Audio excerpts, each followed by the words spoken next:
Hey guys, welcome back to the channel. It is great to see all of you here again. If you enjoy the story, please drop a like, hit that subscribe button, and share this video everywhere.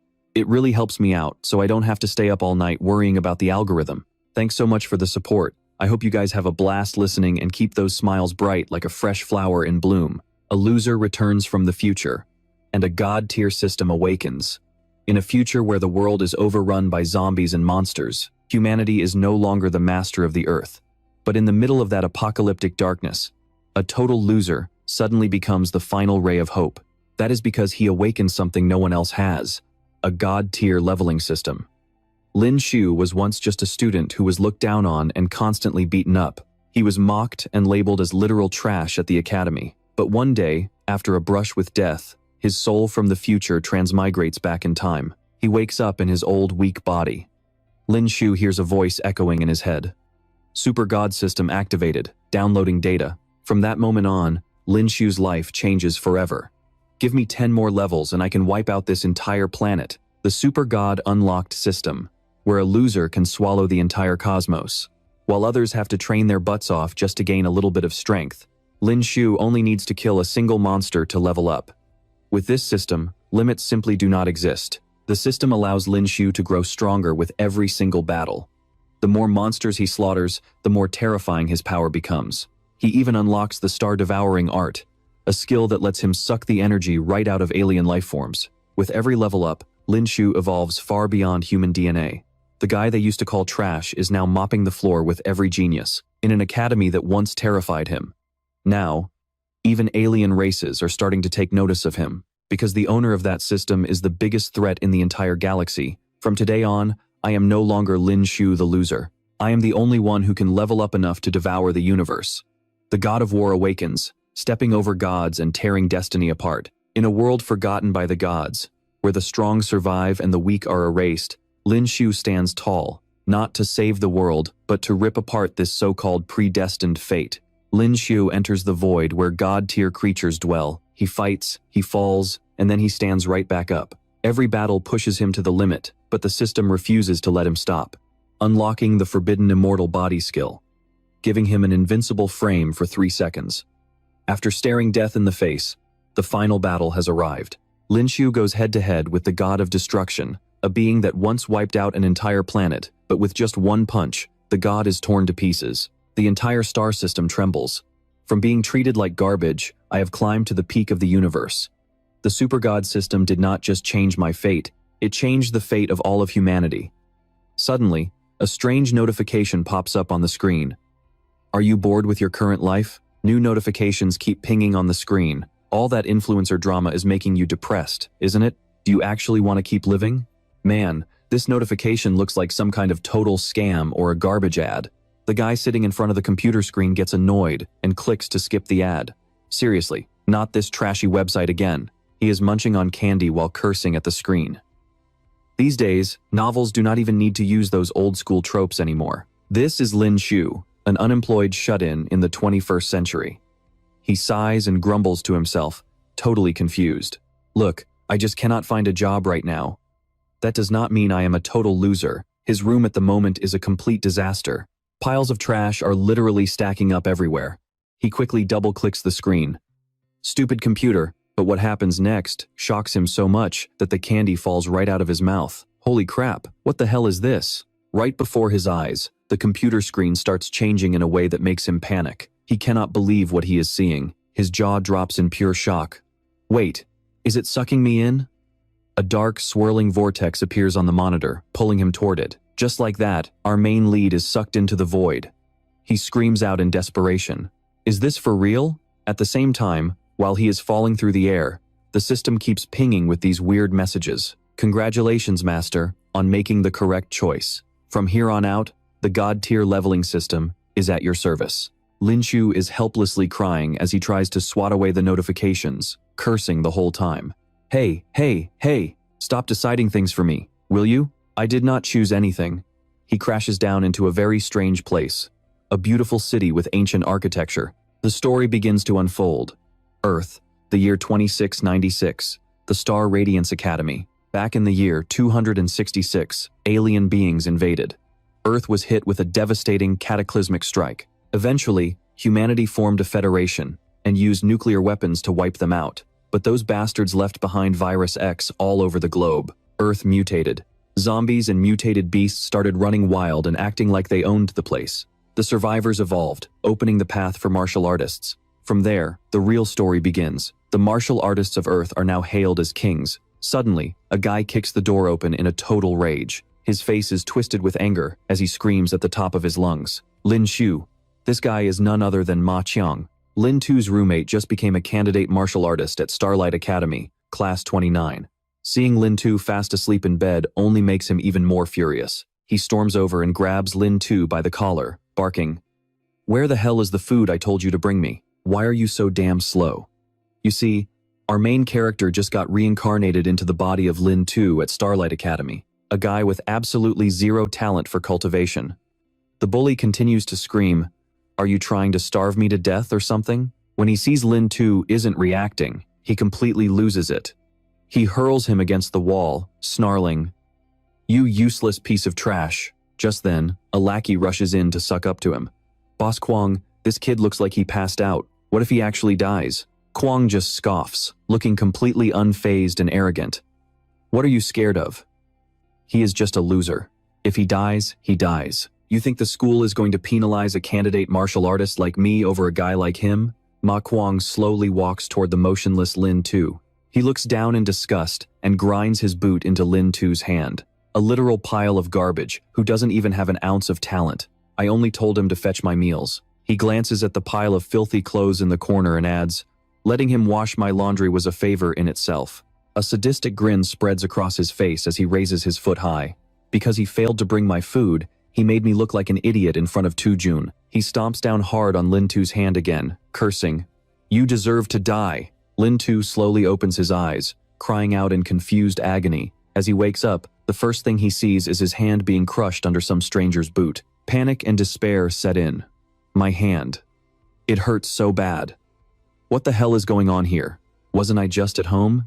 Right after that crappy website crashed. Seeing him wake up, Ma Kwang lets out a smug laugh. He points at Lin Tu and tells his goons, "See? The cockroach is still alive." Lin Tu trembles as he forces himself to stand up right in front of him. Kwang turns to leave, sounding impressed in a twisted way. "This loser's got a tough will to live. I will give him that." Lin Tu stands there shaking, still trying to process everything. Before he can even grasp his new reality, Ma Kwang lunges forward and delivers a brutal kick straight to his gut. "I will kick you to death." Lin Tu screams out as waves of pain wash over him. Blood starts coughing up from Lin Tu's mouth. He thinks to himself in total shock, "Did I really just get Isekai'd?" He slams back into the wall, kicking up a strange cloud of white dust. He looks around at his surroundings in a daze, cursing his terrible luck for ending up in a situation like this. "Damn it, that hurts." He looks ahead with wide, frantic eyes and lets out a helpless sigh. "Is there anyone as unlucky as me?" Suddenly, memories of this body start flooding back. Memories of a guy being relentlessly bullied. Beat this loser to death. Kill him. He has no talent, yet he is still wasting our resources. How shameless. Then, he remembers a teacher pointing a finger and screaming at him with pure hatred. With zombies and mutated beasts roaming outside, a piece of trash like you wouldn't last 3 days out there. "I am being merciful, just letting you stay in school." In this world, Lin Tu was the ultimate underdog, constantly tormented by everyone. He could only sit there, curled up in a corner. "You useless trash, why don't you just go die already? You are so thick-skinned, just end it." He sat there in total despair, thinking he didn't want to live anymore. Recalling these memories makes the new Lin Tu absolutely livid. He growls under his breath. "Damn it, these people are taking it way too far." He quickly looks around to assess the situation. He starts running through different plans.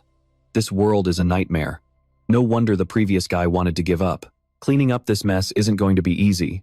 He glares at the group of bullies who are still laughing and mocking him. But one thing is for sure, the word submission isn't in my dictionary. Ma Kwang turns around, and when he sees Lin Tu's terrifying gaze, he just laughs. "Oh, look at that. Our little loser has a defiant look in his eyes." He says it with a voice that would make anyone's skin crawl. No, suddenly, his eyes go wide with surprise. Seeing Lin Tu lunging forward to fight back, Ma Kwang just bursts out laughing. He lands another heavy punch right in Lin Tu's stomach. Stop playing dumb, you little brat. Are you ready to submit yet? But our main character is as stubborn as they come. Even with the pain, his eyes don't lose that burning rage as he stares the bully down. He looks Ma Kuang dead in the eye and spits out, "Not a chance in hell." This only makes the bully even more furious. Not a chance? Fine. He starts raining down punches on Lin Tu, making him cry out in pain. "I will beat you until you learn your place. I will ask you again. Do you submit?" His face is twisted into a smug, triumphant grin. He keeps pounding on him, shouting over and over, "Do you submit now? How about now?" At that moment, Lin Tu gathers a mouthful of blood and spits it right into the bully's face, catching him completely off guard. Standing tall, Lin Tu screams at him with pure rage, "I will never submit. You are nothing but a coward who preys on the weak. Even if you beat me to death, I will never bow down to you." He was absolutely livid, slowly wiping the blood off his face. "Lin Shu, you've gone freaking crazy." Lin Shu didn't care about what he'd just done. Exhausted, he clutched his injured arm and thought to himself, "We both transmigrated. So why is my cheat system so weak?" Right then, a new notification popped up from the system. Host's rage check complete. Now displaying detailed status. Host, Lin Shu, level 1. Experience points, 0. 100 experience points required for the next level. Strength, 35. Constitution, 33. Speed, 32. Note, the average for a normal human is above 38. Skill, Analytic Eyes. Total combat power, 250. Rage accumulation, 100%. Would you like to use your rage strike? Finally, the system asked him one last question. Do you want to activate it? Standing in that strange space, Lin Shu looked around in surprise, before realizing it was the same system from before. Right at that moment, Ma Qiang lunged at him with a punch, screaming at the top of his lungs, "You got a death wish, kid?" He calmly gave the command to activate it. Instantly, he swung his fist as the rage strike triggered. In less than a second, their fists collided head-on. A massive boom echoed through the room. With just one simple counterpunch, Ma Qiang's arm bones shattered and snapped in a gruesome way. He was sent flying across the room. Seeing this, his lackeys turned around in total shock and confusion, shouting his name. Holy crap, Big Brother Chang flew so far. The two of them rushed over to catch him as he lay there, after taking that devastating blow. They kept crying out, "Big Brother Chiang, what happened to you? Are you okay? Please don't die on us." Trembling, he reached out his hand and begged them to take him to the school infirmary. The group stood there, paralyzed with fear, looking at Lin Shu standing right in front of them. His face was twisted with pure, cold fury. He roared at them one more time, "Get the hell out of here." Hearing his voice, they were absolutely terrified. The two lackeys scrambled to grab Ma Qiang and dragged him out of the room as fast as they could. The moment they were gone, he slumped against the wall in exhaustion, thinking, "If they hadn't left, I couldn't have kept up this act much longer." Blood kept dripping from his hand, and the throbbing pain finally hit him. That rage strike really packed a hell of a punch. At that moment, the system flashed a new message. First use of rage strike to defeat an opponent detected. You have earned one lucky draw. He sat down in a chair, reading the system notifications in surprise. As the system listed the potential rewards, he carefully weighed his options for this lucky draw. Looking at the various rewards on the screen, he went silent for a moment. He quickly spun the wheel, praying he'd land on something valuable. Come on, come on.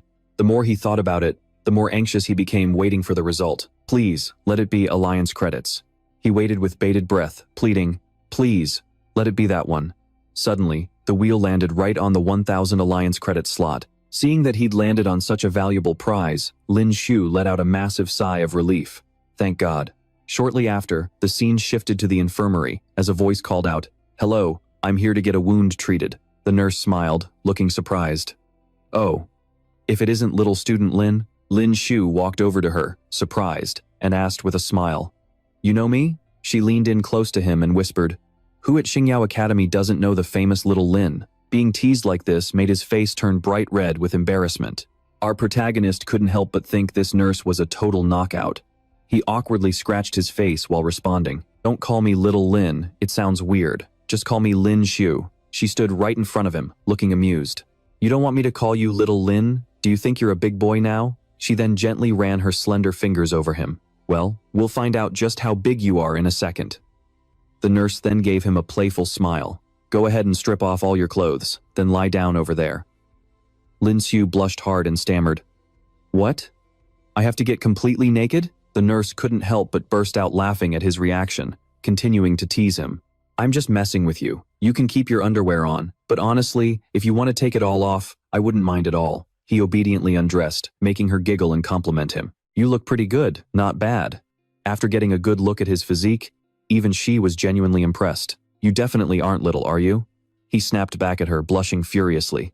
Where exactly are you looking? He was completely flustered, his mind racing because of the nurse's bold behavior. This woman is too much for me to handle. Am I really going to lose my purity in a place like this? She walked over and asked him with a grin. All right then, Big Lin, which grade of recovery fluid do you want to use?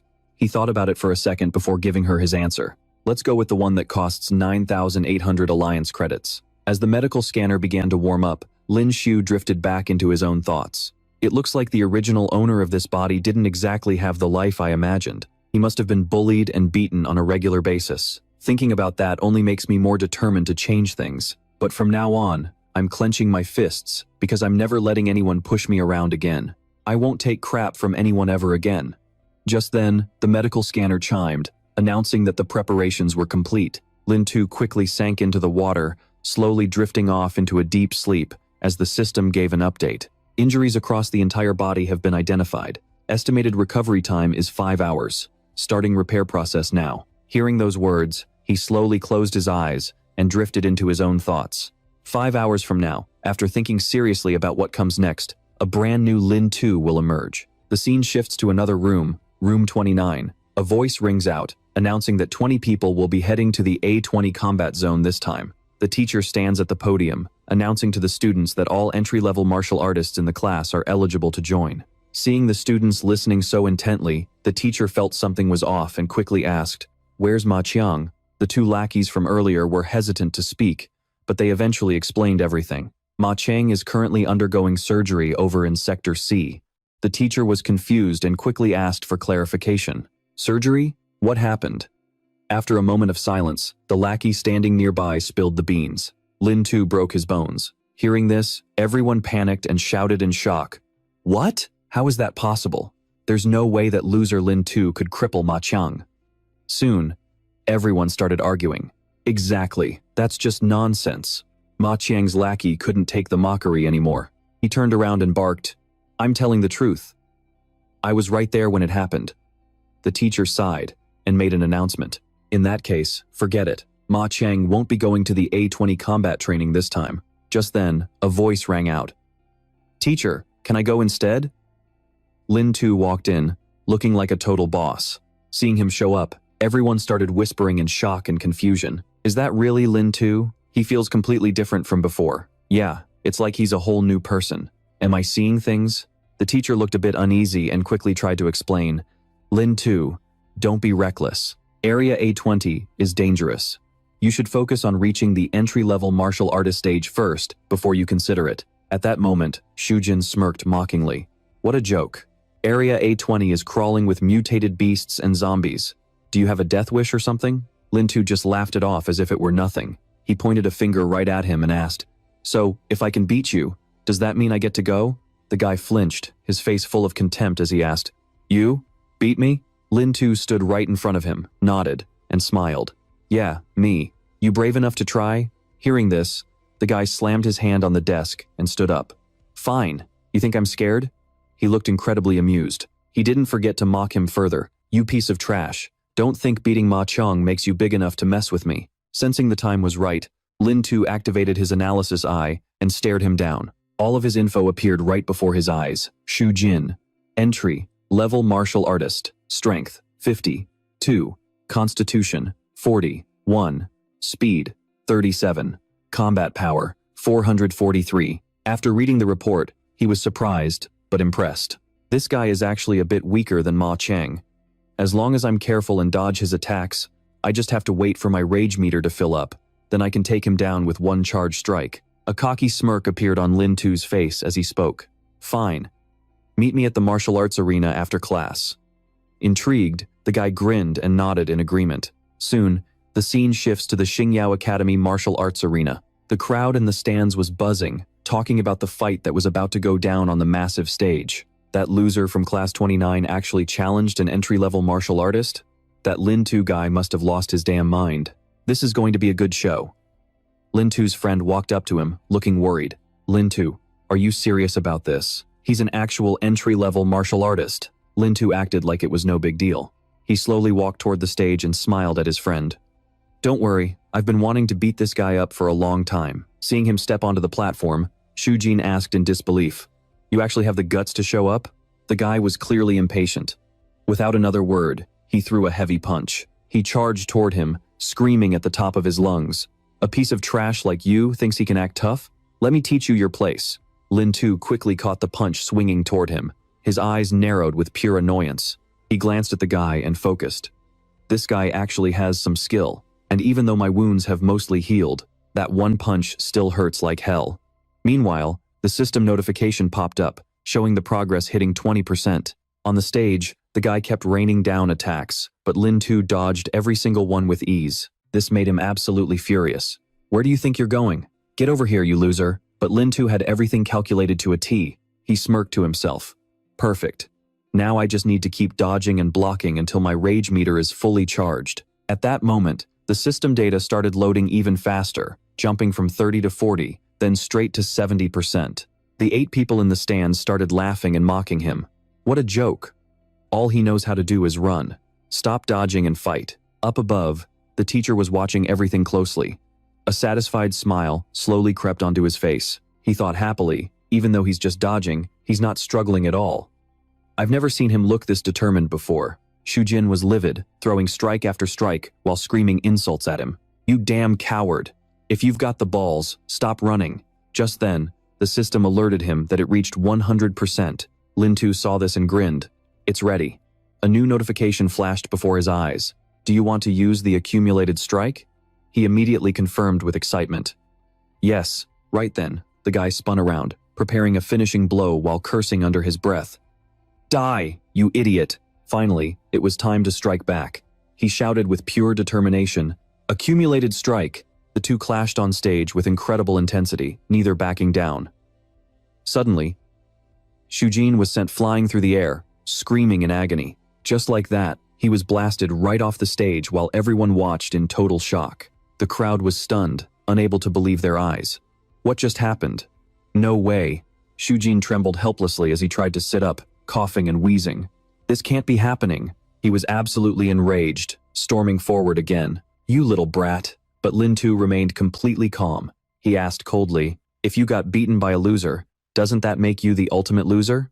The teacher stepped forward then, pointing at Shujin as he gave orders to the other students. Get him to the infirmary fast. Don't let this delay the combat training in Sector A20. The guys quickly agreed. Yes, sir. They rushed to help him and left. The teacher stood to the side, clapping his hands in praise.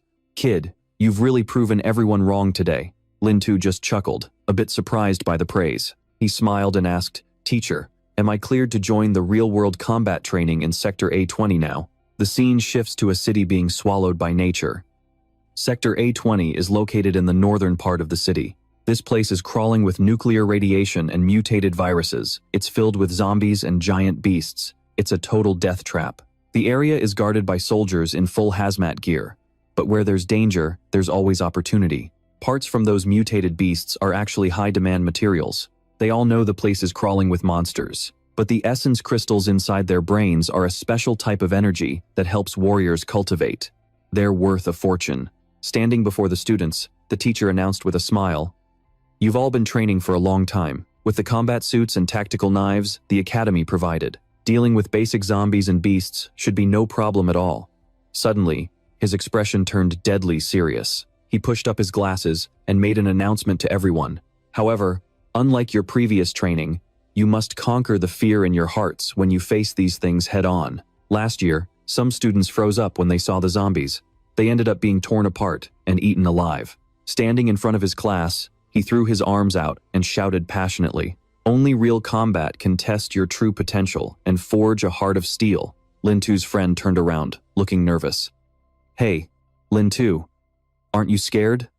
I'm freaking out over here. Hearing this, he looked back and asked, Why should I be scared? He already had his own plan. In his eyes, those things weren't monsters. They were just mountains of precious experience points waiting for him to level up. The teacher cut through the students' chatter with a smile as he made the announcement. There are 20 of you in total. You'll be divided into groups of 4, and you can pick your own teammates. Just remember, do not go deep into Area A20. The strength of the mutant beasts and zombies in there is way beyond anything you can handle right now. He declared loudly that whether they live or die depends entirely on themselves. Move out. The students quickly understood the gravity of the situation and braced themselves. Yes, sir. The scene shifts to a red crow with murky eyes, looking like it's ready to devour anything in its path. Lin Tu and his group were heading toward the border of Area A20. Zhang Yi looked like he couldn't care less. He spoke to Lin Tu with cold disdain, saying, "Hey, Trash Lin, watch your step. Try not to drag the rest of us down with you." Yang Tian couldn't just stand by and listen to that. He spun around and snapped at the two of them. "You guys are the ones who need to be careful. Just make sure you don't start crying for your parents when you actually see a zombie." Lin Tu didn't give a damn about their bickering. He kept his eyes ahead and gave a cold warning to the group. "Everyone, shut up.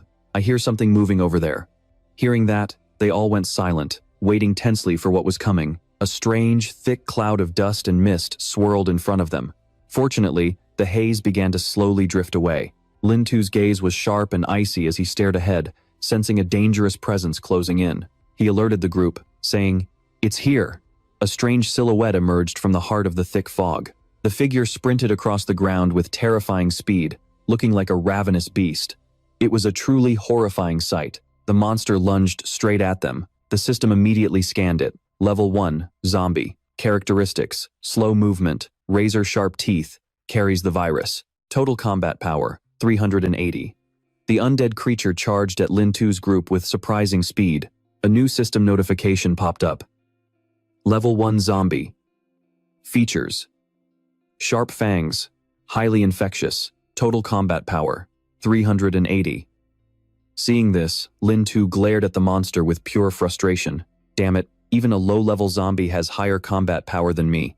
My power is only at 291 right now. Yang Tian and the other teammates were paralyzed with fear the moment the undead creature appeared.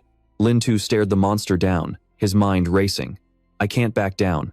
I need the experience points." He quickly stepped forward, thinking the more kills he got, the better. The thought of the rewards fueled his determination. Experience points. Here I come. He gripped his sword tight and swung it down with overwhelming force. At that moment, a new system notification flashed. "Congratulations, Master. You have successfully killed a level 1 zombie. You have gained 200 experience points. Congratulations. You have leveled up. Current level 2. You have earned 2 potential points." Seeing the notifications, Lin Tu's face lit up as he stared at his own hands in disbelief. Awesome. 2 potential points. And I'm putting them all into strength. Just like that, his strength shot up by 38 points. While he was basking in his new power, a strange set of footsteps was slowly approaching from above. Yang Tian realized something was wrong and shouted a warning. "Lin Tu, watch out." Before he could react, 2 strange shadows lunged directly at him. 3 zombies were suddenly diving straight for him, catching him off guard. Zhang Yi saw the opening and moved in. He rushed forward with his sword drawn, shouting, "Get out of my way." He unleashed a flurry of basic strikes. The filthy zombies were sliced apart. Zhang Yi acted like a total boss, taking down all 3 undead single-handedly as they slumped to the ground. The purple-haired guy immediately stepped up to suck up to him. "As expected of Zhang Yi, you're incredible." Zhang Yi responded with a smug, arrogant smirk. He didn't miss the chance to look back at Lin Tu and mock him.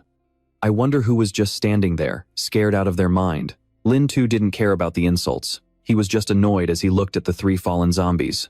"My experience points. Gone." He let out a frustrated sigh and started walking again. "Whatever. Let's just keep moving." The others were confused by his strange reaction, but they continued to push deeper into the area. Passing through giant ancient trees and scattered white bones, all 4 of them were filled with a grim resolve to face the danger ahead. Lin Tu took the lead, scouting the area, when a massive, filthy foot stepped out from the shadows. Sensing that something was definitely off, he quickly signaled to his teammates. "Hold on, look at that." This zombie had massive, protruding fangs like a goblin. It looked absolutely hideous. Ye Chu smiled and slowly stepped forward with his sword. "This kind of zombie again? Piece of cake." Leave this one to me. This monster is absolutely massive and looks incredibly aggressive, so my system immediately starts analyzing its stats. It is a level 1 zombie leader. Its main traits are high speed and razor-sharp claws, and it even has the ability to summon a horde of lower-level zombies. Seeing that someone is already stepping up to handle the beast, Dronzer quickly turns around and signals to Lam 2, "Hey, let's get out of here too." But Lam 2 suddenly speaks up, sounding completely dead serious. "Don't go over there. Look at those muscles. That thing is way too solid." Thu, on the other hand, has no idea what he is getting into. He is actually enjoying this, slowly drawing his sword with a smug look on his face. "Come on, bring it on, you ugly freak." Hearing those taunts, the monster loses its mind and gets even more enraged. It charges straight at him with terrifying speed. Thu's jaw drops as he realizes just how fast this monster actually is. He screams at the top of his lungs, "Holy crap, I am dead. How the hell is this guy so fast?" In an instant, the massive creature slams right into him. The monster pins him to the ground, opening its rotting mouth wide to take a bite. Thu is in a total state of panic, unable to react in time. Luckily, Dronzer shows up just in time. He delivers a brutal kick right to the monster's face while swearing under his breath. "Get the hell off him!" The giant zombie is sent flying back, hitting the ground before it can even figure out what happened. Dronzer raises his sword high, ready to end the creature right then and there. "Die, you piece of trash." Just as he is about to strike, Lam 2 rushes over to stop him. "Wait, that is a zombie leader. You have to kill it in one shot. If you do not, it will call for backup, and we will be in serious trouble." But Dronzer clearly does not care about anything Lam 2 has to say. He just gives him a cold, mocking smile. "You think a pathetic loser like you can tell me how to hunt? Shut up." Without hesitation, he swings his blade down. He managed to slice off one of the monster's arms, but he quickly freezes in shock as he sees what happens next. "Are you kidding me? This zombie actually knows how to dodge?" The monster is now completely livid after losing its arm. It lets out a blood-curdling screech toward the sky. Standing in the middle of the wasteland, it keeps howling as if it is calling its entire pack to the scene. As if on cue, a massive hand suddenly bursts through the surface of the ground, then another, and another. Suddenly, an entire horde of giant zombies appears, and they look absolutely famished. They all turn their heads toward the group.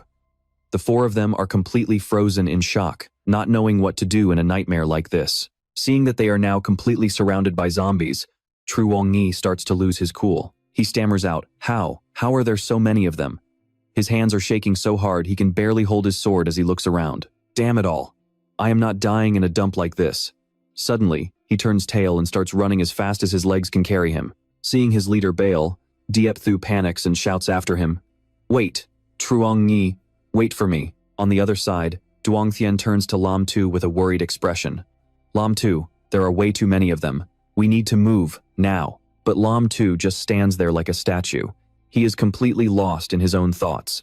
"Wait, isn't this exactly what I wanted?" A look of pure determination crosses his face as he grips his sword and steps forward. "If I take out this entire horde, I could probably level up 5 or 6 times in one go," he mutters to himself. "It is time to go big or go home. Let's do this." Seeing him charge forward, Dronzer yells out in total confusion, "Lam 2, what the hell are you doing? Have you lost your mind?" But Lam 2 does not even look back, his eyes fixed on the target. He just keeps sprinting toward the monsters, shouting to himself, "I can do this. I know I can." Standing before the massive zombies, he swings his sword with precision, taking them down one by one with ease. Dronzer watches the whole thing from the sidelines, completely stunned. He can't believe what he is seeing. Is this even the same Lam 2 I know? He cannot wrap his head around why his friend has suddenly turned into such a war god. Does he really have to be this reckless? Right then, a zombie lunges straight for Dronzer. It snaps him out of his trance. He quickly jumps up and strikes the monster down, a small smile forming on his lips. "All right then, Lam 2. The entire area has turned into a chaotic battlefield, but both of them are fueled by pure adrenaline, cutting through the horde. If you're going crazy, then I am going crazy with you." But while Lam 2 is distracted, a zombie sneaks up from behind. It is the one-armed leader, and it is furious. It tackles Lam 2 to the ground. Seeing him in danger, Dronzer screams, "Lam 2, watch out."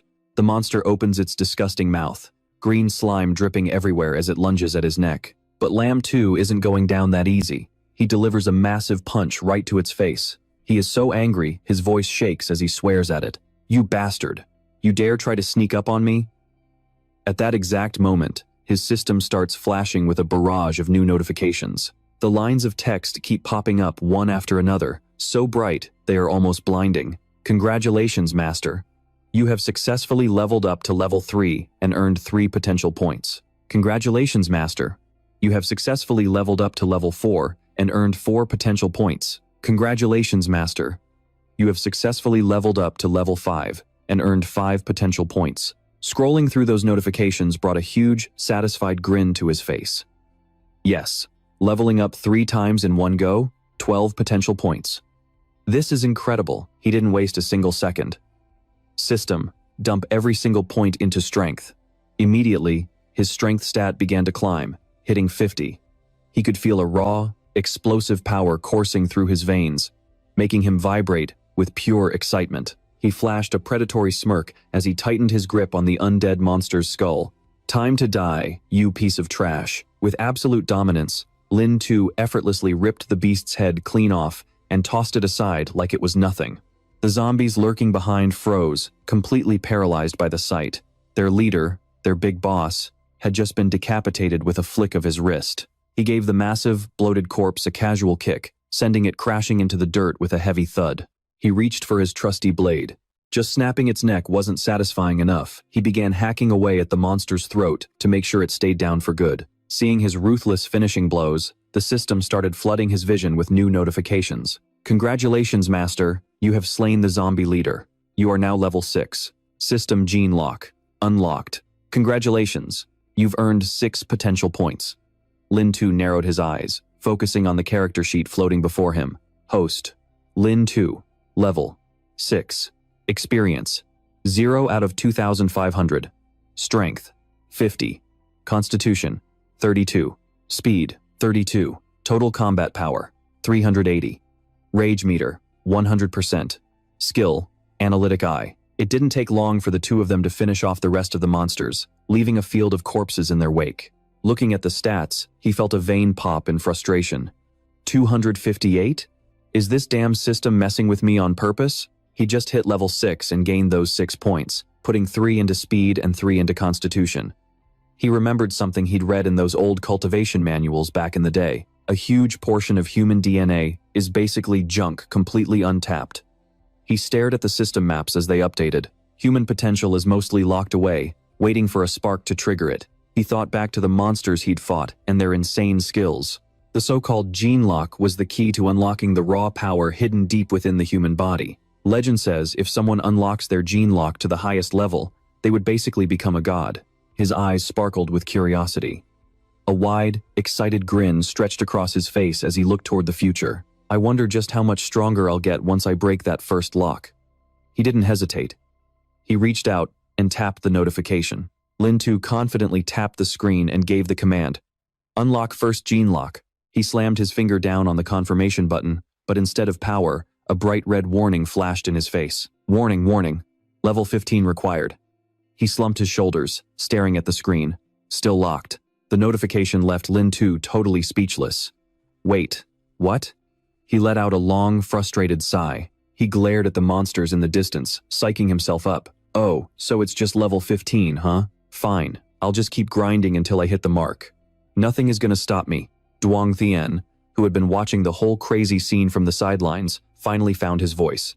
"Lin Tu, are you even the same guy I know? Since when did you get this terrifyingly strong?" He looked around at the absolute carnage and let out a shaky breath. "I mean, you literally just wiped out their leader like it was nothing." Hearing that, Lin Tu let out a cocky laugh and pointed a thumb at his chest. It was alright. I mean, he was just a zombie leader, you know?" Duong Thien just stared at him, completely lost for words. "Oh, so I call you Big Brother once and now you think you're some legendary hero?" Lin Tu just laughed it off and started heading deeper into the ruins. "Let's head inside and see what else is lurking in there." Duong Thien nodded quickly, tailing behind him. "Right. Lead the way." The interior was massive, and the air felt heavy with danger. A weathered warning sign caught their eye. "Entry. Level warriors strictly prohibited beyond this point." Lin Tu paused, the realization hitting him. "Wait. This must be that forbidden zone Master La warned us about." Duong Thien gulped. Maybe we should just turn back now. Lin Tu bit his lip, torn. He knew it was risky, but his mind was already calculating the gains. We didn't see a single zombie on the way here, which means 0 experience points. Should we really just walk away, or see what's inside? Suddenly, Duong Thien's voice cracked with panic. Lin Tu whipped his head around. What? What is it? He saw his friend trembling, his finger shaking as he pointed towards something in the shadows ahead. Look, a snake! He followed the kid's finger and immediately started shaking like a leaf. Holy crap, that thing is massive. Looming before them was a terrifying giant serpent, big enough to swallow 100 people in one go. The system pinged with a notification about this monster. It was a level 3 camouflage serpent, a total tactical nightmare. He pointed a trembling finger forward and screamed in terror, "Look by that tree, there is a giant python." Right then, he realized this wasn't just some ordinary snake, it was an evolved beast. He was pretty pissed at this trash system of his. I mean, why the hell couldn't it analyze what this thing actually was? The giant serpent lunged at them again, sending them both into a panic, unsure of how to survive this. The snake's maw hung wide open, looking like it wanted to devour both of them at the same time. It charged straight at them, but luckily, they managed to dive out of the way just in time to escape. Sensing things were going south, Lin Tu bolted ahead and screamed at the top of his lungs, "Run for it, man!" Behind them, the giant snake stayed hot on their heels, looking absolutely livid. They didn't dare look back as they sprinted forward. The two split up in different directions. Lin Tu chose a tougher path to lose the snake, but the damn thing decided to hunt him instead. Seeing the snake so determined to catch him left him speechless. He screamed in pure desperation, "Oh, come on, why are you obsessed with me? Go chase the fat guy instead." After sprinting through the forest for a while, Yang Tian sat down, panting and completely exhausted. He glanced back and saw no sign of the massive snake, letting out a long sigh. Thank God it didn't follow me. Suddenly, he realized something was wrong and yelled out in a panic toward the path ahead. Did that idiot really run deep into the abandoned zone? The scene shifts to the gloomy and desolate abandoned forest. Lin Tu hid behind a wall and checked for movement behind him. The giant snake was nowhere to be seen. He let out a sigh of relief. It's gone. I think I lost it. But he quickly tried to keep himself sharp. I can't afford to let my guard down around these giant monsters. Seriously, I have to stay focused. That giant serpent can change colors to match its surroundings. For all I know, it's prepping an ambush right now. While he was busy trying to figure out how to hide, a bow was suddenly aimed right at his face. Do not move. A group of strange-looking people stood before him, barking orders with an intimidating look. What the hell are you doing skulking around here? They continued to eye the clothes he was wearing. They quickly made a guess. Based on that uniform, you're one of those brats from the Xingyao Academy, right? Seeing the situation, he forced a smile and tried to be friendly. Hey there, guys. I'm just passing through. Looking at their terrifying faces and the way they were glaring at him made his mind start to race. I'm screwed. These guys are an adventurer squad that hunts zombies and evolved beasts for materials and energy crystals. They are all official warriors. I don't stand a chance against them. A short guy grabbed his sword and let out a laugh. He was about to loot the weapon. A Xingyao Academy combat blade? I've wanted one of these for a long time. Leave the blade and get lost. Hearing this made Lin Tu boil with anger, and he shouted back at the man. Look, man, if I don't have a weapon in a place full of ambushes like this, aren't you basically telling me to go die? At that, the guy slowly raised the blade, ready to finish him off. Then just die right now for me. Lin Tu was stunned and panicked. He screamed in terror. Wait, wait! His body started shaking all over again. The guy quickly turned his head to see what was happening. What the hell is that? Right in front of these looters stood the giant snake. The serpent from before was absolutely furious. It bit down on the guy who stole Lin Tu's sword before he could even react. The giant snake raised its head, ready to slide him down into its belly. The other two saw this and screamed a frantic warning to everyone else. It's a level 3 evolved beast. A camouflage serpent. Everyone, watch out. The leader tried to calm the panicked group down. Don't lose your heads, boys. This is a level 3 beast. The energy crystal and the hide will definitely sell for over 1 million. Instead of being afraid, the group suddenly got greedy. They raised their weapons, ready for a fight. Hell yeah, let's take it down and get rich. Lin Tu hid to the side, watching them with a look of utter disbelief at how stupid they were. He watched the lopsided battle about to unfold between the giant serpent and a bunch of level 1 warriors. A bunch of level 1s trying to pick a fight with a level 3 evolved beast? Talk about dying for money. People can be so stupid. Every single one of them is just a level 1 warrior. Level 1, level 1. Thinking about this, his gaze hardened with pure resolve. He glanced to the side, searching for any opening to snatch his new combat blade back. Seizing the moment, an arrow flew straight for the giant snake's throat, aiming to take it down, but the beast didn't seem to care at all. It quickly lashed out with its tail, sending those men flying right off the base of the tree. Suddenly, a bald man charged forward across the ground with blinding speed. He lunged toward the giant snake, raising his sword high into the air, but a giant snake like this was obviously no pushover. It instantly spat a cloud of venom right into his face. The acidic venom seared through his flesh, leaving him screaming in a fit of agonizing, hopeless pain. "Oh God, my hand, my hand." The commander watched in a panicked daze before snapping out of it.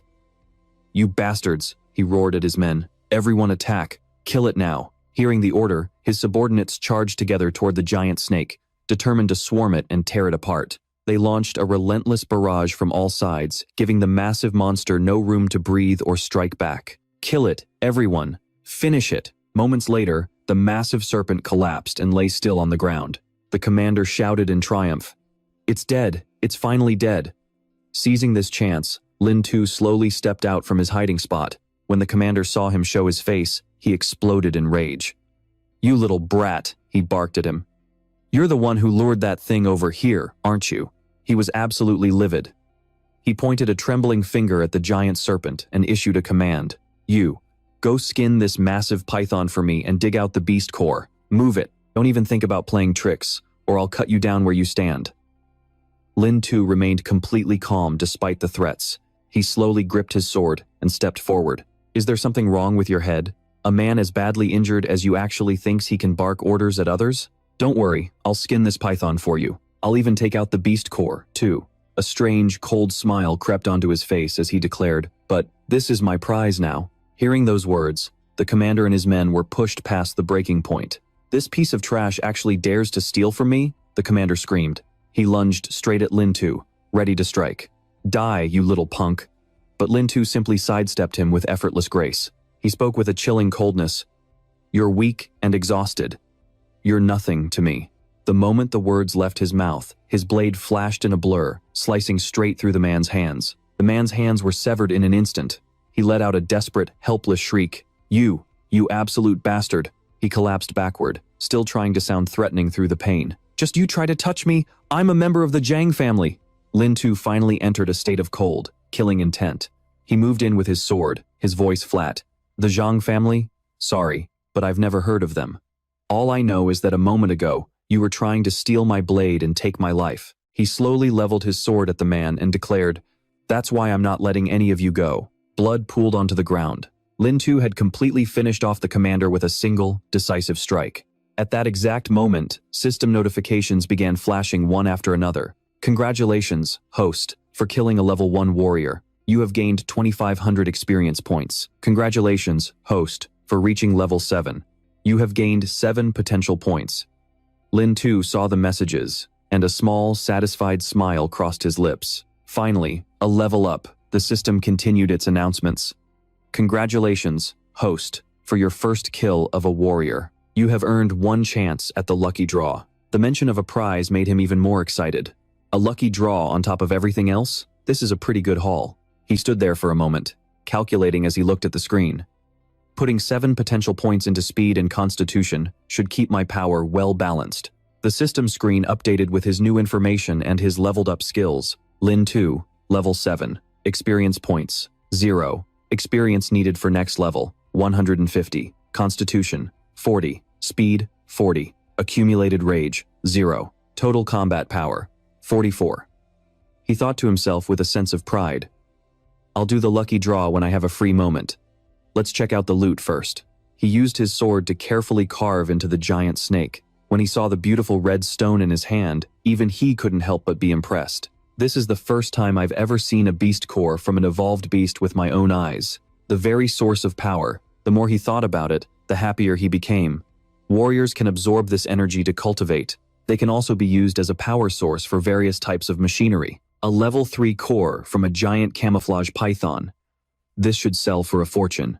After finishing his work on the snake, Lin too decided to rummage through the belongings of the men he just dealt with. Not bad. This guy's backpack has 2 level 2 beast cores in it. I'll leave the weapons they're too heavy to carry, but what's this? Having secured all the valuable loot, he happily slung the massive backpack over his shoulders and began walking forward. Alright, I should be able to regroup with Yang Tian and the others now. Wait, when did I wander into the danger zone? Oh crap, I'm in trouble. His face instantly pales with more anxiety than ever before. As it turns out, our guy has a 0 sense of direction. Son of a, are you kidding me? This is the danger zone. I went the complete wrong way.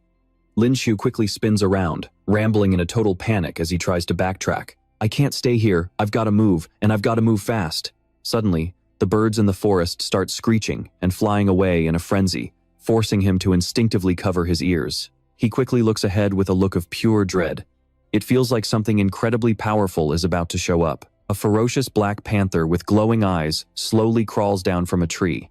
The system immediately pulls up a notification about this creature. Thunder Leopard, a level 4 evolved beast. Attribute, integrated combat power. Seeing how powerful this giant cat is, Lin Shu is left speechless and terrified. Damn it, a level 4 beast and the system can't even analyze its specific attributes or power level? Forget this, I need to run. But then, he hears a strange noise behind him, making him turn around in surprise.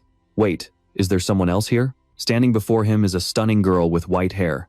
She carries a sword, walking toward the beast with a cold, distant expression. Luo Yue, a level 4 warrior. Attribute, integrated combat power. Looking at her stats, he can't help but be impressed. Another level 4 warrior? And her specific power and attributes are also unanalyzable. Luo Yue seems like the silent, deadly type. Without a word, she unleashes a series of lightning-fast sword strikes at the monster. But the beast isn't about to just sit there and take it. It snarls ferociously, preparing to counterattack, and lunges its massive body straight at her. With incredible agility and a calm mind, she lightly steps aside, dodging the attack with ease. Luo Yue quickly follows up with a sword strike against the massive black panther, making it let out a howl of pure agony. It crashes hard against a massive ancient tree, clearly feeling the weight of that blow. Lin Shu watches from the sidelines, completely stunned. Is this really the power of a high-level warrior? She's so strong. One day I'll be just like her. No, I'll be even stronger than her. The Black Panther is now trembling, completely helpless after that assault.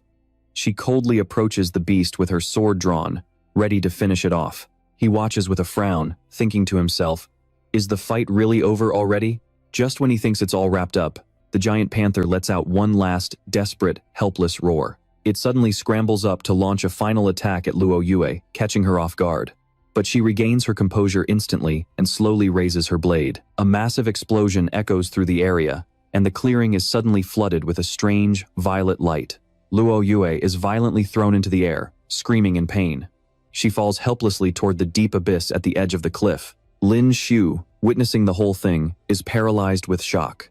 That fast? Is she dead? He glares back at the panther in disbelief. That thunder leopard was playing dead just to land a fatal blow on that girl. Seeing the panther lying still again, he suddenly realizes something. Wait, that's not right. It didn't look like it was faking death. It looks like it's actually dying. A mischievous grin spreads across his face as a brilliant idea pops into his head. If it's not completely dead yet, and I give it one more slash, would that count as me taking down a major boss? Plus, it's got a level 4 beast core. I'm gonna be rich. He excitedly approaches the Black Panther, unable to hide his glee. An almost villainous smile appears on his face. He slowly raises his weapon, thinking he's just hit the ultimate jackpot. But suddenly, he freezes. Something feels very, very wrong. A ferocious dark shadow appears right behind him. Seeing another Black Panther, he screams at the top of his lungs. Holy crap, there's another one? Realizing things have taken a turn for the worse, Lin Shu hauls ass, running as fast as his legs can carry him. He knows he's no match for this thing. How could I forget how much of a pain these things are? Thunder leopards usually hunt in pairs, male and female. And this one definitely isn't planning on letting him go. It lunges straight at him, roaring incessantly. Its eyes are filled with pure rage. It wants him dead. Terrified, he screams for help while sprinting. Mrs. Leopard, please. I didn't kill your husband, I swear. A moment later, he's forced to stop. He can't run any further. Despair washes over him as he looks down at the steep drop of the cliff. Damn it, it's a dead end. Looking at the Black Panther closing in on him, Lin Shu suddenly gets a desperate idea. He quickly spins around, pointing his sword at the beast and shouting a challenge. Mrs. Leopard, don't come any closer. I'm warning you, I'll cut you. The panther ignores him and lunges forward, ready to strike. He gasps in shock as it closes the gap. With no other choice, he takes a leap of faith off the massive cliff, screaming his head off the whole way down. Damn it, I'd rather be smashed to pieces than let you turn me into a lightning-fried snack. I am not becoming your dinner tonight. Moments later, Lin Shu breaks the surface of the water, gasping for air. He looks up at the towering cliff and finally realizes where he ended up. Am I really at the bottom of the canyon? Those trees must have broken my fall, and the lake did the rest. Talk about a miracle. Suddenly, he realizes he isn't the only one in the water. It's Luo Yue. She's still out cold. He remembers seeing her get blasted off the cliff by that lightning leopard earlier. He swims over to her, feeling a bit frantic. Please tell me she's still alive. He pulls her up, checking her vitals with a worried expression. She's still breathing. She must have just knocked out from the impact. A few minutes later, he has her propped up against a massive ancient tree so she can rest and recover. He takes a good look at her face and is absolutely floored. How can someone be this drop-dead gorgeous? The more he looks at her, the more stunned he becomes by her beauty. She looks like she's only 17 or 18, but she's already a rank 4 warrior. She's gotta be a genius disciple from some major clan. He stands up to scavenge for food nearby. He hasn't eaten since this morning, and his stomach is killing him. He spots fish jumping in the lake and immediately lights up with joy. Yes, there's fish in the water. Lin Shu plays chef for the night, preparing a fresh grilled fish over the fire all by himself. He digs in, loving every bite. No seasoning, but it still tastes amazing. Suddenly, something sharp whistles through the air. He sees a long blade flying straight at him and panics, screaming out, "Holy crap, what is wrong with this crazy woman?" Luo Yue is fuming, pointing her sword right at him. "Why are you dressed like that? What did you do to me?" He snaps back, offended by her accusation.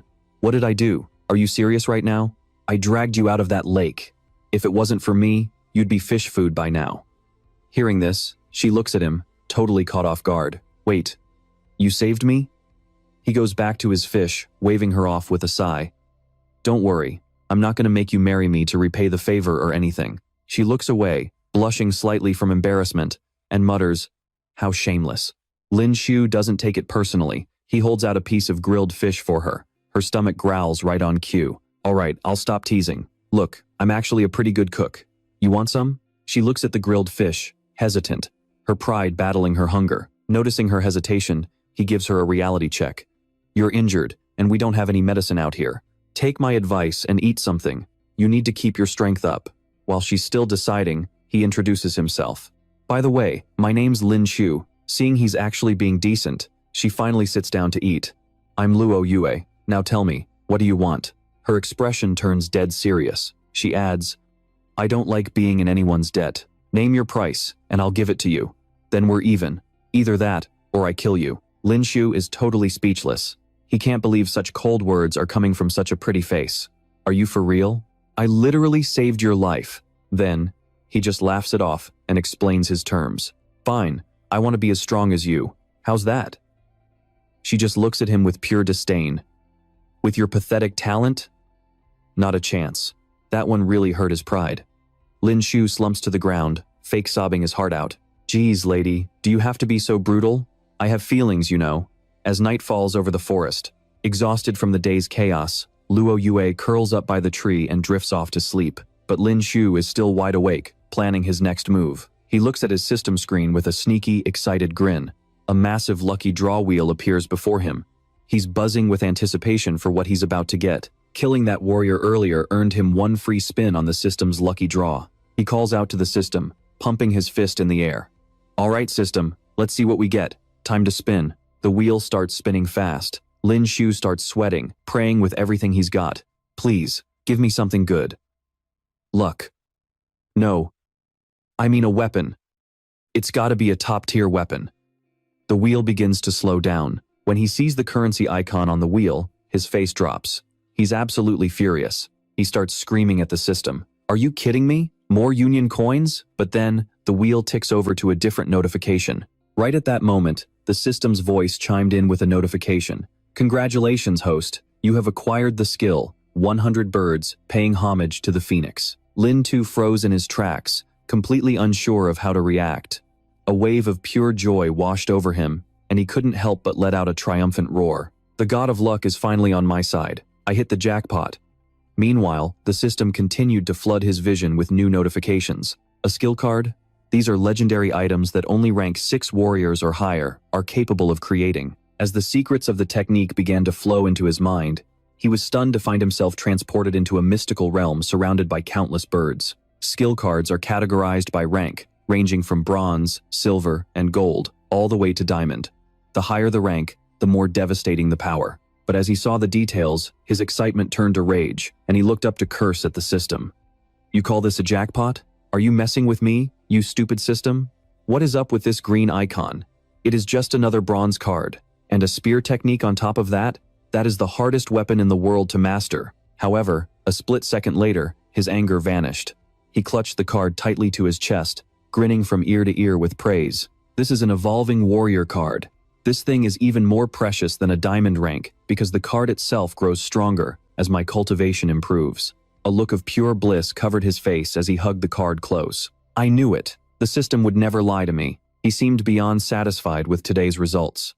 Now that he had this skill card, the next logical step was to find a long spear to use as his weapon. But as the old saying goes, a month for the staff, a year for the saber, but a lifetime for the spear. It really is the most difficult to master. Before he knew it, the vision faded, and he was back in the real world. Luo Yue was standing behind him, looking completely bewildered as she watched him. Seeing him sitting there giggling to himself like a total idiot, she finally walked over, her face full of curiosity. What are you laughing at like a moron? Lin Tu jumped, startled by her voice. He quickly scrambled to hide the precious card away. He shook his head and insisted, "Oh, it is nothing." She did not push for answers, but her gaze shifted as she scanned their surroundings. Did you hear that sound? After listening intently for a moment, he quickly nodded, realizing she was right. It sounds like someone is coming. Luo Yue slowly sat down at the base of a tree and let out a tired sigh. It is probably just an adventuring squad. Lin Tu suddenly remembered the dangerous group he had encountered earlier that morning. He bolted upright and warned her urgently. Quick, we need to leave right now. We have no idea if these people are friends or enemies. Seeing that she was still struggling and clearly exhausted, he looked at her with concern and worry. Is your wound still that bad? Can you really not move? He stepped toward her, preparing to pick her up. She flinched in surprise and looked at him wide-eyed. Did I say you could carry me? Lin Tu did not back down. His expression turned dead serious as he looked her in the eye. Look, I am the one offering, okay? If you feel that offended by it, I can just leave you here by yourself. Who knows what these adventurers are capable of? If they see how beautiful you are, they might lose control and do something terrible to you. Her face turned bright red with embarrassment. She snapped back at him. Shut up. Stop talking such nonsense. He quickly hoisted her onto his back and hurried away from the area. Just a few moments later, a group of men arrived at the exact spot where they had been resting. They looked around, their voices filled with suspicion. Someone was just here. They probably have not made it very far yet. One of the men let out a wicked, chilling laugh as he gave orders to his subordinates. It looks like there are other warriors in these woods. Find them and take them out immediately. A short while later, a winded Lin Tu grumbled to Luo Yue. Why are you as heavy as a pig? Maybe it is time for you to go on a diet. Hearing that, she became furious and immediately tried to explain. You are the one who needs a diet. I am not heavy. It is just this long sword on my back that weighs a ton. Suddenly, he came to an abrupt stop, his behavior shifting instantly. Confused, she peered ahead and asked, What is it? Is something wrong? Using his analysis eyes, he stared intensely at the path ahead and asked her nervously, What on earth is that? A massive serpent stood right in front of them. It looked terrifying, covered in a strange, thick set of armor-like scales. The system immediately displayed its information. Rank 2, Crimson Python. A nocturnal hunter. Its fangs are highly venomous, and its total combat power is 670. He whispered the details of the beast to her, his voice shaking. There is an evolved beast right in front of us. He kept his eyes locked on the fierce creature and its glowing red eyes, weighing his options. A rank 2 evolved beast with a combat power of only 670. That is not actually that high. Right then, Luo Yue handed him her sword and instructed, Use my blade. He took the weapon, looking at it with genuine admiration. Wow, This sword is not bad at all. But the moment he gripped the hilt, he was nearly pulled down by its weight. He stared at the strange sword, his mind racing with confusion. How can this thing be so incredibly heavy? He glanced back at Luo Yue and asked, what kind of material was used to make this thing anyway? He suddenly remembered how she had been fighting. Just now, Luo Yue swung her blade with just one hand and sliced through it like butter. Is this really the gap in our power? She didn't say a word, just coldly signaled to him, stop talking and put me down already. You deal with it. Hearing that, Lin Shu gently lowered her to the ground, bracing himself to face this massive serpent monster. She could sense the looming danger as well. She didn't forget to give him a serious warning. The Crimson Flame Snake is incredibly fast and specializes in night combat. Standing behind Lin Shu, Luo Yue spoke up. Don't be reckless. Wait for my command. Right then, the giant snake lunged straight at him like a bullet. Seeing the snake's terrifying speed, he panicked a bit, thinking, this thing is so fast I can barely even see it. No, wait, it is the darkness that is messing with my vision. Suddenly, her sharp voice rang out, strike now. He quickly swung his sword downward, but the snake did not have a scratch on it. This thing was proving to be a real pain in the neck. She kept barking orders, strike lower. Hearing her, he glanced down.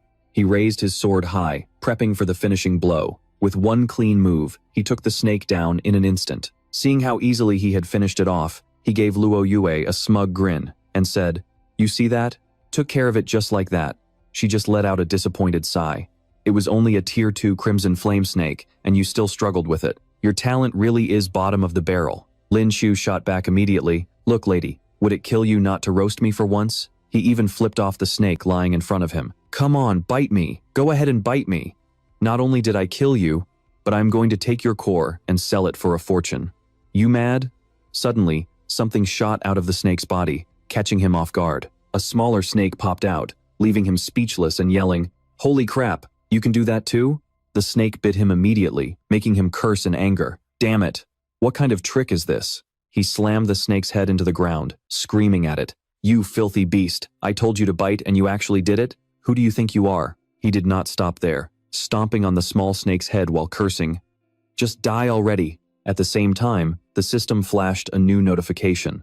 Congratulations, Master. You have slain the Crimson Flame Snake and earned 2,500 experience points. He quickly got lost in his own thoughts. Crap, I was too careless. I forgot to check the system alerts. Next time, I have to check the notifications first and make sure it is dead before I start celebrating. He leaned down again to check the situation, getting ready to loot the giant snake. Feeling a bit petty, Lin Shu turned to Luo Yue and asked, you definitely knew that the Crimson Flame Snake could split even after being cut, did not you? Why did not you tell me? She just gave him a faint smile. He looked down at his arm where he had been bitten, and the pain started making him shake. God, that hurts. Panic set in as he watched his skin turn a bright, angry red. Damn it. My analysis eye said this thing was venomous. How could I forget that? He started spiraling, shouting at the top of his lungs. What is happening to me? My whole body feels like it is on fire. And it is so itchy. Watching this play out, she started to get genuinely worried. Oh no, I forgot. This snake carries an aphrodisiac venom. It fills the victim with an uncontrollable lust. What am I supposed to do? A second later, he turned to her with a strange look in his eyes. He scrambled to his feet, looking like he was about to jump her. Terrified, she crouched down and screamed, do not you dare come any closer. He tried his best to hold back, asking her desperately, what is going on? What kind of poison did I get hit with? He was losing it, eyes squeezed shut. I cannot control myself. Lin Shu was losing his mind, lunging at her like a total creep. I cannot take it anymore. He pinned her to the ground and demanded, tell me how to cure this, fast. Fuming with rage, she screamed at him, get off me. If you touch me, I swear I will kill you. Before she could finish, he leaned in and kissed her, shocking her completely. She immediately bit down on his lip until it bled. The pain snapped him out of it, and he backed away, clutching his mouth. Luo Yue glared at him coldly, wiping the blood from her lips. Get lost, or I am ending you right now. Seeing the look in her eyes, he scrambled back in fear. I am sorry. I am so sorry. I did not mean to do that. She pointed toward the water and yelled, there is a lake over there. Go jump in and cool your head. Covering his mouth, he bolted toward the lake as fast as he could. Okay. He did not stop apologizing as he ran. I am so sorry, lady. I really did not mean to. As soon as the water was in sight, Lin Shu dove straight into the lake. After soaking in the water, he felt a wave of pure joy. Man, that cold water was exactly what he needed to cool down. His mind drifted back to the moment they kissed earlier, and he couldn't help but smirk to himself. Did he really just pull a move like that and kiss a cold-hearted beauty like her? She was so soft, and she smelled amazing too. Meanwhile, Luo Yue was fuming as she waited. Where the hell is that jerk? Why hasn't he come back yet? She cursed. Suddenly, a voice hissed from right behind her. Before she could even react, "Finally found you, gorgeous." Luo Yue forced her broken body to stand up, spitting out through gritted teeth. "Get lost." She struggled to raise her sword toward the enemy in front of her. "Leave now, or I'll kill you where you stand." Zhang Liang just smirked, stepping toward her with an arrogant stride. "Sweetheart, do you honestly think you have any strength left?" He wore a sickeningly smug grin as he brought up what happened earlier. "We saw you get blasted by that lightning leopard before you fell off the cliff." His face twisted into an expression more terrifying than ever before. He stalked toward Luo Yue, his eyes scanning her. "Seeing how you're so young but managed to take down a lightning leopard so easily, you must be a princess from some big-shot family, right? I've always wanted to see what these high and mighty ladies taste like." Luo Yue's face flushed with rage. "You disgusting thug," she spat. She lunged forward with her sword, screaming, "Just die already." But suddenly, a foot hooked her ankle, sending her stumbling. In her weakened state, she couldn't catch herself and slammed hard against the dirt. Zhang Liang laughed cruelly, looming over her. "Don't waste your breath resisting. My boys and I are going to show you some real love." He waved his hand, barking an order. "Grab her." His thugs quickly pinned her down. She didn't back down, screaming at them in a fury. "If you know I'm from a powerful family, how dare you lay a finger on me?" He laughed at her threat, slowly leaning down until his face was inches from hers. "Getting to dominate a high-class lady like you? I'd die a happy man.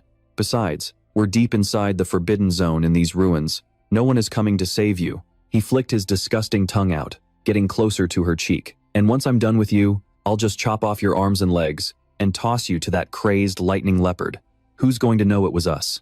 Luo Yue could only scream in pure, desperate rage. "Back off!" A familiar set of footsteps approached the scene.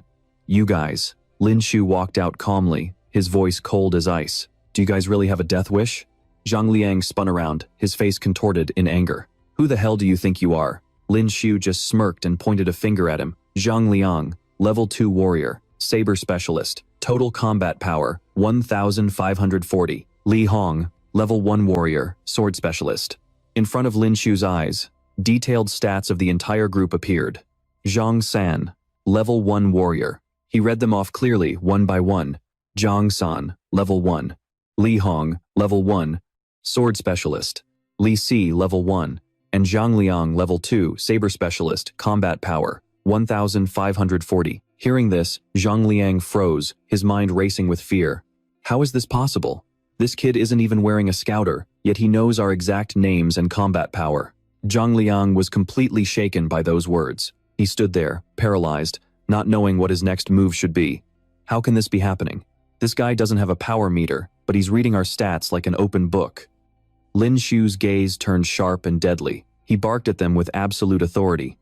"I'll give you 5 seconds. Get the hell out of my sight, or don't expect to leave this place in one piece." Terrified and seeing no other choice, Zhang Liang and his goons immediately turned tail and ran for their lives. "Senior, we're sorry. We're leaving right now." Lin Shu rushed over and gently helped Luo Yue sit up. "You okay?" She looked at him, her eyes wide with surprise and a hint of admiration. "You're a better actor than I thought. But seriously, how did you know all their info?" He pulled her onto his back with a cheeky smile. "That's a secret. Come on, we need to move. If they realize I was bluffing and come back, we're in deep trouble." On the other side of the woods, the thugs were frantically reporting back to Zhang Liang. "Boss, we did a sweep of the area. There's no one else around. They must have bolted the second we left. We've been played. If that guy was actually a master, there's no way he would have run away so fast." When he heard this, Zhang Liang's face turned bright red with rage. He slammed his fist into a tree with everything he had. "That brat, how dare he play me like a fool?" His eyes burned with pure, unadulterated hatred. He roared at his men. "That bitch is injured. They can't have gone far. They're definitely still lurking around the outskirts of the forbidden zone. We'll just stake out the perimeter. We're going to catch them, no matter what." Meanwhile, back in the dense forest where Lin Shu was hiding, Luo Yue looked at him, completely confused. Why are we heading deeper into the forbidden zone? The beasts in this area are incredibly powerful. Lin Shu just smiled at her. Sometimes, the most dangerous place is the safest place to hide. He continued to look up at the sky and shared his thoughts with her. I bet once those warriors regain their composure, the first thing they'll think is that I'm carrying you while you're injured. They'll definitely choose to leave the forbidden zone early so they can block our path at the perimeter. We might as well wait here for a few days until you recover your strength. It won't be too late for us to head out then. Hearing this, she seemed quite impressed and struck up a conversation with him. She hadn't expected his power to be so pathetic, yet his mind was actually quite sharp. He let out a laugh and continued talking to her. I'm telling you, big sis, would it kill you to stop bashing me for once? Soon, the scene shifted to the next morning. Inside the hollow tree where the two were sleeping, they were hugging each other quite intimately, completely oblivious to the world. As soon as Lin Shu woke up, he panicked when he looked over at Luo Yue. Damn it, what the hell is this situation? Why am I cuddling with her? If she finds out, she'll probably kill me on the spot, seeing that she had also woken up. He asked a bit sheepishly, "Oh, you're awake?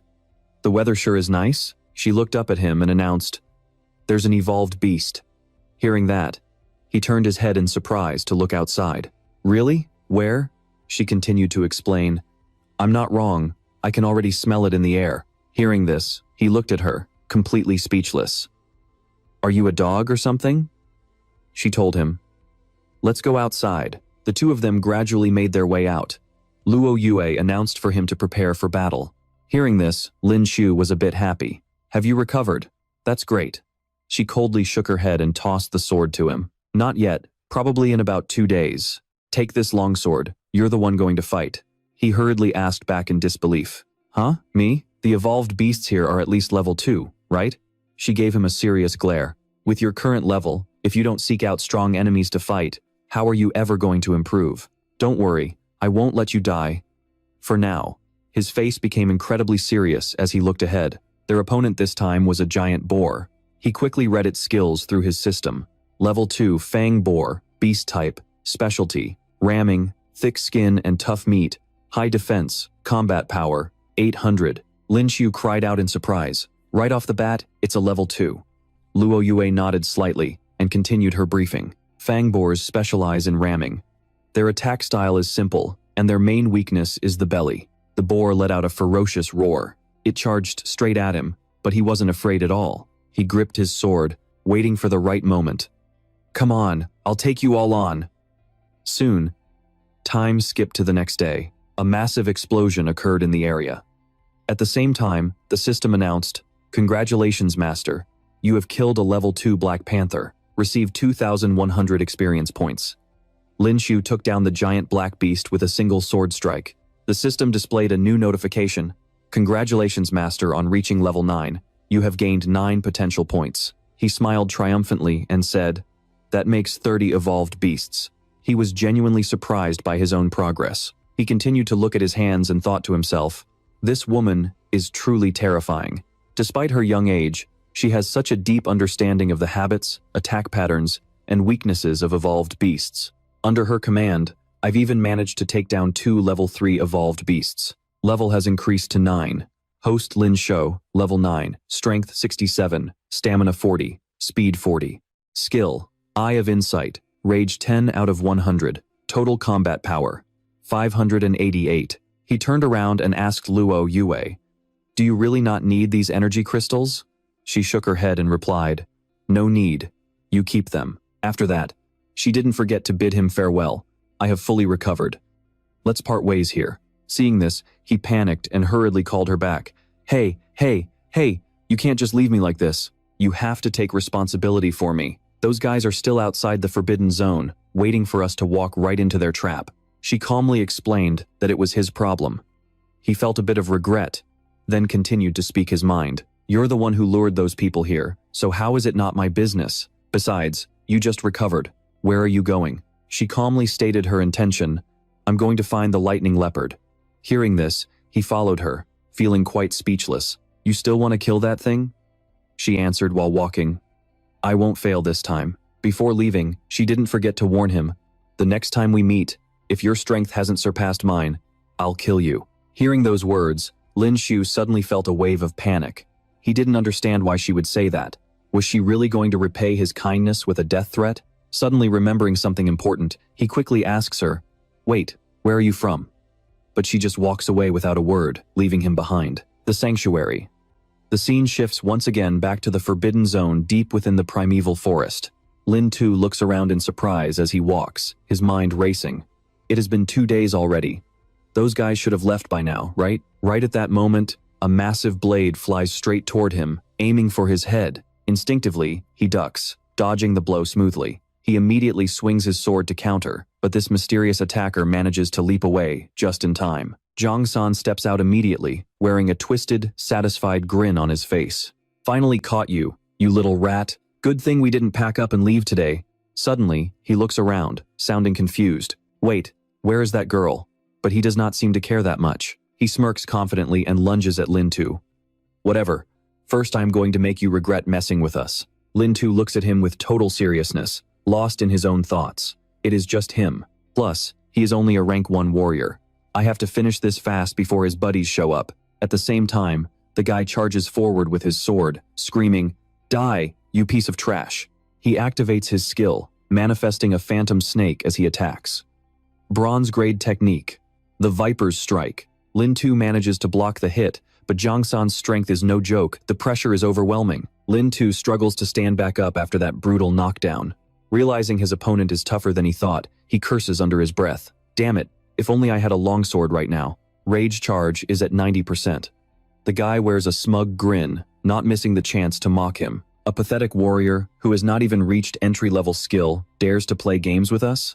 He lunges forward like he is ready to tear him apart. "Let's see if this blade can pierce right through your heart." Lin Tu does not back down, clashing blades to block the strike.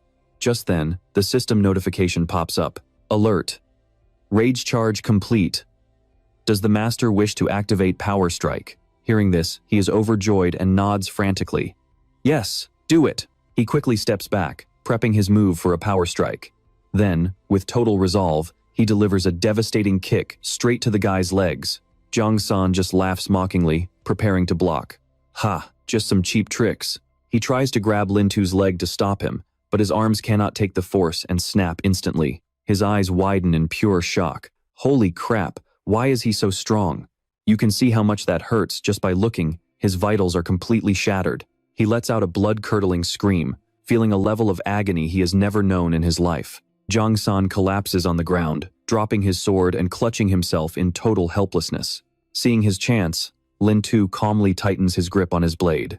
In one swift motion, he finishes the guy off with ease. Immediately, the system starts spamming notifications.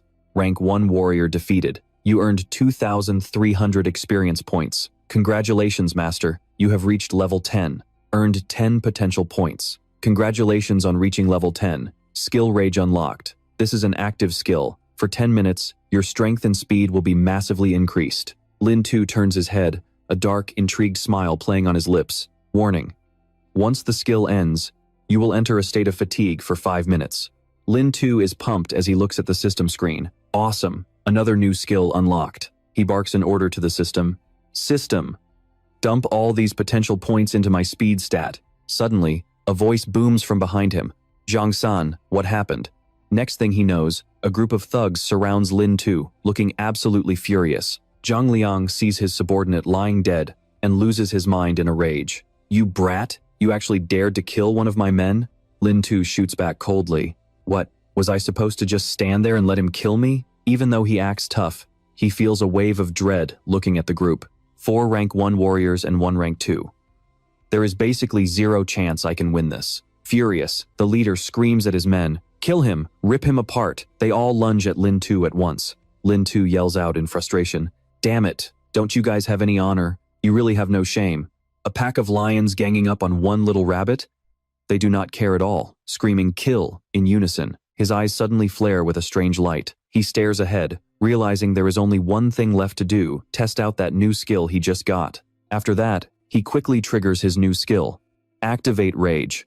A massive explosion echoes through the air, and the whole place is instantly shrouded in a thick cloud of dust. Hidden within the dust, Lin Shu grins to himself. My speed, strength, and physical stats are all spiking at once. Man, This feeling is absolutely insane. Zhang Liang suddenly starts to panic, staring ahead in total disbelief. How the hell did this brat's aura get so powerful all of a sudden? His speed is now lightning fast as he bolts forward. Seeing him escape, Zhang Liang blows a fuse. He turns around and barks at his lackeys. Is this kid part monkey or something? How can he be this fast? Where did he go? He quickly orders his men to fan out and search. We cannot let him leave this place alive. The lackeys quickly scatter in different directions. Meanwhile, Lin Shu is hiding nearby, carefully weighing his next move. This rage mode only lasts for 5 minutes. Once it is over, I will be completely exhausted. If that happens, I will just be a sitting duck. I have to end this fight fast. He eyes the red-haired guy right in front of him. That guy is using a long spear? Perfect. In an instant, he leaps high into the air and lunges straight at him. A blood-curdling scream erupts from the red-haired lackey as he falls into total despair. Lin Shu sheathes his sword and makes sure to snatch the spear as well. A smug, satisfied grin spreads across his face. He is feeling pretty good about that move. This should work. But just then, another lackey spots him standing right there. The guy quickly grabs his radio to contact the boss. Boss, I found him. He is over here. Hearing this, Zhang Liang rushes over, cursing. Block him. Don't let him get away.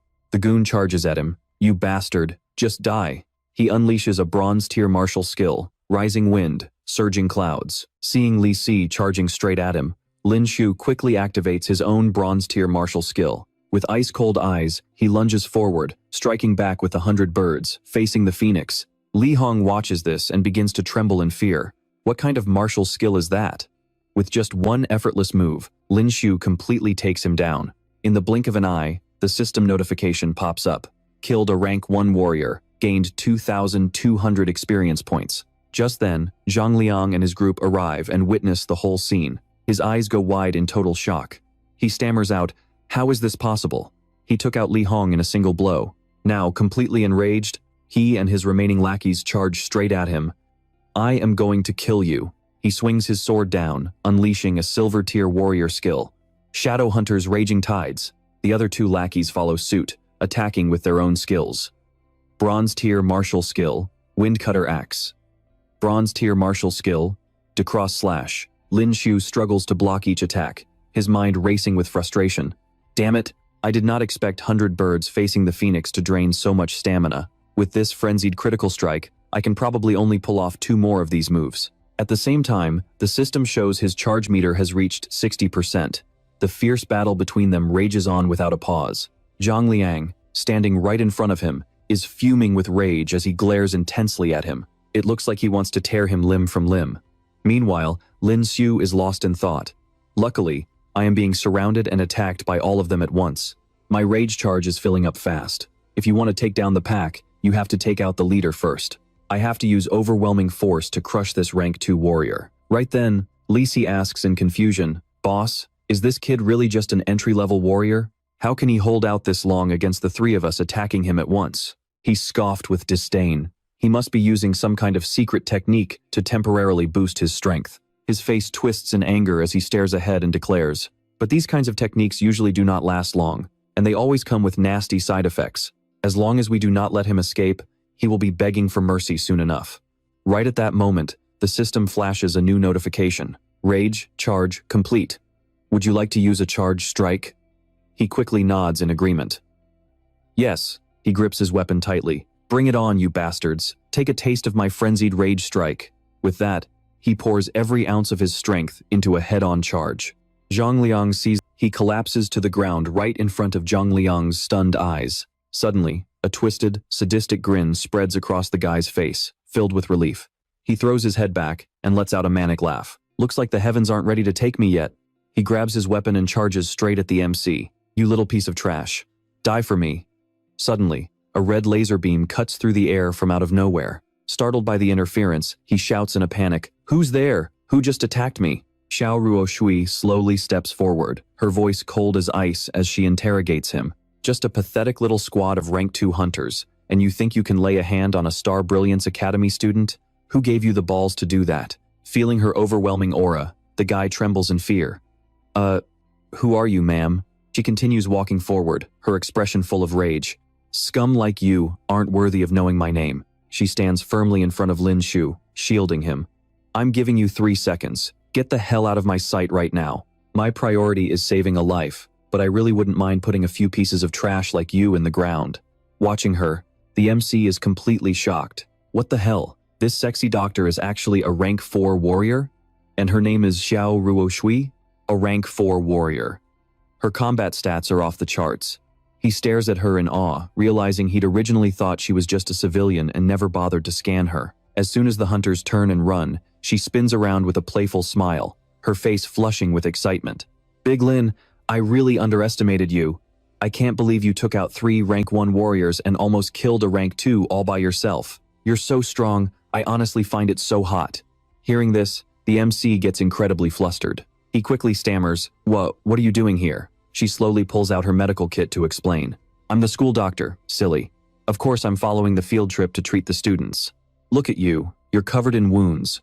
Hurry up and take everything off. I need to treat you. Panicking, he shouts out in desperation. No way, Professor. These are just scratches. It's really no big deal. He pushes back. Seriously? Why do I have to get naked every single time we meet?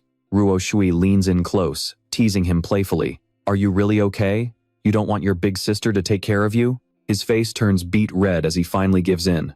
Fine, fine. She gently pulls him up to support him. Then let me help you walk. Head toward the exit. Everyone is already starting to gather. Feeling her press against him, he can't help but think, man, she's soft. Realizing he's being a bit of a creep, Lin Shu quickly corrects himself. I mean, thanks. Thank you. The scene shifts back to the school, where the faculty is busy tallying the results of the training. Shujun has 3 rank 1 cores. Li Yan has 1 rank 2 core and 4 rank 1 cores. Teacher Luo Li reads the results with a proud grin, looking extremely satisfied. Not bad at all. You've all been through some real combat now. Over the last few days, I can see that you've all made massive progress. Even your aura has become more determined. Only a real battle can truly forge a warrior. He looks around for Lin Shou but doesn't see him, so he turns to Yang Tian. By the way, Yang Tian, have you seen Lin Xu? He's the only one missing. Yang Tian looks down, troubled. We ran into a massive rank 3 python, he explains. In the heat of the moment, Lin Xu lured it into the forbidden zone. The teacher's eyes widen in sheer panic. Fearing the worst, he gasps. What? He went into the forbidden zone alone? Nearby, Zhang Yi hears this and lets out a mocking laugh. Trash is trash.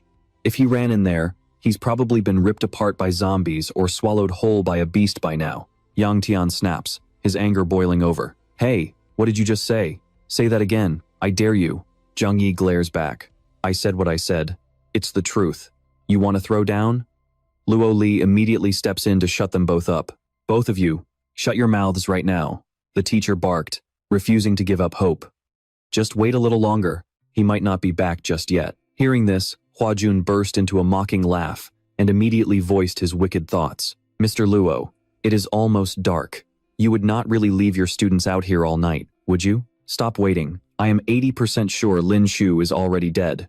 Just then, a voice cut through the air. Who exactly is wishing for my death? Everyone turned around in total shock.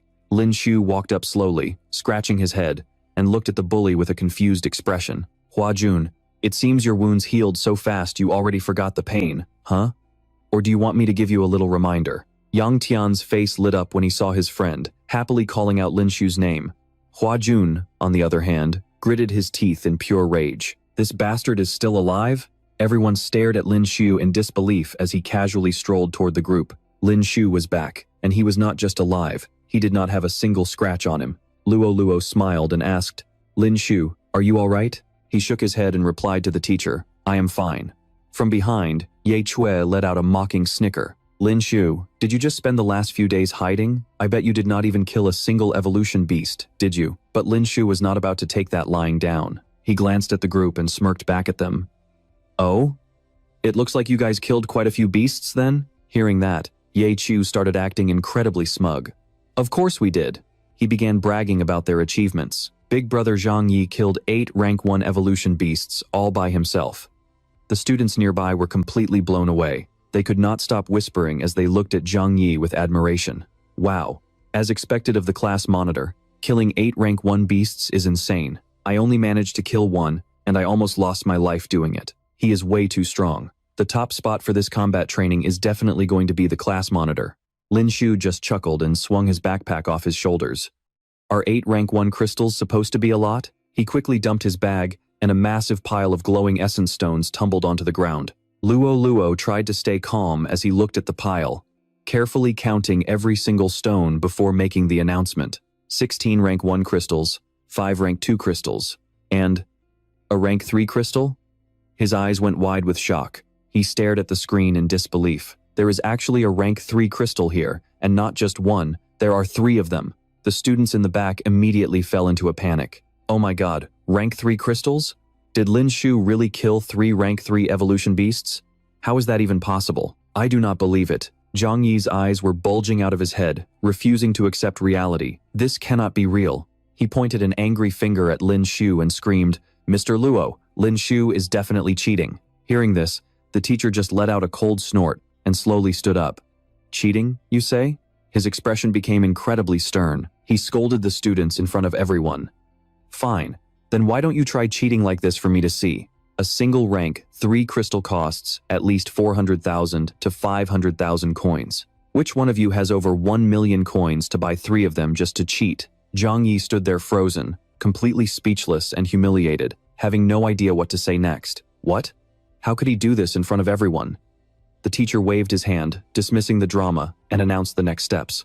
All right, everyone's performance in this training exceeded my expectations. Let's head back to the hotel and get some rest. Since you are not official martial artists yet, you cannot sell these crystals through the Martial Artist Alliance website. However, the hotel owner buys crystals, so you can sell them to him if you want. Hearing this, Yang Tian and Lin Shu's eyes lit up with excitement.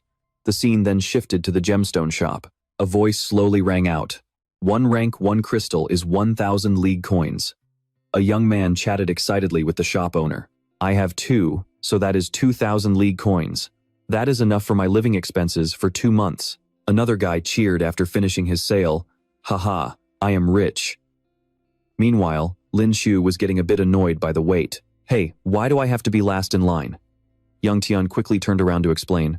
Come on, kid. You have so many crystals. If you went first, you would just depress the rest of us. Just wait your turn. A moment later, a massive pile of crystals was laid out neatly in front of the shop owner. The man was absolutely ecstatic. He pointed at the gems with trembling hands and gasped, "You actually have rank 3 crystals? And you brought 3 at once?" Lin Shu calmly asked the owner, "How much for one?" The owner quickly held up his hand to explain, 500,000 coins each. Hearing that, Yang Tian was over the moon for his friend. 500,000 for just one. Huajun stood to the side, doing the math in his head and feeling stunned. 3 of those make 1.5 million, plus the 5 rank 2s and 17 rank 1s. That is almost 2 million coins in total. Lin Shu just hit the ultimate jackpot. The shop owner turns around and smiles at Lin Tu. Lin Tu, kid, give me your union ID number. I'll wire the money to you right now. Suddenly, a man shoves him aside and barks coldly. Move it. Don't get in my way. Lin Tu sees how ticked off this guy is, and glares right back at him. The man sneers, shouting at the top of his lungs. So these are the losers from Class 29? That is Sun Chen, a provisional warrior with some seriously high combat stats. The guy next to him looks down on them too, chiming in. Just a bunch of nobodies. Even their training looks pathetic and cowardly. That is Li Yuan, an entry-level warrior with solid overall stats. Hearing this, Yang Tian snaps and roars. What did you just say? Lin Tu stays perfectly calm through all the drama. He thinks to himself in surprise word is, everyone in this class has reached entry-level warrior status, and dozens have already become provisional warriors. He keeps his eyes fixed on the arrogant guy standing there. This Sun Chen guy is apparently ranked 108 in the entire academy. He tosses a bag of gems onto the counter and addresses the shopkeeper. Hey boss, I've got 10 rank 1 beast crystals and 1 rank 2 crystal here. Exchange them for union credits for me, would you? With a smug look on his face, he turns around and announces, You see that? Being able to take down a rank 2 evolved beast, that's real power. Not like you pathetic losers. Sun Chen turns and stares down the crowd. Oh right, your class has that one famous loser named Lin Tu, doesn't it? Seriously, what a class of trash. Hearing his name, Lin Tu calmly steps forward with a smirk. I'm the loser you're looking for. What's the matter? Were you dying to meet me that badly? You guys skip the line and then start running your mouths to hurt people. A mysterious grin spreads across his face as he adds a little threat. Apologize to me right now, or I'll show you exactly how a loser handles business." Hearing this, the guy explodes with rage and glares ahead. He lunges forward to attack, cursing as he goes. "Damn it, a piece of trash like you thinks he can talk big to me? If I don't teach you a lesson, my name isn't Sun Chen." Lin Tu doesn't back down, slowly winding up a punch and driving it straight forward to clash. Seeing this, Sun Chen mocks him with a laugh. "Trying to trade blows with me? You've got a death wish." Both sides charge in, neither willing to give an inch. His strength is undeniably formidable. However, he suddenly panics and stumbles back in pain. Sun Chen's entire body starts shaking uncontrollably. He glares forward in fear, thinking, "Crap, how the hell is this guy so strong?" Desperate, he has no choice but to use his most powerful technique against Lin Tu. "Screw you, I'm gonna cripple you." Hearing that, Lin Tu leaps into the air, prepping his next strike. He delivers a cold kick straight to the guy's face and snarls, "That wasn't even half of my power." The guy screams in agony from a pain he's never felt before. Seeing Lin Tu humiliate him like that, the crowd goes wild, cheering in excitement. "That's it. Get him, Lin Tu." Clutching his face and backed into a corner, he fumes with rage. "Not bad. I guess you've got some skills." He stands there, screaming like a madman. "You've officially pushed me too far." He clenches his fists, preparing to unleash his strongest bronze-tier martial art. Next, Sun Chen uses his burst punch, raining down 1,000 strikes on Lin Tu, but Lin Tu doesn't look worried at all. He calmly evades every single punch with ease. At the same time, his system notifies him that his rage meter has hit 80%, then 90%. Standing to the side, Zhang Yi watches the whole thing, his jaw dropping in pure disbelief. "We only had 3 days of combat training. How did this guy get so incredibly strong?" But the students from the heavenly class are no pushovers. Seeing his opening, Sun Chen lunges forward with a punch and shouts triumphantly, "Hey loser, is all you can do run?" He follows up with another bronze-tier technique. "Then let's see you handle this." He throws a direct, lunging strike. Sun Chen's punch is packed with devastating force, aiming straight at Lin Tu to end the fight once and for all. A massive boom echoes through the gem shop. Seeing this, Yang Tian shouts out in fear, "Lin Tu!" His classmates behind him also yell out warnings. "Lin Tu! Watch out!" Only Li Yuan stands there with a smug, mocking grin. He didn't know his place. On the other side, Sun Chen seems to freeze at the sight before him. Lin Tu stands right in front of him, having completely blocked the punch. At that moment, his system chimes with a notification. "Beep! Rage meter fully charged. Would you like to use charged strike?" Seeing this, he let out a smug grin and a sharp smirk. "No need for that right now. With my current strength, I can already beat him to a pulp." His expression shifted to dead serious as he glanced forward. "Besides, I need to make an example out of him. Show everyone else exactly what happens when they mess with me." A surge of determination flashed through his mind. A split second later, he coldly snapped the guy's arm, sending him into a screaming frenzy of agony. His arm bones were completely shattered. He could only clutch his mangled limb helplessly, wailing in sheer despair. Seeing the carnage, Li Yuan panicked and rushed over to him. "Sun Chen, are you okay?" The rest of the crowd immediately flew into a rage, closing in on Lin Shu with curses flying. "You bastard, son of a... How dare you touch someone from Class 1, you Class 29 losers." But on the other side, everyone looked dead serious. They stepped up, forming a human wall in front of Lin Shu. Yang Tian shouted back defiantly, "So what if we hit you? You guys were the ones who started it. If you've got a problem, then come at us."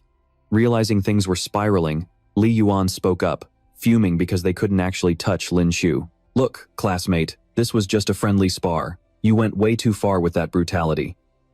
Lin Shu just laughed, sounding genuinely amused by the hypocrisy. "If I hadn't been brutal, that bronze-rank technique he just used would have crippled anyone else.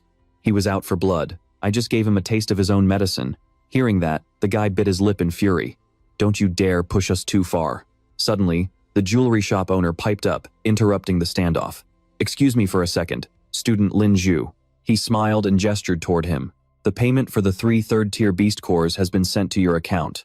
Go ahead and check it." Lin Shou gave a brief nod of acknowledgement. "Thanks, boss." Over on the side, Li Yuan froze, completely blindsided by what he'd just heard. Did I hear that right? 3 third-tier cores? He couldn't wrap his head around what was happening. His mind was reeling. Did this guy really kill third-tier evolved beasts? How the hell did a loser get this strong? Lin Shu just stood there with a smug grin. Then, he turned to Sun Chen to drop a little more salt in the wound. "Oh, right. Do you want to take a swing for your buddy too?" It looked like you were itching for a fight a second ago. Though, he was secretly thinking to himself, I've got one more power strike waiting just for you. If I beat you too, my combat ranking will break into the top 108. The guy was fuming, watching this whole scene unfold. He was helpless to do anything about it. Suddenly, a booming, angry voice cut through the air. What do you think you're doing? Looking for a fight? Everyone whipped their heads around, caught off guard. Teachers Jiang and Luo stepped forward. One student, practically vibrating with rage, pointed a finger at Lin Shu. Teacher Jiang. This guy from class 29 just snapped Sun Chen's arm, but Yang Tian wasn't about to back down. He crossed his arms and barked back. Ha, he's the one with the trashy mouth, calling our class losers and swinging first. Luo stepped up and took charge. All right, tell me and Teacher Jiang exactly what happened from the beginning. The student flourished a nod and stepped forward. Yes, Teacher Luo. It went like this. He then laid out the whole story for them. After getting the full picture, Luo turned to lecture Lin Shu. So that's how it is. Lin Shu, how could you lay a hand on a fellow student? Apologize this instant. But secretly, he was glowing with pride. Nice hit. That'll show those arrogant class 1 brats who think they're too good for regular teachers. Lin Shu really blew my expectations away. Only 2 moves to crush Li Yuan and make him kneel? Incredible. Hearing that, Lin Shu strolled over to Sun Chen with a playful, mocking laugh. Hey, classmate Sun, my bad. I shouldn't have been so rough with you, but don't you worry. I'll cover your medical bills. After all, I'm not exactly short on cash these days. The 2 guys were absolutely fuming. The students in the back couldn't help but snicker.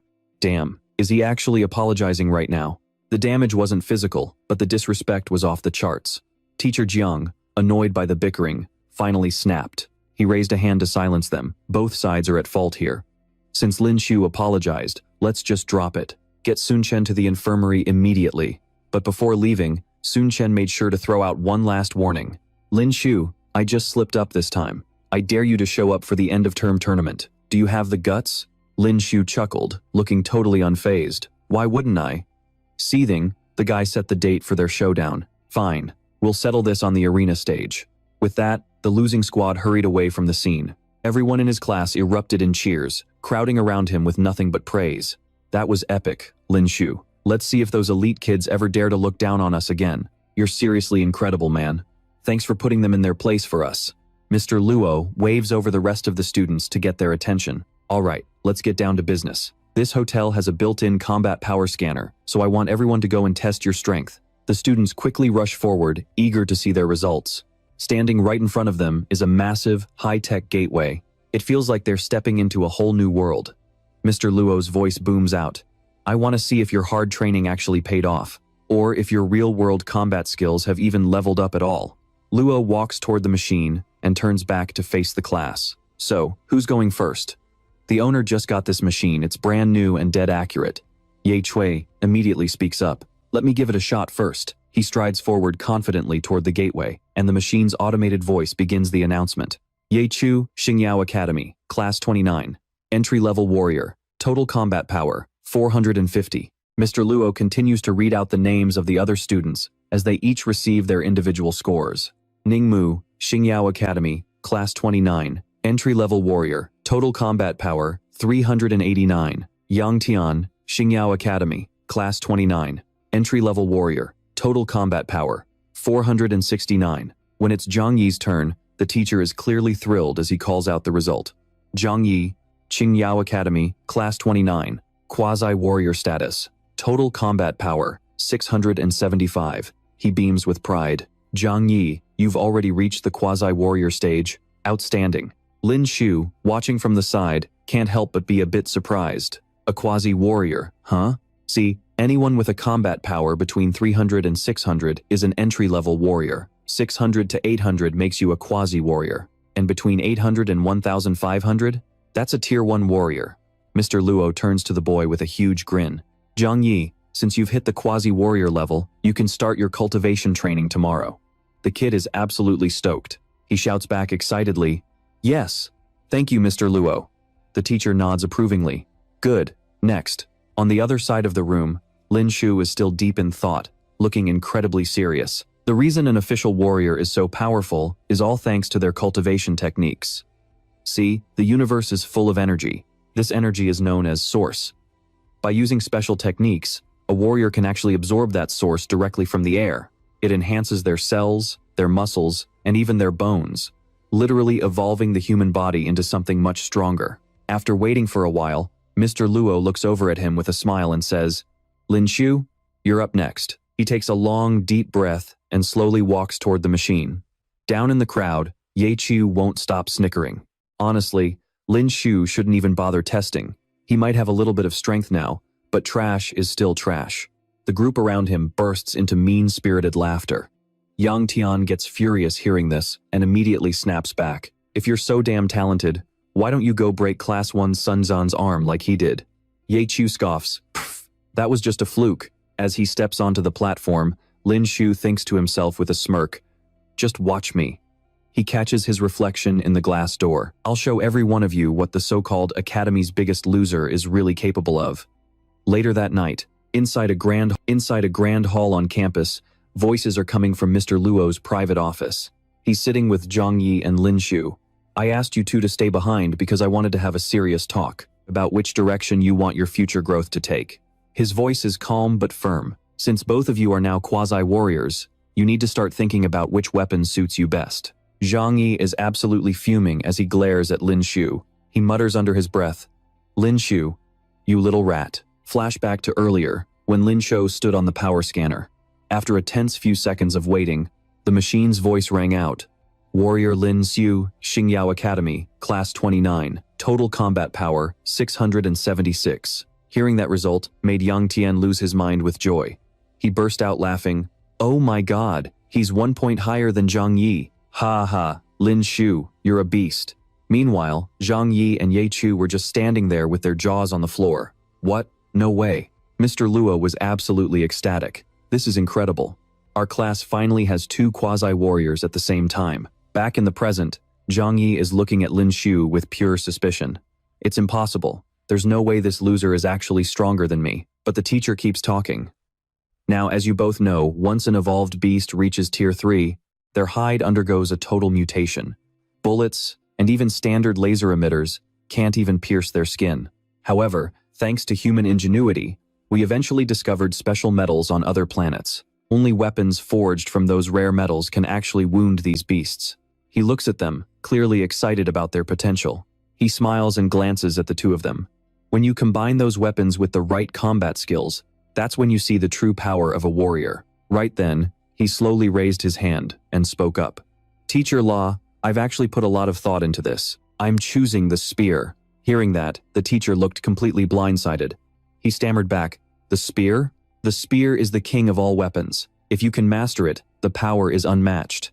But right now, his brow was furrowed in pure confusion. He continued to voice his concerns. "Look, the top-ranked fighter, Dongfang Hua, uses a sword with the famous weak-water style. Second place is Thomas from America, and he uses a massive greatsword." Immediately, the boy nodded in agreement, slammed his hand on the desk, and told him, "That is exactly my point, Teacher Law. Just look at it. In the world rankings of the top 10 warriors, isn't there one specific type of fighter missing?" After thinking it over for a moment, the teacher had to nod. "You're right, there really isn't." But then, he suddenly realized something was off. Lin Shu laughed as he ran out the door, shouting happily, "Goodbye, Teacher Law." Seeing this, the teacher called out in surprise, "Don't tell me you?" He looked on in total shock at the silhouette in front of him. This kid has massive ambition. He might actually have a legendary future ahead of him. He quickly imagined the powerful figure the boy would become. With the basic spear techniques and cultivation cards already in hand, the scene shifts to a massive school campus at twilight.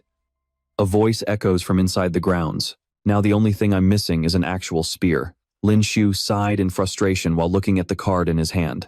He wasn't an official warrior yet. That meant he couldn't buy anything from the Warrior Alliance website, so he had to try his luck at the school's martial arts hall. He looked up at the massive building ahead and thought to himself, "I've got to go in there." The shop owner smiled and asked, "What kind of weapon are you looking for?" Lin Shu chuckled and explained, "I'm looking for a long spear." He had a smile on his face, but his movements were full of confidence. Not many students use this kind of weapon anymore. The man suddenly remembered something. "Actually, I just finished crafting a spear." He then pointed to a weapon in the back. "Take a look." The shop owner quickly handed the boy a large spear. He made sure to mention that the spear weighed 20 kilograms. It is made from meteorite iron, so it is incredibly sharp. The original price was 200,000, but I will give it to you for just 50,000. Holding the spear in his hand, the boy looked disappointed and quickly blurted out, "It's way too light. This won't work." Seeing that the kid wasn't satisfied, the owner pulled out another spear and explained, "This one is 35 kilograms. It has fire attribute support and an anti-theft feature. You can even use it as a lighter when you are out in the wild." The original price was 500,000. We have a promotion going on right now. If you are a member, the price drops to 250,000. The boy gave it a few spins but continued to complain that it was still way too light. Immediately, the man grabbed an even heavier spear. He didn't forget to give his sales pitch. That one is 45 kilograms, made from moonstar ore. After 25 different processing stages, it can slice through level 3 evolved beasts like a hot knife through butter. The original price is 1 million. Since you seem serious about buying, I will give it to you for 700,000. The boy just sighed in response. Too light. It's really too light. Boss, don't you have anything even a bit heavier? At this point, the man was getting genuinely annoyed. Kid, what are you talking about? The shop owner's eyes were filled with rage as he started questioning him. Are you actually here to buy a weapon? Or are you just trying to mess with an old man? He then angrily pointed at Lin Xiu and declared, "Fine. You want heavy? I've got heavy. Just wait a second. I'm just worried you won't even be able to lift it." He then pulled out an old box covered in cobwebs. This spear was rejected because it was simply too heavy. The owner stood in front of him and continued the story.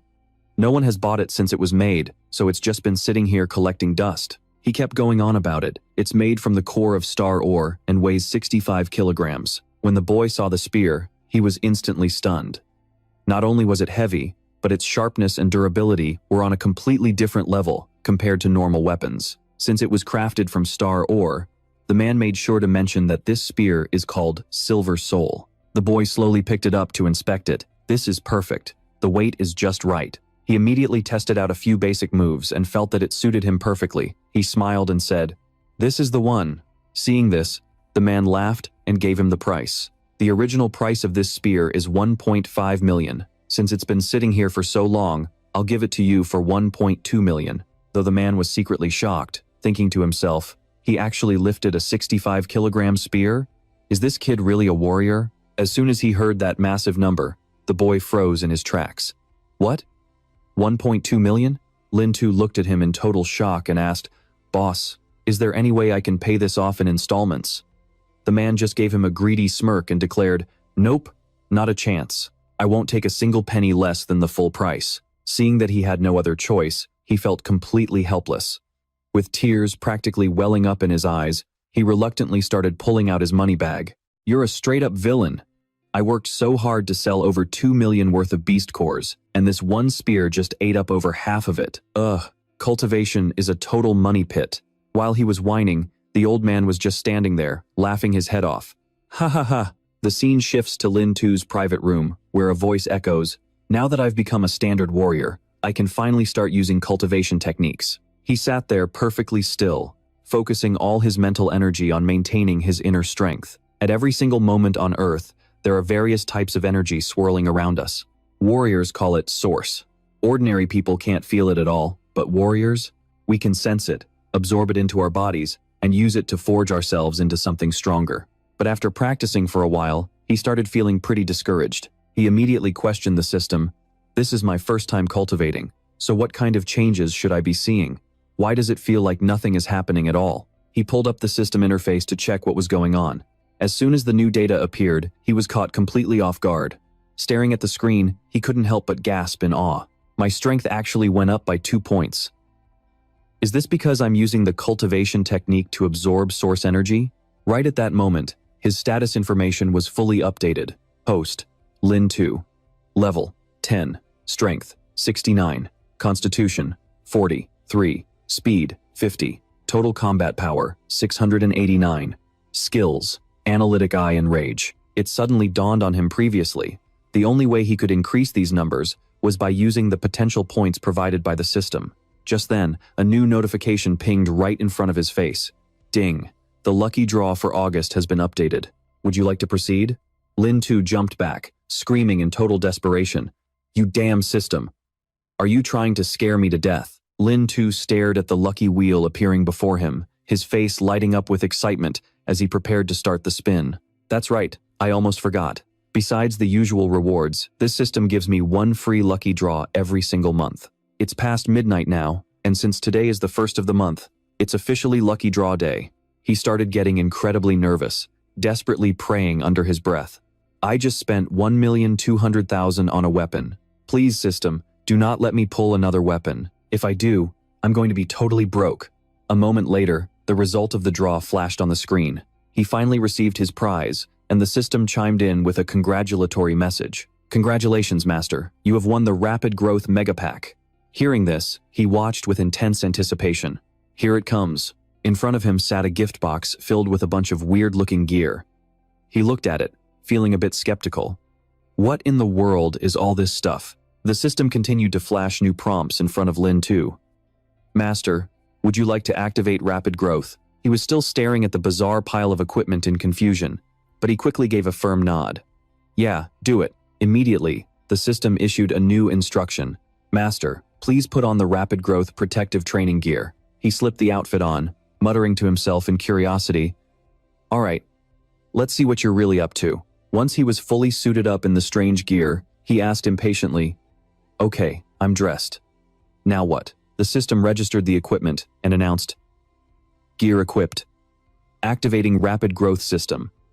Current progress, 0 out of 10,000. Suddenly, Lin Tu's heart skipped a beat as he felt his entire body being slammed toward the floor.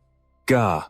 What is happening? He was pinned to the ground, unable to move a single muscle. He cried out in total helplessness. Holy crap, what's going on? This is way too heavy.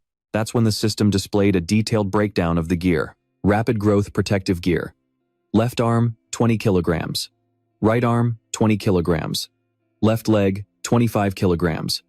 Right leg, 25 kilograms. Under vest, 40 kilograms. That was a total of 130 kilograms. He couldn't even budge.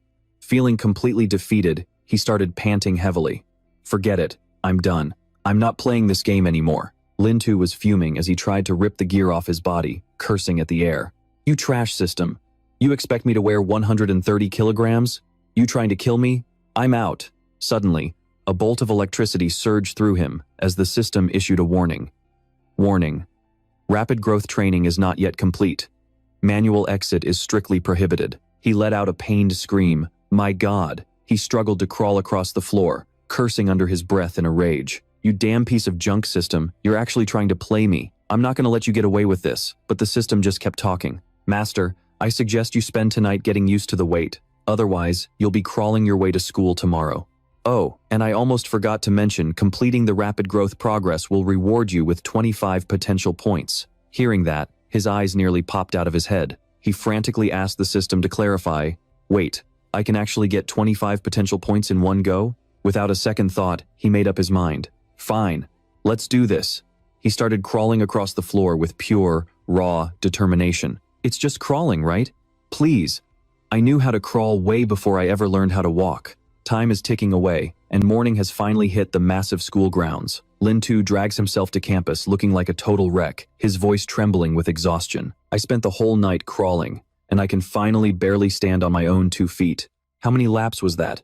Maybe 19 or something? But why is the progress bar still so low? This damn system really screwed me over this time. Just then, a new system notification pops up. Fast growth progress, 1,000 out of 1,000. Suddenly, someone sneaks up behind him and gives him a hearty slap. Hey, Lin Tu, good morning.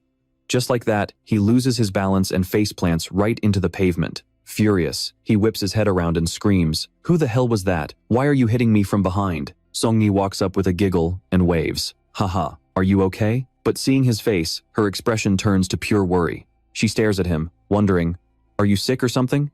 Seeing it's her, his anger vanishes instantly. He quickly forces a smile and says, Oh, it's just you, Songni. I'm fine, really. I was just lost in thought and didn't see you coming. Haha, Lin Tu stands up and pats her head, not forgetting to give her a compliment. It's been 2 years since we started high school, right? We haven't seen each other since then. Our little Songni has really grown into a beautiful young lady. By the way, what brings you here? She sighs and explains the situation. The college entrance exams are coming up soon, So our teacher is taking us around to see which schools we like. Hearing this, a light bulb goes off in his head. He chuckles and asks, "So, let me guess. You're aiming for Star Brilliance Academy, right? Is it because your big brother goes here too?" She sighs in frustration and shoots back at him. "Don't flatter yourself. I didn't apply to Star Brilliance just because of you." Right then, another voice cuts in. "Hey, Song-ni, is this that guy Lin Tu who used to live next door to you?" The two of them turn around, confused. Tang Ping walks over with a smug grin. "I heard that the strongest piece of trash at Star Brilliance Academy was also named Lin Tu. Could it be the same guy? It turns out this guy is Tang Ping." Hearing this, Song-ni gets absolutely heated. She snaps at him, "Tang Ping, what the hell is that supposed to mean?" He just laughs and keeps pushing her buttons. "Nothing much. I just saw Senior Lin Tu here, who's 2 years ahead of me, and I couldn't help but want to have a little training session with him." She's beyond pissed now and starts rolling up her sleeves. "Fine, then you're fighting me." Tang Ping doesn't stop his mocking. He turns back to Lin Tu with a smirk. "Song-ni, I could never bring myself to hit a girl. So, what's it gonna be? Is Senior Lin Tu actually scared?" Lin Tu just smiles and nods in agreement. "All right then, I accept." He steps forward and tells the guy straight up, "If you're that desperate for a beating, then I'll be happy to oblige." Right now, he's still wearing that heavy armor weighing 130 pounds, but he doesn't seem to care at all. Even though his body is dragging under more than 60 kilograms of weight and he's exhausted, taking down a brat like this shouldn't be a problem. Tang Ping quickly drops into a fighting stance. Lin Tu signals him, "All right, let's get this over with." Hearing that, the guy rushes forward with a cocky look on his face. "Okay then, Senior Lin Tu, try to keep up." He swings his leg high for a kick right at his head. Lin Tu calmly blocks the attack with ease. Sensing something is off, the guy quickly retreats. In an instant, Tang Ping jumps back, looking completely shaken. It seems like things aren't going quite how he planned. He stammers out a compliment. "Wow, Senior Lin Tu, you're actually not half bad." Immediately, he prepares his next move and shouts, "Now try to handle this one." He activates his bronze tier martial skill, the Cloud Dust Palm. His face turns dead serious. He lunges forward with incredible speed. A palm strike flies straight toward Lin Tu, giving him almost no time to react. Lin Tu thinks to himself, "Damn, that's fast." His expression turns sharp and focused. He grits his teeth in frustration. On any normal day, he could have dodged that easily. But, with more than 60 kilograms of extra weight on him, dodging is out of the question. The guy starts landing blow after blow on him without stopping. Seeing this, the crowd behind them starts cheering. "Ha! Tang Ping is a genius who's almost a rank 1 martial artist. That loser is definitely going down." Song-ni snaps back at them, "Shut up. Lin Tu is not going to lose." After a barrage of attacks, even Tang Ping is starting to feel the burn. He looks ahead, feeling frantic. "Damn it. I've been hitting him over and over, but I can't seem to knock him off his feet." He quickly realizes that Song-ni and the others are watching every second of this fight from the sidelines. "No way. I have to take him down right here in front of Song-ni." With that thought, he summons a ball of fire in his hand. Preparing his finishing move, he thinks to himself, "I'm going to turn this guy into a real cripple." A split second later, he unleashes a powerful palm strike directly into Lin Tu's chest. Lin Tu is forced back several steps, feeling the intense heat radiating from that last attack. Right then, he firmly grabbed his wrist. His face was a mask of pure rage as he demanded an answer. "Do you even know the first rule of being a killer?" Seeing the look in his eyes, the guy's face went pale with terror. He scrambled to beg for mercy. "Senior, wait a second, hold on." He snapped the guy's arm without hesitation, leaving him screaming in total despair. He didn't forget to add, "I'm going to teach you a little lesson today." By now, Duong Bin was kneeling on the ground in agonizing pain. "Brother Bin, are you okay?" They were freaking out, quickly helping him sit up. "Brother Bin, how bad is it?" Duong Bin was beyond furious. He was losing it. He started screaming at the top of his lungs, "I'll kill you. I'm gonna freaking kill you." Lam Tu, still oblivious to the trouble brewing, gave a cocky smirk. "Come on then, give it your best shot." He didn't notice someone else charging at him from a distance. Sensing something was off, he quickly whipped his head around. He looked back, confused. Right then, a guy lunged forward and landed a heavy punch on Lam Tu while he was distracted. Just like that, he was sent flying back while everyone watched in shock. He slowly picked himself up, having no clue what the hell just happened. Seeing his older brother show up, Duong Bin started crying and begged, "Brother, break all his damn limbs for me." The man walking toward him was none other than Duong Thien, a quasi-warrior specializing in longswords with a combat power of 752. Seeing him, he immediately started to panic. That was Duong Thien from the 53rd class, ranked in the top 100 on the school's leaderboard. He was also the vice president of the Academy's boxing association. His face was twisted with rage as he slowly cocked back his fist. "You broke my brother's arm, so I'm gonna cripple all 4 of yours." Hearing that, he was completely terrified. He remembered the armor he was wearing. Damn it, with over 50 kilograms weighing him down, there was no way he could dodge this. And just like that, he took a direct punch to the face and hit the dirt. Suddenly, an angry voice rang out. "Hey! Stop right the kick himself." He felt the searing pain from the impact of that punch, letting out a cry of pure agony. He collapsed onto the ground. Duong Thien didn't miss a beat to mock him. "You've got 1 foot in the grave and you're still trying to play the hero?" He stepped toward his hands with cold determination. "I'm gonna ruin your hands." He slammed his foot down hard on the ground, making him scream out in unbearable pain. Song Ni could only scream helplessly. "Brother Lam too, please stop." A smug, triumphant grin spread across Duong Thien's face. He raised his foot again. "Now for the right hand. I'm not just gonna make you useless. I'm gonna make sure you're a complete invalid." A voice boomed. "Stop this at once." Lalak came running over, shouting for them to quit it. But that piece of trash didn't even think about stopping. He quickly went for the next blow. Witnessing this made the man even more furious. He let out a barrage of insults. "Damn it, are you really gonna ignore my words?" He couldn't help but think angrily to himself. The Duong family is full of scumbags, acting this ruthless right in front of me. Duong Thien finally stopped, visibly annoyed. He was absolutely livid as he demanded, "Duong Thien, what the hell do you think you're doing? A third-year student bullying a second-year junior?" Duong Thien laughed in surprise, then scratched his head as if nothing had happened. "Oh, it's you, Teacher La? This guy broke my brother Duong Bin's arm right in front of everyone. Since when can a junior bully a senior?" Song Ni cut in, fuming. Duong Bin was the one who suggested the training session in the first place, and during that training, Duong Bin was being brutal. He was literally trying to kill Lam too. Lalak stood calmly in front of the two of them and stated, "The school will decide who's right and who's wrong." Duong Thien pointed at Lam Tu and snarled, "Lam Tu, you might have gotten lucky today, but you can't run forever. Watch your back when you're out, or you might just lose your life." But it seemed like he couldn't let his anger go either. He shouted coldly, "I don't care about that. Duong Thien, in 3 days, you and I are settling this in the arena." Hearing this, Lalak was stunned. The entire school immediately started buzzing with excitement over the challenge. He turned around and shouted at the top of his lungs, "Lin Shu, stop being stupid. You are no match for him. The martial arena is a life and death struggle. He's going to kill you." Hearing this, Song Ni immediately started to panic. "Please don't do this, Lin Shu." He gave her a reassuring smile and said, "Song Ni, there's no need to worry, I'll be just fine." Then, he turned to Tang Tian with a smug, confident look. "Do you have the guts or not?" Hearing the challenge, Tang Tian burst into a malicious laugh, acting as if victory was already in the palm of his hand. "You? A piece of trash like you? Why wouldn't I dare? When the time comes, I'm going to cripple you right in front of every teacher and student in this school." Word spread like wildfire, and soon the entire school was buzzing with gossip about the upcoming fight.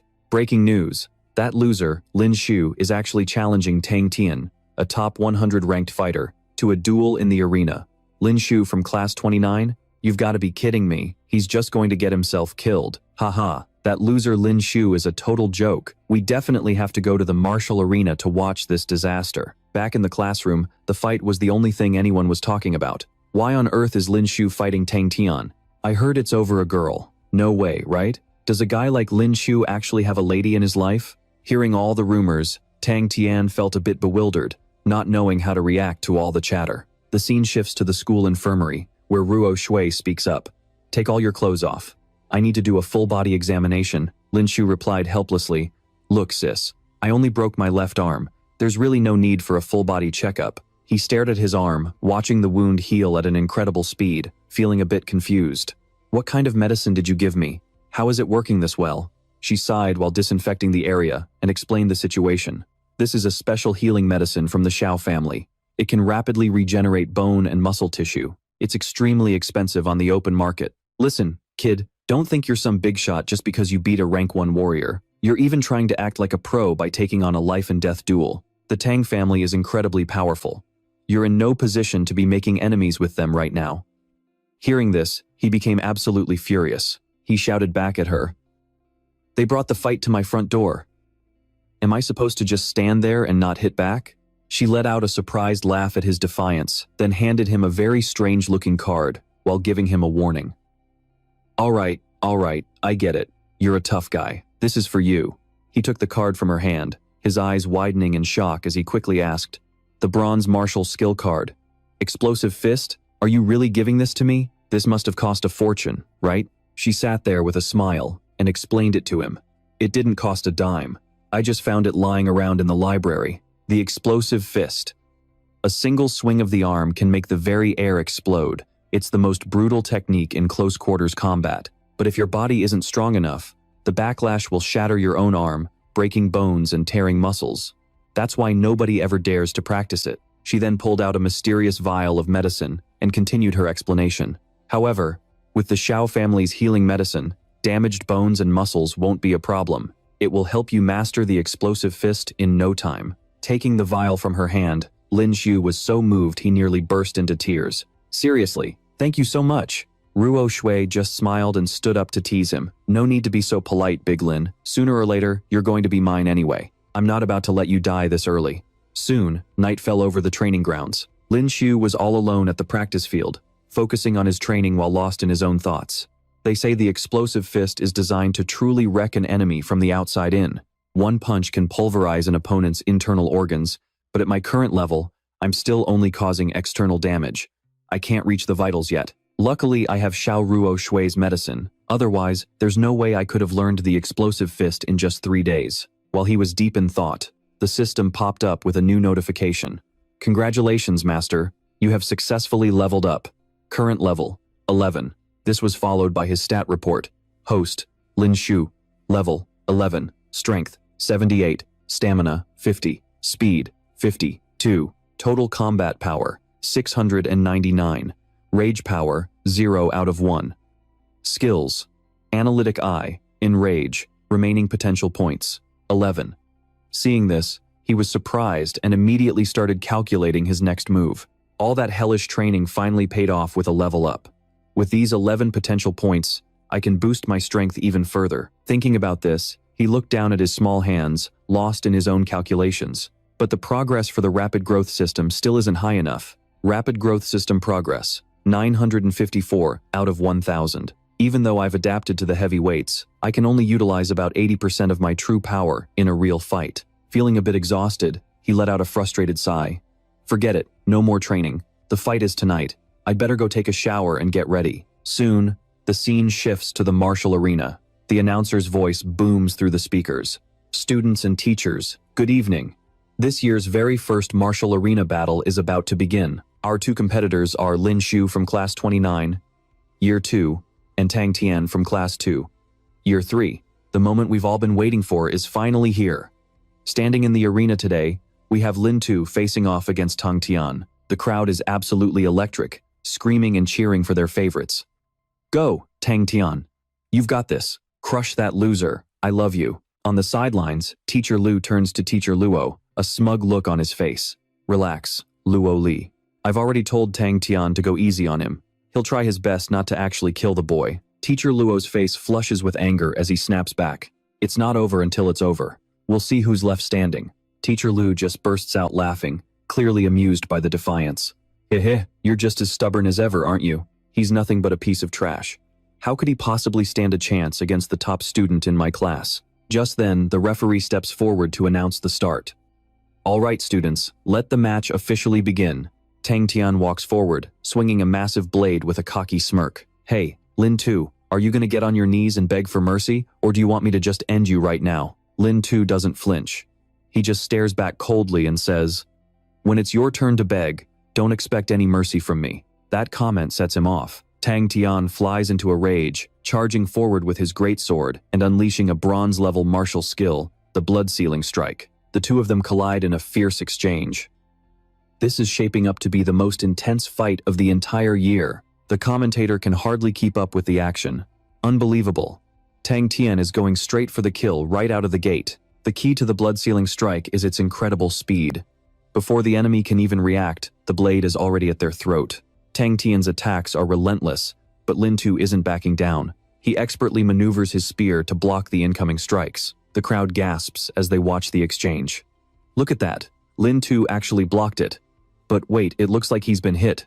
Everyone watches in shock as a thin line of red appears on Lin Tu's neck.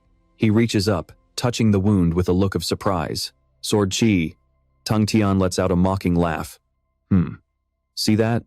You can't block my blade, no matter how hard you try. He swings his weapon again, faster than before, closing in for another strike.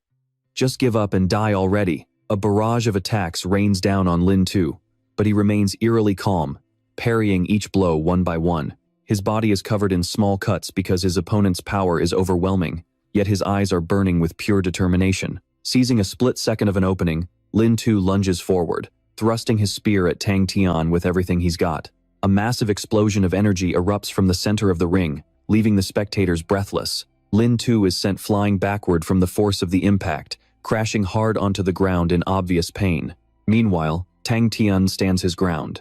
He looks down at a fresh wound on his arm, his eyes wide with disbelief. To think you actually managed to land a hit on me. You should feel honored to lose after a performance like that. Teacher Luo and Yang Tian are pale with worry, rushing toward the edge of the ring. Song Air runs over as well, her heart racing. But despite everyone's panic, Lin Tu just looks up and gives a small smile. Don't worry, guys. I'm fine. The audience is stunned by his resilience. At that exact moment, a holographic system screen flashes before Lin Tu's eyes. Beep. Fast Track Growth System Progress. 1000 out of 1000. Task completed. Congratulations, host. You have earned 25 potential points. Rage meter, 100 out of 100. Would you like to activate a charge strike? For the longest time, Lin Tu had been enduring the crushing weight of heavy armor hidden under his clothes. One by one, he begins to unbuckle the pieces and tosses them into the air. System, put 21 points into strength and 4 into constitution. As soon as he speaks the words, his stats skyrocket and his skills level up instantly. Yang Tian watches from the sidelines, his jaw dropping. Are those weighted wrist guards? Leg braces? Even a weighted vest? Teacher Luo stares in total confusion. He had no idea Lin Tu had been fighting with all that extra weight this whole time. Tang Tian remains arrogant, looking down his nose at his opponent. So what if you drop some extra weight? But as soon as those weights hit the ground, the entire arena shakes with a deafening thud. Yang Tian's eyes go wide. Based on that sound, those things must weigh a ton. This guy is a total monster. Teacher Luo starts to grin, leaning forward in anticipation. Hehe, now things are getting interesting. The real show is about to start. Lin Tu stands up, his face filled with absolute confidence as he stares his opponent down. That was just the warm-up. Now, we fight for real. Hearing such a bold challenge, Tang Tian's face contorts with fury. He grits his teeth, his temper reaching a breaking point. You bastard. You've been playing with me this whole time? He grips his sword and charges at full speed, his eyes bloodshot. You'll pay for your arrogance. He swings his blade with everything he has, aiming to cleave Lin Tu in two, but Lin Tu's figure suddenly blurs and vanishes right before his eyes. What? How is this possible? While he was still dazed, Lin Shu appeared right behind him, making the guy jump in shock, unable to react in time. Seizing the moment, he swung a heavy blow at his opponent. The guy managed to react just in time to block it. Even his weapon was starting to crack under the pressure of these massive attacks. This made Tang Tian spiral even more. This guy's speed and power had just jumped to a whole new level. Was it because he finally shed that heavy training gear? Lin Shu wasn't just putting on a show. He quickly leaped high into the air, spinning his weapon right in front of the guy's face. You were having a blast earlier, weren't you? Now it's my turn, you punk. But the guy just kept snarling back. Bring it on. You think I'm scared of you? Hearing this, Yang Tian down below was getting fired up for them both. Hell yeah, Lin Shu. Take him down. Instructor Luo let out a surprised laugh and praised him. This kid. Once he ditched those heavy weights, it's like he turned into a completely different person. This is his true strength. On the other side, Instructor Lu was sweating bullets, watching this entire scene unfold. Lin Shu was completely in the zone, losing himself in the heat of battle. He didn't forget to talk some trash either. Come on. Do it again. He thrust his weapon high into the air and let out a roar. Tang Tian couldn't believe what was happening right in front of his eyes. He frantically swung back, screaming. No way. You're just a piece of trash. How could you have a martial skill this powerful? Just die already." Right when he thought he had the upper hand, a flaming phoenix suddenly burst forth. It blocked his strike head-on. The phoenix cleared a path for Lin Shu to charge forward with his spear. The attack was too fast for him to dodge. Finally, Tong Tian felt the searing pain through his body and started screaming his lungs out. He shrieked in pure desperation. The impact sent him flying high into the air, leaving everyone watching completely frozen in shock. Lin Shu stood firm on the stage, looking cold and absolutely dominant. A second later, the crowd in the stands erupted. They were losing their minds. Tang Tian lost. Lin Shu from Class 29 actually took down a top 100 fighter. He beat a rank student from the Academy's power board. Does that mean Lin Shu is now one of the Academy's top 100? It's unbelievable. Is this guy really still trash? Tang Tian trembled as he struggled to his feet. Lin Shu, you bastard. He was beyond furious, pulling out a strange item and declaring coldly, "Don't think for a second that this is over. I won't lose to you." Right then, he started chugging the entire bottle of medicine. He poured it down his throat while the crowd watched in confusion. As soon as he finished, his eyes completely changed. There was a terrifying glint in his stare. His eyes widened, and his muscles began to bulge and grow in an unnatural way. He had grown into a massive, hulking beast right in front of Lin Shu.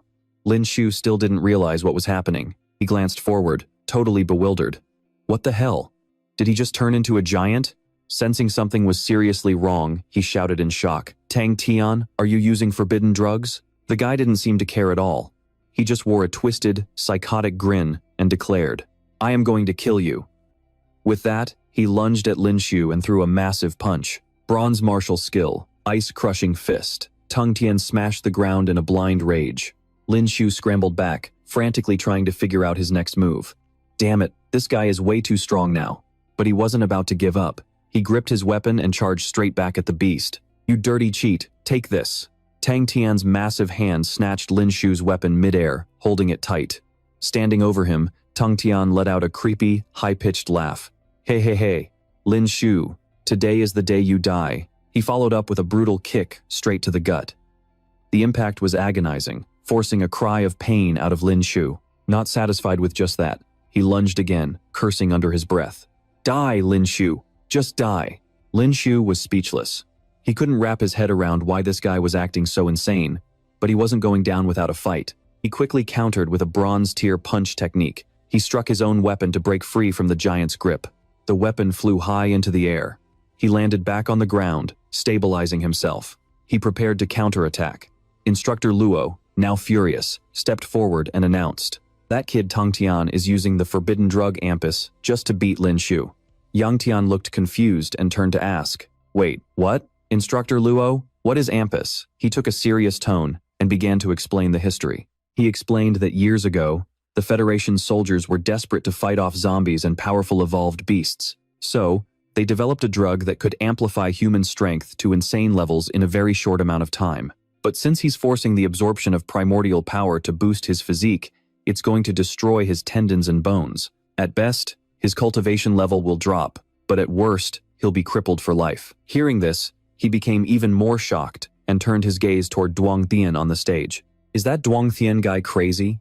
Is he really willing to become a cripple just to defeat Lam Tu? Teacher Law turned around and made an announcement to everyone. Duong Thien used a forbidden drug. The match must be stopped immediately. Hearing that, everyone froze in shock at the scene unfolding before them.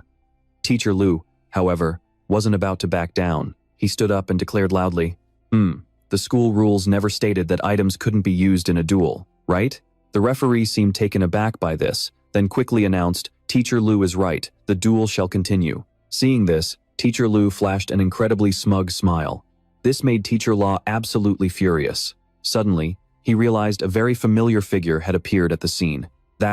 It's him. Standing high above and observing everything was a very powerful man, the head of the Duong family, Duong Mo Bak. The Duong family is one of the shareholders of Jingyao Academy. Since he showed up today, the school definitely has to show him some respect. The more he thought about it, the more helpless he felt. But was he really just going to stand there and watch Lam Tu get killed? Up on the stage, Duong Thien was relentlessly attacking Lam Tu with his bare hands, delivering overwhelming punches. Feeling completely superior, he slowly walked toward where Lam Tu lay motionless and mocked him.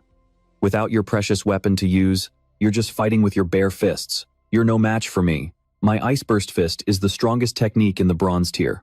Hearing that, he sat up and chuckled, casually wiping the blood off his face. What makes you think I only know how to use a spear? He quickly activated his unique special skill. Activating Rage Mode. Rage, an active skill that lasts for 10 minutes. Strength, speed, and physique will all level up. Once the skill wears off, he'll be in a state of extreme exhaustion for 5 minutes. He quickly dashed forward, moving like a bolt of lightning. A smug smile played on his lips. It seemed like everything was going exactly according to his plan. Seeing him charge, Dronzer let out a delighted laugh and didn't miss the chance to mock him. You really don't know your place. He quickly threw a punch to block his opponent's strike. Neither side was willing to give an inch. The arena was already looking like a total wreck from the intense battle between the two. The students watching from the stands were completely confused and started gossiping with each other. What kind of fist technique is Lam 2 using anyway? Dronzer is using the Ice Burst Fist, the strongest bronze tier art. Holy crap. Lam 2 is actually holding his own against a drugged-up Dronzer without falling behind. Watching this from the side, Dronzer became incredibly angry and tried desperately to keep his cool. Damn it. This piece of trash forced me to use forbidden drugs, and I still can't kill him. I have to kill him, die. On the other side, Lam 2 smirked confidently as he fought. After removing the weights and boosting my potential, I feel like I'm getting more and more skilled with my explosive fist. Realizing he couldn't waste any more time, he quickly spun around, preparing to unleash a different move. Bronze martial art, Ice Burst Fist, clear fist technique. He even shouted it out loud. My fist technique is the strongest, Dronzer yelled, while Lam 2 was lost in his own thoughts. I can actually pull off a real explosive fist now. Dronzer's punch lunged straight at him as if trying to take his life. Lam 2 immediately countered with a direct strike to his opponent's sturdy body. He mockingly dismissed the bare-fisted punch. Heh, with how tough my skin is right now, even your long spear wouldn't be able to pierce through. What do you think those flashy punches of yours can even do to me? Lam 2 wore a delighted smile on his face as he suddenly uttered some very cryptic words. So what if your skin's defense is high? I'm attacking your internal tissues. Right after that, his opponent's arm quickly changed, leaving him in a state of shock and panic. Everyone in the audience widened their eyes, unable to believe what they were seeing, and began gossiping frantically. That's the explosive fist. Lam 2 actually learned a version that's even more powerful than the silver tier explosive fist. That's impossible. If it's really the explosive fist, shouldn't Lam 2 be dead by now? At the very least, his arms should have been crippled. He's a maniac, a total maniac for actually daring to practice the explosive fist. Ignoring the chatter from the stands, Dronzer desperately clutched his injured arm and asked in total confusion, "This is impossible. How could you have mastered the explosive fist in just 3 short days?" Lam 2 remained incredibly calm in the face of his questions and announced coldly, "Sorry to disappoint you, but it's the truth. I win."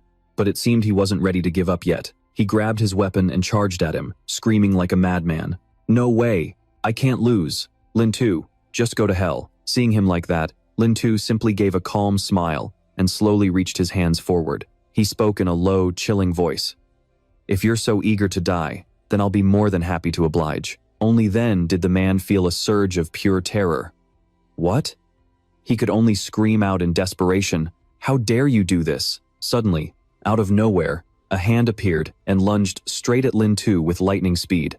This massive hand shoved him right off the stage before he could even react. Everyone cried out in panic. "Lin 2! Watch out!" Yang Tian rushed over to catch him and asked anxiously, "Lin 2, are you okay? Talk to me." Song Ni also called out to him in a panic. "Lin 2. It turned out that Mubai had stepped in to interfere with the fight. He questioned Lin 2 with a cold, piercing gaze. "Kid, do you really think you can get away with killing someone from my Tang family?" The crowd was absolutely stunned. They began whispering in confusion. "Isn't that Tong Mubai, the head of the Tong family? I heard he's about to break through and become a rank 4 warrior." Hearing this, Lin 2 let out a mocking laugh. "Ha! So the prestigious Tang family has to resort to cheating even in a formal duel?" Teacher Law spoke up and addressed him coldly. "Master Tang, this is an official duel on the martial stage." Both parties signed a life and death waiver before they started. Mubai became livid, staring at Lin 2 with pure hatred. He barked out a final threat. "Kid, I'll remember your face." Lin 2 just stood there, calmly looking at the pathetic, defeated expressions of the father and son duo. Right after that, the referee announced loudly, "The winner of today's duel is Lin 2 from sophomore class 29. Instantly, the crowd in the stands erupted into cheers. Lin Tu won. He actually beat Tang Tian again. He just knocked Tang Tian right off the Academy's top 100 ranking. Soon, the scene shifted to noon the following day. Teacher La knocked on Lin Tu's door and called out urgently, "Lin Tu, it's already 11 o'clock. How long do you plan on sleeping?" Lin Tu walked out looking completely drained and replied helplessly, "I'm coming. I'm coming." Seeing the teacher at his door, he asked with a sigh, "Teacher La, what's?" Clenched his fists in pure rage. Those absolute bastards. Suddenly remembering something, he quickly asked, "So, what exactly is my punishment?" Teacher La stood up and pulled something out of his pocket. Then, he smiled and handed Lin Tu a strange-looking card. "Lin Tu, congratulations on making it onto the top 100 list. Your reward is a silver-tier spear technique card, the Storm of Pear Blossoms." Lin Tu was instantly blown away. His eyes widened in disbelief as he stared at it in awe. "Another silver-tier skill card? Thank you so much, Teacher La." Seeing how happy he was, the teacher just smiled and nodded. This is a technique created by the legendary spear grandmaster, Bai Li Rui. They say he could land 100 strikes in a single second, which is how he earned his reputation. Before he died, he left behind this Storm of Pear Blossoms card. But those who can actually master it are very few and far between. Hearing this made Lin Tu incredibly excited. He began imagining himself wielding a spear with such overwhelming power. He grew even more fired up and told the teacher enthusiastically, 100 strikes in 1 second? That is insane. Teacher La, I promise I will master this technique." Suddenly, Teacher La's expression turned solemn. He walked over and placed a hand on Lin Tu's shoulder. "Lin Tu, listen closely. You've improved very fast, and you're a real prodigy. This time, when you go to the bright base, you make sure you come back alive." Lin Tu smiled and gave him a confident promise. "Don't worry, I'll definitely make it back in one piece." The scene then shifted to the outskirts of a massive, sprawling city. Lin Tu walked along, coffee in hand, lost in his own thoughts as he planned his next move. "My gear from the academy is totally trashed. Now I have to shell out more cash to buy a new set. I wonder if the military even gives out free uniforms." Suddenly, a weapon comes flying at him from behind. Luckily, his reflexes are sharp and he dodges it just in time. He spins around, furious, and barks out, "Who's the coward attacking from the shadows?" A group of terrifying thugs steps out from nowhere. They taunt him loudly. "Nice reflexes. I can't believe a guy who isn't even an official warrior yet could move like that." Lin Shu stares at them, surprised. He thinks to himself, "They're all level 1 warriors. Are they just here to give me some free experience points?" He looks them in the eye and warns, "This is the city center. You know, you actually dare to start something here? You've got a death wish." The bald leader just bursts out laughing. "Ha! Who cares if it's the city? We'll take you out quietly, and no one will ever know it was us." Immediately after, he lunges forward, using his Bronze Gale strike skill to attack. Lin Shu casually sidesteps the blow and smirks. "Oh? So you really think you've got me cornered?" To return the favor, he quickly unleashes his own bronze technique, slamming a bursting fist right into the guy. The punch shatters the man's hand, and he starts screaming in pure agony. Lin Shu's expression turns cold and deadly serious. He slowly winds up his next punch and shouts, "If you live by the sword, you die by it. Go to hell." Realizing he's in deep trouble, the bald guy starts begging desperately, Wait, let's just talk about this." Too little, too late. With just his bare hands, Lin Shu finishes him off in a split second. He's toast instantly. The others are paralyzed with fear, unable to believe what just happened. What? How is that possible? Lin Shu stands there calmly after taking them out. Right then, the system chimes in with a new notification. "Ding! You've killed a level 1 warrior. Gained 2,500 experience points." The guys in the back start panicking when they see this. A mere trainee just took down a level 1 warrior, and he did it with a single, lightning-fast kill. What kind of technique is that? That's brutal. One of them glares at him, shaking with rage. "Get him, all of you, at once." They swarm him, rushing forward together to take him down. But these guys are nothing compared to Lin Shu. He mops the floor with them easily. The system alerts keep popping up. "Ding! You've killed a level 1 warrior. Gained 2,500 experience points." "Ding! You've killed a level 1 warrior. Gained 2,500 experience points." The few remaining survivors feel their legs go weak. This guy's power is absolutely terrifying. The ones lucky enough to still be alive scramble back, crying out, "Run for it, boys. Let's get out of here." Lin Shu watches them flee, deep in thought. They're fast. I wonder who sent them to kill me. It's definitely the Tang family. But sending these weaklings? They're really underestimating me. The scene shifts to a massive mansion in the city. A voice screams, "Useless! You're all a bunch of useless losers." A glass of red wine smashes against the floor, followed by more screaming. Total failures. Madame Tang is livid, standing before the two survivors and tearing into them. 5 level 1 warriors ambush 1 trainee, and 3 of you end up dead? You're pathetic. The minion trembles as he tries to explain. Ma'am, we had no idea that kid was so strong. He wasn't even a warrior yet, but he was dropping us with single punches. Just then, a voice snaps. You idiots, you actually dared to try and kill someone in the heart of the city? She spins around in a panic. Mubai's voice booms. Are you trying to destroy the Tang family's reputation for good? He storms into the room and barks. Get out. All of you. She looks at him, bewildered. Mubai stands in front of her, shaking with rage. You really think you can do this and no one will find out? His eyes are practically shooting daggers at her. He continues his scolding. If I hadn't sent my men to clean up those bodies, the Federation would be investigating us by now. Hearing this, she grinds her teeth, trembling with fury. She quickly fires back her justification. But I can't just stand by while my 2 sons are bullied like that. I want revenge.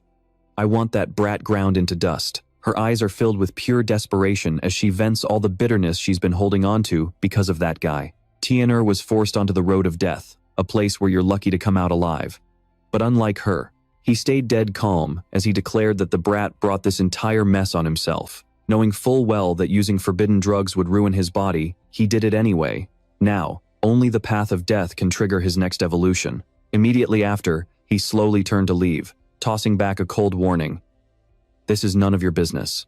I have already pressured the academy to send that Lin Shu kid to the light outpost to join a search and destroy mission. At this point, he was looking smug as hell, glancing off to the side as he declared that the light outpost has a death rate as high as 70%. Besides, I would not mind if that death rate went up a little bit more. The scene shifts back to the massive academy grounds. Various voices echo through the air. Some are Ruo Fei's, and some are Lin Shu's. Staring at the frail-looking young man in front of him, Qing Chang asked in disbelief, Are you really Lin Shu? This massive wall of muscle is Qin Chang, a rank 2 martial artist with balanced combat stats. Lin Shu stood tall in front of him and declared loudly, Yes, I am Lin Shu. The man was a bit confused, staring at the boy as a surprised thought crossed his mind. It is another martial artist that the analyzer just cannot seem to read. He quickly turned around to address the group and barked, Listen up everyone, stay sharp and give me everything you have. I hope every single one of you makes it out of this mission alive. Right then, a hulking guy shot a glance at him and sneered, Hey kid, did you grab the wrong script and wander onto the wrong movie set or something? Seeing this, the other guys burst out laughing with pure arrogance. Qin Chang, who was standing nearby and heard everything, whirled around and roared at them. Shut your mouths. Get serious. Right now. This time, Star City is sending out 4 teams, making a total of 40 martial artists for this sweep operation. Hearing that, the man quickly nodded in understanding, but then he chuckled again and kept pointing at Lin Shu, not missing a chance to mock him. Sir, the report says 39 martial artists. This little guy next to me does not look like a martial artist at all. He could not stand the disrespect any longer and pointed a finger forward, barking out an order. You and that clown who just laughed 100 push-ups each. But the group was not scared of the punishment at all. If anything, they seemed to be enjoying the drama. Loud and clear, Commander. Afraid that Lin Shu might be getting nervous, Qin Chang walked over to him to give some advice. Even if you are a student from the Star Academy, the moment you join this mission, you are just like them. You have to be prepared to die at any second. Got it? Lin Shu nodded firmly to show he understood. Understood. I hear you. The commander turned back toward the dropship and shouted to the crowd, Everyone, check your gear. We move out in 15 minutes. Everyone shouted back in unison, acknowledging the order. Soon enough, everyone had boarded the massive, high-tech dropship. The scene shifts to the transport's training bay. While everyone else was busy pumping iron, lifting weights, or hitting the boxing bags, only Lin Shu was sitting off to the side, focused on his cultivation. At that moment, a man slowly walked up to greet him. Are you a student from Star Academy? My name is Li Yi. I graduated from there too, so I guess that makes me your senior. Surprised, Lin Shu looked up at him with a confused expression. The man sat down beside him and asked the question that was eating at him. You are just a high schooler who has not even graduated yet, so why were you sent to the light outpost with us? That place is a complete death trap." Lin Shu let out a dry laugh and explained, "The academy played me." Hearing that, Li Yi immediately realized that something was seriously wrong. "Do not tell me you pissed off some big shot at the academy?" He sighed in frustration. "Man, you are in deep trouble then." Just then, a Coke can was tossed right at them. The thugs who were picking on Lin Shu earlier walked over with smug looks on their faces. "Hey, Li Yi, a rookie like you should focus on your own training instead of chatting with this little brat here." Li Yi saw that things were about to get ugly and quickly reached out to stop them. "Back off, Jinhai. This is my junior. I am telling you, do not take this too far." Jinhai did not care about those words at all. He quickly shoved Li Yi aside and sneered. "Oh? You have only been here a few days and you think you have grown wings? Stay out of my business and beat it." He stepped right up to Lin Shu with a nasty grin. "Hey kid, what are you keeping in that box? Is it some kind of treasure? Why don't you let the boys have a look?" Suddenly, Lin Shu reached out and stopped him with a cold voice. "Hey, do not touch that." His face was filled with pure rage as he glared back. "Did your parents never teach you that you should not go around touching other people's stuff?" Jinhai was stunned for a second, then he burst into a mocking laugh. "Oh, we have got a feisty one here, kid." His two lackeys behind him laughed along, clearly amused by the situation. They quickly signaled to each other, closing in. "Hey Kim-hai, hurry up and see what kind of treasure that kid is hiding in that box. Haha, this little brat is way too arrogant. We're just doing society a favor by teaching him a lesson." Right then, Lin Shu gave a smug grin and warned him, "Curiosity killed the cat. Haven't you heard that one before?" Hearing this only made him angrier. He quickly snatched the box from the boy. "Stop talking and just hand it over." He tried to force the lid open but failed, which made him absolutely furious. Damn it. Why the hell is this thing so heavy? Lin Shu stood there watching with cold eyes. He slowly stood up and reached his hand forward. He gave the box a sharp, decisive kick. Immediately after, the spear soared high into the air as Kim-hai watched in pure shock. A confident smirk played on his lips. He reached out and firmly gripped his weapon. Before the guy could even process what was happening, the tip of the blade was already pressed against his throat. "What? This kid?" He was instantly paralyzed with fear. "You, how can you?" Lin Shu let out a smug laugh and announced, "Oh, I forgot to mention. Once the Silver Soul comes out, it needs to taste blood." Li Yi stood to the side, completely speechless at the scene unfolding before him. Seeing Kim-hai acting like such a coward, he sighed in disappointment. "So this is all a rank 1 warrior amounts to? Pathetic." This pushed him over the edge. He frowned and barked back, "Hey kid, what did you just say to me?" He slowly put his weapon back into the box and replied, "I said you are." Lin Shu burst out laughing. He continued to mock him with a grin. A total piece of trash. Hearing that, the guy completely lost it. Kim-hai threw a wild punch straight at his face. "You're looking for a death wish," but it seemed the kid wasn't an easy target. He countered with a devastating blow of his own. "You're way too slow." He was sent crashing to the ground, howling in desperate pain. His lackey panicked and rushed at the boy to get revenge for his boss. "Damn you. Die." Suddenly, a booming voice rang out. "Everyone stop right now." Chin Chiang was furious as he walked over to confront Kim-hai. "You're bullying the newcomers again?" Seeing him, the lackey quickly tried to explain the situation. "Instructor, this kid was the one who knocked Kim-hai down first." Hearing this, he remained calm and slowly walked toward Lin Shu. He didn't forget to look back at Kim-hai with a warning. "A warrior, defeated by a high schooler who isn't even official yet? Haven't you embarrassed yourself enough? You have this much energy to waste on nonsense?" He glared at him with pure anger.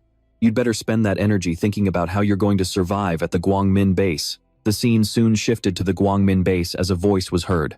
"The 3 instructors and I have to head to the central area to take down some highly dangerous evolved beasts," Chin Chiang announced to the crowd. "The rest of you will split into teams of 10, led by a squad leader. Enter the Guangmin base through the south gate." Everyone nodded in understanding. Lin Shu turned to Li Yi, a bit curious. "Have you ever been here before?" He shook his head helplessly. "No. To be honest, I'm just a rookie who joined the team this year, same as you." Kim-hai still wasn't letting it go. He mocked him as they walked. "Hey kid, I hope you don't die too easily out there." Hearing the threat, he just smiled smugly and shot back. "Don't you worry, I'll be just fine. But for a piece of trash like you who can't even beat a high schooler, I wonder if you'll even live to see tomorrow's sunrise." His rage boiled over again. Just then, footsteps approached. "Shut your mouth, Kim Hai." A tall, beautiful woman with short hair walked up. "From this moment on, I want all your petty grudges set aside." She was the captain of the Purple Vine squad. She gave the order in a dead serious tone. "I will not have your lack of cooperation putting the lives of your teammates at risk." Kim Hai quickly nodded in agreement. "Understood." She then turned to Lin Xiu and the others. "Everyone, move out." Soon, they arrived at a deserted area where blood-curdling screams could be heard.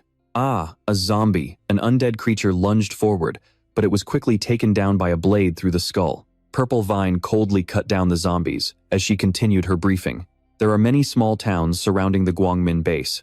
Our job is to clear out the evolved beasts and zombies in this town." Kim Hai continued to cut down the monsters one by one, bragging as he went. "They're all just rank 1 zombies. This mission is easier than I thought." She looked around and sighed, sensing something. "We're only on the outskirts of the town. The higher-level evolved beasts and zombies are much deeper inside." After finishing up the cleanup, the group wasted no time pressing forward, eager to tackle their next mission. Suddenly, a chilling sensation hit Ziwen. She froze, her eyes widening in pure, utter disbelief as she realized something was horribly wrong. The zombies sensed Ziwen's group and whipped their heads around, their eyes burning with a terrifying hunger. These weren't your average grunts, these were rank 2 zombies. They were known for their insane speed and razor-sharp claws. Worse yet, they carried a virus that could turn anyone bitten into a mutated zombie with massive combat potential. With a combat power of 746, Kim Hai looked thrilled. He stepped forward with a cocky smirk, thinking, "Another bunch of blind idiots? Heh." Lin Xiu studied the rank 2 zombies for a moment before raising his axe high. "All right, let's see how many of your heads I can roll." In an instant, the zombies lunged, their legs acting like powerful springs as they tore across the ground at a terrifying speed. They lunged straight at Kim Hai, catching him off guard. Damn it, these freaks are way faster than they look. He couldn't even react as the lead zombie closed the gap, ready to tear him apart. Damn it, I got too cocky. Just as Kim Hai thought he was a dead man, a massive spear suddenly appeared out of nowhere, skewering the zombie mid-air. He stood there, stunned. What? What just happened? Standing right behind him was Lin Xiu, who had just saved his life with a perfectly timed strike. A new system notification flashed before Lin Xiu's eyes. Rank 2, zombie eliminated. You have gained 2,000 experience points. Kim Hai mumbled awkwardly. Thanks, man." Lin Xiu didn't even look back as he marched forward. Don't mention it. Lin Xiu was ecstatic. He charged straight toward the massive horde of zombies, a predatory grin on his face. Heh, the XP from these rank 2s is insane. I'm gonna slaughter every last one of them. Kill, kill, kill. The zombies swarmed him with incredible speed, looking like they wanted to tear him limb from limb and eat him alive. But he wasn't the protagonist for nothing.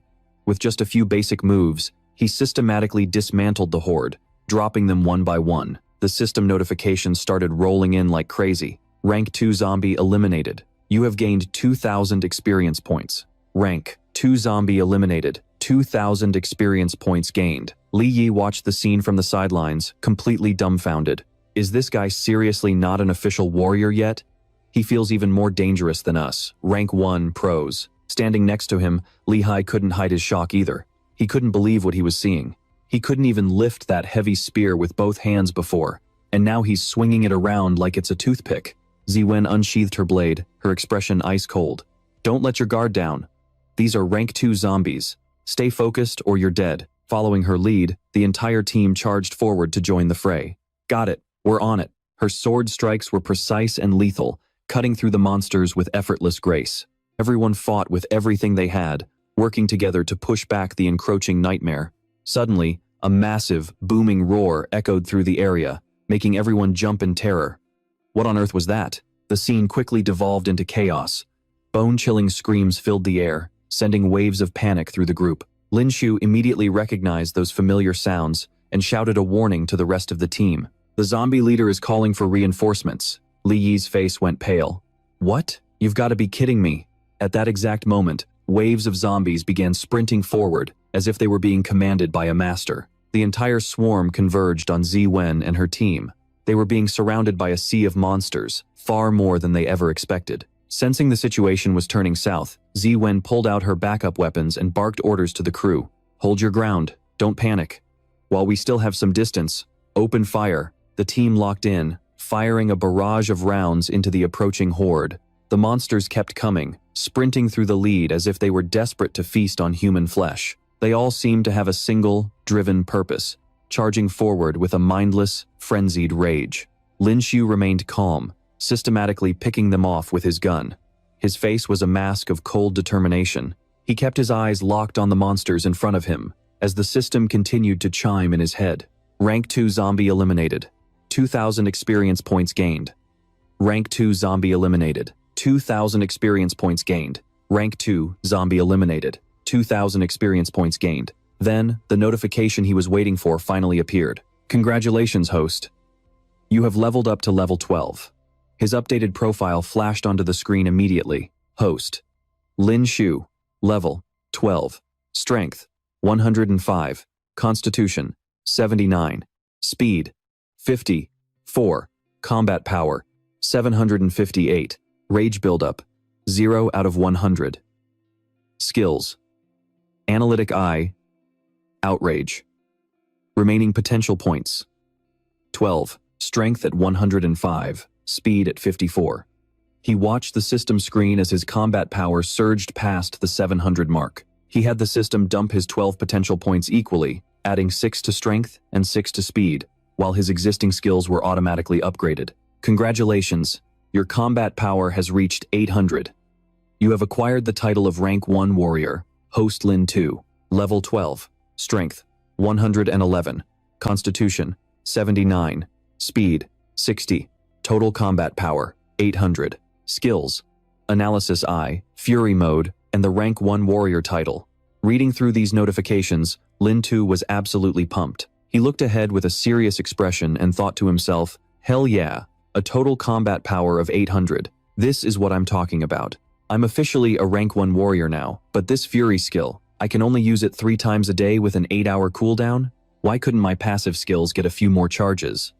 Whatever. These zombies are getting way too close to the group. Seeing the perfect opening, Wen quickly shouted to everyone, "Get ready for close combat." Immediately after, she pulled out her blade like a total boss.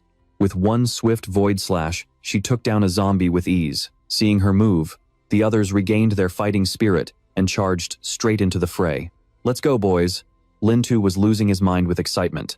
He sprinted ahead, screaming, "Don't you dare steal my XP. I'm hitting that next level today." The others were completely speechless seeing him act like this. What the hell is wrong with him? Why is he so hyped? He sprinted forward, his feet slamming hard against the pavement. All by himself, he absolutely demolished 5 or 6 zombies surrounding him like a total beast. Sensing something was wrong, one of the guys in the squad turned around and yelled in terror, "This is bad. There are zombies coming up from behind too, and there's a ton of them." Wen saw the situation turning south and shouted, "Damn it, there's too many of them. Don't let them surround us. Fall back." She quickly spotted an abandoned house nearby and ordered, "Over there. Let's take cover in that house." Everyone sprinted toward the building, while keeping a desperate eye on the incoming horde. They dashed toward the abandoned building as fast as they could. "Move it, everyone. Hurry." Once they were inside, Li Yi shouted in relief, "Perfect! We can get this rolling door closed!" He called out to the 2 still outside, "Captain, Lin 2, get in here, fast!" At that moment, both of them were still locked in combat. Wen yelled back at him, "No good. The zombies are right on our heels. If we try to make a run for it now, there's no way we'll get this door shut in time. Lin 2, you get inside first. I'll hold them off." Thinking she was talking way too much, Lin 2 suddenly shoved her inside the building, catching her completely off guard. "Lin 2, what the hell are you doing?" He just turned back with a smirk and looked at her. "Sorry, sis, but I'm not the type of guy who lets a girl protect him." Wen was stunned, unable to process what was happening. "Lin 2, what are you thinking?" Right then, Kim Hai grabbed her arm and said, "Captain, stay calm." She was fuming, screaming at the top of her lungs. "Let me go. He's going to get killed out there all alone." Outside, Lin 2 was charging straight ahead as the others watched in pure terror. One of his teammates cried out in worry, "Captain, look! Lin 2, get your ass in here now." Loud bangs echoed from outside as if a major disaster was about to strike. That rusty old rolling door wasn't going to hold back 1,000 zombies for long. Lin 2 looked at it, totally annoyed. "Damn it, this door is trash." Wen pointed toward the stairs and yelled, "Quick, get upstairs." The monsters were relentless. charging forward like they wanted to tear everyone limb from limb. She slammed the wooden door shut to block the horde. In a heartbeat, she managed to bolt it tight. Outside, the zombies were howling and scratching to get in, but they weren't getting through that easily. Seeing that the monsters couldn't reach them, everyone finally let out a massive sigh of relief along with Ziwen. She took charge again, saying, "Let's check the upper floor. We need to clear out any potential threats." The team carefully headed upstairs to scout the area. When Li Yi saw the scene in front of him, he went pale with shock. What on earth is that? A zombie with a massive, terrifying mouth stood there, looking like it was welcoming them to their deaths. The place was a total wreck, filled with strange, mummified remains and thick, dusty cobwebs hanging from the ceiling. Li Yi whispered nervously as he walked. "You think there are mutant spiders in here?" He continued scouting, sounding pretty depressed. "I mean, it's definitely possible." Before he could even finish his sentence, something dropped from the ceiling, nearly giving him a heart attack. He panicked, reaching for his back and cursing loudly. "Damn it, what the hell just landed on me?" Luckily, Kim Hai reacted just in time, using his weapon to knock the creature off Li Yi's back. "Watch out, it's behind you." It was a massive spider with terrifying, glowing emerald eyes. The system quickly analyzes the creature. It is a level 1 black spider, a mutant variety affected by nuclear radiation. It has an oversized head and mild toxicity. Total combat power, 22. Seeing the spider, Lin Tu let out a heavy sigh and remarked, "So, it is just a level 1 black spider." Li Hai was fuming and began shouting angrily, "Li Yi, you and your big fat mouth. You just had to jinx us, didn't you? Whatever you say is going to happen, actually happens." Ziwen scouted the area as she walked, then informed the group, "It looks like we have stumbled right into a spider's nest." A blonde teammate backed away, his face turning pale with terror. "Captain, over here!" Everyone followed his gaze and saw massive spiders emerging from the shadows in overwhelming numbers. "Look! Spiders! Damn it! How are there so many of them?" Realizing the situation was dire, Ziwen yelled out an order. "Quick, retreat to the 3rd floor." She sprinted ahead, leaving the others behind to hold off the swarm. But as she saw the scene waiting for her up ahead, she immediately recoiled in fear. What? How are there this many? Giant spiders were everywhere, spinning webs as if they were trying to trap everyone in the building. Ziwen lashed out with her weapon, cursing as she hacked away. "They are on this floor too. Keep moving up." The team stood back to back, desperately fighting to wipe out these filthy creatures. Suddenly, Lin Tu remembered something. He quickly turned to the group and shouted, "This building has 4 floors. These stairs definitely lead to the roof. Let's head for the rooftop." He then moved with precision, taking down each spider one by one with steady, lethal strikes. Upon reaching the highest floor, he delivered a powerful kick that sent the door flying open. He led the entire team out onto the rooftop. Once everyone had made it up safely, he quickly slammed the door shut and locked it. With the immediate danger gone, Li Yi slumped over, gasping for air. Huff, huff. That totally exhausted me. Ziwen turned to the group and instructed them, "Everyone, get some energy in you and rest for a bit. If the zombies on the 1st floor lose track of us, they will eventually wander off." The team nodded, understanding the plan perfectly. Lin Tu remained off to the side, observing the surroundings. Ziwen slowly walked over to him. She looked down at the zombies swarming below the building and said with surprise, "I can't believe there are still this many of them surrounding us." Suddenly, Lin Tu realized something was wrong. Wait, what's going on? A terrifying, massive dog appeared below, aggressively attacking the undead. The system quickly began analyzing the animal. Level 2, Fang-Tooth Dog. Characteristics: an abnormally large head, high agility, keen sense of smell, and razor-sharp teeth. They prefer hunting in packs. Total combat power, 712. The beast lunged at the zombies, tearing them apart. Soon, more and more of these fang-toothed dogs began to appear, tearing into the entire horde of the undead. Ziwen watched the scene, completely stunned and confused. "What is even happening down there?" Lin Tu spoke up calmly. Looking at the cold, predatory eyes and the savage nature of these dogs, he suddenly put the pieces together. The fang-toothed dogs and the zombies are at war with each other. Both of them stood silently on the roof, watching the chaos unfold below. Seeing the situation turn in their favor, Ziwen said excitedly, "The zombies on the 1st floor are probably being drawn away. This is our best chance to get out of here." Only Lin Tu remained silent, lost in thought. Why would evolved beasts attack zombies? Ziwen turned back to the rest of the group and announced, Everyone, gear up, we are heading down now. The team was startled by the sudden order. Li Yi approached her, looking a bit hesitant. Captain, are we really just going to leave like this? She turned and walked toward the group, clarifying the plan. Of course not. We need to break out of this encirclement first. Once we have cleared the perimeter, we will continue with the cleanup mission. She peered back down at the zombies still lurking just outside. There are still a few out there. Keep it quiet. Don't let them notice us. Taking advantage of the distraction, she and Lin Tu gripped their weapons and charged. They moved like lightning toward the zombies. With just a few basic strikes, the massive undead creatures were cut down in an instant.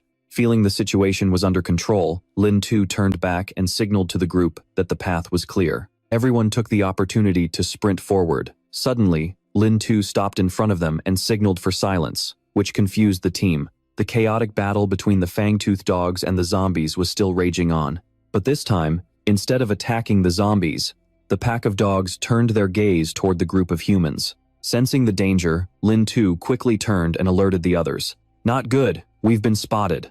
The fang-toothed dogs shifted their focus almost instantly, lunging straight toward Lin Tu and his team. But our protagonist wasn't about to let them get close. He swung his weapon with precision, striking the lead dog head-on. Ziwen is holding it down on her end, her blade moving like lightning as she swiftly takes out the saber-toothed wolves. Everyone is putting in their all, desperate to wipe out these filthy monsters. Die, you bastards. After a grueling battle that leaves him gasping for air, Jin Hai looks up and asks, Huff, is it finally over?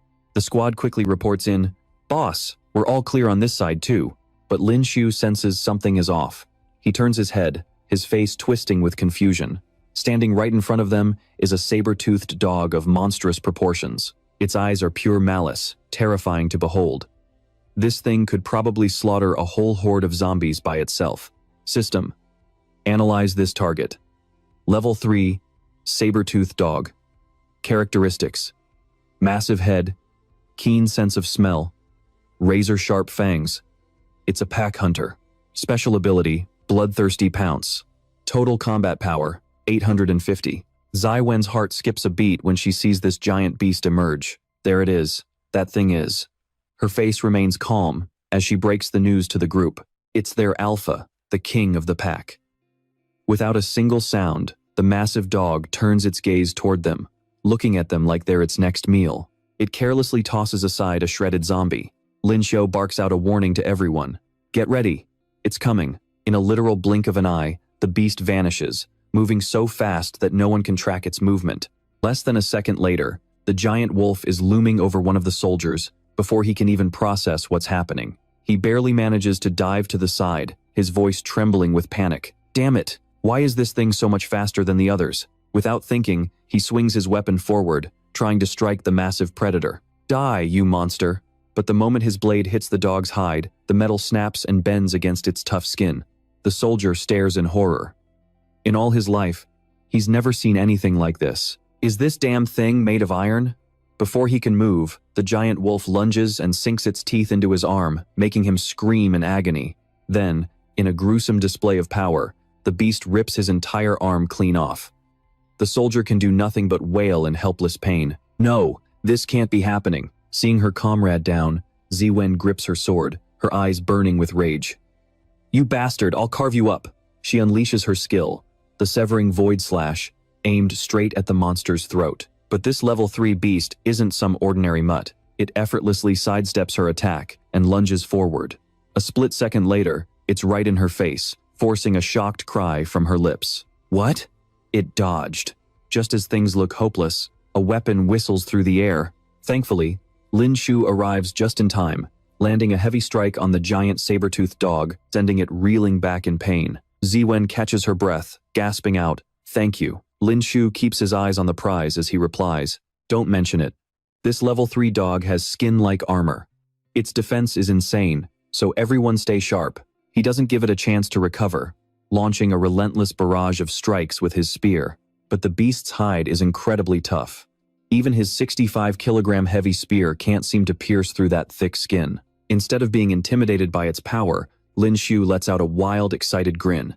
"So you want to play hard to get, huh? Fine. Let's see how you handle this." He plants his feet firmly on the battlefield, channeling all his strength into a devastating, explosive thrust aimed right at the beast. He grips his spear with white-knuckled intensity, his resolve burning brighter than ever. He lets out a roar, putting every ounce of his will into the strike. Sensing the perfect opening, he drives his spear home, delivering what looks like a killing blow to the saber-toothed wolf. Li Yi and the rest of the crew erupt in cheers at the sight. Yes, we did it. We won. The giant dog crashes heavily into the dirt, kicking up a thick, eerie cloud of dust. But Lin Xiu's expression remains grim. He stares into the dust and warns the others, "No, it's not over yet." His mind is racing. The system hasn't sent a kill notification yet. This bastard is still alive. Slowly, the giant dog pushes itself back up, its eyes glowing a deep, murderous red. It looks like it wants to tear Lin Xiu limb from limb and swallow him whole. It unsheathes its razor-sharp claws and charges straight at him. It opens its maw wide, ready to end his life in one bite. Lin Xiu watches the beast approach, his mind analyzing the situation. Its entire body is radiating a violent, berserk aura. This is it, the special ability of a level 3 saber-toothed dog. Bloodthirsty Pounce. I didn't expect evolved beasts to gain such terrifying abilities once they hit rank 3. He spins around, waving his hand frantically at his team. Everyone, get back, now. Suddenly, a deafening explosion rocks the entire area. Zai Wen and the others are caught in the blast, their screams of despair echoing through the chaos. Even Lin Xiu is blown off his feet by the sheer force of the impact, slamming hard against a nearby wall. Lam Tu let out a pained scream. He totally miscalculated the saber-tooth's next move. As the dust slowly cleared, he could only grumble at his own helplessness. I moved as fast as I could and still got hit. Thank God for the system's warning, or I'd be a dead man right now. Zai Wen and the rest of the group shakily stood up after the blast. Meanwhile, the saber-tooth had become absolutely livid. Its eyes turned blood red as it glared at the group. It threw its head back and let out a piercing howl, like it had been deeply wronged. A second later, it suddenly leaped high into the air, baffling everyone watching. It was locked onto Lam Tu, determined to get revenge for everything he'd put it through earlier. Seeing this, Lam Tu was speechless. "You're really coming back for more?" He quickly regained his composure. He gripped his spear tight and roared, "You think I'm actually afraid of you?" Flames erupted from his sturdy spear as he shouted again, "Come on!" He unleashed his ultimate move. 100 birds worshipping the phoenix. A massive explosion rocked the air, making everyone tremble. 2 powerful blasts slammed down toward the ground. Lam Tu hit the dirt, crying out in desperate pain. On the other side, the massive saber-tooth crashed hard into the ground. A system notification popped up. Level 3, saber-tooth killed, 8,000 experience points gained. A smirk played on his lips as he slowly stood up. Finally, that thing is toast. Kim Hai walked over, looking totally impressed. "That was insane, man. You actually took down a level 3 evolved beast on your own." Zi Wen rushed over to support him, her voice full of worry. "Lam Tu, are you okay?" Suddenly, a bone-chilling scream echoed through the air, freezing everyone in their tracks. 2 terrifying, glowing eyes were staring at them from the darkness ahead. The massive monster leaped high into the air and landed with overwhelming force. It was a level 2 zombie leader.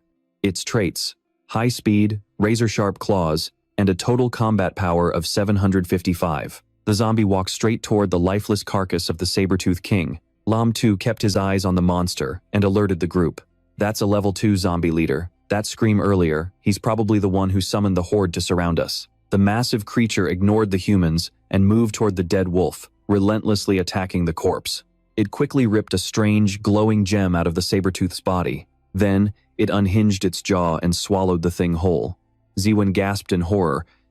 He just ate the saber-tooth's core." Lam Tu and the others watched the scene unfold in pure shock. Nobody could wrap their heads around what this monster was doing. Can zombies really use cores to evolve? Suddenly, the creature's body began to warp and change. A new system notification flashed. Level 2 zombie leader is evolving after consuming a level 3 core. Traits: high speed, razor-sharp claws. Total combat power: 789. Lam Tu's heart sank as he realized the danger. This is bad. He's about to become a level 3 zombie leader. Ziwen's eyes widened in disbelief. What? They can actually evolve like that? He gripped his weapon and dashed forward, shouting, "We have to stop him before the transformation is complete." The monster's eyes shifted, glowing with a terrifying intensity. It suddenly lunged forward, looking like it wanted to tear everyone apart and eat them alive. The group panicked as more undead began to swarm them. Ziwen cursed under her breath, her voice full of rage. "Damn it, we're surrounded." Lamtu turned back to give the group a quick command. "Captain everyone, just hold off these grunts for now. I'm going after the leader." He raised his voice so they could hear him over the chaos. Taking him down is the only way to scatter this horde. Besides, if we let him finish evolving, none of us are getting out of here alive. Hearing that, she finally understood his plan. She nodded quickly and shouted back, "Fine, but you better be careful." Lamtu didn't wait. He sprinted toward the boss. He was determined to end this freak. At the same time, the monster lunged at him, ready to strike. He thrust his spear straight at its hide, but it barely left a scratch. A smug grin spread across the monster's face, which only pissed him off even more. Damn it, this guy's skin is even tougher than that level 3 saber-tooth. Is it because he ate that core? He quickly spun around, channeling flames into his spear, and roared, "Then try this on for size." Sensing the danger, the monster leaped back to avoid the hit. At that exact moment, the rest of the zombies came rushing in. As the flames engulfed them, the monsters scream in agonizing despair. But it seems like their numbers are only growing, leaving him at a total loss on what to do next. Gritting his teeth in frustration, he glares at the swarming horde ahead of him. Damn it, that charged attack really drained me. Even though the Phoenix Flock strike is powerful, it takes way too much out of my stamina. I've got to find a way to wipe out these zombies, and fast. He looks down at the card in his hand and makes a split-second decision. After all, he's a rank 1 warrior now. With that thought, Lin Tu presses the card against his forehead. He needs to master the martial skill on this silver card immediately. At that moment, complex streams of information flood into his mind. The torrential pear blossom strike relies on pure speed, launching 100 spear thrusts in an instant, so the enemy can't even react. In the world of martial arts, speed is the only thing that can't be beaten. Seeing this, one of his teammates panics and shouts to Zi, "Captain, what on earth is Lin Tu doing?" Zai Wen is just as stunned by the sight. Is that guy crazy? He's trying to learn a new skill right in the middle of a battle? Meanwhile, the zombies are closing in to tear him apart. But suddenly, his eyes snap open, glowing with a strange, intense light. He quickly raises his weapon and roars, "Here goes, torrential pear blossom." He thrusts his spear into the crowd, but the results are underwhelming. He clenches his jaw in anger. Only 3 hits? That's way too slow. He immediately resets his stance and shouts, "No, that's not it." Again, after a period of frantic practice using the zombies as live targets, Lin Tu starts to get the hang of it. Focus. Torrential pear blossom. His eyes are now filled with raw determination. He screams at the top of his lungs, "Still, only 3 hits?" Again. Amidst the chaotic mob, he relentlessly drives his spear into the undead, using the pear blossom technique. Realizing he's making progress, a flash of joy crosses his face. 4 hits, but it's still not enough. Jinhai watches the scene in utter disbelief, his eyes wide with shock. Not only is that guy learning a skill during a life-and-death struggle, but he's mastering it at a terrifying speed. Zi Wen, still fighting, mutters coldly, "So what if it's a skill card?" He's actually gaining insight while constantly being on the offensive. She continues to watch him, giving credit where it's due. Maybe it's because he's so reckless that he's reached such an insane level of strength at his age. Inspired by his drive, her own resolve hardens. She turns to the others and rallies them. "Listen up, men. We can't let ourselves get outshined by a high school student. Charge." Immediately, the team's morale skyrockets, and everyone starts fighting the monsters with everything they've got. We might not be monsters like him, but we're not falling behind either. Give it all you've got. On the other side, Lin Tu continues to rain spear strikes down on the massive creature. Loud explosions echo through the area, but the giant zombie seems completely unfazed by his attacks. Frustration boils over as he curses. 5 hits again? Is 5 thrusts really my current limit? But then, a smirk plays on his lips as he points his spear at the giant beast. Whatever. Maybe it's just my level, that's the problem. Now, it's your turn. He dashes toward the monster with incredible speed. His weapon gripped tight as he triggers the torrential pear blossom once more. Sensing the danger, the monster quickly covers its head with its massive muscular arms in a desperate attempt to defend itself. A massive shockwave erupts from the impact, sending chills down everyone's spines. The monster takes a direct, brutal barrage from Lin Tu's spear. However, as the dust clears, Lin Tu looks on in confusion. What? No way. A sense of dread washes over him. Damn it. Has this thing already fully evolved? The giant monster flashes a terrifying, twisted grin. Feeling the danger levels spike, Lin 2 quickly jumps back to reassess the situation. Even though its raw combat power isn't as high as that rank 3 monster from before, it has a special ability. He growls in annoyance, pointing at the beast. That skin of yours is way too thick. The creature looks incredibly smug, clearly proud of its impenetrable hide. Rank 3 Zombie Leader. It has consumed a rank 3 core and completed its evolution.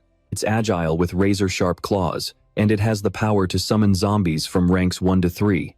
Special ability, Iron Fortress Armor. Combat power, 805. Lin 2 finds himself in a tight spot, unsure of how to break through the defenses of this massive beast. What should I do now? The monster seems to be mocking him, reveling in its newly evolved power. The two sides clash again in a fierce struggle, neither willing to back down an inch. He repeatedly strikes with his weapon, but the monster's thick, leathery skin acts like a perfect shield. Suddenly, the beast lifts its massive foot, preparing to crush him into the dirt. Seeing the incoming strike, he reacts instantly, leaping into the air to dodge the ground-shaking stomp. Realizing he was up against a terrifying opponent, he couldn't help but feel a surge of panic and helplessness. If we don't take this leader down fast, it's going to call for backup, and if that happens, we're totally screwed. Left with no other choice, he made a split-second decision. He had to go for broke and use that one move. Suddenly, his entire body was engulfed in a strange, pink light. The others watching from the sidelines were completely baffled by the sight. Ziwen immediately shouted out, "What's going on? That kid's aura just spiked like crazy." While Jinhai was still trying to process what was happening, Lin Shu just stood there with a smug, confident grin. He glared at the massive monster with a chilling look in his eyes. "You managed to block the basic version of my Pear Blossom Storm, but let's see how you handle this. Rage version." He quickly gripped his weapon and unleashed the Pear Blossom Storm, raining down rapid-fire attacks on the massive, thick-skinned beast. Go! With a loud explosion, the giant monster was struck repeatedly by his relentless assault, leaving it covered in wounds. Seeing that his hard work was paying off, he gave himself a little pat on the back. Nice. It's actually working. He became laser-focused, trying to synchronize his mind and heart perfectly to execute every single strike. It was strange. Once he entered this rage state, his abilities spiked, and he felt a complete sense of oneness with his spear. Thinking about this, his aura shifted again. He stood firmly in front of the monster, preparing his next big move. If that's how it's going to be, then take this. He thrust his weapon toward the monster and roared, "Come on, hidden mystery." The zombie king instinctively used its arms to shield its face, letting out a roar of pure frustration. He continued his Pear Blossom Storm, and thousands of spear shadows relentlessly pierced through the giant monster's body. Seeing this, Ziwen's eyes widened in total disbelief. How is this even possible? Even though he only used a single thrust this time, the power behind it was even greater than 5 strikes combined. After the battle ended with a massive blast, the system notification popped up. Defeated rank 3 zombie leader, gained 8,000 experience points. He finally leveled up. Congratulations, Master, on reaching level 13. Lin Shu was thrilled and thought to himself, awesome, another level in the bag. He glanced at the system screen and gave a command. System, dump all 13 potential points into strength. A strange, confident smile spread across his face. He turned around, feeling incredibly powerful. Now, I could probably take these guys out just by breathing on them. Both sides charged back into the fray, continuing the brutal fight against the undead. He was clearing them out so efficiently that the system notifications wouldn't stop screaming. Defeated rank 2 zombie, gained 2,000 experience points. Defeated rank 2 zombie, gained 2,000 experience points. In just a short while, the ground was littered with the corpses of the undead. Jinhai burst out laughing at the sight and started chatting with the rest of the group. Man, it's been a while since I've had a fight this satisfying. I feel like my weapon has gotten even stronger. Li Yi sat down and let out a long, exhausted sigh. Honestly, if Lin Shu hadn't taken out that zombie leader, we'd probably still be struggling right now. Everyone turned to Lin Shu and started showering him with praise. We owe you one, little brother Lin Shu. He just smiled and told them, don't worry about it. We're all brothers who faced life and death together. Ziwen walked up to him, looking a bit worried. Lin Shu, are you okay? Your strength just shot through the roof back there. Did you take some kind of enhancement drug? Those things are dangerous and always come with nasty side effects. He just laughed it off like it was no big deal. He quickly waved his hands to explain. Don't worry, I didn't take anything. That was just one of my martial arts techniques. Hearing this made her even more confused. She thought back to the fight and asked him, puzzled, when you were fighting the zombie leader, after your power spiked, you only used a single spear thrust. But if it was the same technique, why was the power so much more insane than before? Lin Shu suddenly acted innocent, looking like he didn't have a clue. I'm not really sure either. In that moment, I just felt like I was one with the silver soul bamboo. At those words, she realized something and gasped in shock. Don't tell me, you've actually realized the hidden mystery? He looked at her, still not quite following what she meant. Hidden mystery? Ziwen began to explain the concept to him. It's when your mastery of a technique reaches a level where you can unleash its ultimate potential. Even with a basic bronze tier technique, if you can grasp its hidden mystery, it can pack as much punch as a silver tier one. Her face became incredibly serious as she stood there with her arms crossed, giving him the lowdown. But grasping a hidden mystery isn't something that just happens. It requires a warrior to have a profound understanding of the technique, and honestly, a huge stroke of luck. You could have 1,000 people training the same technique to mastery, but those who actually unlock the hidden mystery are few and far between. Hearing that, he let out a surprised laugh while staring at the spear in his hands. This is awesome. If I can really master the Pear Blossom Storm Art, wouldn't I be able to unleash the power of a gold-tier martial skill? Seeing it was time to head back, Ziwen called out to everyone. Alright guys, it's getting late. Let's head back to the building and get some rest for the night. Everyone quickly agreed. Before long, they were all gathered in an open clearing. They sat around, chatting happily while waiting for the delicious grilled meat right in front of them. Man, I didn't expect toothhound meat to taste this good. You've never trained out in the wild before, have you? Ziwen watched in surprise as Lin Shu wolfed down the meat. The meat from these evolved beasts is actually pretty tasty, and it's free of diseases or viruses. Suddenly remembering something, he turned to her and asked, "By the way, Captain Zai, have you ever heard of the Sacred Realm?" She thought for a moment before explaining it all to him. The Sacred Realm?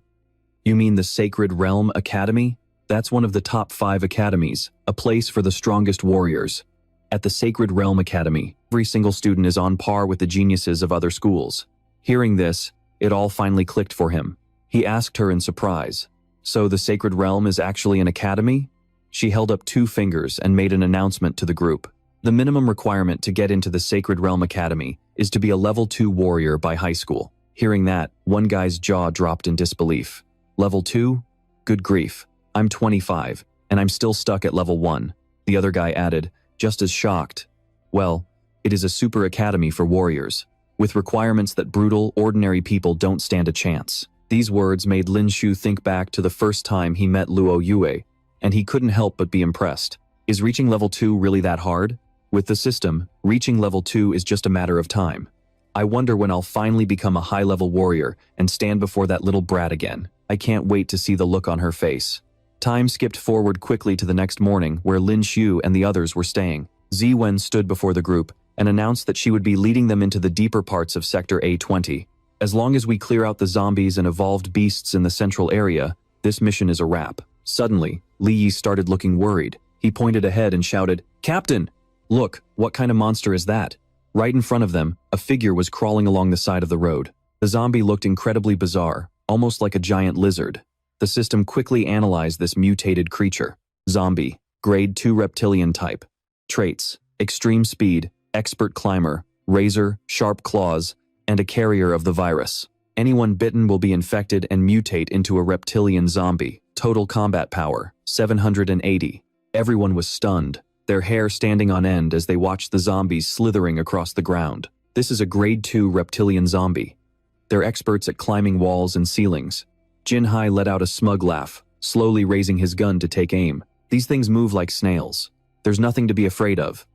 Lin Shu rushed forward to stop him, but it was already too late. He yelled, "Watch out, don't shoot yet." But the creatures had already dodged his bullet in the blink of an eye. He stood there frozen, a look of total confusion on his face. Did it really just dodge a lethal shot like it was nothing? Lin Shu looked ahead and warned the group, "These reptilians aren't pushovers. Their speed is insane." Li Yi turned to him, sounding confused. "Their speed is that high? But why do they look like they're moving so slow? They must be baiting us, playing the weakling to catch their prey."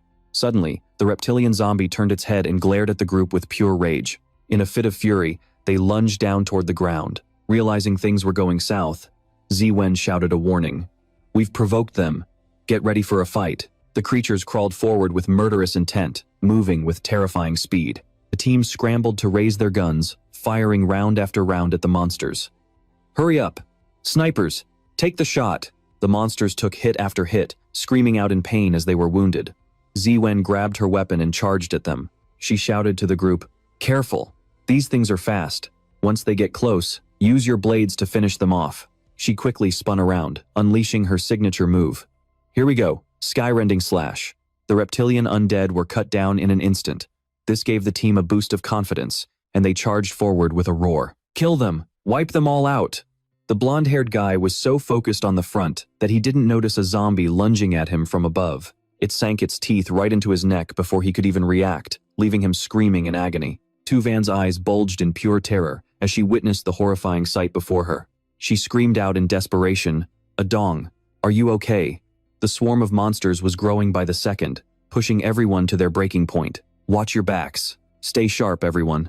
Kim Hai roared, swinging his weapon to take those bastards down one by one. Meanwhile, Lin Tu was pouring every ounce of his strength into his spear, thrusting it relentlessly at the monsters. Sensing that the situation was spiraling out of control, he urgently signaled her, "Captain, I suggest we fall back to a more open area. We can't let them ambush us from above." Hearing this, she nodded quickly in agreement. "Right, I'm with you." She immediately spearheaded the charge, barking out orders to the group. "Move! We're retreating to that park we just passed. Move it!"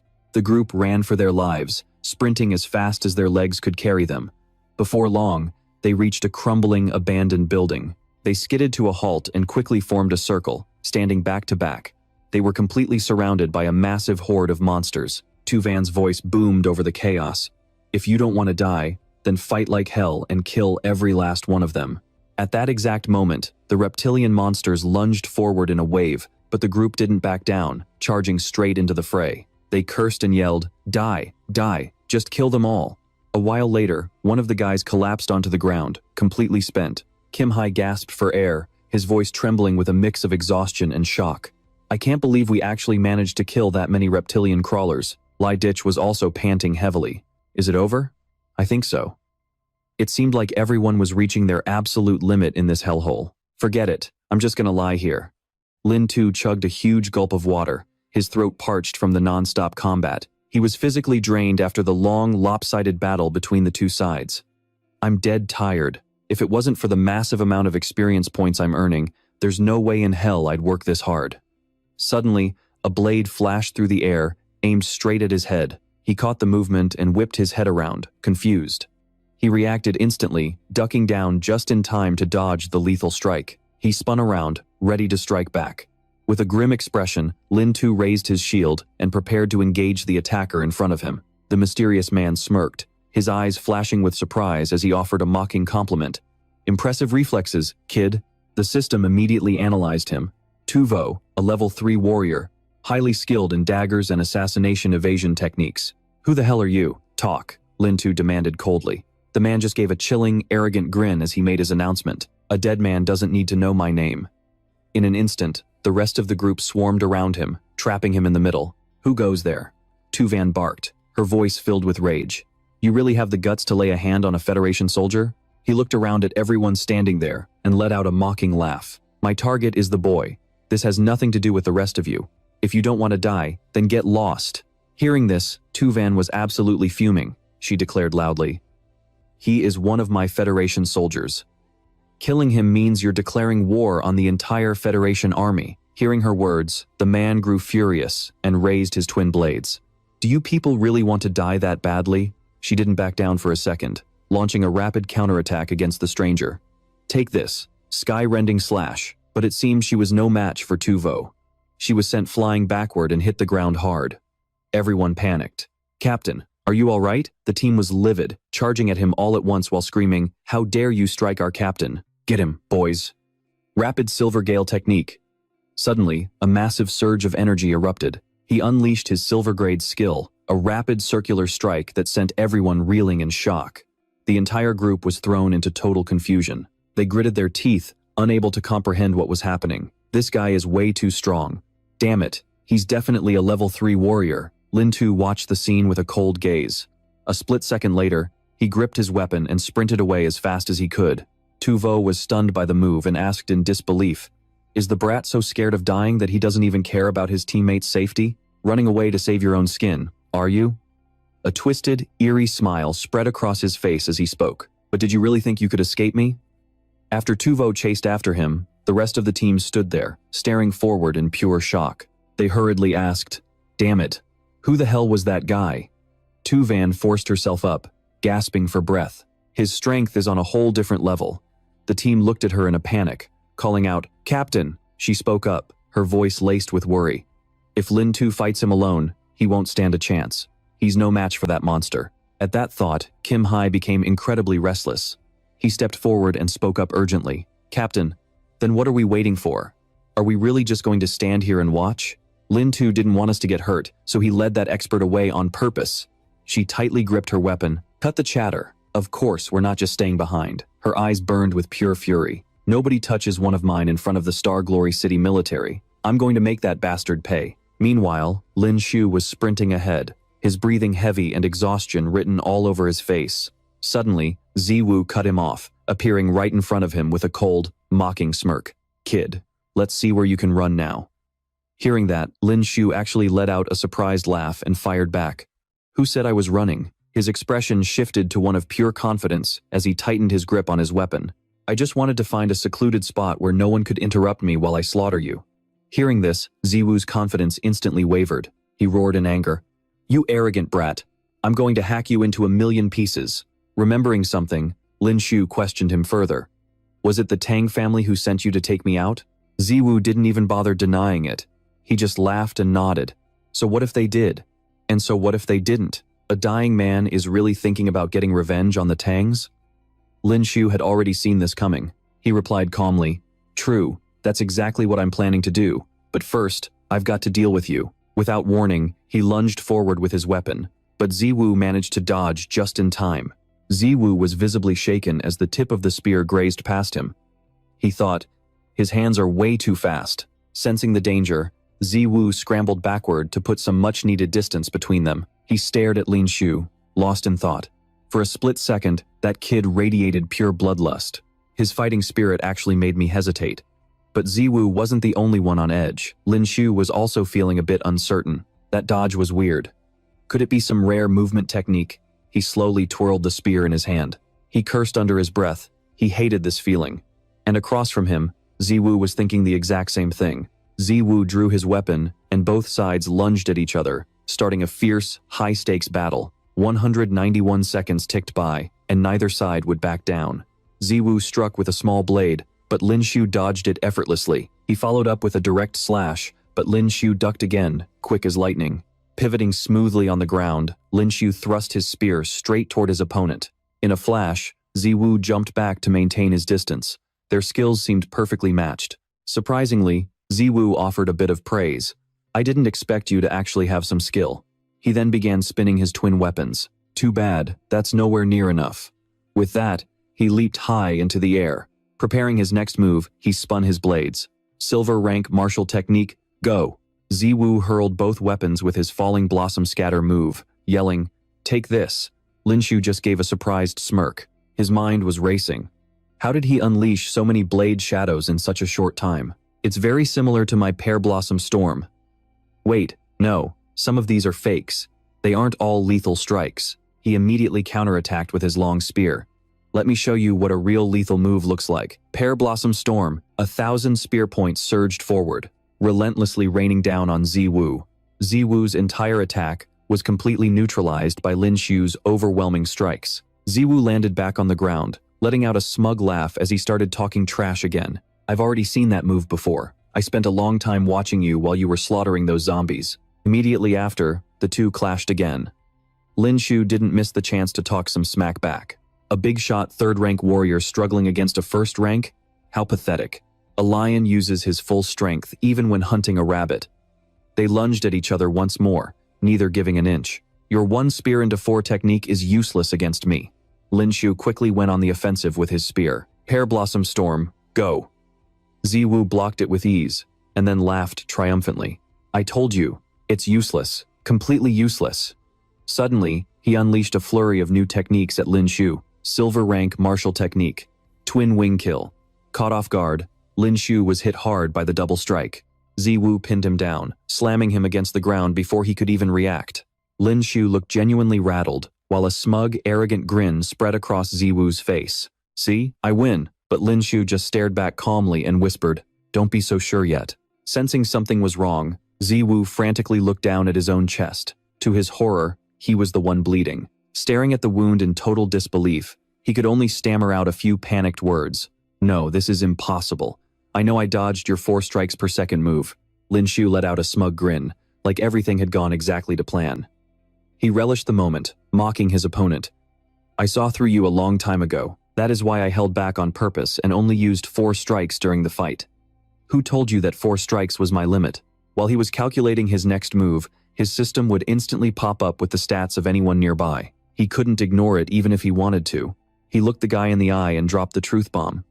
"The truth is, I can actually land 5 strikes in a single second, and that last strike was just for you." Hearing this, the guy blew a fuse and screamed at him, "You dirty, underhanded coward." At that exact moment, the system chimed in with a new notification. Level 3 warrior eliminated, rewarding 120,000 experience points. He gave him a mocking wave and said, "Peace out." But truth be told, that guy's last-ditch attack actually hurt like hell. A new notification pops up. "Congratulations to the host for successfully reaching level 14. Immediately after, all of his updated stats appear. Host: Lin Shu. Level 14. Strength 128. Physique 80. Speed 60. Overall, combat power 88. First tier martial artist. Accumulated rage over 100. Skill: Analytic Eye of Rage. Remaining potential points 14. He speaks with a hint of excitement. "I leveled up again." Without missing a beat, he quickly instructs the system. "System, out of my 14 potential points, put 4 into strength and 10 into physique." He's reached his limit, clutching his wounds as his mind races with worry. "Even though leveling up restored my stamina and health, these 2 dagger wounds won't stop bleeding." He quickly pulls the weapons out of his body. "I need to stop the bleeding, and fast." From a distance, frantic shouting echoes through the air. "Lin Shu! Lin Shu! Lin Shu!" A group of people appears in front of him. Ziwen leads the pack, sprinting toward him with a worried look. "Lin Shu, are you okay?" Seeing them, he lets out a weak laugh, looking at everyone in surprise. These guys are real friends. They actually came even though they were facing a 3rd-tier martial artist. Thinking this, he suddenly collapses. Ziwen shouts out helplessly, "Lin Shu, someone, help me carry him." The scene shifts to the rooftop of an abandoned building. Covered in bandages, Lin Shu slowly wakes up from his deep sleep. As he starts to head outside, the others look at him in surprise. "Lin Shu, you're awake?" Ziwen calmly walks over to him carrying a bowl of porridge. "How are you feeling? Doing okay?" He smiles and takes the bowl from her. "I'm fine, thanks guys." She laughs and responds to him. "Don't be so formal, we're all family here." Li also walks over, beaming as he heaps on the praise. "This kid actually managed to kill the Shadow King.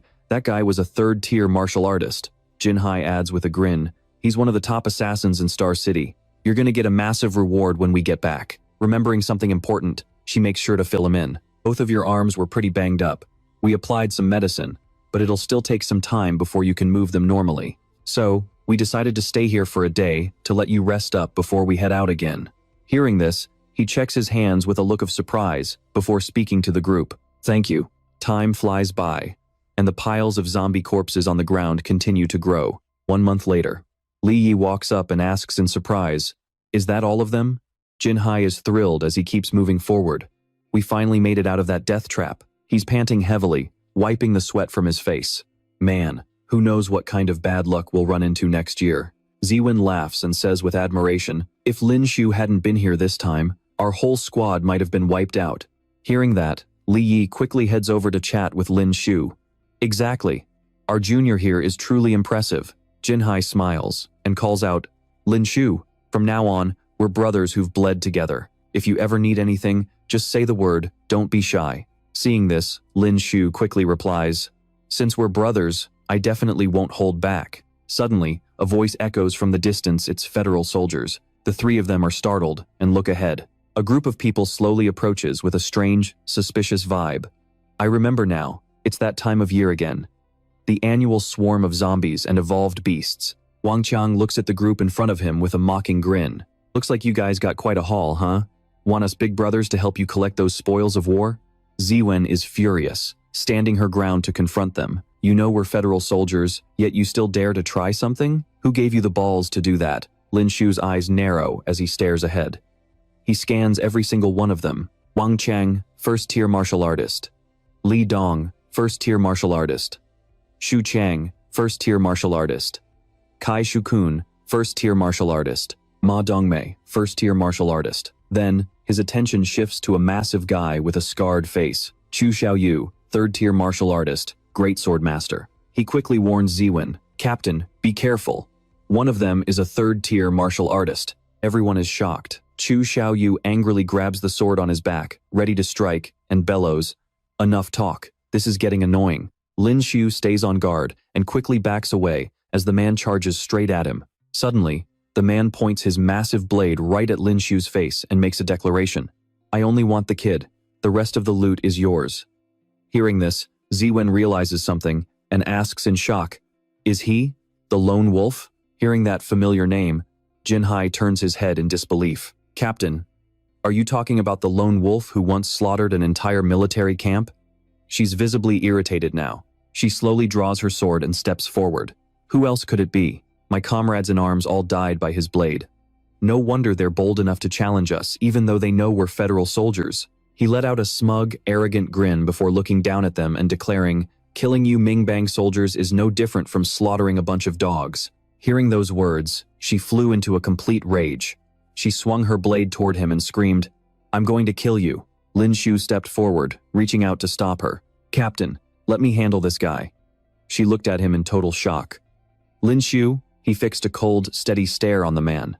Chu Xiaoyu, you were one of the people who massacred the Tang family, weren't you? Well, guess what? I've already dealt with one of your buddies. The man sneered in contempt. Don't you dare compare me to that idiot. He slowly turned his body, preparing his next move. Even though they were both level 3, he swung his blade down toward the group with terrifying speed. Lin Shu gasped as he reacted. His power is on a whole different level from the others. He quickly leaped back to create some distance. His mind was racing with 1,000 thoughts. That giant sword is definitely way more powerful than my silver soul. It was clear this guy was a formidable monster. Without saying another word, he swung his massive blade right at Lin Shu again. Ziwen saw things were going south and shouted to the rest of the group. Everyone, take out these rats first, then go help Lin Shu. If you're with Chu Xiaoyu, then don't blame me for showing no mercy. Enraged, both sides clashed in a brutal, fierce struggle. Charge! Kill them all! Lin Shu refused to back down against Xiaoyu. He pivoted and thrust his weapon forward with everything he had, but the man just let out a twisted, joyful laugh. He didn't seem to have a single ounce of fear in his body. He turned his head toward Lin Shu and gave a cryptic smile. You're just throwing your life away. Now, if you had mastered the 12 consecutive strikes, maybe you'd actually have a chance at scratching me. Too bad. He slowly raised his sword high into the air. Let me show you what a real martial skill looks like. Suddenly, a footstep echoed right behind him, catching Lin Shu completely off guard. Here it is, silver rank skill. Before he could even blink, Xiaoyu had already unleashed a devastating slash. Lin Shu panicked as the massive blade came hurtling toward him. The Black Star Half-Moon Slash. That move is insanely powerful. He poured every ounce of strength into blocking the strike. True to his reputation, the man delivered a crushing blow in an instant. He attacked with a terrifying, sweeping force. Seeing the danger, Ziwen looked back toward Lin Shu, her face filled with worry. This is bad, Lin Shu. Even Jinhai cried out in fear. Hang in there, brother. Xiaoyu stood to the side, looking incredibly smug. He chuckled and asked, is the kid dead yet? As he spoke, the dust slowly began to clear. Lin Shu's silhouette was still standing there. His clothes were shredded to bits from the blast, but he remained upright and defiant. He was shaken, lost in his own thoughts. That guy is way tougher than he looks. If I hadn't activated my berserk state in time, I would have been sliced in two. But there was no time to breathe, as the villain charged again with his weapon. He lunged forward, ready to strike. Oh, so you're using forbidden drugs? Fine by me. It just makes this fight more interesting. He followed up by raining down heavy, relentless blows with his massive blade on Lin Shu's smaller frame. Even though he was at a disadvantage, Lin Shu's mind was working a mile a minute. Even with my berserk mode active, I can barely hold him back. He must be at the peak of level 3. Seeing him still hanging on only made the man angrier. He redoubled his attack. "You're a stubborn one, aren't you, kid? Still trying to fight back?" Wanting to show off his true power, he spun around to unleash his next skill. "Then try this on for size." Lin Shu recoiled in shock, quickly backing away. Damn it, this aura is terrifying. The man wound up and swung with everything he had. A sick, twisted grin spread across his face as he made his declaration. "Come on, first strike." Panic flared in Lin Shu's eyes, but he gritted his teeth and lunged forward. He tried to leap past the deadly slashes, but the sheer force was overwhelming. A massive explosion rocked the entire area. As the smoke cleared, the battlefield looked like a wasteland. Lin Shu gripped his weapon, his hands and legs trembling from the impact. He was stunned by the damage. The astral ore that makes up my silver soul, it actually chipped. That move was just too powerful. Meanwhile, Xiao Yu wasn't letting up, relentlessly hacking away at him. The villain wore a wicked grin, savoring the destruction. Seeing that smug face only fueled Lin Shu's burning rage. He quickly made a decision. Damn it, I didn't think he'd have an ace up his sleeve like this. I guess I have no choice but to test out my new move. With a sudden spin, he unleashed a flurry of strikes, hitting the man again and again. But Xiao Yu didn't flinch. Like a total lunatic, he just kept charging forward with reckless abandon. I have to see what this new move can really do. He spun his body and unleashed a series of rapid-fire strikes at the man. Xiao Yu didn't seem the least bit intimidated by the counterattack. He lunged forward like a madman, screaming, "That move is useless against me." Hearing that, his eyes instantly flared with a fierce determination as he warned his opponent, "Don't get ahead of yourself. I've still got this." His face became a mask of pure concentration. In a flash, he thrust his spear forward, unleashing a rapid-fire barrage of strikes toward the man. The entire shaft of his spear was now engulfed in roaring flames. Meanwhile, his mind was racing, completely absorbed in his own strategy. After a month of non-stop combat, he had successfully evolved the 100 Birds, greeting the Phoenix technique, giving it the raw power of a silver rank skill. He realized that if he fused the Fury Pear Blossom with the 100 Birds greeting the Phoenix, it would create a devastatingly powerful, synergistic strike. Watching this unfold, Xiao Yu suddenly realized something was very wrong. A split second later, a world-shaking explosion ripped through the air. Lin Shu was sent reeling by the blast, slamming hard into the ground in agony. It turned out that the enemy was completely unscathed by the previous exchange. With a smug, mocking smirk, the man sneered. That move was actually pretty decent. Xiao Yu then slowly raised his blade and made a cold declaration. "Too bad for you. My triple flame severing slash can absorb the power of others to grow even stronger." It was clear he was now dead set on taking Lin Shu's life. "That strike of yours was impressive, which means my third slash will be twice as powerful." With that, he swung his blade straight forward with lethal intent. Seeing the attack coming, Lin Shu didn't know what to do. He stood there, paralyzed and helpless. This slash was simply too powerful to block. He flashed back to the moment he fought the Zombie King. Is this really where I die? No. At that thought, he gritted his teeth with absolute resolve. I can't die here. Suddenly, he felt himself falling into a vast, empty void. In that moment, the only thing before his eyes was a single spear. Surrounded by pitch-black darkness, that familiar sensation returned. Could this be a hallucination right before the end? Or did using my fury attribute push my body beyond its physical limits? He quickly reached out and gripped the spear tightly. In that instant, he felt himself becoming one with the weapon. Without hesitation, he made his choice and surged back into reality. With eyes full of absolute certainty, Lin Shu stared straight ahead and declared, "Now, I'll show you what the real Fury Pear Blossom looks like." He vanished instantly, right before everyone's eyes. Before Xiao Yu could even react, Lin Shu had already streaked right through him. It all happened in the blink of an eye. Exhausted and completely drained of energy, he slowly sank to the ground. The man's voice rang out in desperate disbelief. How is this possible? He looked down in horror to find that his body had been completely pierced through. He was in total shock. Could this be an esoteric art? Just like that, Xiao Yu senses. Ziwen was already sitting right by his bedside. She gave him a warm smile and said, "Oh, you're finally awake? You've been out cold for an entire day." He clutched his forehead in confusion and asked her, "Captain, are we on the spaceship?" She nodded happily to confirm it. "That's right, the mission is over." She then reached out and handed him a strange-looking card. "Here, this is for you." He took the card, looking at it with a puzzled expression. "Huh? What's this for?" She smiled as she explained the value of the high-level card. There are 3 million credits loaded onto that card. It's your reward for taking down the Shadow King. I made sure to collect it for you." Hearing that news made him beam with joy. His eyes lit up instantly.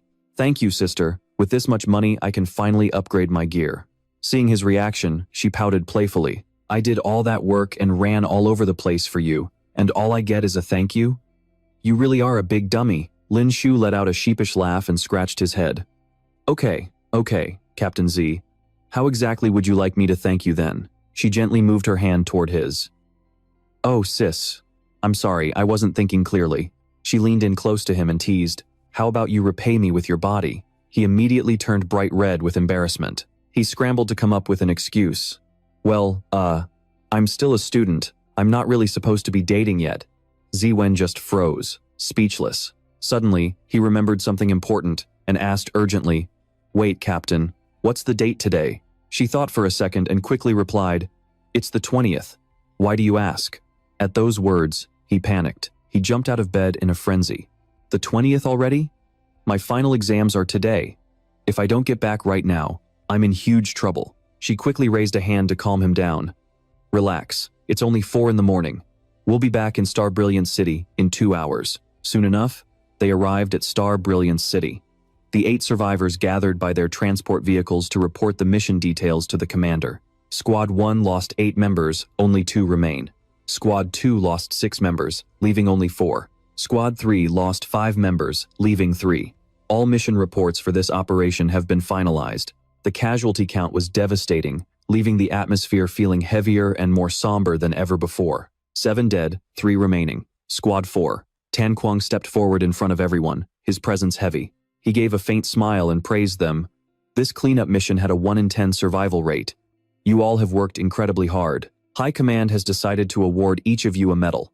Hearing this, the young man quickly shouted, "Thank you, Commander." Hearing that, Lin Shu stood to the side, looking at the medal in front of him in total disbelief. Thoughts began racing through his mind. Only federal soldiers are ever awarded these medals. I've heard every medal has its own unique code. The owners get so many perks that even the police wouldn't dare mess with them. Tan Kwang handed the medal to him, not forgetting to offer some praise. "Kid, you played the biggest part in this mission. Thanks to you, Squad 10 has the highest survival rate of them all. Not only that, you took down 3 level 3 Fang Dogs all by yourself. 3 level 3 zombie leaders. Even Shadowless and Chu Xiaoyu were no match for you. This medal is a testament to your achievements." Meanwhile, at the school where Lin Shu was enrolled, the crowd was cheering loudly. "The final exams have officially begun. Will the 20 called students please step onto the arena to compete?" Mr. Luo was becoming extremely anxious. He scanned the crowd, desperately trying to find any sign of the boy, but he came up empty. Where on earth is Lin Shu? He already missed the written exam. If he doesn't make it to the finals, the school will expel him. Based on the schedule, the federal soldiers should have returned yesterday, right? Could he have died in action? No. He'll definitely make it back alive.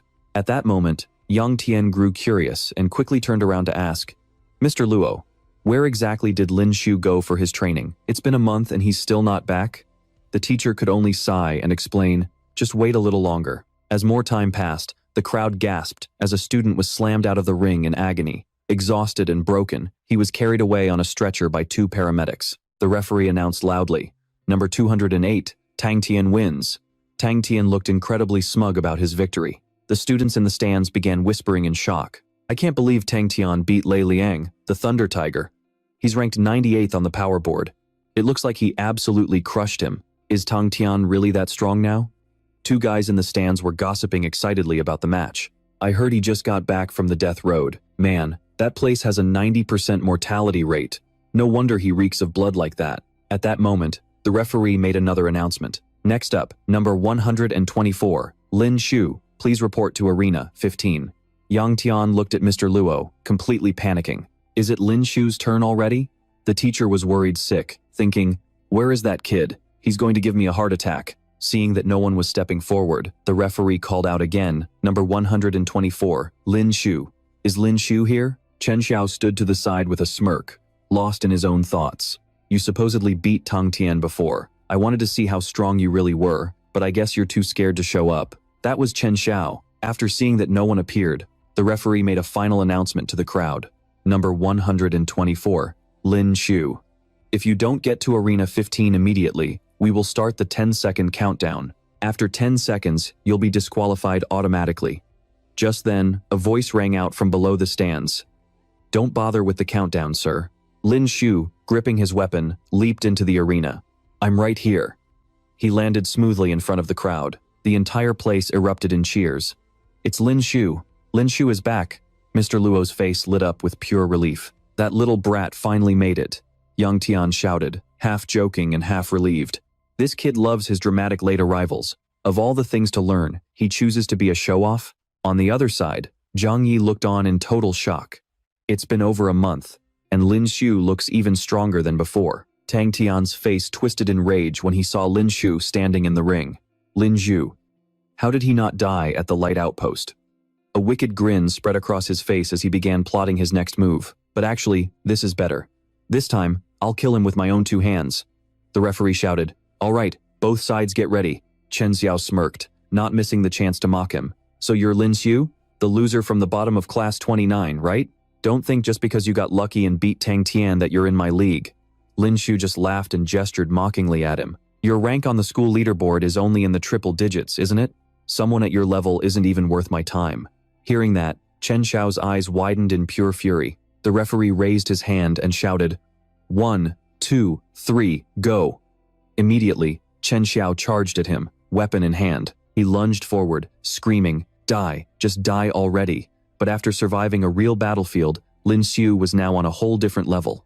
He casually blocked the strike with his bare hands. Seeing that, the guy lost his mind and started barking questions. What? How did you block that? He gently grabbed the guy's weapon and kicked him right off the stage. I can deal with a punk like you with my bare hands. The guy slammed hard onto the ground instantly, but it looked like Tran Tu wasn't about to give up. He wiped the blood off his face and mocked him. Pathetic. Such low-tier talent. Next, he poured all his strength into a sprint, unleashing a bronze martial art called Falling Leaf 9 Forms to attack him. He threw a barrage of deadly strikes, hoping to take him down easily. After waiting for the guy to finish his moves, he got a bit bored, then smiled and made an announcement. All right, my turn. He lunged straight at him, slowly winding up a punch. He was using his bare hands, while the other guy was armed to the teeth. He quickly parried the attack. With his overwhelming power, the guy was forced back several steps, looking completely dazed. How the hell is this guy's punch so strong? The more he thought about it, the angrier he got. He gripped his weapon and prepared to charge. Damn it, I won't be looked down on by a piece of trash. Die. Just die. Immediately after, he used a silver martial art, 3,000 foot drop. He leaped from high up, hoping to crush him in one go. The crowd in the stands were munching on snacks while buzzing with excitement, discussing the fight intensely. That's Tran Tu's signature move, the 3,000 foot drop. I can't believe the first match already forced him to use such an exhausting technique. Haven't you noticed that Lin Shu still hasn't even drawn a weapon? Fighting with just his bare hands? Lin Shu is getting way too cocky. If he doesn't pull out a weapon soon, he's going to end up in a body bag. Lin Shu wasn't intimidated by any of this at all. Instead, a strange smirk played on his lips. He already had his own plan in motion. I've realized I'm starting to like these flashy moves that are always called 9 forms or 13 forms. As long as I dodge this, my rage meter will keep climbing. He clenched his fist with absolute determination. Besides, there are only 1 or 2 matches a day, so I don't even have to worry about the cooldown for my rage meter. Next, he immediately countered with a charged strike, the explosive punch.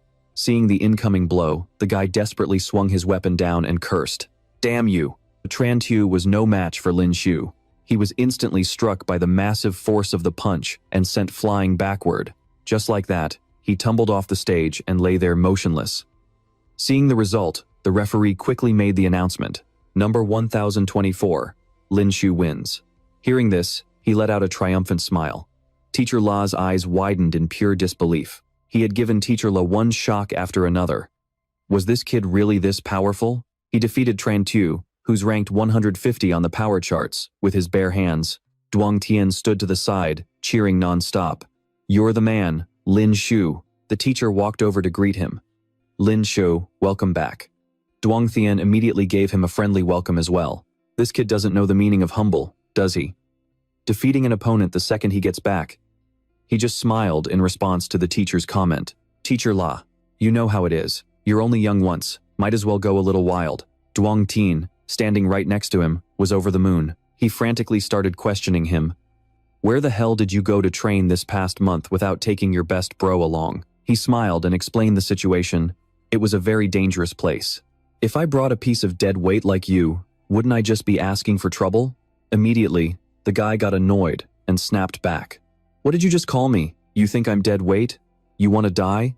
Teacher La watched them, feeling incredibly happy at the sight. On the other side, Lin Shu stood there contemplating the system screen right in front of him. Last time, after defeating Chu Dianu, he had passed out. He didn't get a chance to check his level up status, and the system was now displaying a bunch of new notifications. Host Lin Shu, level 15, strength 148, constitution 89, speed 65, total combat power 1249, rank 1 soldier, rage meter capacity over 100. Skills: analytic eye, rage, camouflage, 15 potential points. Congratulations to the host for reaching level 15. You have successfully reached level 15 and earned 1 lottery draw. Congratulations to the host for acquiring a new skill. Following that was the new skill he had just discovered, camouflage. When activated, it can hide a soldier's true strength, making them appear like an ordinary person. Unless the opponent is 2 ranks higher than you, they won't be able to see through it. Note: can be activated or deactivated at any time. The notifications kept rolling in. Congratulations to the host for successfully unlocking the gene lock. Would you like to activate the level 1 gene lock? After reading through all the notifications, Lin Shu was speechless, lost in his own thoughts. Holy crap, that's a lot of history logs. And I even got a new skill, camouflage. This is basically telling me to go undercover as a weakling. The ultimate strategy: play weak to crush the strong. System: you've clearly been reading way too many light novels. Can we finally unlock my genes or what? The system immediately flashes a series of new notifications right in front of his eyes. Would you like to unlock level 1 genetic evolution now? Warning: during the gene unlocking process, the mortality rate is over 10%. The risk of falling into a coma is over 20%, and the chance of unpredictable complications is over 30%. The more he reads, the more he panics. His face is a mask of pure, baffled speechlessness. He still has no clue what the deal is with this damn system. Holy crap, that is way too much uncertainty. And a 10% chance of instant death? What a total scam. Fine, I'm not about to gamble with my life. You stupid system, just dump 15 potential points into my strength stat for now. Right then, an announcement blares through the stadium. Number 1024, Lin Shu, please report to ring 13 for your match. After the upgrade is complete, he looks at his body in awe.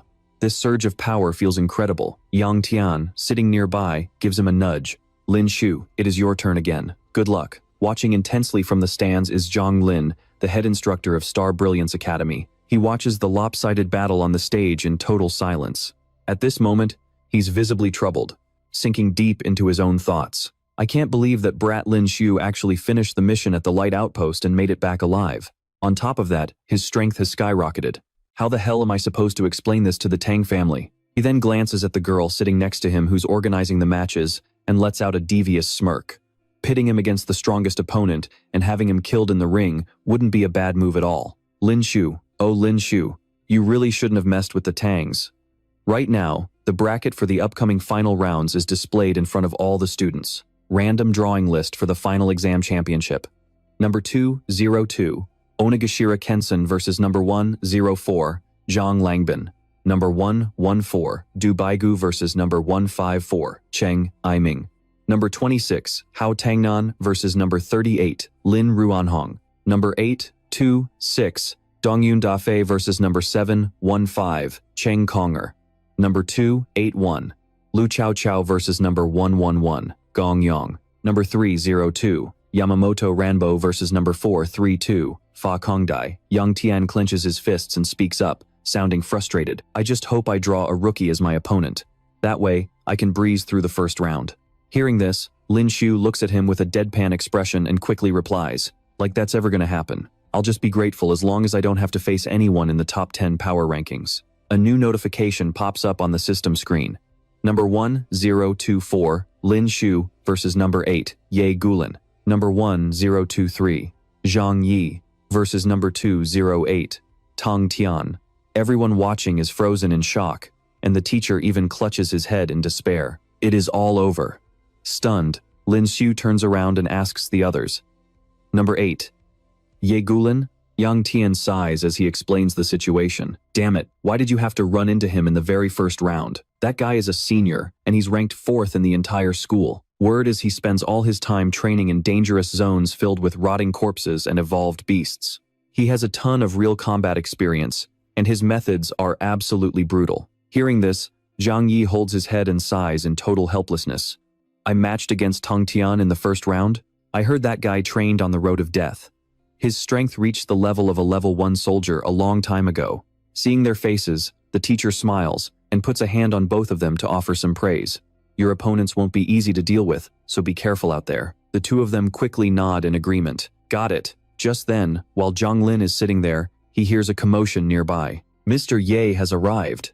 Everyone looks toward a man walking slowly toward them and starts greeting him. Mr. Ye, you're here. Good to see you, Mr. Ye. The old man smiles and waves back at everyone. Oh, hello everyone. The guy right next to him starts brown-nosing with a big grin. Mr. Ye is here today because he wants to scout the talent of our Star Brilliance Academy students. Immediately after, the principal turns and glares at Zhang Lin to give him a signal. Instructor Zhang, go get the resumes of our top students for Mr. Ye to look over. He quickly nods in obedience. Mr. Ye waves his hand to stop them. No rush. I'm actually very interested in these finals. Let's watch the matches first.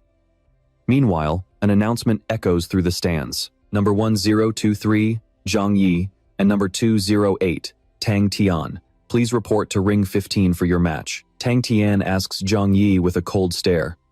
You're from class 29, right? The boy quickly nods. That's right. You might be strong, but I won't go down without a fight. Hearing this, Tang Tian gets visibly pissed off and prepares to lunge. Is that so? You don't need to worry about surrendering, because as long as I'm here, everyone in class 29 is dead meat. But it seems the boy isn't backing down as he slowly charges forward. Then let's see you try. He unleashes a flurry of sword strikes, but Tang Tian dodges every single one with ease. With one simple move, Tang Tian suddenly grabs his arm, causing the boy to gasp in shock. He delivered a brutal blow, snapping the kid's arm and leaving him screaming in agony. Zhang Yi's sword clattered to the ground. A wicked smirk spread across Tang Tian's face. Even though his opponent was trembling uncontrollably, he clearly wasn't done yet. With a sadistic grin, he declared, I'm going to break every bone in your body. Suddenly, a voice boomed from the stands. Tang Tian, stop right now. He looked up, absolutely livid. Right then, Lin Shu rushed onto the stage to put an end to the madness. Seeing him, Tang Tian let out a twisted laugh. Oh, it's you, Lin Shu? Lin Shu's face was twisted with pure rage. He looked Tang Tian dead in the eye and said, Tang Tian, if you have a problem, take it out on me. Don't you dare touch my friends. Tang Tian burst into a manic laugh. Don't worry, when it's our turn to fight, I'll make sure to break every single one of your limbs too. His face contorted with fury as he barked back. I'm going to make you suffer every bit of pain imaginable before I finally end you. Staring Tang Tian down, Lin Shu's blood was boiling. He shouted back, I've got a score to settle with you too. By the time I am through, I will make sure you wish you were dead. Just then, the referee stepped in and yelled at him, Hey, what class are you in? Don't you know the rules? You can't just barge onto the stage during a match. Lin Shu turned his anger toward the man. You are supposed to be a teacher. Were you just going to stand there and watch a student get beaten to death? The man stammered, stepping back in shock. He quickly tried to justify himself, but the match wasn't over yet. Fine, just get him to a doctor quickly. Luckily, Ruo Shui showed up just in time. She called out, Little Lin, hurry up and get him down from there. He quickly helped Zhang Yi onto a stretcher so she could check his injuries. Back on the stage, the referee's voice rang out, Number 208. Tang Tian wins. Remembering something, Lin Shu looked at Ruo Shui in surprise. Wait, where have you been the last few days? She chuckled and gave him a playful wink. Why? Did you miss me? Lin Shu was caught off guard, not knowing how to respond. Yeah. She rested a hand on his shoulder and teased, Today is the finals. The fights are going to be brutal. I was worried about you, so I came to see for myself. Suddenly, Zhang Yi reached out a trembling hand toward him. Lin Shu, he cried out, tears of frustration streaming down his face. I can't accept this. I couldn't even handle a single one of his moves. He didn't forget to warn his friend. Lin Shu, if you have to fight him, you have got to be careful. Lin Shu nodded firmly. Don't worry about it. His face was full of determination as he glared at Tang Tian. I will get revenge for you. A little while later, the announcer's voice boomed. Number 1024, Lin Shu, and number 8, Ye Gu Lin, please report to stage 9. Hearing his name, Lin Shu stood up and told the others, that is me. I am up. Everyone started cheering for him. Good luck, little Lin. You got this. Just be careful. He walked toward the stage, locking eyes with his opponent. It looked like even Zhang Lin was waiting to see how this match would go down. Gu Lin smirked when he saw Lin Shu. He spoke up. So, you are the Lin Shu everyone has been talking about lately? Lin Shu looked at him, surprised, as the system interface popped up to analyze the guy. Ye Gu Lin, level 2 soldier, specialty, Warhammer, total combat power, 1,840. 7. Lin Shu was stunned. A level 2 soldier at only 18? Even though he is only level 2, his combat power is almost as high as that level 3 soldier, Chu Diaoyu. The more he thought about it, the more impressed he was by the guy's raw strength. No wonder he is ranked 4th at Xingyao Academy. They call him the Tiger of Xingyao. The referee shouted, both sides, get ready, begin. Being the hothead he is, Gu Lin charged straight at him, swinging his massive warhammer. The stage shattered instantly from a single blow. Lin Shu stood there, completely speechless at the sight. He thought in a panic. This stage is made of special stone. It is supposed to be as hard as steel. He stared at the giant hammer. And yet, Ye Gu Lin just smashed a hole in it with one swing? Seeing Lin Shu dodge, Gu Lin laughed.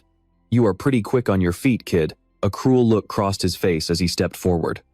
But don't you worry. No matter how fast you are, I am still going to crush your skull. His eyes turned colder and more vicious than ever. It was clear this guy was going to be a real handful. On the stage, the battle raged on, neither side willing to back down. The referee shouted, Ye Gu Lin's hammer is absolutely devastating. Will Lam 2 be able to withstand the next blow? Lin Win suddenly bursts out laughing, mocking the entire match. Facing Deep Ko Lam, Lam 2 is a dead man walking. Hearing this makes Nuok Thui furious. She snaps back. Shut your mouth and just focus on the match. Duong Thien quickly chimed in. It is anyone's game at this point. The guy just chuckled in disbelief, standing next to Tan Tram with a look of pure contempt. There is no need to even watch. Lam 2 is going down for sure. If he actually wins, I will eat this entire arena piece by piece. His words made her blood boil. She nodded instantly, taking the bet. Fine, I will be waiting to watch you livestream yourself eating the stage. Up on the stage, Ko Lam kept swinging that massive hammer at Lam 2, just waiting for the perfect moment to deliver a lethal blow. Boom! A deafening crash echoed as his 1-ton hammer slammed violently into the ground. Luckily, he jumped aside just in time and immediately lunged forward, thrusting his spear. But damn, this guy's strength was on a whole different level. With a casual swing, the brute swatted Lam 2's spear away like it was a mere toothpick. Did this brat skip breakfast or what? Lam 2 gripped his spear so hard his knuckles turned white, his mind racing with frustration. He did not expect Diep Ko Lam's hammer to be this powerful. Is my only choice to trigger the rage skill? His gaze sharpened with resolve as he stared his opponent down. No, the cooldown on that skill is way too long. The finals have only just begun. I cannot use it yet. I have to save it as my trump card for the very end. Right then, Ko Lam seized the opening and charged.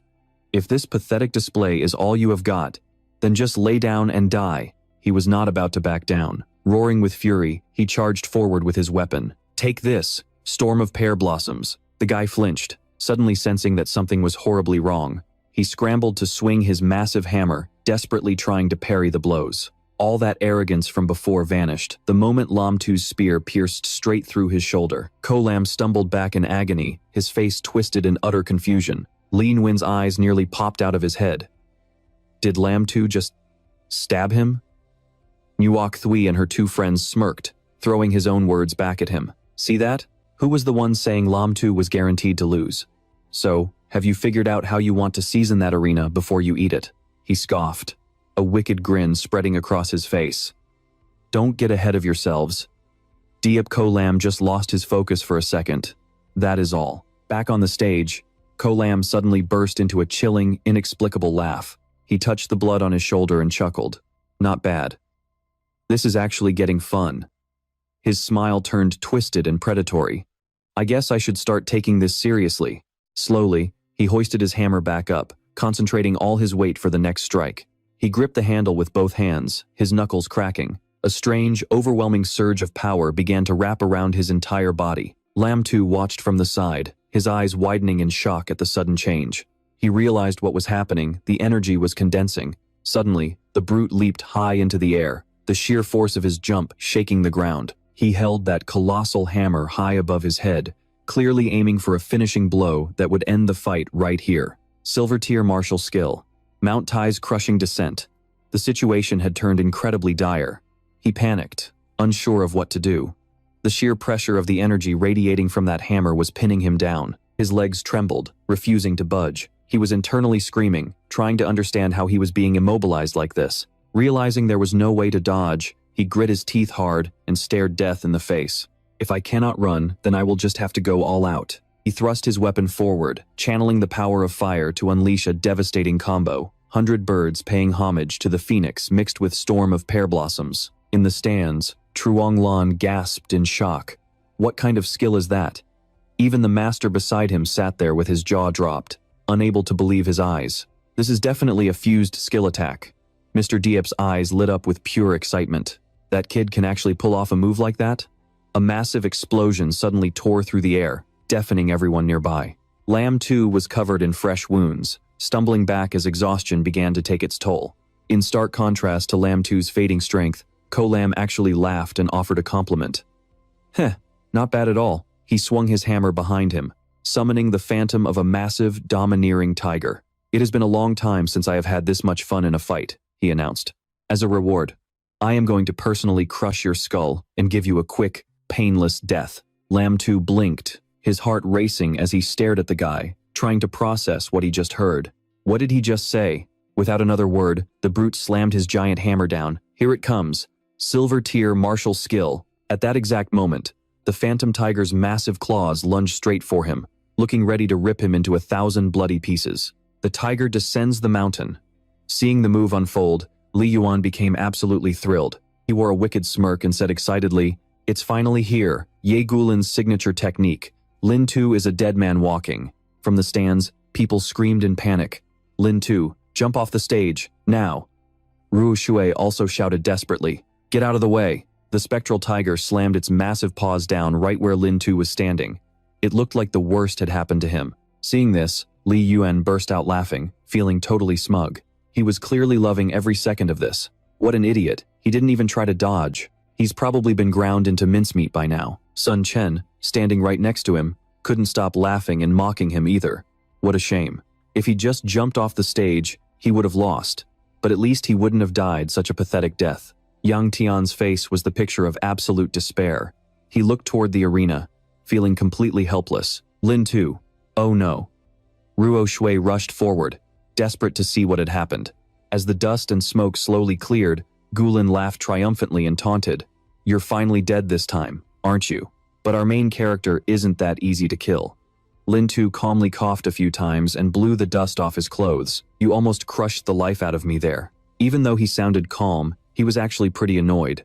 Damn it, I was forced to activate my rage skill without even warming up properly. Why do I always have to run into these freakishly strong opponents? Seeing him completely unharmed, Gulin's eyes widened in pure shock.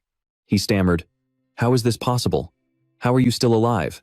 Lin Tu gripped his weapon and started walking forward, smiling. "Sorry to disappoint you, pal." With a look of total confidence, he told him, "Warm-up's over." Then, he effortlessly spun his weapon in his hand. He was ready to deliver the final blow. "Now, it's my turn." Gulin saw him using the same move again and laughed with pure contempt. "That same move again? It's useless against me." Gulin charged forward at top speed, swinging his massive hammer. Lin Tu didn't back down. He immediately thrust his spear toward his opponent. The two decided to clash head-on once again, closing the distance between them rapidly. Gulin decided to go all out with his silver-tier martial skill, the storm of chaotic hammers, while Lin Tu countered with his pear blossom rain strike. A massive explosion rocked the arena as they fought fiercely. Neither of them would give an inch. They were perfectly matched. Suddenly, Gulin's movements became strange. He gripped his weapon tight, feeling like something was seriously off. What on earth is going on? He looked at his hammer in total confusion as it started to fall apart. Why did he suddenly get so strong? But he wasn't about to give up yet. He swung his hammer forward with everything he had and screamed, "No, I won't lose. Never." He used his storm of chaotic hammers again, and they exchanged dozens of blows, but neither could get the upper hand. It looked like they were going for one final, decisive strike. Up in the stands, Teacher Luo was getting really worried. These two are fighting like their lives are on the line. Yang Tian, standing next to him, watched the arena in terror. It looked like Lin Tu was trapped in Ye Gulin's technique. But Ruo Shui, standing nearby, was surprisingly calm. She smiled to comfort them and said, "If you don't understand what's happening, don't just talk nonsense. Ye Gulin is about to lose." Down in the ring, Gulin was furious and kept charging forward. Impossible. How can this be happening? He refused to accept defeat and raised his weapon high one more time. "I'm going to kill you." He went for his signature move again, Tiger breaking the dragon. But Lin Tu wasn't the weakling he used to be. He countered instantly with his own weapon. "Let's end this right here." He unleashed his power strike. With a deafening boom, the two forces collided once again. Gulin summoned a massive spectral tiger that lunged right at him. In that split second, Lin Tu's weapon reached his throat, stopping just 1 centimeter away from taking his life. But our hero decided to show mercy. He smiled and told him, "Ha, you lost." Watching from the stands, Yang Tian started cheering at the top of his lungs. Lin Tu won. I can't believe he actually beat Ye Gulin, the number 4 ranker. That was incredible. Suddenly remembering something, Ruo Shui turned around and looked at Li Yuan. "Hey, Mr. Mukbang streamer, how do you plan on eating the stage? You want it raw, braised, or steamed?" Li Yuan was fuming, glaring at Sun Chen and his friend without saying a word. On the other side, Zhang Lin was also in total shock. How is this possible? Ye Gulin actually lost? The crowd in the stands began to roar with excitement. Lin Tu is a beast. Lin Tu won. But it seemed Gulin wasn't going to take the loss lying down. He'd rather die than admit he was beaten. He quickly pulled a small orb out from his robes. Sensing the perfect moment, he hurled the bomb toward Lin Tu and screamed, "Curse you to hell! Just drop dead already." While he's busy celebrating his win, a glowing bomb rockets straight for him before he can even blink. Everyone realized what it was and screamed, "It is a microbomb, get out of there." Right then, something blurs past, heading straight for the spot where he is standing. A massive explosion rocks the area. A normal person would be blown to pieces or left crippled for life after a blast like that. Even Gu Lin, sitting way back, gets caught in the shockwave and sent flying. But his obsession with winning is clearly on another level. He lets out a twisted, sadistic laugh. "You are dead meat. Did you really think you could take me on?" Meanwhile, Lin Shu's eyes go wide with shock. In a total shocker, it turns out Mr. Yi had rushed in at the last second to shield him. He stares at the barrier the old man created, absolutely stunned. This is an advanced application of the Origin Force Circle. Only a level 6 soldier or higher can project their internal energy outward to create a dome that blocks any attack. The old man turns his head and asks him, "You okay, kid?" Lin Shu is still dazed. Is this old guy really a rank 6 powerhouse? Sensing the man's gaze, he snaps out of it and quickly replies, "I am fine, sir. Thank you." Hearing this, Mr. Yi gently places a hand on his shoulder. "Good to hear. Keep working hard. I see a lot of potential in you." He then turns his attention to Gu Lin, ready to give him a piece of his mind. It is natural for a young man to be competitive, but using such underhanded, immoral tactics to try and kill a fellow student, that is going way too far. Just then, the principal comes sprinting over, sounding frantic. "Mr. Ye, are you all right, sir?" Yi turns to him with a cold glare. "So, this is the so-called top student you wanted to introduce to me?" Hearing that, the principal starts groveling as he approaches. "I am sorry. I am so sorry, Mr. Ye. As for this student and his vicious behavior, I promise we will deal with him severely." Watching this bizarre interaction from the side, Lin Shu is stunned. The principal is acting like a total lapdog in front of Mr. Ye. Clearly, this Mr. Ye is a very big deal. Tang Shui walks over and gently helps him up. "Little Lin, are you hurt? Let me check you over." He quickly shakes her off. "I am fine, really. Geez, sis, stop poking me. I am totally okay." Teacher Luo smiles as he makes an announcement. "Due to the incident, we are pausing the competition for the rest of the morning. Go get those scratches patched up and head back to the dorm for some rest. You will need to be ready to fight again this afternoon." Lin Shu turns his head to watch Mr. Ye and the others as they walk away. He asks his teacher, "Sir, who exactly is Mr. Ye?" The teacher looks at the old man's commanding presence and sighs. "I am not entirely sure. He is likely an instructor from one of the top 5 academies visiting our school for an inspection. The thought makes Lin Shu's heart race. He clutches his chest, filled with anticipation. When will I finally be strong enough to be a soldier like him? Before long, we cut to the student dormitories. Back in his room, Lin Shu is grinning like an idiot as he stares at his system screen. It shows that he has got 2 draws ready to go. He can't wait. Last time he hit level 15, the system gave him a free gacha pull. Plus, every victory earns him another spin. That brings his total to 2. 2 chances to strike it rich. He wastes no time and fires up the system's lottery. All right, system, let's roll. But then his face tenses up. He is terrified he's going to pull some absolute garbage. He puts his hands together in prayer. Come on, Lady Luck, gods of the universe, please let me hit the jackpot just once. But the reward is just a card with a picture of a tiny knife on it. His excitement turns to pure despair. Are you kidding me? This is a total scam. A silver tier knife skill card? This is completely useless to me. But the moment he picks up the card, a new notification pops up in front of him. Ding! Excess skill cards detected. System synthesis initiated. You can now combine 3 skill cards of the same rank to create a brand new one. His eyes immediately light up with excitement. Now we are talking.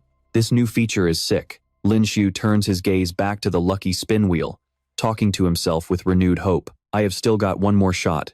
Give me the big prize. System, roll again. He is practically buzzing with energy now. He keeps chanting under his breath. Big prize, big prize, big prize. After a tense moment of waiting, the system finally pings. Congratulations, you have received a special gift bundle. Massive gift box materializes in front of him, making him jump for joy. The system is the GOAT. He tears into the box immediately. He pulls out 3 mysterious cards. The red one is the legendary Heaven-Shattering Slash. The 2 cards right next to them were the long rainbow piercing, the Sun Spear technique, and the flowing sun single strike sword art. Lin too was a bit speechless, looking at these 3 cards. He read through them one by one and started trash-talking immediately. Long rainbow piercing the sun uses agility and physical strength to deliver a finishing blow. But honestly, this is just a basic charged strike. In terms of speed, my Rain of Pear Blossoms is way better. Suddenly, he remembered something. His face lit up, and he snapped his fingers. That is it. I have 3 silver skill cards right now, so why not try out the system fusion function? He quickly dragged the 3 cards onto the system screen. System, I want to fuse these skills. The system chimed in, notifying him to select the fusion type for the spear technique. He looked at the screen where a prompt appeared. Do you want to proceed with the fusion? There were 2 options. Yes or no. He quickly tapped yes on the screen. Suddenly, a strange, eerie glow erupted from the system as the 3 cards began to merge together. After a short wait, a single card featuring a fist icon finally appeared. The system started spamming notifications. Congratulations, Master. Silver skill fusion successful. Congratulations, Master. You have obtained the Silver Spear Technique card. Judgment. Reading this, a surprised grin spread across his face. He stared at the card in awe and whispered, Judgment. That sounds pretty badass. Maybe even a bit overkill. Lin Tu quickly pressed the card against his forehead and laughed. All right. Let us learn this thing. In his mind, a mysterious figure appeared, intensely focused on mastering the spear as their primary weapon. Judgment allows the user to parry an enemy skill and redirect the attack right back at the opponent. The power of the counter depends on the skill being reflected. This skill drains a ton of a soldier's energy and requires perfect timing to pull off the parry. If the opponent's level is too high, it won't work. The more he thought about it, the more focused he became. After a long training session, he smirked with excitement. Everyone else has shields, but now I have got a spear that counters everything. Soon, the scene shifted to the next day of the tournament. The referee started calling out the contestant numbers. Number 1024, Lin 2, and number 52055. Please head to ring 12 for your match. The 2 of them walked toward each other. Fi looked at him, surprised. Are you really Lin 2? He gave her a quick nod. That is right. He started panicking internally. Wait, it is a girl? How am I supposed to go all out against her? Suddenly, she gripped her rings and charged straight at him. She got right in his personal space, leaving him completely baffled. Huh? What is going on? Her face was full of mischief and confidence. She whispered to him, You can't escape. Then, out of nowhere, Fi planted a soft kiss on Lin Tu's cheek. He stood there, totally lost. The lipstick mark was clear as day on his cheek, and his face turned bright red. Then, while everyone watched in shock, Fei turned back to the referee with a playful smile. "Sir, I forfeit. There is no way I could ever bring myself to beat my idol." Lin Tu was completely frozen in place from that kiss. His brain was still trying to process what just happened. Wait, hold on a second. Off to the side, Master La Nyukthui and Zhongthian were completely stunned by the scene. The referee was at a loss for words. He watched Fei casually walk off the stage, sighed, and announced, "The winner of this match is Lin Tu." Zhongthian looked at him with suspicious, confused eyes. "Seriously? How come I never get that kind of luck?" Beside him, Nyukthui was absolutely fuming. She glared at Fei and hissed, "That little vixen, how dare she try to seduce my man?" As soon as Lin Tu stepped off the stage, Zhongthian came over to tease him. "Well, kid, how did that taste?" Lin Tu just flipped him the bird and snapped, "Get lost." Right then, a hand grabbed him firmly by the collar, catching him off guard.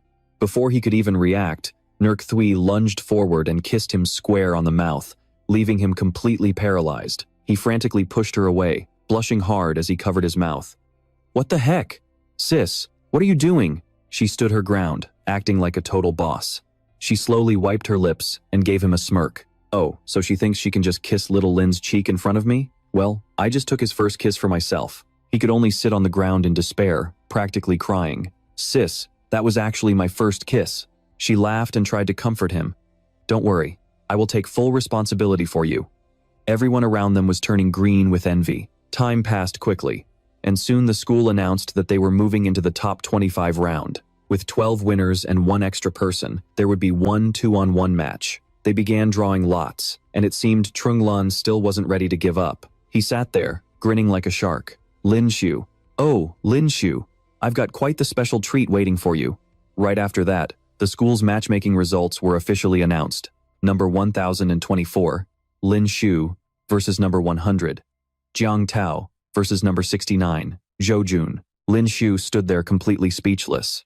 He couldn't believe his eyes when he saw the brackets. Talk about bad luck. Is this really happening? Am I seriously in a 3-man free-for-all? You've got to be kidding me. Looking worried, Teacher Luo leaned in to give him the lowdown on these two creeps. Jiang Tao is ranked 10th, and Zhou Jun is 12th. Word is they're tight, so this triple threat match is probably going to turn into a 2-on-1 real quick. Hearing that, he just frowned, feeling a massive headache coming on. 2 against 1? This is going to be a total pain in the neck. He stared ahead, lost in his own thoughts. But if they're not even as strong as Ye Gulen, I should be able to take them both down. Besides, I've got a few new tricks up my sleeve. Before long, it was time for the 3-man match to begin.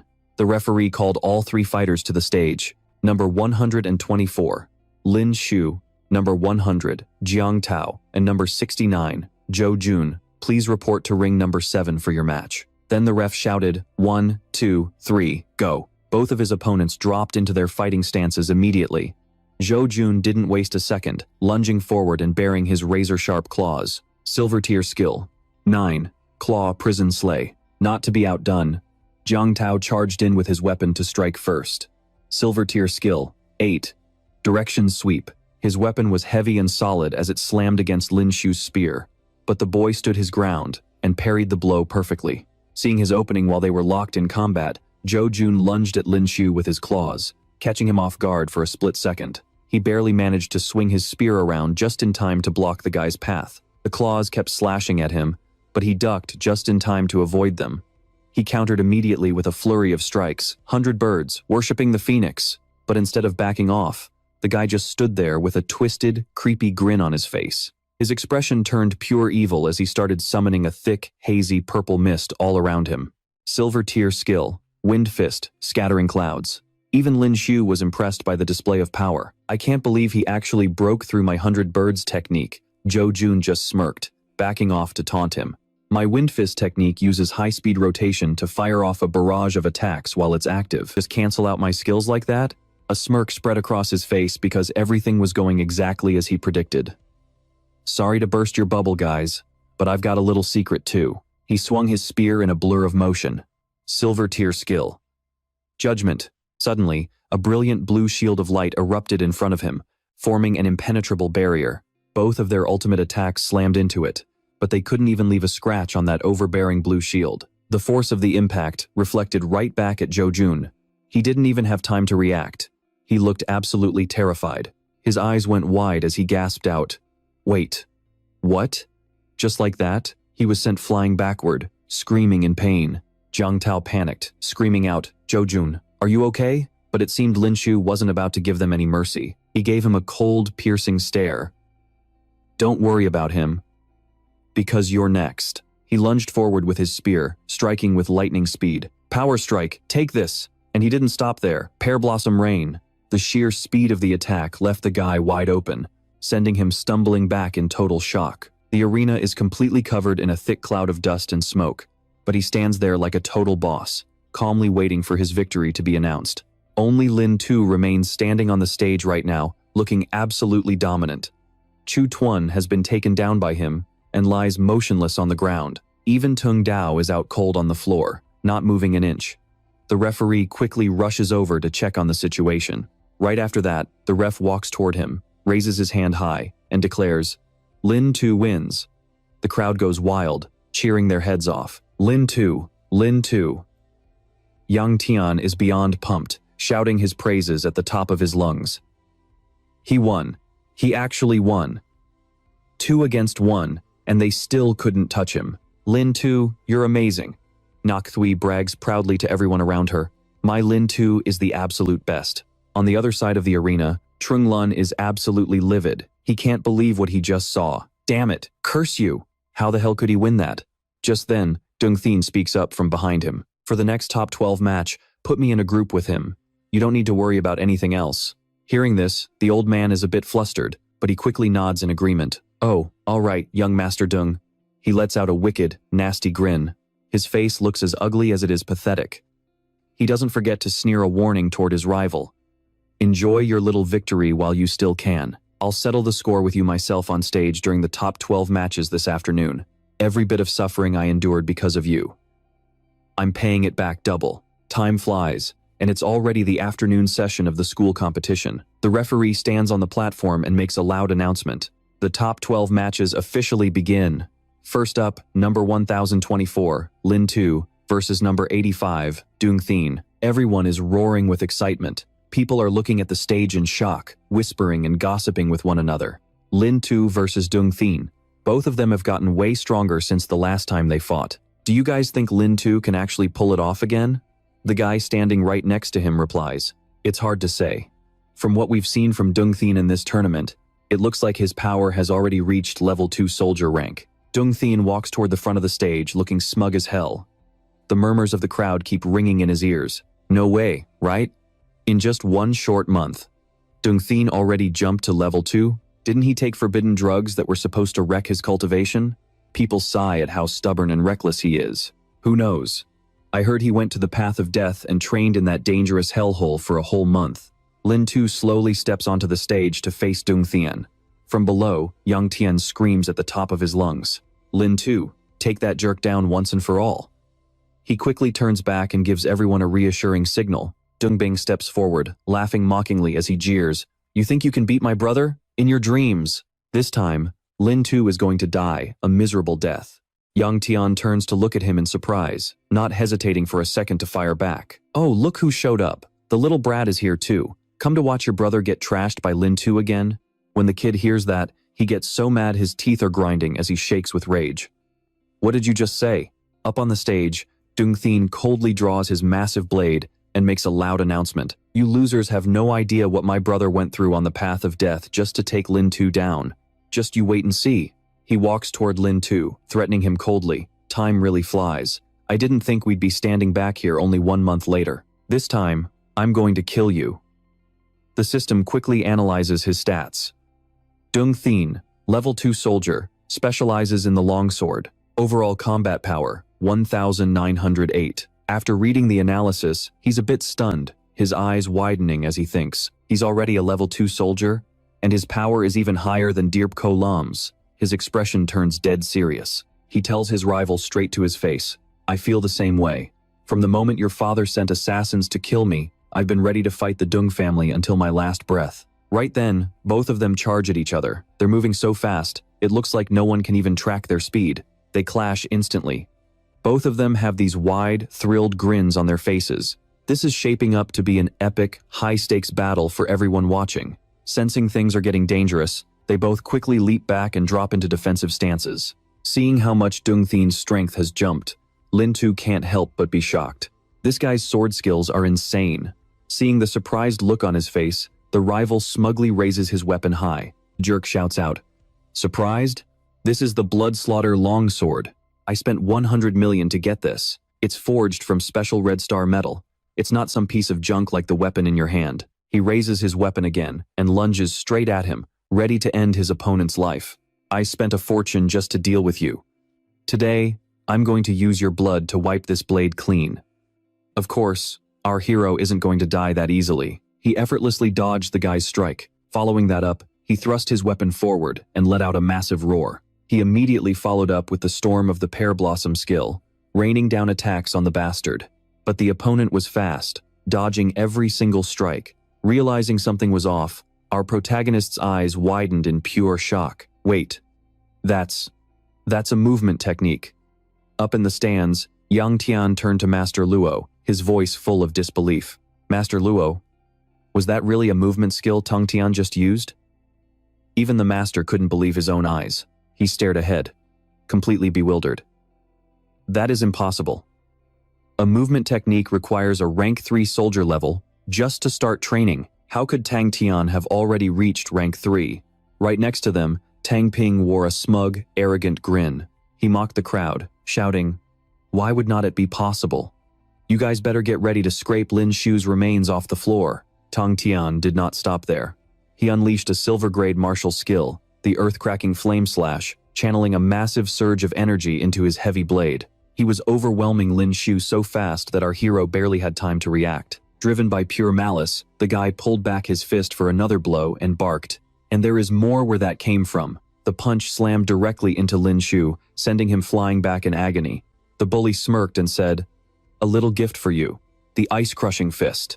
In this brutal showdown, Lin Shu was being mercilessly battered by Tang Ping. Despite being beaten into the dirt, Lin Shu refused to stay down.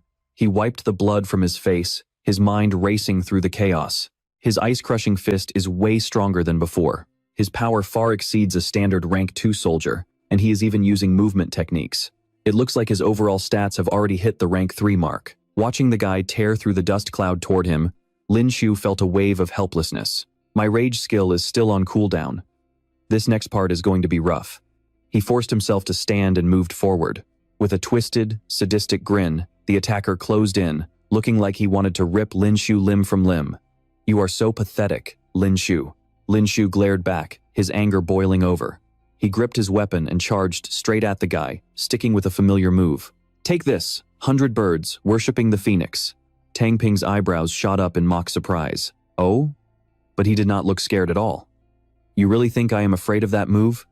He summoned a blast of energy and declared, "Besides dropping a fortune on this long Bloodslayer sword, I have bought plenty of skill cards too." To find a skill that could shut Lin Shu down, he decided to pull out another silver-grade martial art. On the other side, Lin Shu was not backing down, thrusting his weapon forward with everything he had.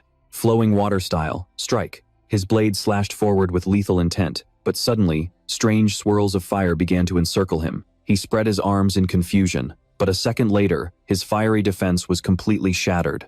Ruo Shui's eyes widened in total shock from the sidelines. What? Was Lin Shu's attack just neutralized? Right then, Lin Shu started to panic. He stared at his opponent, thinking, "Damn it, that is the second time today someone has found a way to counter my 100 birds technique." But he was not quitting yet. He let out a defiant shout, "Let's go again. I do not believe you can counter this one too." He launched another assault at Tang Tian, combining Pear Blossom Storm with 100 birds, worshipping the phoenix. The guy just gave him a wicked smirk. "Then let's see you try." He countered once again with his flowing water technique. On the stage, the two clashed with ferocious intensity, neither side willing to give an inch. This had turned into a literal life or death struggle. Lin Shu let out a roar of pure determination and charged, but Tang Ping was right there to meet him. They both screamed as their massive energies collided, creating a terrifying shockwave. A massive cloud of dust erupted across the arena, completely obscuring the view for everyone in the stands. Our hero could not believe his eyes as he stammered, He actually countered it again. Sensing victory, Tang Ping approached with a smug grin. Now, it is my turn. He lunged forward, slowly raising his blade. He cursed under his breath. Just die already. Then, he brought the blade down with crushing force. Silver-grade martial art, lethal blood flash. Knowing he could not wait a second longer, Lin Shu desperately activated his own skill. Fine then, Spear of Judgment. A massive explosion rocked the area as their overwhelming powers collided head-on. But Tang Tian's power was simply too much. Suddenly, Lin Shu's 65-kilogram spear shattered into pieces. He was sent crashing backward, screaming out in pure agony. Master Luo and Ruo Shui watched in horror from the stands. Lin Shu, are you okay?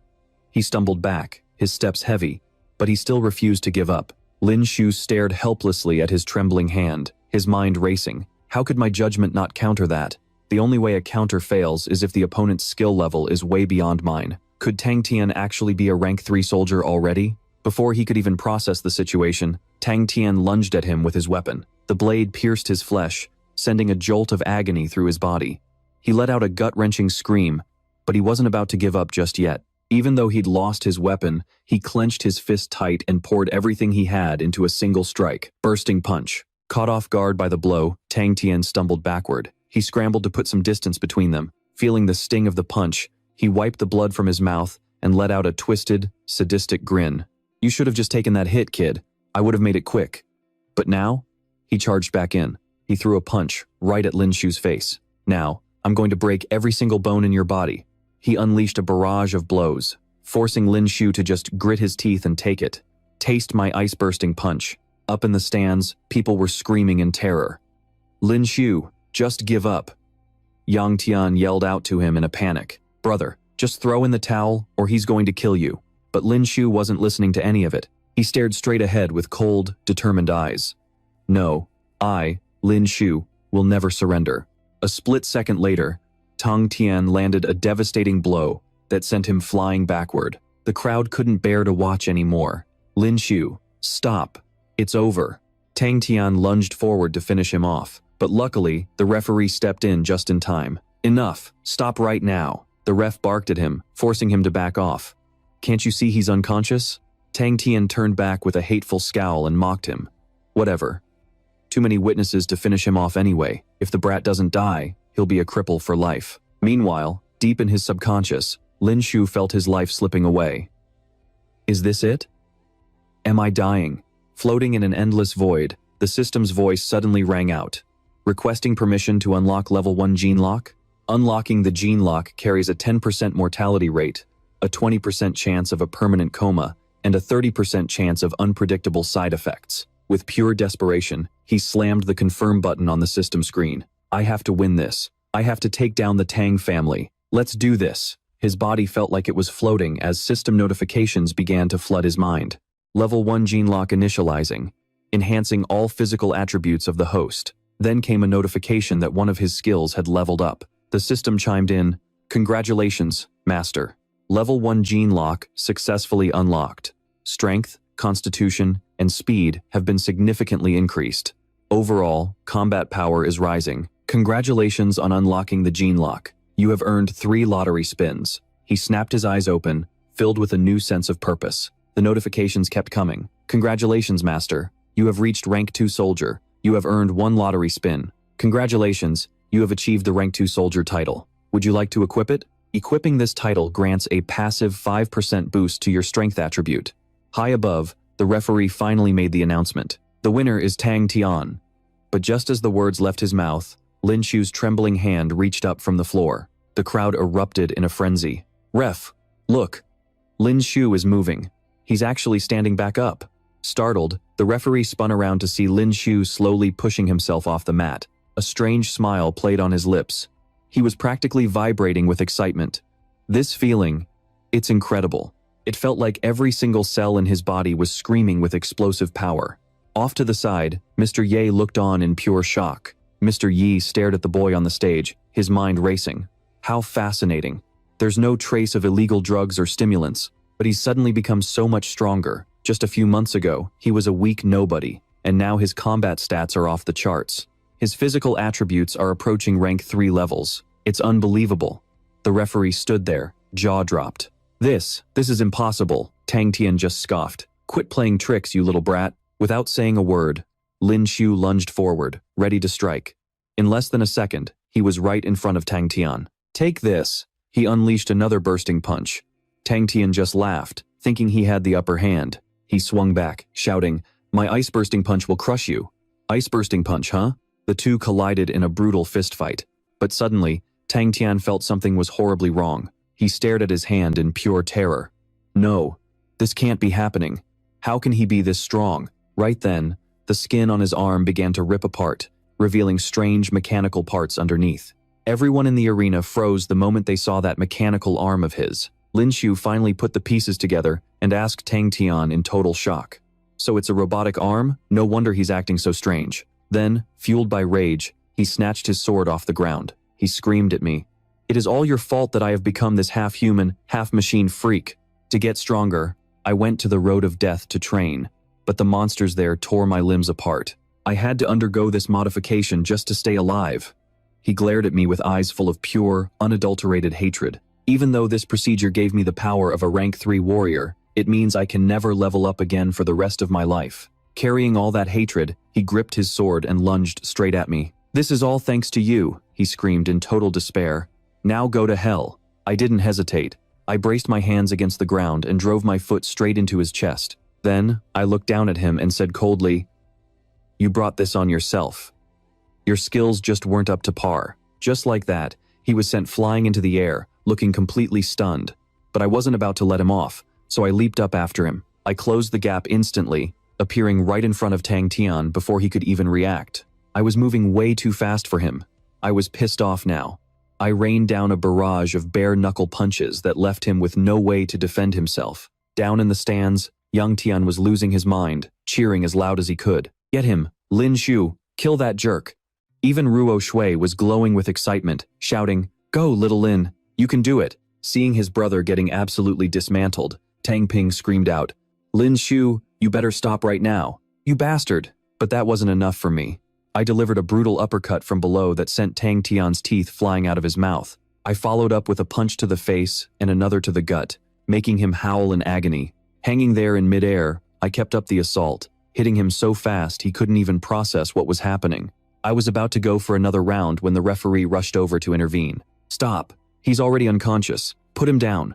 Only then did I back off and stand to the side. After checking on Tang Tian's condition, the ref turned to me, raised my hand, and announced, "The winner is Lin Shu." Yang Tian was ecstatic, bragging to everyone around him. "I told you, Lin Shu won." That makes twice now that Lin Shu has crushed Tang Tian in the ring. Tang Ping's face was twisted with absolute fury. The crowd started whispering, "I thought Tang Tian's power was at least on par with a rank 3 soldier. Lin Shu is a beast." Even Mr. Ye couldn't help but praise me, saying, "Not bad at all." Changling stood there, completely lost and confused. How is this possible? Did Lin Shu really just beat young Master Tang? But then, Tang Tian pulled a desperate, cowardly move, reaching into his pocket for something. He was cheating again, this time with a syringe. He charged at Lin Shu, cursing under his breath. "Die, Lin Shu," the referee yelled out in anger. "Tang Tian, stop. The match is over." Luckily, I caught his arm just in time. "What do you think you're doing? What the hell is in your hand?" He just looked at me with a twisted, psychotic grin and made a chilling declaration. "Lin Shu, this is a special gift I brought back just for you, from the road of death.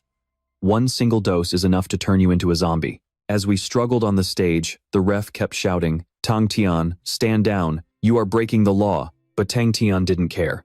He let out a maniacal laugh like he'd completely lost his mind. "I'm going to turn you into a zombie, a monster." Hearing that, a strange smile crept across my own face. "Tang Tian, you really shouldn't have forced my hand." I grabbed his arm and guided the needle straight into his own body. And just like that, the syringe he meant for me was plunged right into his own neck. His own dirty trick had backfired on him. He started screaming in pure, helpless desperation. "No, please, no." His entire body began to convulse and twitch as he mutated into a mindless zombie. I watched him calmly and said, "Since you've turned into a mutant, I guess I should do you a favor." I walked over to a broken spearhead. I smiled and kicked the blade straight at him. "Just die already." The spearhead tore through Tang Tian's neck, ending his life instantly. Tang Ping let out a blood-curdling scream. "Brother, no, stop." Just then, another voice boomed from the stands. "Give me back my son's life!" Lin Shu was caught off guard, turning his head toward the scream. Suddenly, Mubai lunged at him, roaring, "Die!" just like his pathetic son. This old man was a fan of cheap shots and sneak attacks. This was the head of the Tang family, Tang Mubai. Sensing the killing intent, Lin Shu reacted instantly, barely dodging Mubai's strike. Seeing his target slip away, the old man's rage boiled over. He wasn't about to let Lin Shu off the hook. "You think you can just dodge? It is not that simple." Just then, Mr. Ye stepped in once again. He let out a thunderous shout. "You arrogant fool, stand down!" With a single, effortless move, Mr. Ye neutralized Mubai's full power strike right in front of everyone. Mubai stumbled back, stunned by the sheer power. For the first time in his life, he felt a genuine chill of danger. Staring at the man blocking his path, his anger turned into disbelief. How is this possible? A level 6 warrior? Since when did Starlight City have a level 6 warrior? Feeling backed into a corner, he stepped forward, his voice dripping with resentment. "Sir, Lin Shu murdered my son, Tang Tian. I am taking him to the police station right now. Do not stand in my way."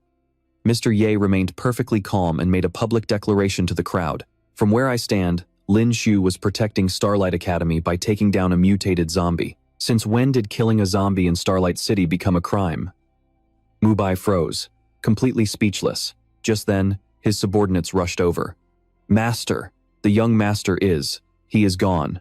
Mubai had no choice left. Defeated, he ordered his men to take Tang Tian's body back. The guards quickly nodded. "Yes, sir," but Mr. Ye wasn't finished. To prevent any viral outbreaks, no one touches a zombie corpse until the police confirm the status. Am I right? At that moment, the principal finally showed up. He listened to the exchange in silence for a long moment. Finally, the principal spoke up. "Master Tang, this happened on Starlight Academy grounds. Take your people down and wait for the police. Once they clear it, you can take the body." Mubai could only grit his teeth and agree. Lin Shu bowed deeply to Mr. Ye with a grateful smile. "Mr. Ye, thank you so much." The old man let out a hearty laugh and gave him a reassuring pat. "Think nothing of it, kid. You did the right thing. If anyone tries to mess with you over this, they are messing with me." Mubai's face twisted with pure hatred. He wanted nothing more than to tear Lin Shu to shreds. Meanwhile, the principal and Zhang Lin shared a knowing look. Soon, the scene shifted to the Federation Army dorms. Voices of praise echoed through the halls. "Not bad, brother, Lin Shu." Jin Hai laughed, slapping Li Yi on the shoulder. "That kid is a beast. He just got back and already took out the Tang family's heir." Li Yi, however, looked worried. Even if it was Tang Tian, finger at Lin Shu's face and screamed, "You brat! Is that how a student talks to his teacher? Scum like you belongs behind bars." Lin Shu stepped closer, his eyes cold enough to kill. "Teacher, an animal like you doesn't deserve that title." The inspector didn't want to hear it and signaled his men. "Enough talk. Cuff him and move out." Lin Shu glared at the officers and spoke with cold authority. "I have a 1-star medal. You have no jurisdiction over me. If you want to arrest me, send the Federation Army." The police officers were stunned, totally caught off guard by what they just heard. Zhang Lin whipped his head around, staring at him in utter disbelief. He was absolutely livid. He pointed a finger right in his face and started barking. "Don't listen to a word this bastard says. He is just a high school brat. How could a kid like him have a 1-star medal? This lying murderer does not deserve to step foot on this campus for another second. Get him out of here, now." He coldly stared everyone down and declared, "You had better realize exactly what the consequences are." Right then, a military alliance vehicle pulled up. A group of men hopped out, looking completely pissed off. Zi-Wen and her crew marched over, fuming. "You people have some serious nerve," she snapped, her face flushed with rage. She signaled to the unit behind her. They dared to lay a hand on a 1-star federal warrior. "Take every last one of them in." Zhang Lin's jaw dropped as he watched the scene unfold. He stammered frantically, "Wait. What? Hold on a minute." Watching from the side, Lin Shu smirked, feeling pretty damn satisfied. The military alliance soldiers quickly leveled their guns. This pushed him even deeper into despair. He still could not wrap his head around what was happening. What? What is this? Why are the federal warriors even showing up here? One of the officers quickly chimed in. "Wait, we were just doing our jobs." He looked at the blind fools and spoke coldly. "See that? Don't say I didn't warn you." Zi-Wen watched them being hauled away and spoke with ice in her voice. "We will be contacting your superiors. If you did not abuse your power, you will be released." Eventually, but as soon as she turned back to Lin Shu, Her expression did a total 180-degree flip. "Hey there, little brother. Fancy meeting you again." At the same time, Jinhai walked over with a grin, eager to chat. "What is up, man? Did we make it in time?" Li Yi smiled as he filled him in. "Once the instructor saw the news, he sent me here immediately. They knew the Tang family would pull some dirty tricks." Just then, Professor La walked up, looking devastated. "Lin Shu, I know it is not your fault, but the Tang family is a major shareholder of this school. Under their pressure, the school is still going to punish you for yesterday." Hearing this, he felt his blood boil. He demanded an answer. "Punish me? For what?" The professor handed him a notice and explained the whole mess. "I just got this notification this morning. The school claims you knew the syringe was toxic, but intentionally injected Tang Tian anyway. They are saying that is what caused Tang Tian to mutate. Even if it was not premeditated murder, they are calling it a malicious assault. Since that action led directly to Tang Tian's death, the school has decided to expel you." He was absolutely fuming, his hands shaking as he stared at the report. Those absolute pieces of trash. Seeing him like that broke the professor's heart. He sighed. "I am so sorry, Lin Shu. There is only so much I can do. I could not stop them, but I have connections at other academies. I can help you transfer." Hearing that, he shook his head helplessly. "Thanks, Professor. I appreciate the offer, but things are about to get really messy. It is not exactly easy for an expelled student to just waltz into another school." That is when Ziwen chimed in with a smile. "Don't sweat it, Lin Shu. If you can't stay here, go somewhere better. The instructor sent us to invite you to join the Federal Army." He gave a quick nod of agreement. "True. I cannot finish my final year here anyway, and there is no way I am getting into a top-tier university now." A strange, sharp grin crossed his face. "In that case, I might as well join the Federal Warriors and spend my days killing zombies with the boys." Suddenly, someone else approached. "I would not be so sure about that." Seeing yet another person show up, he looked up, feeling a bit speechless. Mr. Yi walked over slowly and announced, "Actually, you have another choice besides the Federal Warriors." Everyone was stunned to see Mr. Ye show up. They all quickly bowed in respect. "Greetings, Mr. Ye." The old man handed a business card to Lin Shou and introduced himself. "You could come to our academy." Ziwen gritted her teeth, sounding a bit annoyed. "Damn it, this old man is trying to scoop him up right from under us." Jinhai whispered to his two friends, "Boss, just hold it in. This old guy looks like he is on a whole different level." Li Yi nodded along. "Exactly. That is why the boss is not jumping out to pick a fight with him." Fed up with their chatter, she snapped at them. "Both of you, shut your mouths right now." They both went silent instantly. But a second later, Lin Shu let out a loud shout that startled everyone. His eyes were glued to the card in his hand, his face filled with pure, unadulterated shock. "Wait. Is this really the Sanctuary Academy?" Everyone crowded around him, buzzing with confusion. "What? Sanctuary Academy?" Mr. Ye, who was standing right next to him, nodded in confirmation and gave a quick introduction to the school. "That is right, it is Sanctuary Academy. I am the recruitment officer in charge of special admissions for the academy. Every year at this time, academies go out looking for talented students to offer these special admission spots. Lin Shu, I have been watching you for a while now. With your talent, you are a perfect fit for our academy." Lin Shu felt a bit helpless hearing this and quickly tried to explain his situation, but, "I have already been expelled." Hearing that, the man let out a sigh and reached out to comfort the young man, sensing his dampened mood. "The reason Sanctuary Academy has this special admission system is because we have our own criteria. You do not even need to take the college entrance exam. With your abilities, you do not even need to finish high school. In 1 month, just go directly to Sanctuary Academy to register." Lin Shu was instantly overjoyed. "Is that really possible?" He quickly nodded in agreement. "Yes, I will definitely be there." Lin Shu could not believe his luck had turned around so fast. He looked at the admission paper in his hand with pure excitement. To think he was expelled just to become a student at Sanctuary Academy. He suddenly thought of Luo Yue, Sanctuary. Thinking of this, he became incredibly pumped. "Little Luo Yue, I did not expect we would meet again so soon." Remembering something he needed to ask, he stepped forward with the paper and spoke to Mr. Ye. "By the way, Mr. Ye, could you tell me the exact location of Sanctuary Academy? I tried searching for it online before, but could not find anything, and it is not written on this admission letter either." The man's face turned calm as he slowly gave him directions. "Go to the end of the path of death, and someone will be there to meet you." Hearing those words, everyone was instantly stunned, their eyes widening in total confusion. "What? The path of death? Lin Xiu's expression turned serious as he processed this information. A terrifying image flashed in his mind, a road guarded by endless waves of zombies, making it an extremely dangerous place. The path of death is not just a road, it is a massive territory infested with hordes of zombies and high-level evolved beasts. It is known as one of the deadliest zones on Earth, with mutated monsters appearing more frequently every day. Word is that the most powerful evolved beasts, with strength reaching rank 10, dwell there. On top of that, there are mysterious lab ruins left over from the war era, which have caused the local wildlife to mutate even more violently. Noticing Lin Xiu's strange reaction, Mr. Ye asked with surprise, "What is the matter? Are you scared?" He was not afraid at all.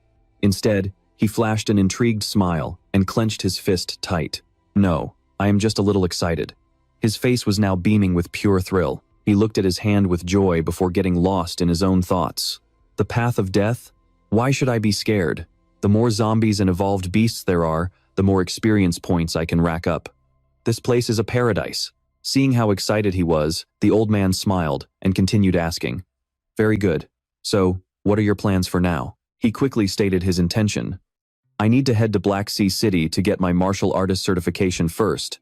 Then I will go report to the academy." The old man smiled and placed a supportive hand on his shoulder. "Right. Getting your martial artist certificate will definitely help your growth." He then turned to leave, giving one last piece of advice. "Good luck, kid." As soon as Mr. Ye left, Ziwen walked up with a smile to praise him. "Nice job, Lin Xiu. I cannot believe you actually became a student of Sanctuary Academy." Kim Hai was also genuinely happy for his friend. "Congratulations." Lin Xiu quickly thanked everyone. "Thanks, guys," Li added proudly. "My junior is just too good." Mr. La was the happiest of them all. "Lin Xiu, congratulations." Ziwen then made a suggestion. "Hey, how about we go out for a few drinks to celebrate?" Kim Hai immediately chimed in from behind. "Sounds good. We are not going home until we are wasted." Li Yi turned to look at Mr. La. "Mr. La, you are coming too, right?" He quickly nodded in agreement. "Sure thing. But do you mind if I invite a few friends along?" Lin Xiu was thrilled and announced, "Of course, the more, the merrier." Soon, the scene shifted to a large, luxurious restaurant. A loud shout echoed inside. "All right, everyone, cheers." Everyone excitedly raised their beer mugs to Lin Xiu's bright future and endless potential. Bottoms up. After that, everyone kept drinking and chatting away. After a few beers, Nak Thui spoke up with a smile. "Little Lin, once you are settled in at Sanctuary Academy, I will come over and join you. With me around, minor injuries or sickness will be no problem at all." Right next to them, Songni also excitedly grabbed his arm.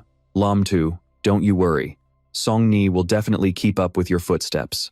I need to focus on leveling up so I can get into Sanctuary Academy as soon as possible." Meanwhile, Dung Thien chuckled and started teasing him. "Man, you're seriously my hero. A big sister type and a Lolita are both into you. Talk about luck." Over on the side, Tuvan was clearly annoyed by all of this. Then, he glanced over at her and kept the teasing going. "And look at the lady in the military uniform sitting next to me. The way she's looking at you, it's like she wants to run off with you right this second." The second he said that, she whacked him on the head and barked at him. "You little brat. Do you want me to call my guys to beat your face into a pulp?" Then, she slowly stood up and got ready for the fight. "Oh, by the way, little brother Lam Tu, when are you heading to Black Sea City?" Tuvan's face lit up with excitement as she grabbed him. "Need a ride from Big Sis?" "Need a ride." When Nuk Thui heard that, she was absolutely fuming. The two of them started arguing back and forth. "You know, Sanctuary Academy is definitely going to be packed with geniuses. Besides, taking the path of death to get there is incredibly dangerous. So you've got to keep getting stronger." Nuk Thui snapped back at her. "No thanks. I'm planning on heading to Black Sea City on my own to keep training." Lam Tu stood there, feeling totally suffocated by their bickering. Soon after, the scene shifts to the outskirts of Starlight City. Lam Tu sighed in frustration as he walked through the forest. "My Silver Soul Spear is shattered into pieces. It's beyond repair now. I'll just have to buy a cheap spear for emergencies." He looked away and let out another long sigh. "Once I get my official martial artist certification, I can log onto the Alliance website and buy some real gear." Suddenly, there was a rustle in the tall grass ahead. He caught the sound instantly and realized something was definitely off. Someone's there. And based on their breathing, it's not a zombie or an evolved beast. It must be a martial artist. Wow, is someone really here to deliver some free experience this early?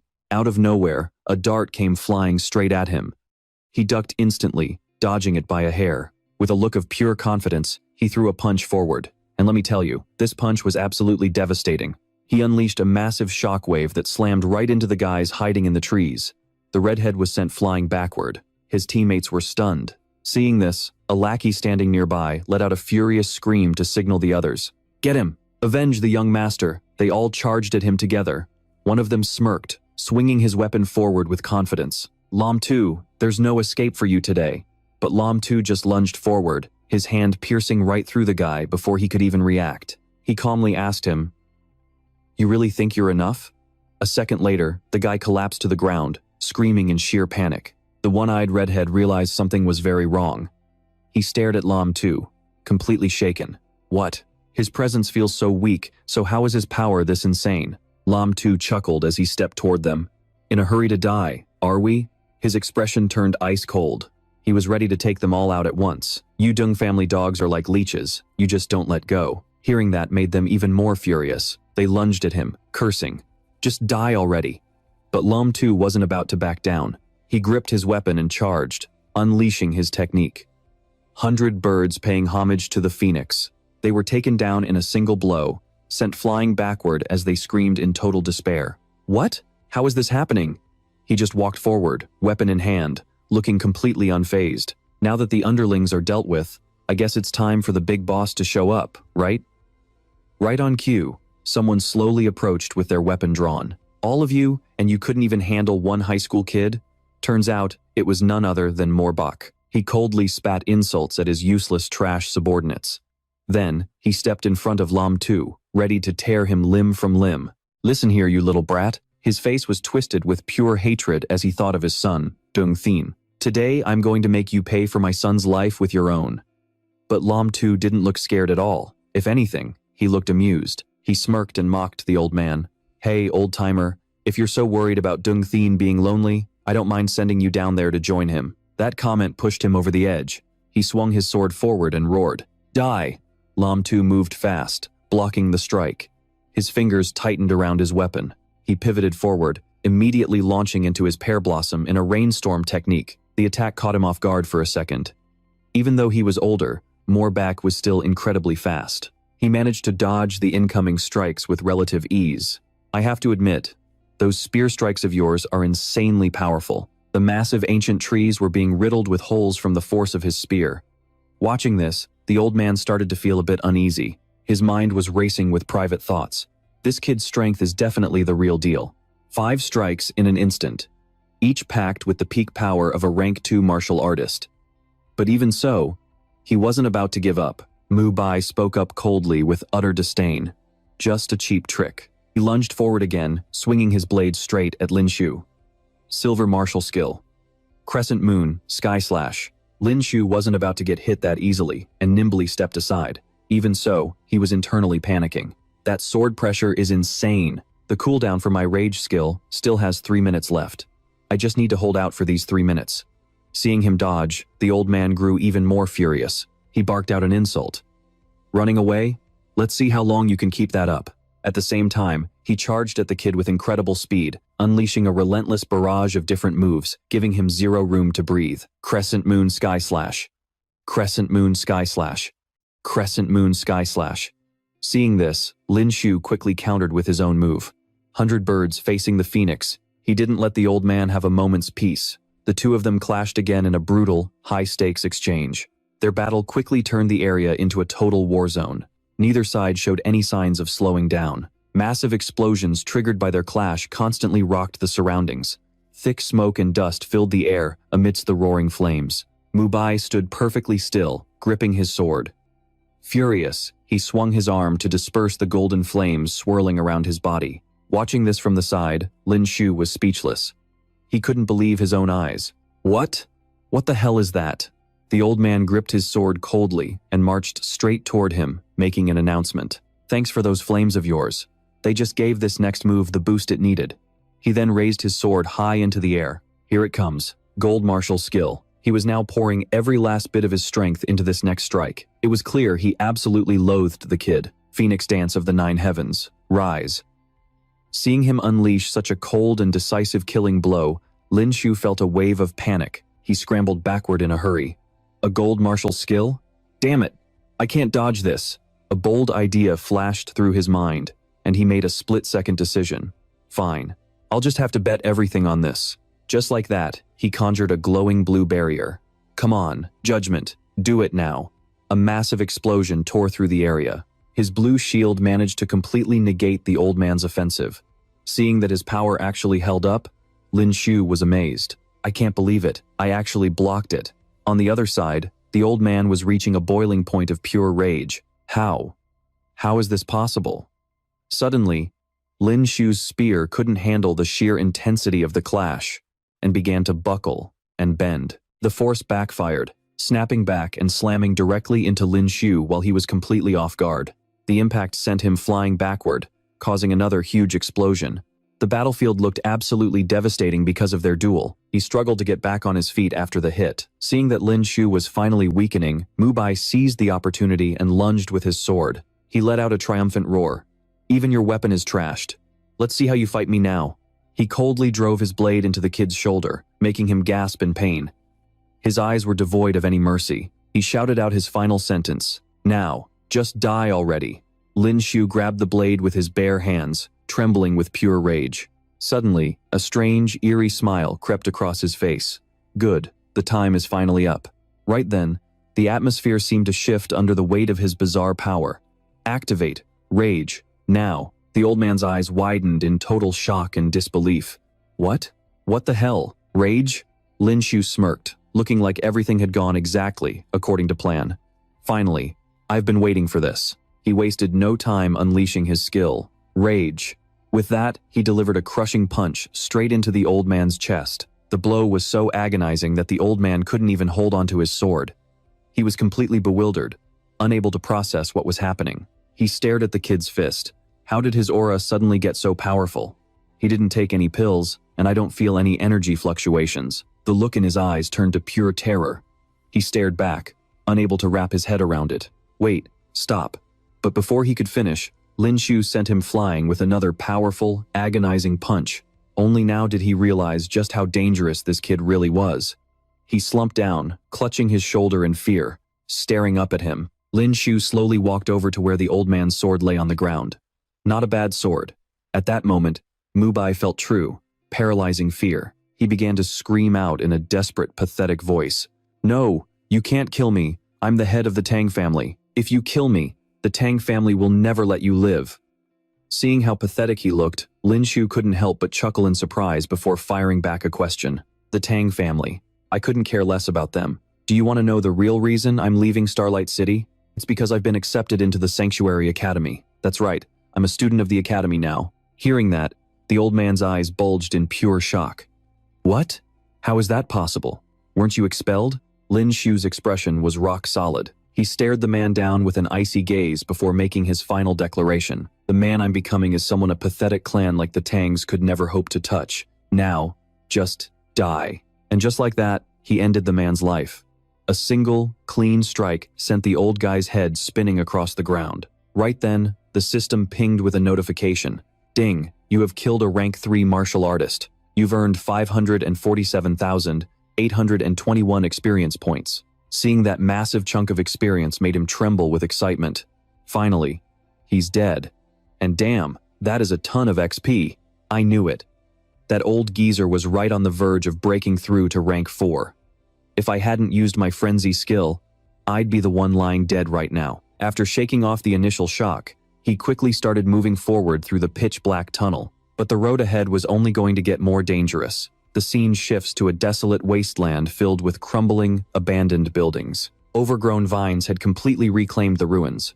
At that moment, a new system notification popped up. Host, Lin Shu, level 15, strength 263, constitution 100, speed 75, overall combat power 1900, title rank 2 martial artist, accumulated rage 0 out of 100, skills analytic eye, frenzy, and camouflage. On top of that, it showed his available rewards. You have 4 lucky draws remaining. He quickly patched up his wounds and sat down, giving himself a little pep talk. Just a little more. If I can push my combat power past 2000, I'll finally become a rank 3 martial artist. Once I master some movement techniques, my power will reach a whole new level. I've got 4 draws saved up. Since I'm stuck here recovering anyway, might as well have some fun and see what I get. But when he looked at the lucky wheel, he was hit with a curveball. Wait, why is everything just a bunch of question marks? The entire prize wheel in front of him was covered in question marks. Then, the system chimed in with another update. Congratulations to the host for triggering a lucky draw event. Today's draws have a much higher chance of yielding multiple rewards. He was stunned. He reached out toward the system screen, ready to pull. So these question marks mean it's a lucky draw? And I can win more than one prize? Let's go, spin it. He couldn't take his eyes off the system screen. He was a mix of confused and hyped. What kind of loot am I gonna get? I can't wait. The wheel slowed down and landed on a question mark. The system promptly delivered the news. Congratulations, you have won a massive hoard of various crystals. Suddenly, a pile of glowing stones rained down in front of him, leaving him completely speechless. Holy crap, it really was a mountain of crystals. He quickly started counting them on the ground, his jaw dropping as he went. 3 rank 3 crystals, 5 rank 2, and 10 rank 1s. They're not super useful for my own training, but I could sell these for a fortune. He stuffed the crystals into his bag and got ready for the next round. All right, let's keep this winning streak going. The system pinged again. Congratulations. You have obtained the legendary weapon, Scarlet Moon. When Lin Shu saw this rare treasure, he practically jumped for joy. He couldn't believe how insane his luck was today. Oh my god, a legendary weapon? And this is liquid metal? Man, legendary gear really is on a whole different level. He quickly slipped the gauntlet on and admired it, feeling a surge of excitement. Besides my spear techniques, the only thing I'm good at is throwing hands. These boxing gloves are the perfect match for my explosive fist. My spear is broken, and I never really got the hang of that sword I took from old man Tang Mu Bai. These gloves couldn't have come at a better time. Feeling like he was on a roll, he gestured to the system to spin again. I've got to ride this wave of luck and use up all my draws. Next up, a bunch of strange cards popped out. Congratulations. You have received a bulk pack of martial skill cards. The cards began raining down, scattering all over the floor. He scooped up the stack of cards, genuinely impressed. Wow. They weren't kidding about it being a bulk pack. 3 silver cards, 12 bronze ones, and not a single one for spear techniques? Well, these are basically useless to me. Oh, wait, I can fuse them. I can combine these to get a skill I actually need. He quickly opened the fusion tab on the system screen.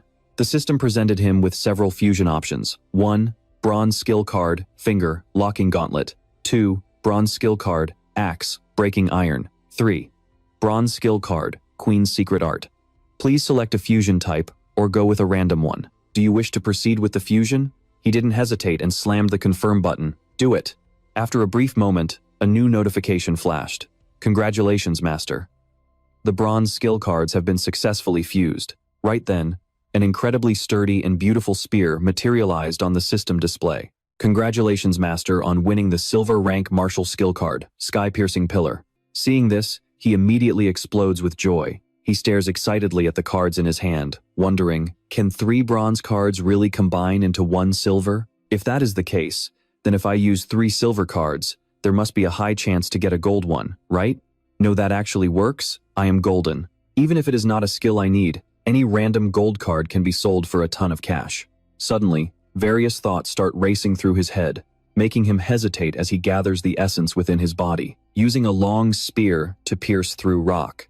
This move is most powerful when used first thing in the morning right after waking up. Thinking of this, he looks at the strange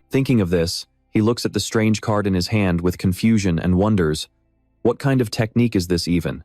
Besides, it is a bit similar to my charged strike. Forget it. I do not need it anymore. Let us just use it for fusion. At that moment, the system pops up with a new notification. Congratulations, Master. The bronze martial skill cards have been successfully fused. Congratulations, Master, on obtaining the silver rank staff technique, Sea Calming Needle. Congratulations, Master. The bronze martial skill cards have been successfully fused. Congratulations, Master, on obtaining the silver rank skill, 5-hit lightning whip. Immediately after, the sound of a failed upgrade notification rings out. Fusion of bronze martial skill cards has failed. Hearing this, Lin Tu is speechless. He angrily grabs his sword and raises his hand to threaten the system. You goddamn piece of junk system. Are you doing this on purpose? Why the hell are you saying congratulations if the fusion failed? He then continues to look at the remaining cards in his hand. I have 6 silver cards now, which means I can try fusion 2 times. He starts getting incredibly nervous. He quickly clasps his hands together and prays. Please, please, you have got to give me a gold martial skill card. Right then, the system chimes in. Congratulations, master. Feeling a bit touched, he looks up at the system. But then, the system issues another notification. Silver martial skill card fusion failed. His face immediately does a complete 180, and he is so stunned he does not even know what to say. Now he is completely desperate. He keeps pounding on the system screen, shouting at it. No way. You trash system, my silver cards. Give them back to me. With only one last chance left, he falls to his knees in front of the system, feeling totally helpless. He keeps begging in total despair. Dear system, good system, daddy system, please, it has to work this time. Gamblers do not deserve pity. Even though he knows this path is dangerous, he keeps groveling and begging the system like a coward. Come on, come on. At the same time, the system asks if he wants to proceed with the fusion. He quickly taps yes on the screen.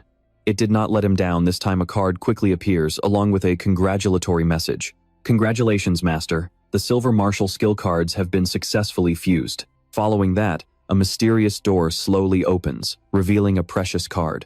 Congratulations, master, on obtaining the gold rank martial skill card. Galaxy falling from the heavens. Hearing this, Lin Tu is so moved that he is practically on the verge of tears. He starts jumping up and down with excitement, cheering. Your boy is lucky again. A gold martial skill, and it is a spear technique too. In front of him is a card featuring a long, powerful-looking spear along with its description, plummeting 3,000 feet. It must be the galaxy falling from the heavens. This technique is characterized by extreme speed and overwhelming power. Seeing this, he looks at the spear card in front of him with a smug grin.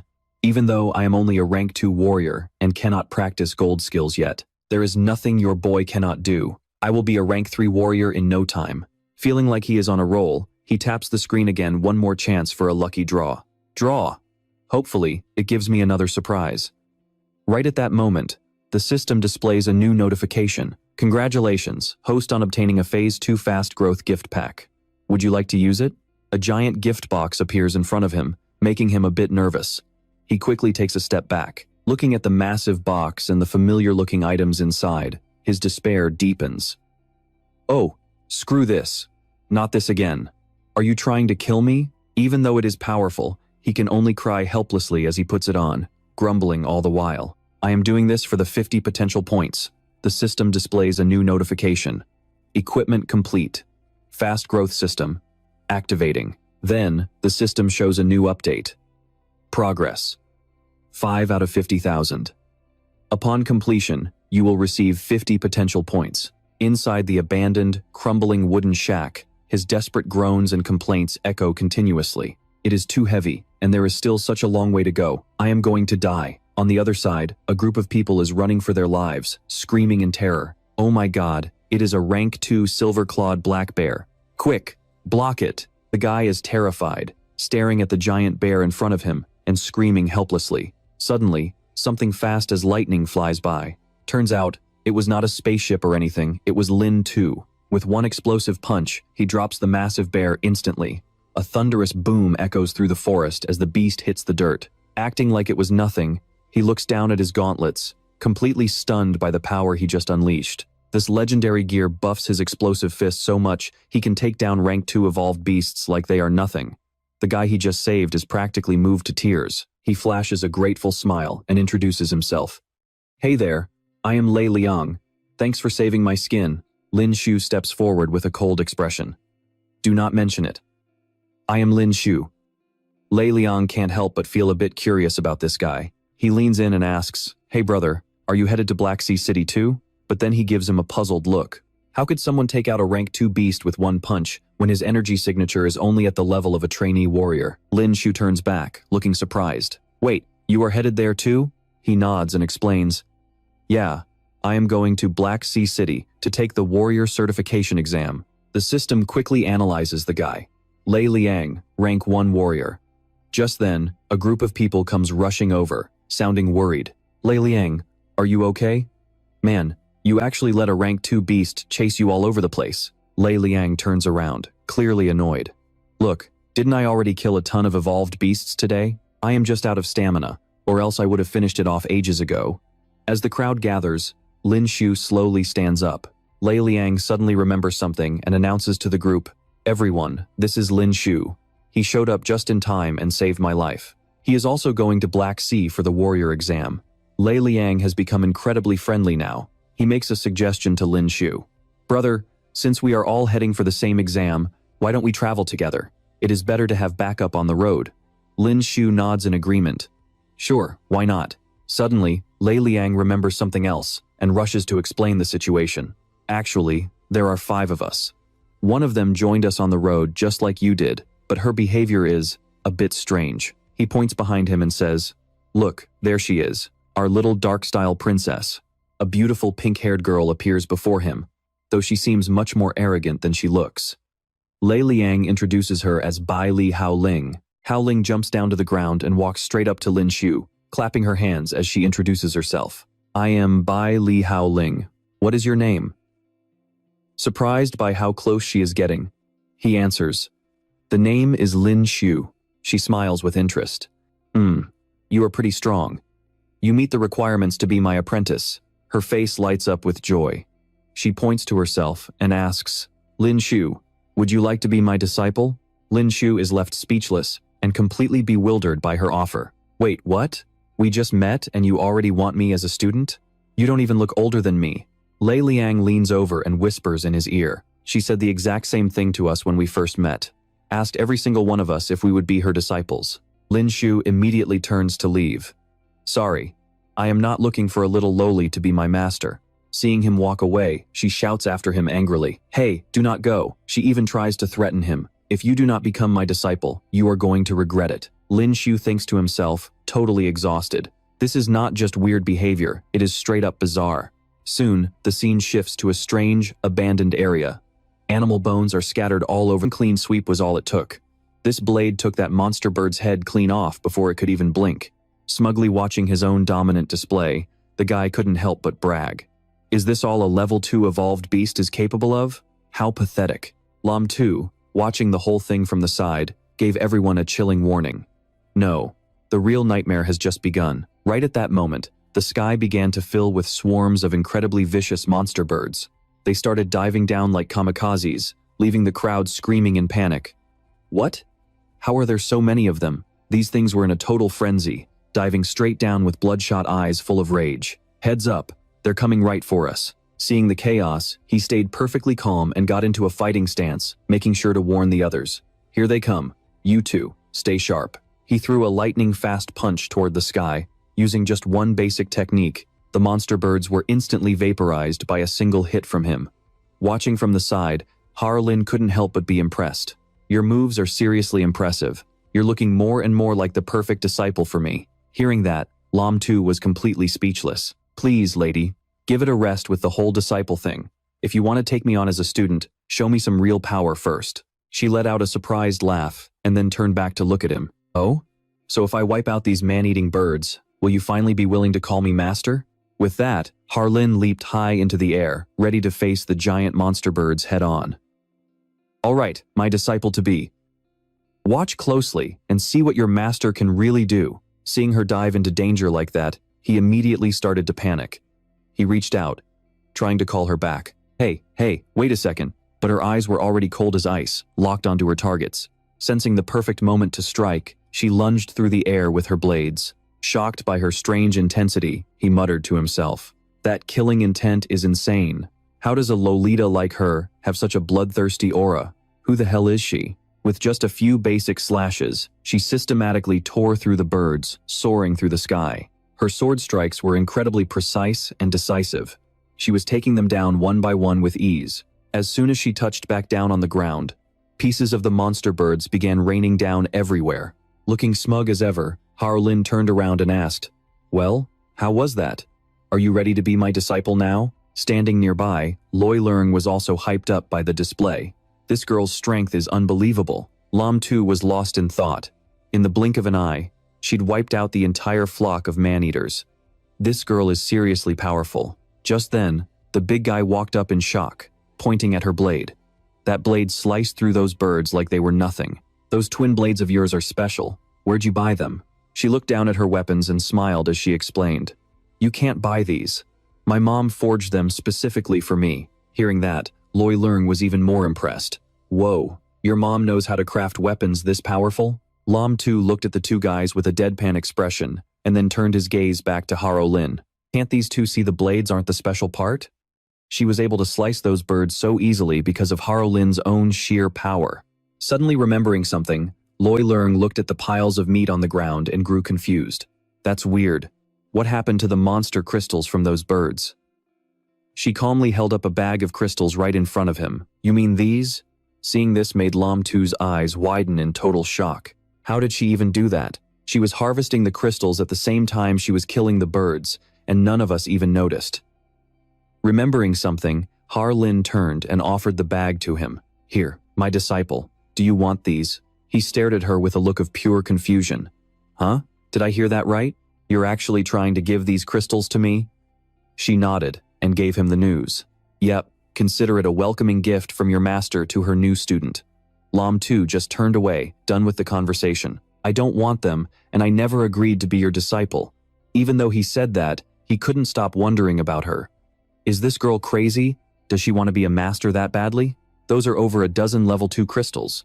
She could make a fortune selling those, but she's just giving them away? Seeing him refuse, Har Lin got a bit annoyed. She gripped the crystals and snapped. Fine. If you don't want them, I'm not giving them to anyone else.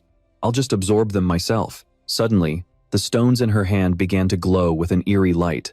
Once she was finished absorbing them, she casually tossed the empty bag aside. Lam Tu saw the whole thing. He stood there, eyes wide, unable to believe what he just saw. He stared at the empty bags on the ground and thought in shock.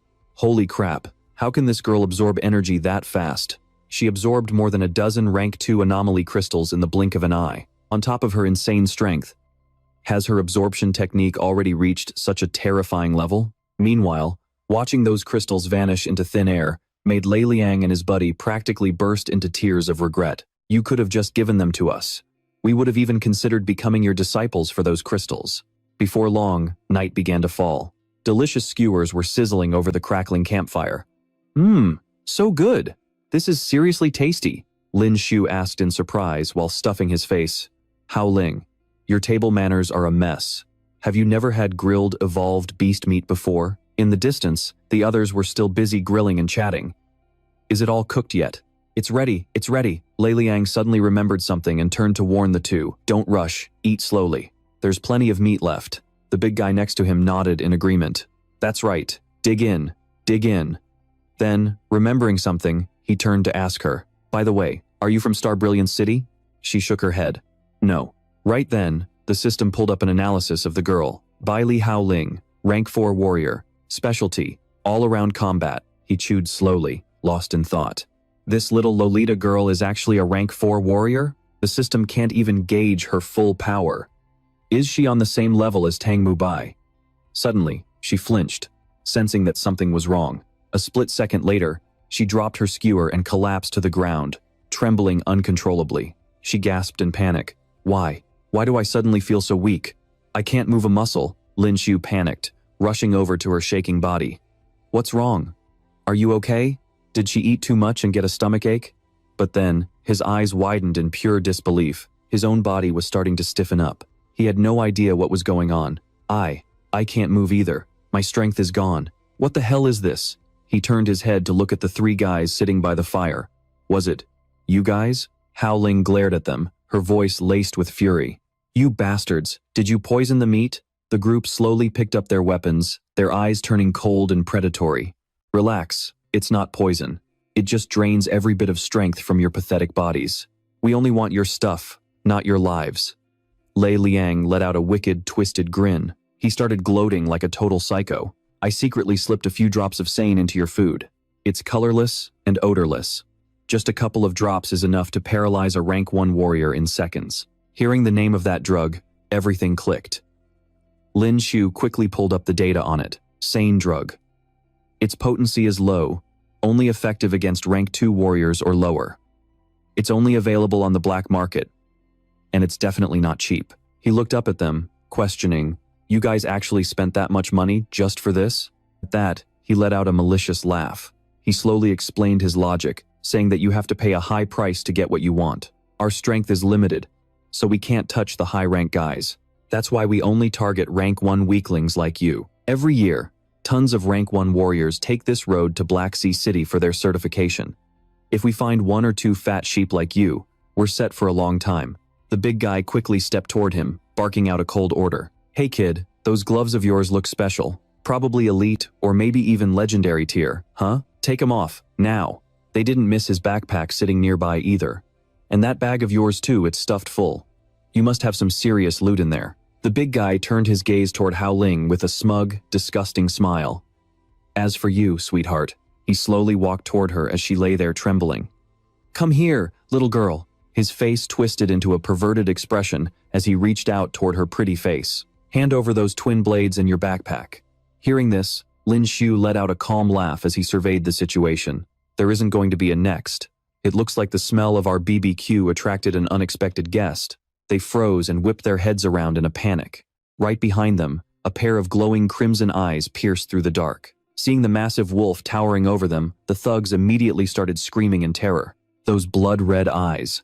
It's a red-eyed wolf. The giant beast glared at the group, baring its teeth as it prepared to strike. In a flash, it lunged forward, sinking its razor-sharp teeth into the red-haired guy. He could do nothing but scream in pure agony. Realizing things had gone south, Lei Liang was absolutely livid. He grabbed his weapon and braced for a fight. Damn it. Why does it have to be now of all times? These guys charged straight ahead, unleashing a flurry of different skills to take down the red-eyed wolf. Mad Slash, Gale Strike, Explosive Thunder Axe. But the wolf doesn't even flinch, it just casually sidesteps the attacks. It dances around every single blow they throw. Realizing they're in deep trouble, the leader shouts out orders to his crew. "Surround it. This beast is way too fast. We have to box it in if we want to land a hit." After a brutal slugfest with the beast, Lei Liang is completely spent, shaking like a leaf and gasping for air. He stares helplessly at the wolf, which is still glaring at them with pure malice. Damn it. The three of us combined aren't even a match for this thing. Suddenly, a thought strikes him, and he cuts his eyes toward Lin Shu and the girl, who are still lying face down on the ground. A twisted realization hits him. Wait. Why didn't I think of this sooner? I still have those two losers, don't I? He sprints toward the unconscious pair, baiting the wolf to follow him, before screaming, "You want meat, you damn beast? Go eat them instead." He leaps high into the air, vaulting right over Lin Shu's body to make his cowardly escape. Leaving them to die, he can't help but throw one last insult. "Sorry, pal. Guess you're the one on the menu today. Once it's done snacking on you, we'll be back to loot your gear and backpacks." The red-eyed wolf lets out a deafening, blood-curdling roar. It lunges at the two of them, but suddenly, a cold, calm smirk spreads across Lin Shu's face. He effortlessly springs into the air, winding up an explosive punch right into the monster's face. The wolf is sent reeling back, snarling in pure rage. Lin Shu stands his ground, looking almost impressed. "Whoa, not bad for a Tier 3 evolved beast. You're pretty tough. Most things would have had their heads blown off by my explosive punch by now." Lei Liang is shell-shocked, his jaw hitting the floor. "What? How? How the hell are you still standing?" Lin Shu looks back, acting surprised. "Wait, didn't you say that drug only works on rank 1 warriors? Too bad for you, I'm a rank 2 warrior." Hearing that, Lei Liang loses it, his finger trembling as he points. "Rank 2? If you're a rank 2, you should have gotten your certification ages ago. Why the hell are you even coming to Black Sea City then?" Lin Shu looks a bit embarrassed, avoiding eye contact as he mumbles his explanation. "Well, if I told you I'm just too broke to pay for the exam fee, would you believe me?" Sensing an opening, the wolf lunges from behind with its razor-sharp claws. Without even looking fully, Lin Shu shifts and catches the claws mid-air. Lei Liang's voice cracks with fury. "Believe you? Are you kidding me? You're wearing high-end gauntlets that can stop a red-eyed wolf's claws, and you're telling me you're broke?" Meanwhile, the wolf isn't backing down either. It goes into a frenzy, swiping its lethal claws at him again and again. Lin Shu looks down at his shredded clothes, panicking. "Damn it. Why does my body feel so heavy right now? I can't even use half my strength." He snaps his head toward Hao Ling and shouts, If you don't get over here and help me, I'm gonna end up dead right in front of you. She finally looks up, letting out a playful giggle. Oh, I know you're better than this. After all, you're my star pupil, right? Allow your master to show you how it's done. Lei Liang is now completely broken. Wait, how are you okay too? Let me guess. You're also a rank 2 warrior who's too poor for the exam? She slowly stands up, casually dusting off her outfit. It seems you've got the wrong idea. I didn't come to Black Sea City to take some puny exam. Her expression turns cold and sharp.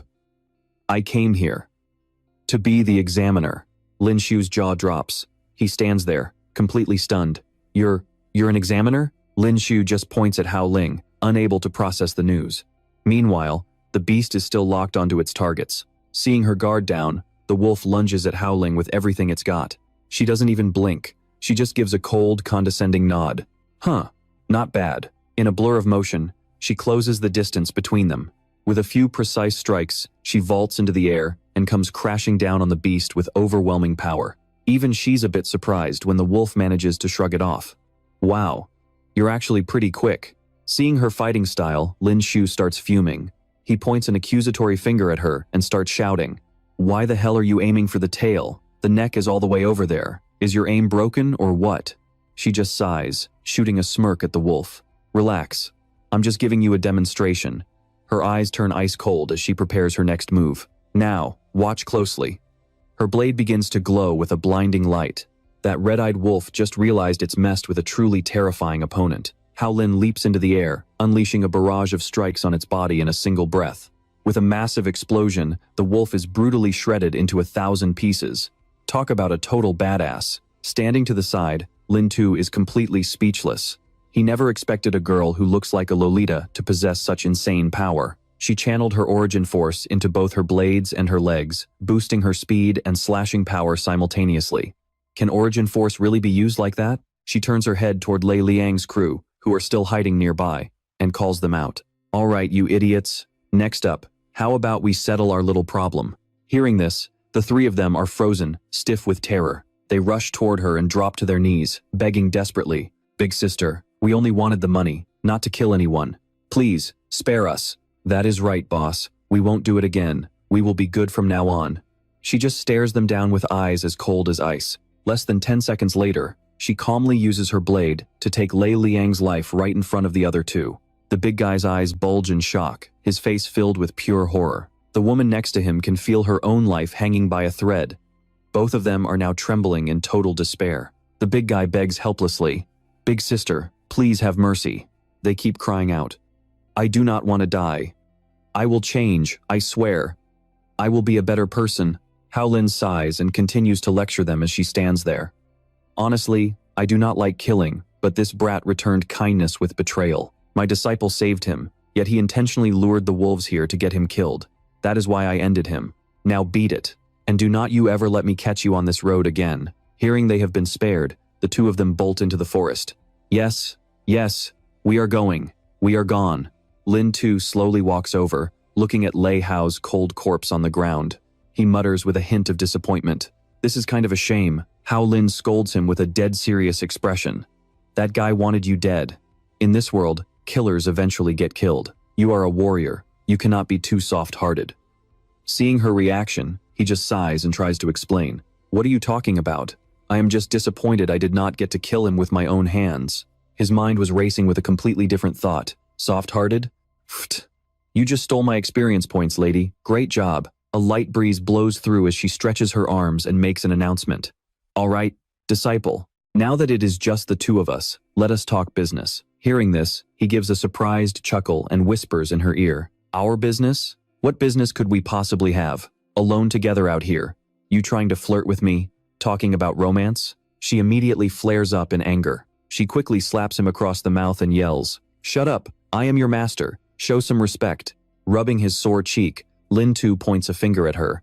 You crazy goth Lolita, I never agreed to be your student. Suddenly, she remembers something and asks him, Do you have some kind of martial arts technique that hides your true power level? Because I can tell you are much stronger than you look. He glances away awkwardly, not knowing how to answer. What are you talking about? Hiding my power? This is just how strong I am. She glares at him, unconvinced. Fine, keep your secrets. Is there anything you want to ask me? He suddenly turns very serious. Of course I do. Are you really a rank 3 warrior? And are you actually an examiner from Black Sea City? Also, how old are you? Her annoyance grows at his rapid-fire questions, and she crosses her arms. That is a lot of questions. Yes, I am a rank 3 warrior, and I really am an examiner for Black Sea City, but do not expect me to give you any special treatment during the warrior certification exam. Besides, a girl's age is a secret.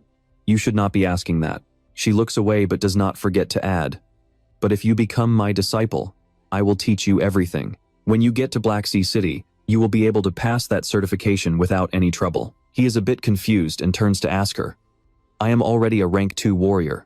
Is getting certified really that hard? Are you messing with me? She gets furious and shouts at him. Let me ask you this then, do you even have a master? He shakes his head quickly. No. Then she asks again, do you think I am stronger than you? He awkwardly waves his hand in front of him to explain. Well, I guess that is pretty normal. The fact that Lam Tu still doubted her skills made her absolutely furious. Pointing her finger at him, she snapped. You still doubt my strength? Fine. Let's settle this with a duel. If I win, you become my apprentice. Deal? I'll even handicap myself to level 1 and won't use any weapons. Do you have the guts? He wasn't one to back down either. Quickly staring back at her with a confused look, a smug smile crept onto his face as he agreed to her challenge. Fine. I'm ready when you are. He was secretly planning to use this chance to teach this little Lolita a lesson and make her give up on this master nonsense once and for all. You want to be my master? Not a chance.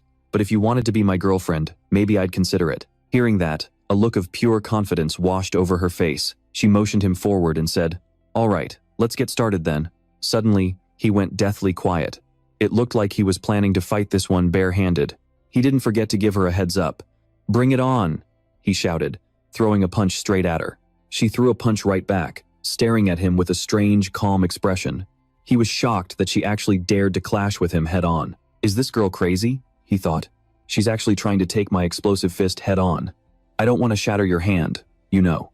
A split second later, their fists collided, creating a massive shockwave. The sheer force of the impact shook the entire area, and the ground beneath them began to crack. Lam Tu's eyes widened in pure disbelief as he felt the power. How can she have this much strength? He was sent flying high into the air, screaming out in desperation. This power, it's too much. Seeing him fly off, Howlin let out a smug laugh. It was clear that this Lolita was not someone to be messed with. He crashed hard into a distant forest, causing a massive explosion. Groaning in pain, Lam Tu slowly picked himself up after the match. Howlin walked up to him and asked, Well, had enough yet? He was still in a daze, trying to process what had just happened. How did you do that? Her face lit up with pride. Want to learn? I can teach you. She didn't forget to add. But first, let me hear you call me master. She beamed with a triumphant smile at her new apprentice, her mind racing with thoughts. This kid might be young, but he's got real talent. I can't believe he actually survived my explosive fist. Meanwhile, he was still reeling from the sheer, overwhelming power she had shown. Forget it. I'm clearly outmatched. Calling her master won't kill me, and I need to learn her techniques first anyway. After a moment of hesitation, he made his choice. Okay. Master, he muttered under his breath. She leaned in closer and teased him. What was that? Speak up. I can't hear you. Lam Tu was so annoyed he was practically shaking. Don't push it, he snapped back at her. She let out a loud, joyful laugh and turned to walk away. He watched her go, feeling more confused than ever. She doesn't look like a legendary master at all, he thought. Suddenly, she stopped as if she'd remembered something important. Turning back to him, she said, All right, I'll stop teasing you. Her expression shifted, becoming completely serious. She stood before him and asked, Let me tell you something. Do you know why your punch was no match for mine? Then she continued her lesson. It's because you're using the origin force method all wrong. Wrong? He asked, puzzled. She smiled and said, Keep your eyes peeled and watch closely. In an instant, she flicked a small crystal from her hand. It streaked toward a massive boulder like a bullet. In less than 1 second, the crystal had punched a clean hole right through the solid rock. Once she was done, Howlin calmly turned back to him and began to explain. Just now, I infused the crystal with origin force. Even though it got harder, at its core, it's still just a stone. By infusing it, it only gets 0.5 times harder at most. That's why the stone itself would normally shatter upon impact. Her face was deadly serious as she broke everything down for him. But what if you don't just infuse the stone, you coat it too? She then threw another crystal forward. This time, the stone triggered a massive explosion against the cliffside. The destructive power was on a completely different level compared to the first throw. The crystal remained perfectly intact, without a single crack or scratch. Lam-Tu watched the whole thing, completely stunned. Confused, he spoke up about his doubts. Wait, this doesn't make sense. To unleash the full potential of Origin Force, aren't you supposed to infuse it into your weapon? She smiled, reaching for the sword on her back before starting her explanation. Cultivation techniques allow warriors to absorb cosmic energy and gather it within their bodies, strengthening bones, organs, and even individual cells. Whatever is left over gets stored deep inside. She kept her eyes fixed on the razor-sharp blade in front of her. That stored energy is what we call origin power. When a warrior channels it into a weapon, the very nature of that weapon changes, becoming significantly harder and sharper. But no matter how tough it gets, it is still limited by its base material. Coating a weapon in origin power is a different story. The stronger your power, the more devastating the weapon becomes. Hearing this, he felt a bit skeptical. He turned toward her, voicing his doubts. But that long sword in your hand doesn't look any different to me. I can barely see a faint shimmer of energy. At that, she burst out laughing. She pointed to her head and decided to clear things up for him. It looks like you haven't learned how to channel origin power into your eyes yet. Try focusing your energy there right now. Lin Shu took her words to heart and immediately focused, trying his best to cultivate. After a long moment of intense concentration, he frowned, gathering every ounce of energy within his body. A second later, he slowly opened his eyes. His gaze was filled with pure determination as he looked ahead. Seeing Hao Ling standing right there left him absolutely speechless. She smiled and continued her lesson. Only when you condense origin power in your eyes can you truly see the power others possess. The aura within her body began to flow out continuously.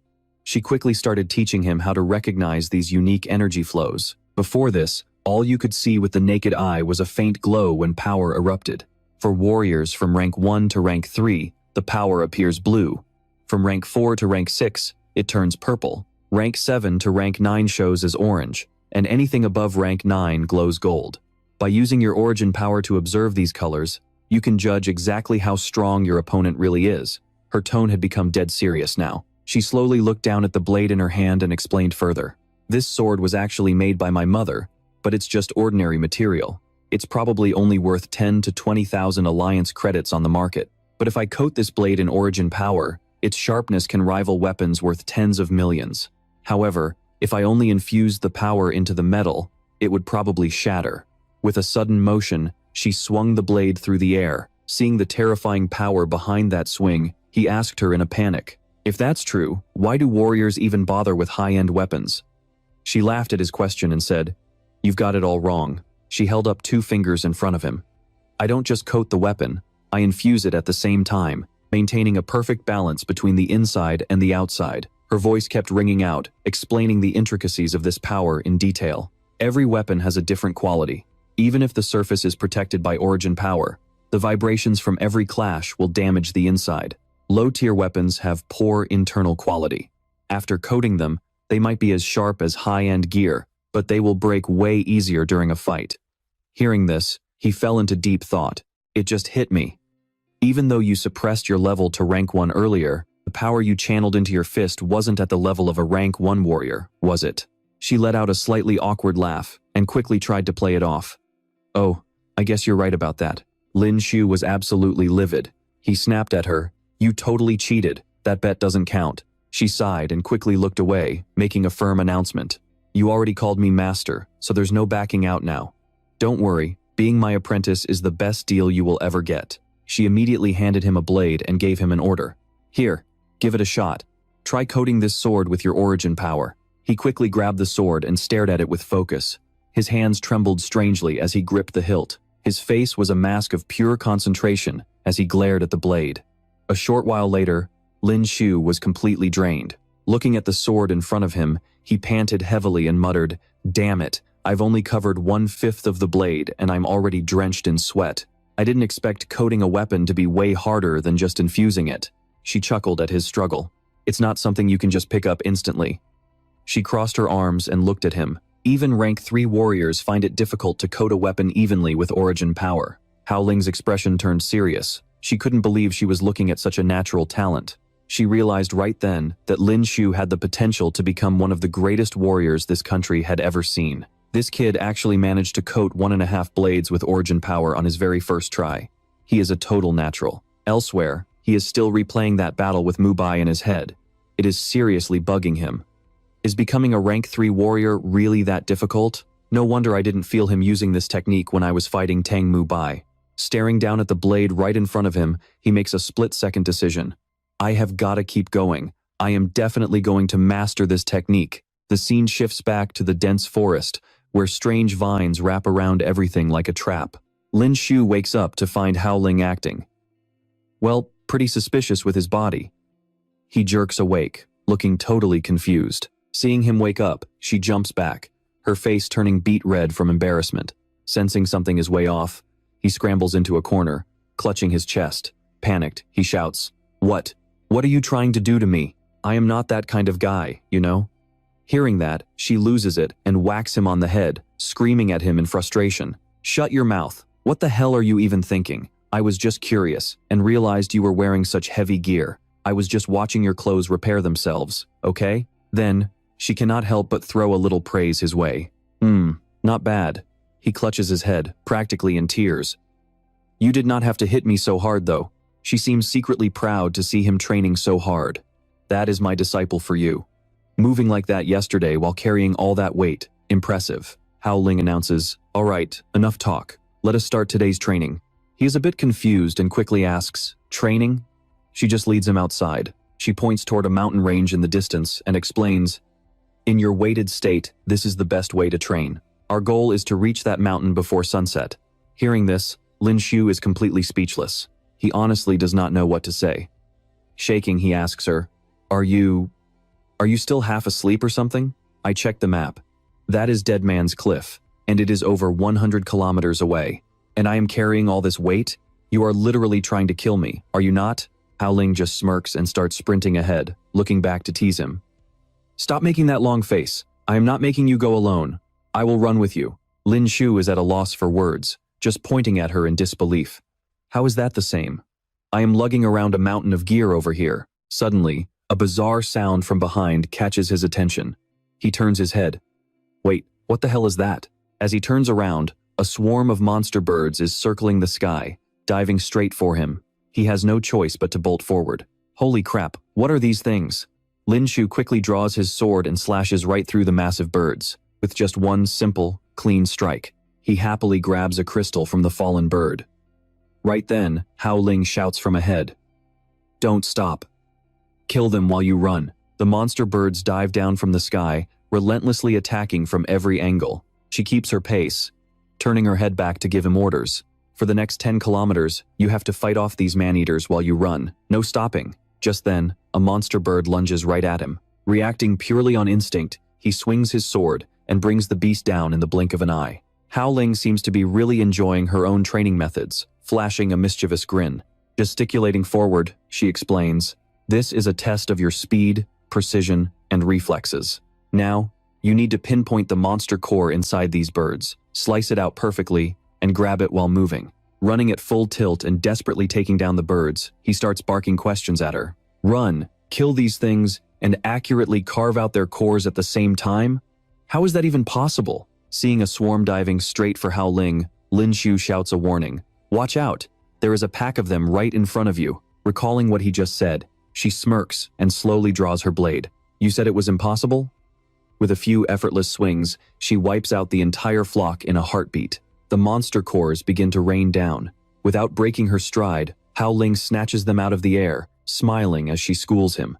"See? Why would it be impossible? Once your speed, precision, and reflexes are in sync, it is a piece of cake." Lin Shu just stares, totally dumbfounded by the display. Determined, he goes back to hacking away at the birds, swarming him. But the cores keep falling to the ground or getting sliced in half right before his eyes, making him feel even more pathetic. The more he trains, the more helpless he feels. He swings his sword wildly at the attacking monsters, letting out a frustrated roar. "Take this! Ha! I'll keep swinging. There's no way I can't hit that spot."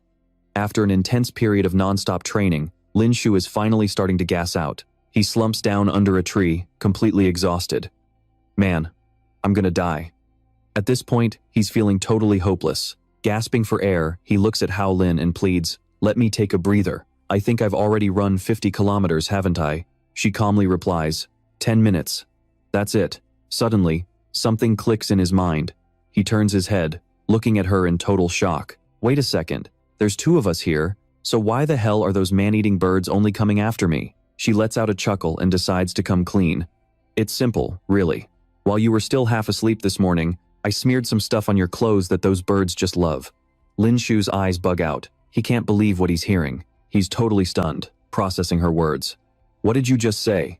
He immediately starts frantically checking his clothes in a panic. No way. What did you put on me? Seeing her smug expression, he lets out a heavy sigh and snaps at her. No wonder there's a weird smell. You're seriously trying to ruin me. Hearing that, Hao Lin's temper flares up instantly. She shouts back at him, "What was that, brat? Your master is only doing this for your own good. Watch your tone. Time's up. 10 minutes are over. Break time is over. Next, we're running straight to that mountain over there, no more stops allowed." He nearly jumps out of his skin. His entire body is trembling from sheer exhaustion. He stumbles back, eyes wide with horror. What? It's only been 2 minutes. Suddenly, her blade is pressed right against his throat. Looking at the sharp edge, he can only manage a weak, helpless smile. Hao Lin's gaze is ice cold and furious. She looms over him, her voice dripping with threat. When I say 10 minutes, I mean 10 minutes. If you don't want to get sliced by this blade, you better start running right now. He's completely speechless and defeated. Shaking, he forces himself to stand up and let out a long sigh. Fine, fine, fine, I'm running. He stares at his system interface, lost in thought. I've been running all afternoon, and my progress has reached 6,021. At the same time, a system notification pops up. Speed Growth Quest. Progress 6,021 out of 50,000. He looks at the system screen with a glimmer of hope. At this rate, I'll finish the Speed Growth Quest before we even reach the Black Sea. Just then, a swarm of monster birds dive bombs straight toward Lin Shu, forcing him to snap back to reality. Those man-eating birds are back for more. He skillfully swings his sword, slicing through the monsters to harvest the crystals from their bodies. Her training methods might be low down and dirty, but they actually work. After hours of non-stop practice, he's finally starting to get the hang of it. Clutching the crystals in his hand, a satisfied grin spreads across his face. I can feel it. My speed, precision, and reflexes are all hitting new levels. As the sun begins to set, the only sound that can be heard is Lin Shu's ragged, heavy breathing. His legs are shaking as he pushes himself through one last sprint. Finally, after running for what feels like an eternity without a single break, he collapses onto the ground, his body completely spent. Finally, it's finally over, he groans. I'm carrying all this weight, fighting for my life, and you made me run over 100 kilometers. Hao Lin stands over him with a look of pure disdain. She scoffs and starts lecturing him. You're giving up already? When I was your age, I had to run over 1,000 kilometers. She turns her gaze toward the horizon and gives him an update. There's some rubble up ahead. We'll camp there for the night. But as he's lying there gasping for air, a lethal dart suddenly whistles through the air, aimed straight at his back. Thankfully, Hao Lin reacts in a split second, intercepting the projectile and saving his life just in the nick of time. Lin Shu realizes he was almost a goner and turns around, totally baffled. What the hell was that? Who's attacking now? She glares at two shady figures standing right in front of them and demands an answer. You two have been tailing us since 5 in the morning. I guess you finally lost your patience and decided to make a move, huh? Luo Yin gives them a surprised smirk and shoots them a glance. Well, I didn't expect you to catch on so soon. The plan was to wait until this brat was completely drained, take him out in one shot, and then focus all our attention on you. Lin Shu immediately drops into a fighting stance, though his mind is racing with shock and confusion. They've been following us for that long and I didn't even notice. If Bai Li Hao Lin hadn't stepped in just now, I'd be a dead man for sure. Hao Lin keeps her eyes locked on the two creeps as she continues to call them out. The Yin-Yang brothers, Luo Yin and Luo Yang. You guys are famous for ambushing and murdering warriors in the mountains near Star Brilliant City just to steal their gear. Am I right, or am I right? Her expression turns deadly serious as she identifies them as high-profile fugitives. Your head alone is worth 50 million alliance credits. Luo Yin lets out a startled laugh and even tosses her a mock compliment. I didn't think a little girl like you would be so familiar with us. Suddenly, he lunges forward with lethal speed. Since you know exactly who we are, then be a good girl and hand over everything you've got. The big guy in the back charges forward immediately. The system pops up with an analysis of the two of them. Le Duong, rank 4 warrior, balanced combat stats. La Am, rank 4 warrior, balanced combat stats. Lin Tu reads through their skills and is totally shocked.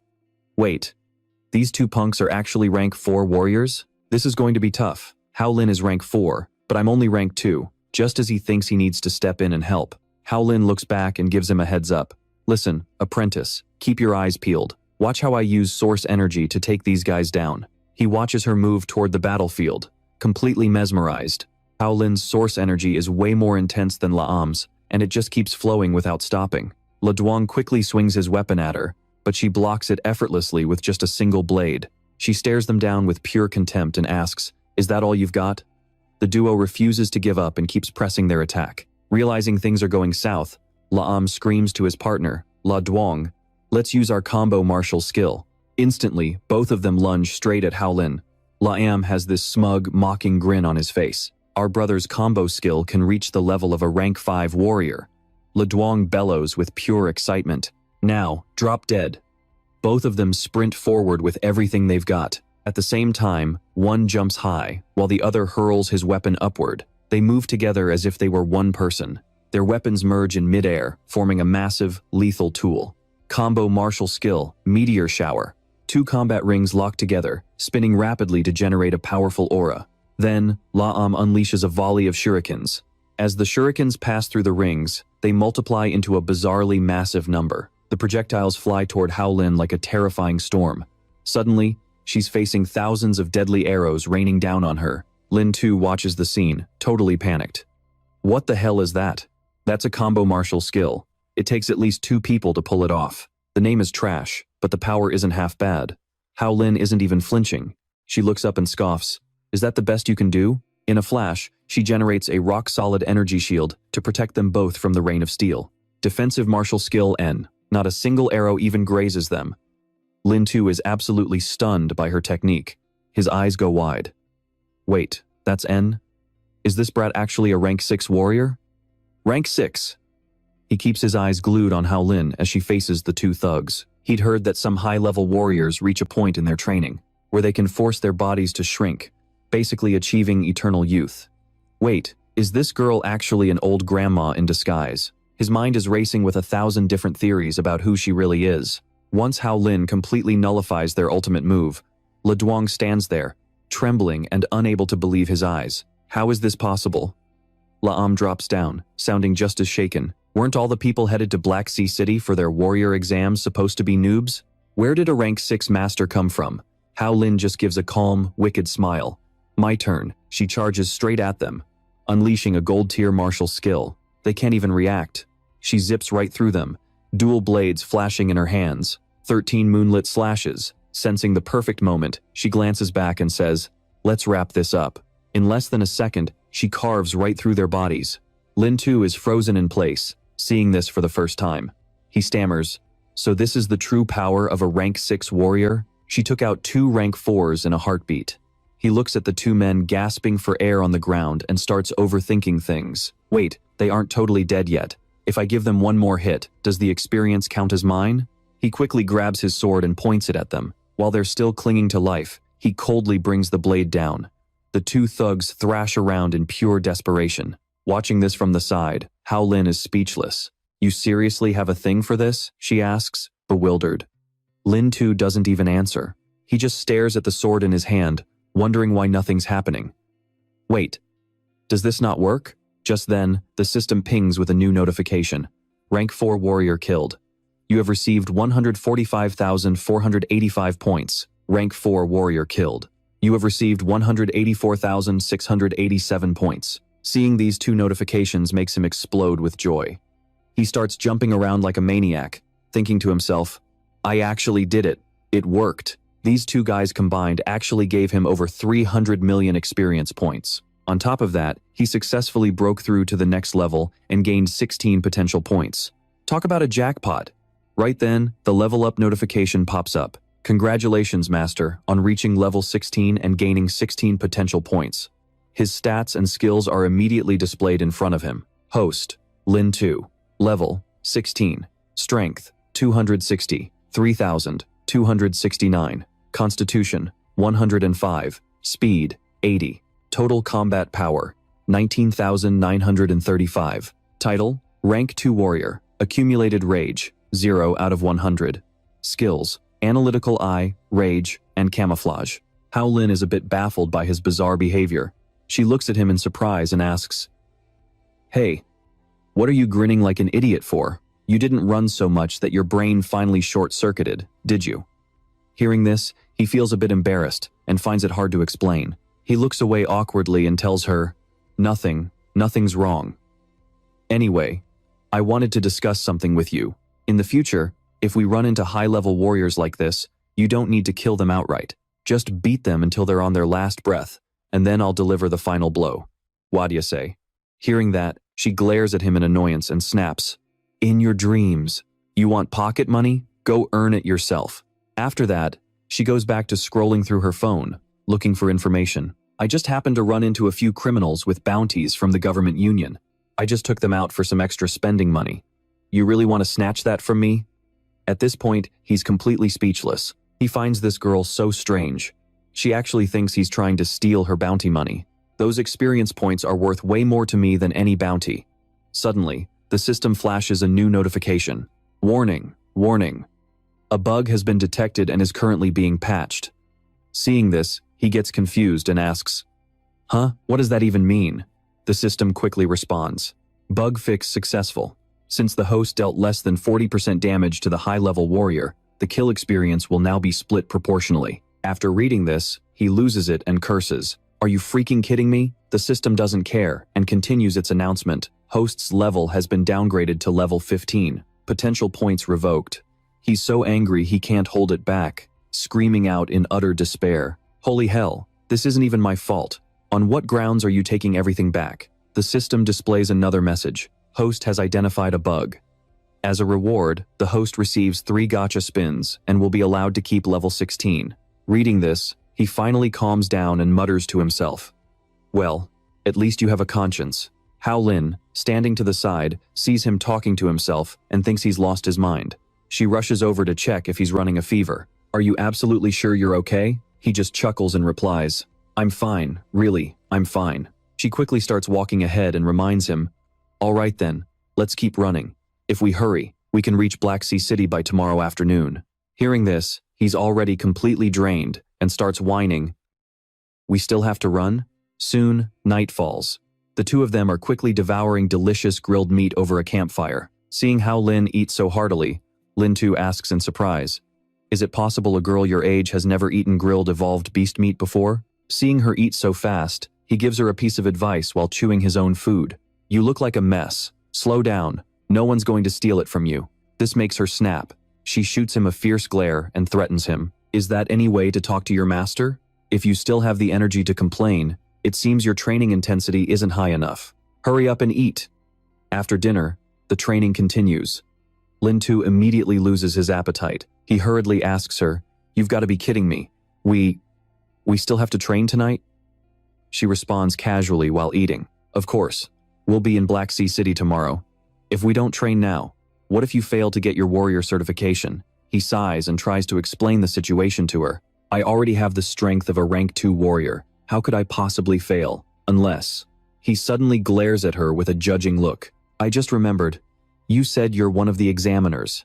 You're not planning to fail me on purpose, are you?" She just turns her head and looks at him with a puzzled expression while still chewing. Suddenly, while Lin 2 is distracted by his food, Hao Lin lunges forward and punches him straight in the gut before he can even react. Just like that, he's sent flying backward as she watches. A loud thud echoes, and a cloud of dust begins to blur the area. Lin 2 is completely bewildered. He angrily sits up and yells at her, "Why the hell did you do that so suddenly? Are you trying to kill me?" Seeing his reaction, she gives a smug smile and asks, "Don't you feel like your physical defense has gotten a lot stronger?" He's taken aback.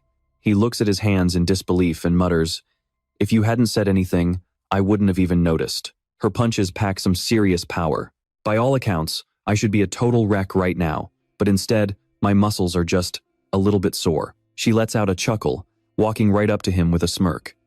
Your origin power is still pretty pathetic, she announces, but the energy inside your body is growing by the second. Once that power coats your entire frame, your defense is going to skyrocket. Feeling like things are about to get ugly, he quickly speaks up and asks her, "Wait, what exactly are you planning to do?" Howling's expression turns dead serious as she stares him down. Today's special training? Learning how to take a hit. Lin Shu freezes in his tracks, backing away in pure confusion. He frantically waves his hands. Huh? What did you just say? Learning how to take a hit? She just nods to confirm, then hammers a fist straight into his face. That's right, catch these hands. All he can do is watch in total helplessness. Whoa, wait a second. He's getting pelted with blows, screaming out in desperation. Take it easy on me. He's getting knocked from one side to the other, crying out, "Not the face, not the face." Before long, the sun is already coming up the next morning. His whole body is swollen like a balloon. He touches his mangled face and groans at Howling. "I specifically told you not to hit me in the face. Look at me. How am I supposed to go out in public looking like this?" She just gives a smug laugh and steps closer to explain. "That was an accident. Don't sweat it. I'll make it up to you." Lin Shu is a bit skeptical hearing that. He walks right up to her, teasing her with a cheeky grin. "Make it up to me how? You talking about physical compensation?" She doesn't miss a beat, punching him right in the face again. "Get out of here with that crap." Then, she turns her gaze forward. "All right, today's training begins now." Howling points toward a massive castle looming in the distance. "We need to reach Black Sea City before sunset." With a mischievous grin, she gives him a swift kick in the butt to get him moving. "Move it! Run faster, don't be a snail!" He shouts back, totally flustered. "Kicking me again? Are you seriously addicted to beating me up?" She just teases him. "Keep running. If I catch you, then..." Before she can even finish, he bolts forward in terror. No, anything but that. The scene shifts to a massive, luxurious villa inside the city. A man stands alone in a room, muttering darkly to himself. "Mubai. Oh Mubai. You were brilliant your whole life, only to be a total idiot for 1 second.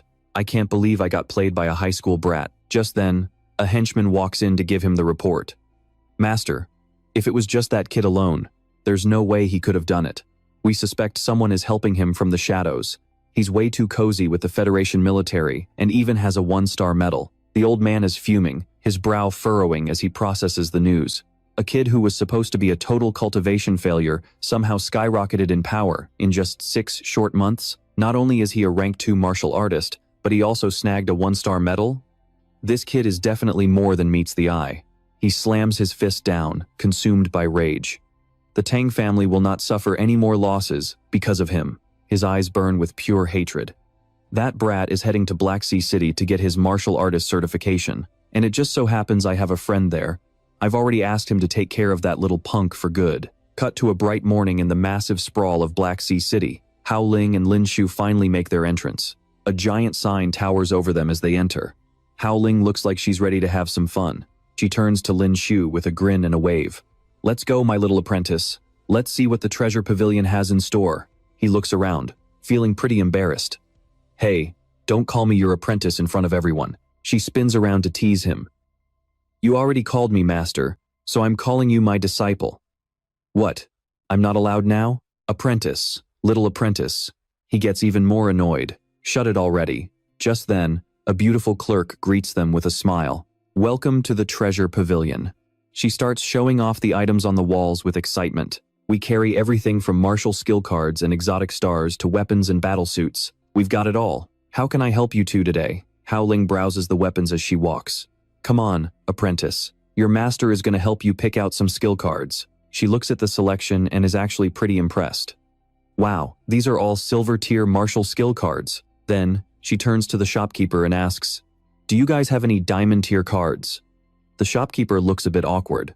"Diamond tier?" the clerk explains with a sigh. "The thing is, you won't find a skill card like that in the entire city." Suddenly, a guy in the shop starts laughing at them. "Wow, look at these country bumpkins straight from the mountains. Do you even know what a diamond tier skill card is? I've lived my whole life here and I've never even seen one." The bald guy in the middle smirks. "Exactly. If you aren't at least a level 6 warrior, even a diamond tier skill card is basically just a fancy paperweight." Another one chimes in, mocking that it is probably a family heirloom. Lin too looks at these three idiots and is honestly speechless. Just then, Hao Lin turns around to look at him. If you don't have one, no biggie. Hey, disciple, look through these silver tier skill cards and see if any of them catch your eye. The crowd watches the two of them, gossiping like crazy. Check out that loser. I can't believe he actually bowed, jaw nearly hitting the floor. Tiger Whale Fist, Continuous Kick, Fire Claw, and 5 spear cards? This is insane. Honestly, these spear skills don't even seem as good as the ones I used to have. Hao Lin sees his shocked expression and starts giggling. She gives him a playful smile.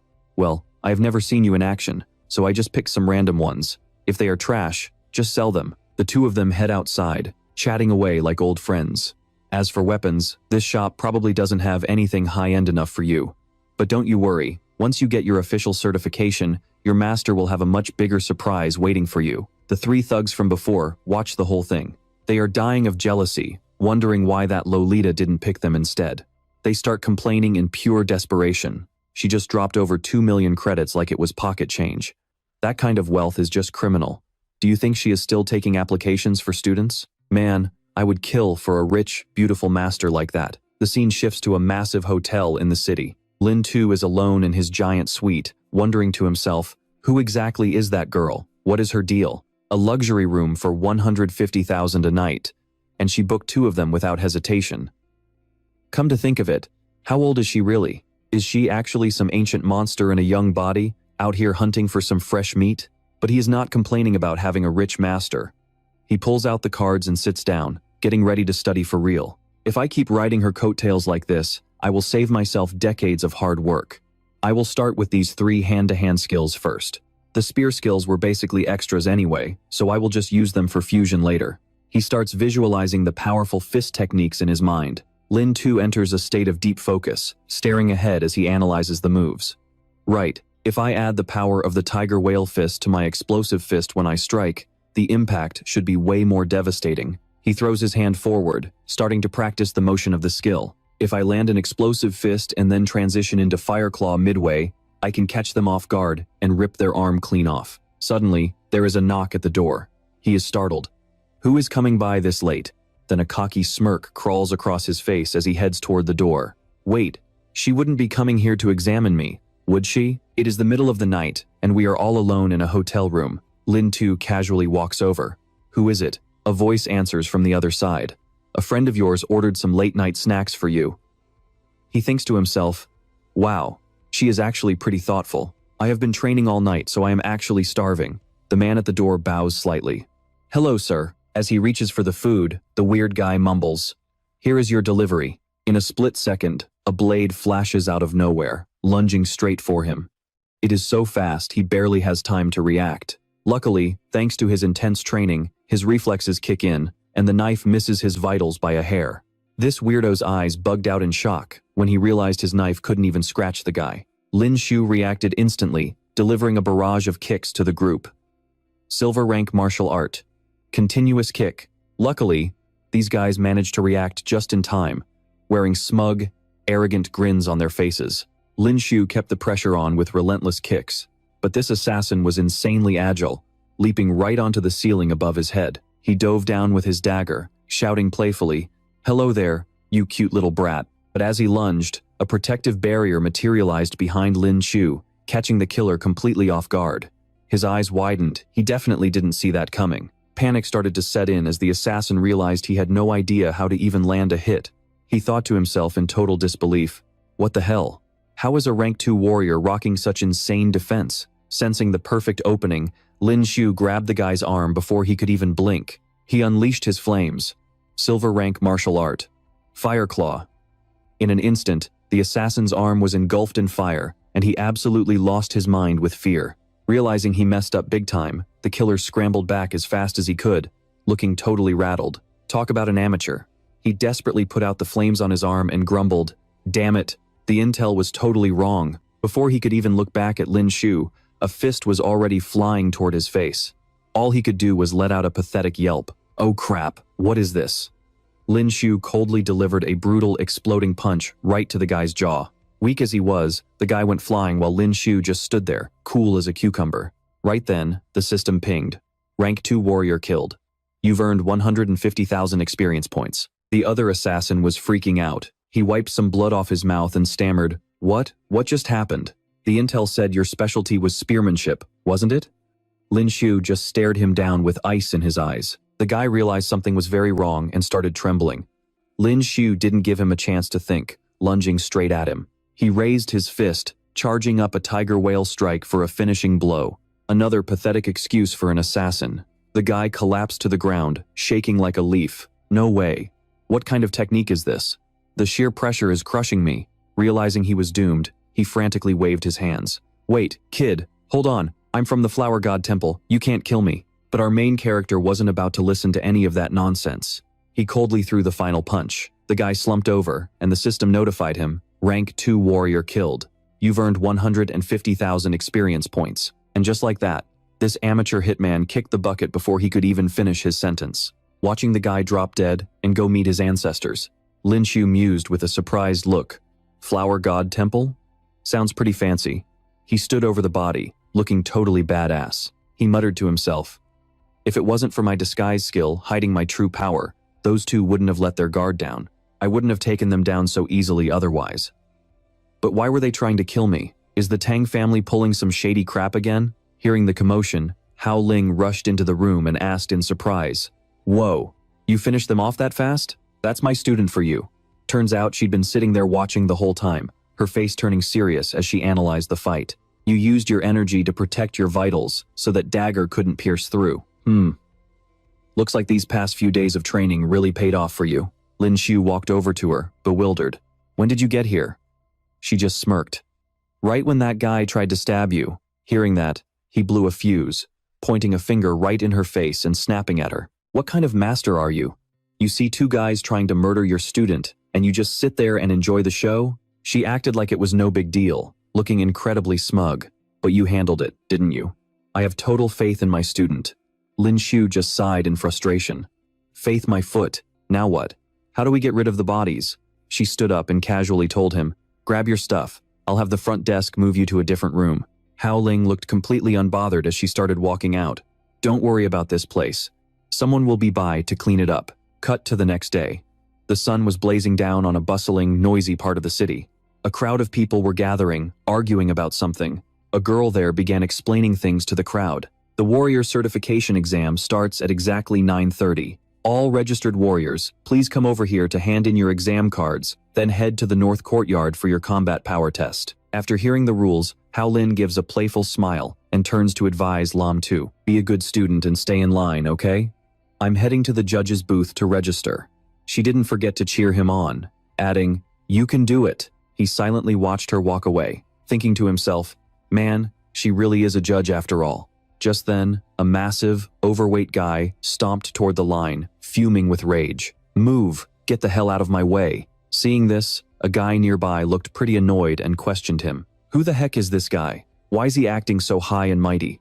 A man nearby whispered urgently into his ear, "Keep your voice down." They immediately started whispering among themselves. Truth is, that guy's already a certified martial artist. Exactly, so take my advice and don't get on his bad side. This guy, Bai Bin, was absolutely livid when he saw Lam Tu still standing right in his path. He barked out a harsh command. "Hey kid, you deaf? I told you to move." But our main man isn't the type to back down from anyone. He coldly turned his head to put the bully in his place. "What's with all the shoving? Get in line like everyone else." Hearing those words, the guy's blood started to boil. "Huh? What did you just say to me?" He let out a frustrated sigh, looking down on Lam Tu. "Why do I have to deal with little punks who don't know their place every single year? Looks like my eligibility is getting revoked again this year. But whatever, I actually enjoy making mincemeat out of idiots like you." The people around them sighed in disappointment, thinking Lam Tu was an easy target, and started gossiping. That kid actually dared to provoke Bai Bin? He's about to meet his maker. On the other side, our hero still refused to budge, which only made the bully angrier.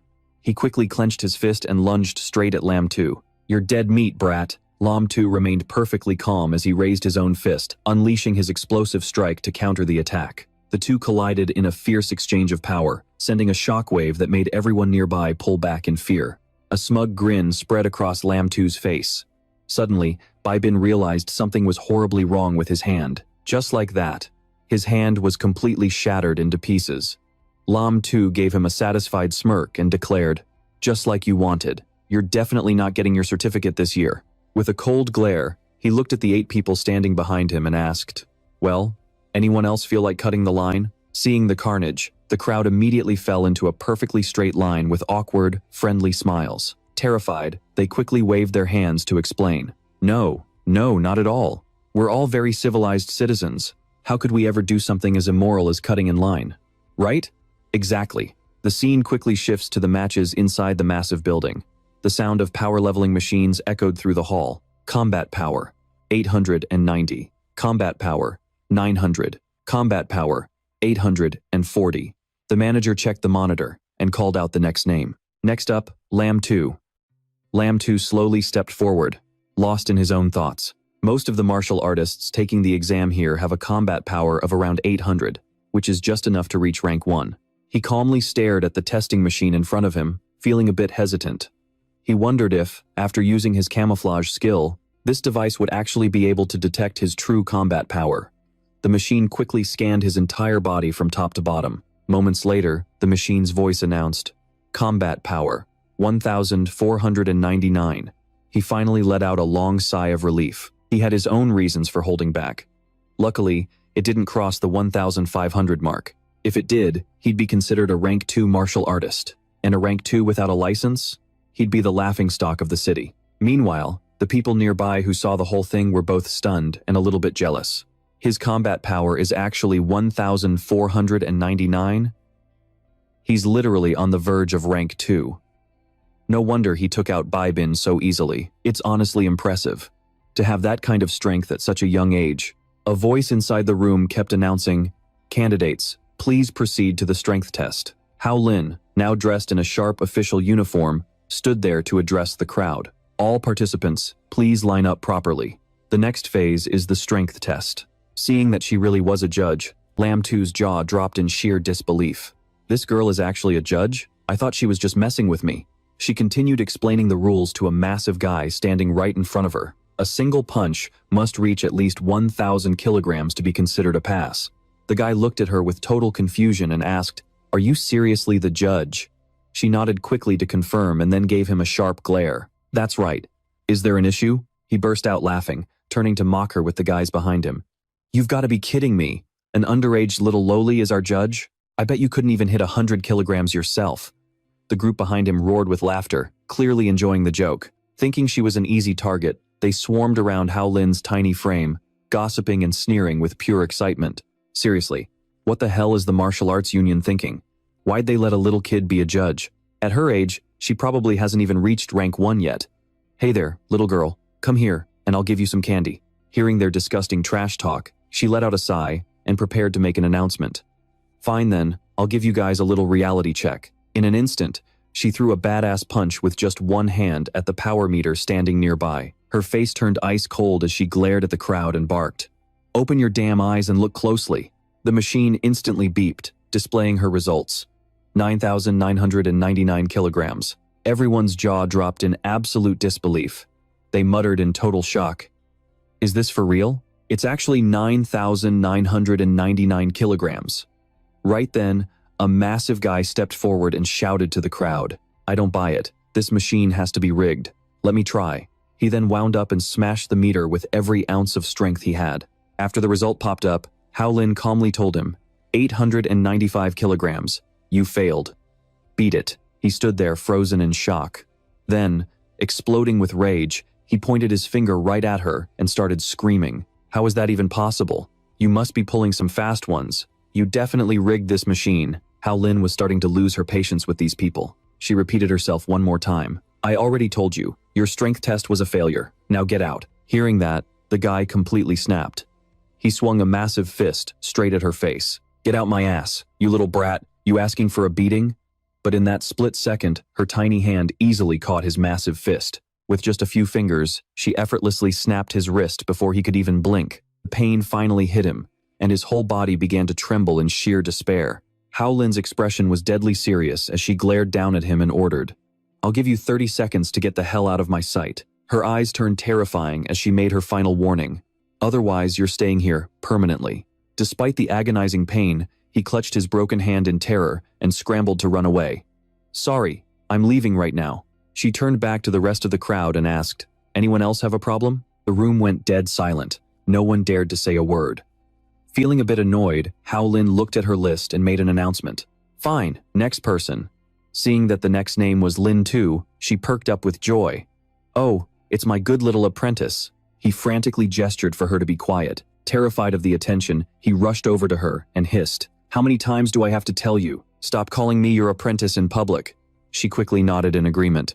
Fine, my good little apprentice." He realized it was a lost cause and sighed, turning his attention to the power meter in front of him. "Are you seriously a judge?" She gave a smug smile, not missing a chance to flex. "Of course. You think I'm faking it? Your master is a 3-star member of the Martial Arts Union. I'm constantly invited to oversee these combat exams." Lin Tu's jaw hit the floor.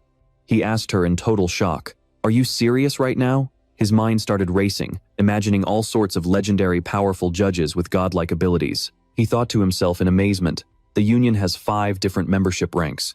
5-star members are basically the big bosses, while 4-star members are national-level warriors or legends who've made massive contributions. 3-star members are already elite, possessing incredible strength. Howlin gave him a smug grin and asked, "Pretty cool master you have, right?" Seeing him step forward, she remembered the task and gestured to the machine. "Anyway, give it a go." He gave the machine a casual, light tap. Immediately, the screen lit up with the number, 1,999 kilograms. The crowd behind him went into a frenzy, whispering frantically among themselves. Holy crap, a light tap and he hit 1,999 kilograms? Didn't you hear what she said earlier? That kid is supposedly the apprentice of that badass little girl judge. No wonder he's a beast. It must be some secret technique from their sect. He shot a frustrated look at the crowd behind him, thinking in disbelief. What the hell? She is definitely not my master. And a sect? I've only known her for like 3 days. Howlin looked at the number and was actually a bit disappointed. She snapped at him.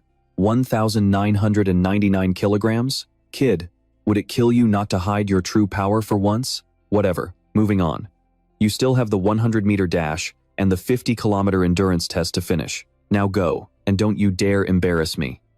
The scene shifts back to the union's reception hall as a voice rings out. Congratulations, Mr. Lin Tu. You are now officially a member of the Martial Arts Union. The girl standing in front of him hands over a card, smiling as she introduces it as his official martial artist ID. The number is printed on the back, and the initial password is the last 6 digits of his national ID card. With this card, you can log into the Martial Artist Alliance network on both your phone and computer. From there, you can check your info, buy weapons, or even take on various missions. Lin Shu happily takes the card and smiles, saying, "I got it, thank you." Just as he's about to head out, Hao Ling suddenly appears, looking surprised. "Hey, so this is where you were. My star pupil, how did it go? Did you get your certification?" Right after that, she immediately grabs his arm to lead him away. "My job as an examiner here is done. I just got word about a new mission from the Alliance, so I have to head back. I won't be training with you anymore." Seeing that, he quickly nods in agreement. "Sure," he says, though internally he's celebrating. "Yes, finally, I am free from this old hag." Hearing that, she gets a bit ticked off. She turns around and glares at him, snapping, What is with that attitude? Kid, do you not even know how to act sad that I am leaving?" Lin Shou immediately flips his acting switch, wailing and begging her to stay. Master, please do not go. Can you stay and keep training me?" Seeing him whine like such a baby, she loses her temper and gives him a solid smack, shouting, "Get lost, you do not have a single sincere bone in your body." But then, she remembers to ask something. "By the way, where are you heading next?" Hearing this, he quickly calms down. He stands before her and explains everything. The path of death. I have been accepted into the Holy City Academy, so I have to travel through the path of death to get to the academy. I mean, at my age, I really need to get my college degree, right? She sighs with a bit of worry, glances at him, and then shares what is on her mind. With your current noob tier skills, going there is super dangerous, but since you were accepted by Holy City Academy, I guess you do not really have a choice. She reaches out and tosses a very strange-looking crate toward him, explaining, "I told you before, once you got your martial artist certification, I would give you a big gift. Here, this long spear is for you." He is completely blown away. He hurriedly asks her, "Whoa, Where did you even get this from? She chuckles and explains the whole story.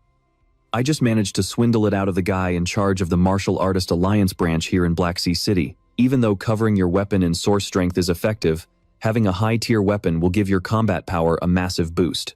Seeing what is inside the box makes his eyes go wide with total amazement. This is? He asks, totally confused. A high-tier weapon. Looking at the massive spear right in front of him, Lin Shu is stunned, and then Hao Ling's voice rings out. This long does this thing even weigh? She just smiles as if it is no big deal, and casually replies, 500 pounds. Lin Shu is absolutely speechless, and grits his teeth in shock. It is this heavy? No wonder I am already exhausted just holding it. She looks at him and nods, confirming the facts. Well yeah, this thing was forged from black iron meteorite. Wait, you used black iron meteorite to make a spear? It is the only one of its kind in the entire world. Hearing that, he is instantly thrown into a loop of confusion. His eyes widen in total disbelief. He suddenly recalls the lore behind this precious material. Black iron meteorite. Is it not that same black iron meteorite that fell to Earth 100 years ago and wiped out an entire city? Luckily, that city was full of zombies and mutated animals, so there were not any human casualties. He quickly imagines the scene of master blacksmiths forging these rare materials into legendary weapons. After the meteorite crashed, a massive black stone with a huge surface area was found right in the middle of the crater. Some people took that meteor rock and used high-tech tools to forge 12 unique weapons. These weapons might not be the sharpest blades out there, but their durability is world-class. Each one is worth a literal fortune. At this point, Lin Shu was so moved, he looked at Hao Ling with tears in his eyes. Are you really giving me such a precious weapon? She just laughed and quickly explained herself. Of course, your husband always keeps her word. Then, she checked the mission on her phone and made an announcement. Alright, I've got a mission to get to, so I need to head out. Guess this is where we say goodbye. Just like that, she turned to leave. Leaving him standing there, she called out, Bye, if you ever get the chance, come find me in Sky City. He watched her leave in total shock. Sky City? A massive, hyper-developed metropolis flashed through his mind. It is the greatest city on Earth, using advanced levitation tech to keep the entire city suspended high in the clouds. It's not a place just anyone can enter. You have to be at least a rank 5 warrior or a top-tier genius to get in. Thinking about this, a smirk played on Lin Shu's lips as he watched her walk away. She really is a sugar mommy. Maybe I should just let her carry me? It would save me years of grinding. Soon after, he walked out the door and decided to move on. He still had to head toward the road of death. Elsewhere, in a massive mansion in the city, a voice roared out in fury. You are all pathetic trash. A massive man hiding in the shadows was berating his subordinates. 2 rank 2 warriors couldn't handle a single rank 1 brat? The lackey trembled as he reported back. That kid's strength. It might be way beyond rank 1. Hearing this, the boss snapped. He smashed his teacup on the floor. Damn it. This is infuriating. The man was fuming, gritting his teeth in rage. I have a connection with the Tang family in Star Brilliance City. I only wanted to return a favor. But that little punk dared to kill my men from the Flower God Temple. I am absolutely not letting him leave this place alive. At a bustling pier crowded with people, a loud announcement echoed through the air. The Peacock convoy has departed. Passengers who missed the boarding, please go to the front desk to exchange your tickets. Lin Shu asked the receptionist in a panic. Wait, what? The train already left? He felt totally drained as he asked her. Aren't there supposed to be 3 trips there every day? She explained. Because the road of death is so dangerous, very few people go there. So we cut it down to 1 trip a day. Lin Shu could only nod helplessly, realizing what she meant. Fine. Just give me a ticket for tomorrow morning. The receptionist quickly handed it over. Here is your ticket. Grab it and go. Thanks. Lin Shu started walking down the wide street alone. He pondered his options as he walked. Tomorrow morning, huh? Should I just stay at that warrior hotel again for the night? It is a bit pricey, but it's definitely comfortable. Suddenly, he felt someone tailing him from behind. I'm being followed. Did the Flower God Temple send more people? Lin Shu immediately sprinted forward. He tried to shake the guy off, but a group of thugs blocked his path with bad intentions. They sneered at him. Look at you, so hardworking. Running laps this late at night? Lin Shu was completely surrounded, but he wasn't scared at all. He asked coldly, Aren't you guys tired of following me all the way from the station? Looking at their masked faces, he offered a mock compliment. Rank 2 warriors this time, huh? Oh wait, I see a rank 3 too. I guess the Flower God Temple really thinks highly of me. At that same moment, a system alert popped up. Quest progress 50,000 out of 50,000. Complete. Congratulations, host. You have received 50 skill points. Seeing this, he was absolutely thrilled. The fast growth system is finally maxed out. He looked at the enemies, seeing their different skills. Kenzo Yamamoto, rank 2. Yosaku Yamaki, rank 2. Ah Ji-hyuk, rank 2. Sungujian, rank 2. Park Tong-gae, rank 2. Fang Zhen spoke up coldly. At least you know your place. This was Fang Zhen, a rank 3 warrior and a sword master. He barked out an order. Prepare to die. Before he could even finish, Lin Shu slammed his heavy armor and gear onto the ground. He barked an order to the system. System, dump every single skill point into my strength attribute. At that same moment, a new notification flashed across his screen. Host Lam 2, level 16. Strength, 269,319. Physique, 105. Speed, 80. Total combat power, 1,935 minus 180. Title, second tier warrior. Rage accumulation below 100. Skills, analytic eye, rage, camouflage. Thong Jai stood to the side, completely bewildered, and blurted out to the others. That kid was actually carrying all that heavy gear on his back the whole time. Right then, Fuang Tran lost his cool and charged at him with his sword, screaming, "Stop playing tricks and just die." He swung his blade forward with everything he had, but the kid completely vanished right before his eyes. Sensing something was wrong, he spun around in a panic. Lam 2 was already standing right behind him. In a terrifyingly cold voice, he asked, "Where exactly are you aiming?" The guy froze instantly. How is this even possible? He is too fast. Before the guy could even process what was happening, Lam 2 landed a heavy punch, sending him flying. Silver grade skill, Tiger Fist. The thugs in the back saw things going south and started screaming in a rage. "Oh, you're dead now, you little brat." Seeing them rush him like they were trying to pull off an assassination was just annoying. He quickly countered with silver grade skill, Combo Kick. He slammed into Hien Tam, then lunged toward him again. "Come on, let us keep this going." In the blink of an eye, he took him down using silver grade skill, Explosive Fist. At the same time, the system pinged with a new notification. Second tier warrior killed, earned 150,000 experience points. 2 lackeys saw this and went berserk, screaming at the top of their lungs. "You little trash, die." They both punched him at once, but it did not even seem to scratch him. Instead, he used silver grade skill, Fire Claw, setting their hands ablaze and making them scream in agony. Not satisfied yet, he stepped back to gain momentum. Then, he unleashed a flurry of combo kicks to finish them off. System notifications kept rolling in. Second tier warrior killed, earned 150,000 experience points. Second tier warrior killed, earned 150,000 experience points.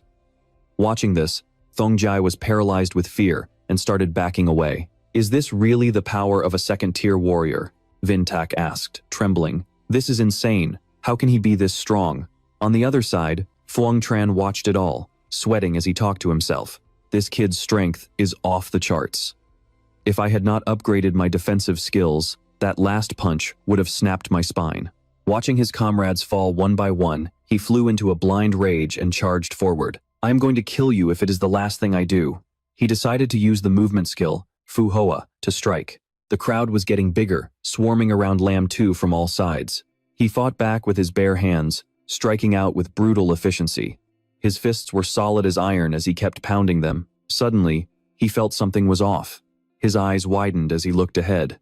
Whoosh, a solid form. A guy jumped out from behind to ambush him, catching him off guard. Fuang Tran saw the opening and swung his sword. But Lam 2 was not easy prey. He leaped to the side instantly. Seeing the kid dodge so easily, the guy's blood started to boil. Lam 2 casually brushed off his side. Suddenly, the guy launched himself high into the air, surprising him for a moment. Looking up, he saw the man raising his sword high toward the sky. Gold grade skill, Killer. And then he unleashed the Heavenly Illusion Slash. He split into hundreds of clones. He was so smug about his move, surrounding the kid with an army of himself. "This move will cut you into 1,000 pieces." All Lam 2 could do was look up in mild surprise. "Oh." Then he smirked with pure disdain. "I thought you had something special. This is too easy." Fuang Tran had no idea what was coming and kept gloating. "Just die already, slash." Lam 2 quickly activated his analytic eye to get a better look. Clones are kind of my specialty, you know. As the attack landed, he effortlessly slipped to the side. He appeared right in front of the guy, who could not even react in time. He was completely stunned. Seeing the shock on his face, the kid just gave a casual greeting. "Hey there, big brother Phuong Tran." The guy's mind was racing. His eyes were wide with pure disbelief. He stammered, "You? How the hell did you break through my gold-grade heavenly illusion slash? No, it is impossible. How did you find my real body among all those clones? And how do you even know my name?" Lam Tu was getting tired of the chatter. He gave a little smile and explained, "Because I am a cheater." He clenched his fist and slowly pulled it back. Right after that, he summons a massive tiger with his tiger fist technique. A bursting fist strike flies back at him in response. Without holding back, he pours every ounce of his strength into this one punch, slamming it straight into Phuong Tran before the guy can even blink. Phuong Tran feels a surge of agonizing pain radiating from his gut and lets out a desperate, gut-wrenching scream. His eyes bulge out, overflowing with pure, unadulterated hatred. He doesn't miss the chance to spit out a final curse, screaming, "You damn bastard. Even if I die, I'm taking a piece of you with me." Suddenly, a strange, eerie purple glow begins to radiate from deep within his body. Seeing this, Lam Tu just looks completely done with life. He sighs in disappointment and mocks him. "Seriously? Another suicide blast? Come on, man, can't you think of something original for once?" Phuong Tran's eyes look like they're about to pop out of his skull, as if something inside him is reaching its breaking point. A split second later, a massive explosion rips through the area, sending everyone nearby into a state of total panic. Caught off guard, Lam Tu is sent flying backward by the shockwave, letting out a helpless shout. He slams hard against a wall, his body racked with pain. His face twists in anger. He glares over at Phuong Tran's lifeless remains, his mind racing. "You little piece of trash. If I hadn't learned how to coat my body in origin energy to boost my defense from Teacher Tian Loi, that blast would have definitely turned me into mincemeat, because I had to mobilize all my energy in an instant to protect myself. My body feels incredibly drained right now." The lackeys who were hiding in the back slowly crawl out, sounding relieved and bored. "Whoa, that was a close one. Good thing we stayed out of the way." They slowly walk toward Lam Tu, wearing smug, arrogant grins on their faces. "Boss Phuong Tran's self-destruction didn't kill you, but look at you now. You look so weak, you probably can't even get your fist up, can you?" One of the thugs smirks, enjoying the sight of Lam Tu's struggle. "But don't you worry, we're gonna carve you up piece by piece to avenge Boss Phuong Tran." Suddenly, Lam Tu drops a line that catches them completely off guard. "Who told you my fist can't get it up? How can a man ever admit he can't get it up?" His expression turns dead serious. His eyes snap open, and a sharp smirk plays on his lips as he looks at them and activates his rage skill. The guys in the back are instantly thrown into a panic. They scramble backward, shouting, "What the hell is this? Oh my god, how is he back in the game already? He looked like he was on his deathbed a second ago, so how did he suddenly turn into a total beast?" He slowly lowers his blade, ready to wipe them all out. "Die." The system notifications start flashing non-stop. Experience +1, experience +1, experience +1. They scream in absolute despair. "Mom, Dad, don't let him come near me." Cut to later that night, in the middle of the sprawling city. Lam Tu sits slumped at his desk, his hand trembling as he stares at the computer screen. Man, that rage skill felt amazing while it lasted, but now that the high's worn off, I'm totally spent. I feel so weak I can barely even hold this mouse steady. He sighs, eyes fixed on the monitor as he makes a plan. "I've got to head out to the road of death tomorrow. Better look up some info while I can." A new notification pops up on the screen. To view this article, a fee of 10,000 union credits is required. Do you wish to proceed? Two options appear: proceed or cancel. Seeing the price tag, Lam Tu is so annoyed he starts cursing at the screen. Are you kidding me? 10,000 union credits just to look at some trashy website? He tries to calm himself down as he pulls out his card. Whatever, I've got millions anyway.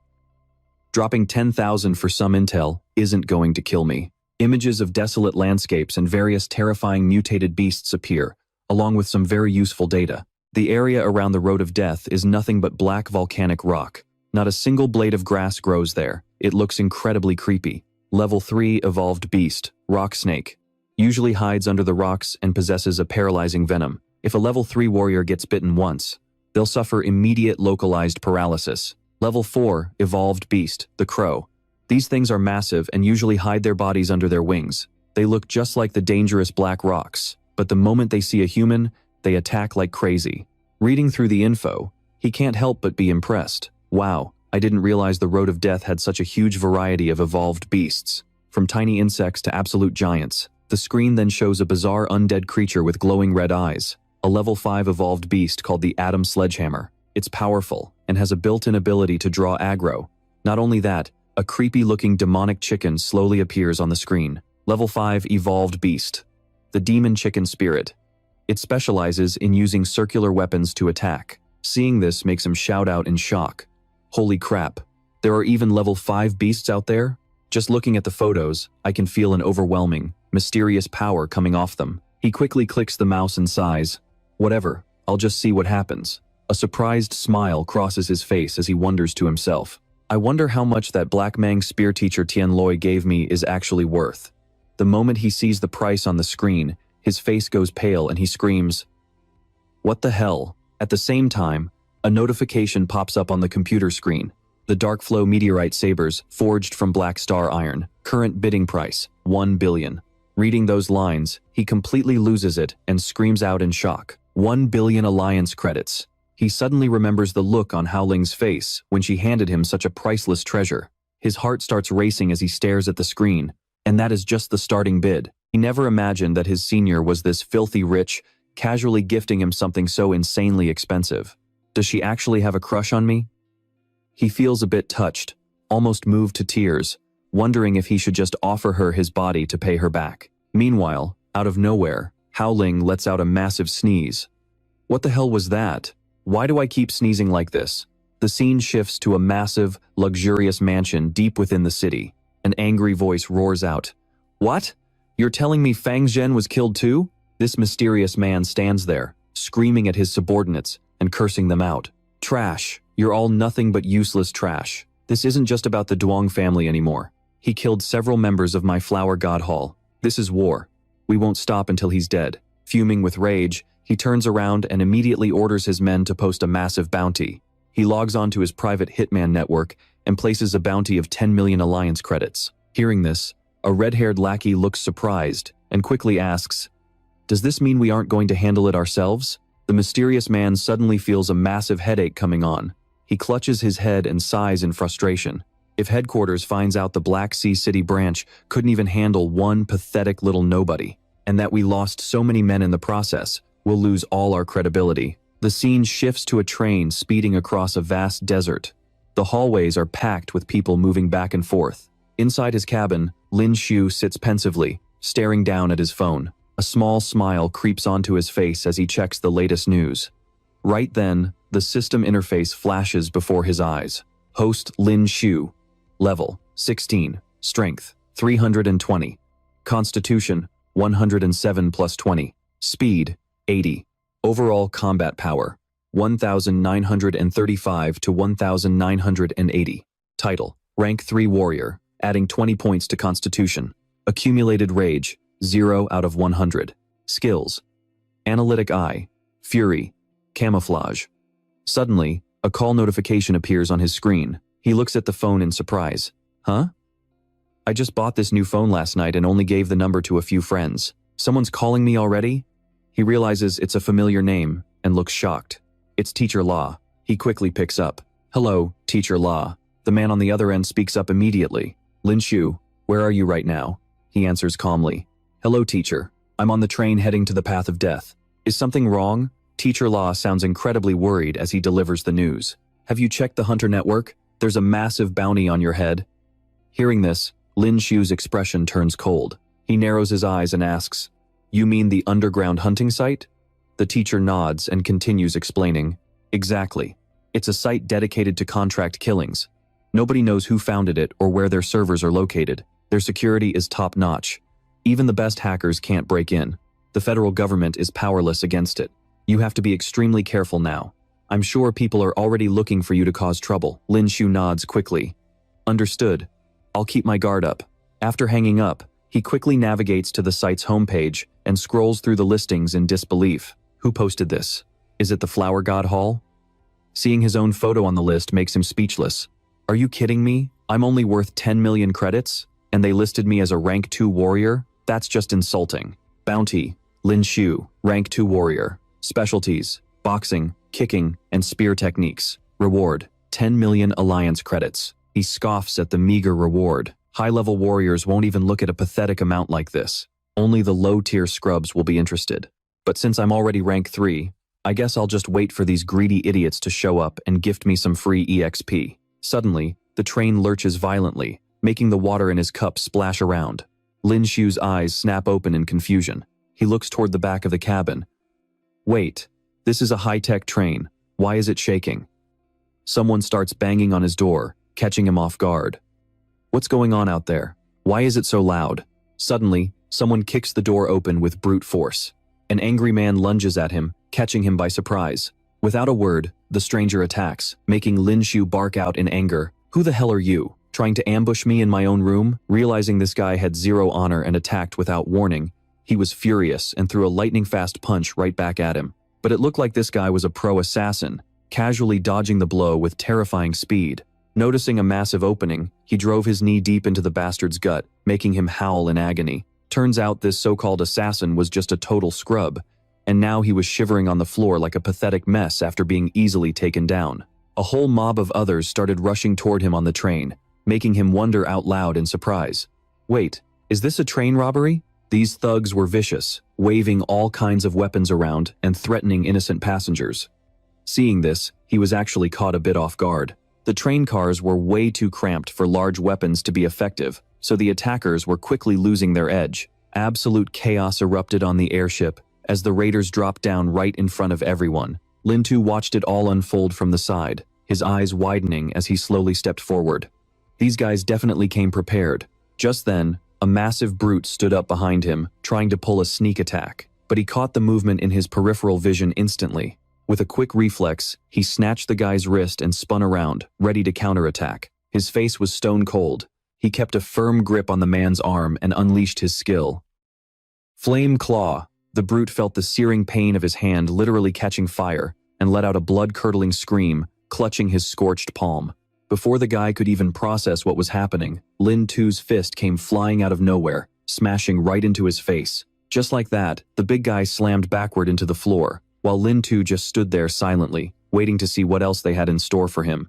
After taking that knockout blow from Lin Tu, the man just sat there slumped over, completely helpless. Sensing more movement behind him, he turned around with a confused look. Out of nowhere, another group of these meatheads had appeared. They were grabbing innocent people by their collars and threatening them, barking, "If you don't have cash, you're dead." Luckily for them, Lin Tu wasn't the type to just stand by. He jumped into action like a hero, blasting them all in the face with his explosive punch. He turned to the passenger and asked, "You okay, sir?" The man let out a huge sigh of relief, wiping the cold sweat from his forehead. "I'm fine, thank you so much." Lin Tu looked back at the thieves who were still causing a scene, feeling a bit annoyed. Who are these guys anyway? The man sighed and explained the whole situation to him. They're the Black Tiger Raiders. They're professional bandits. I can't believe they actually dared to hit an airship this time. But don't worry, the Alliance Army in Black Sea City must have been alerted by now. As he spoke, he started getting fired up, grabbing his weapon and stepping forward to face the remaining thugs. We just need to hold them off until the Alliance gets here. He didn't forget to warn Lin Tu, saying, "Hey brother, stay back. I'll take the lead on this." But Lin Tu was on a whole different level. He dashed straight past the man, heading right for two of the raiders. Seeing that, the man could only yell out in worry, "Hey, brother, watch out." With just a few basic strikes, he dropped both of them in the blink of an eye. The man was absolutely speechless.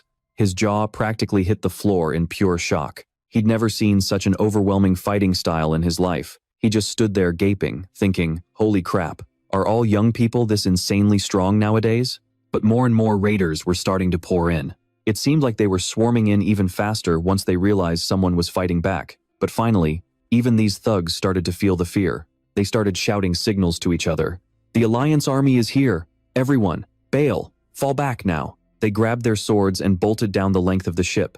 Suddenly, an aircraft flying right alongside the vessel exploded into a fireball. After that, things spiraled even further into chaos as the ship continued hurtling forward at breakneck speed. The adventurer let out a cheer, sounding relieved as he shouted, "Yes, the Alliance Army made it just in time." When he saw Lin Tu turning to leave, he called out in confusion, "Hey, where are you going now?" Lin Tu sprinted ahead, yelling out in frustration, "Hey, my experience points, don't you dare run away."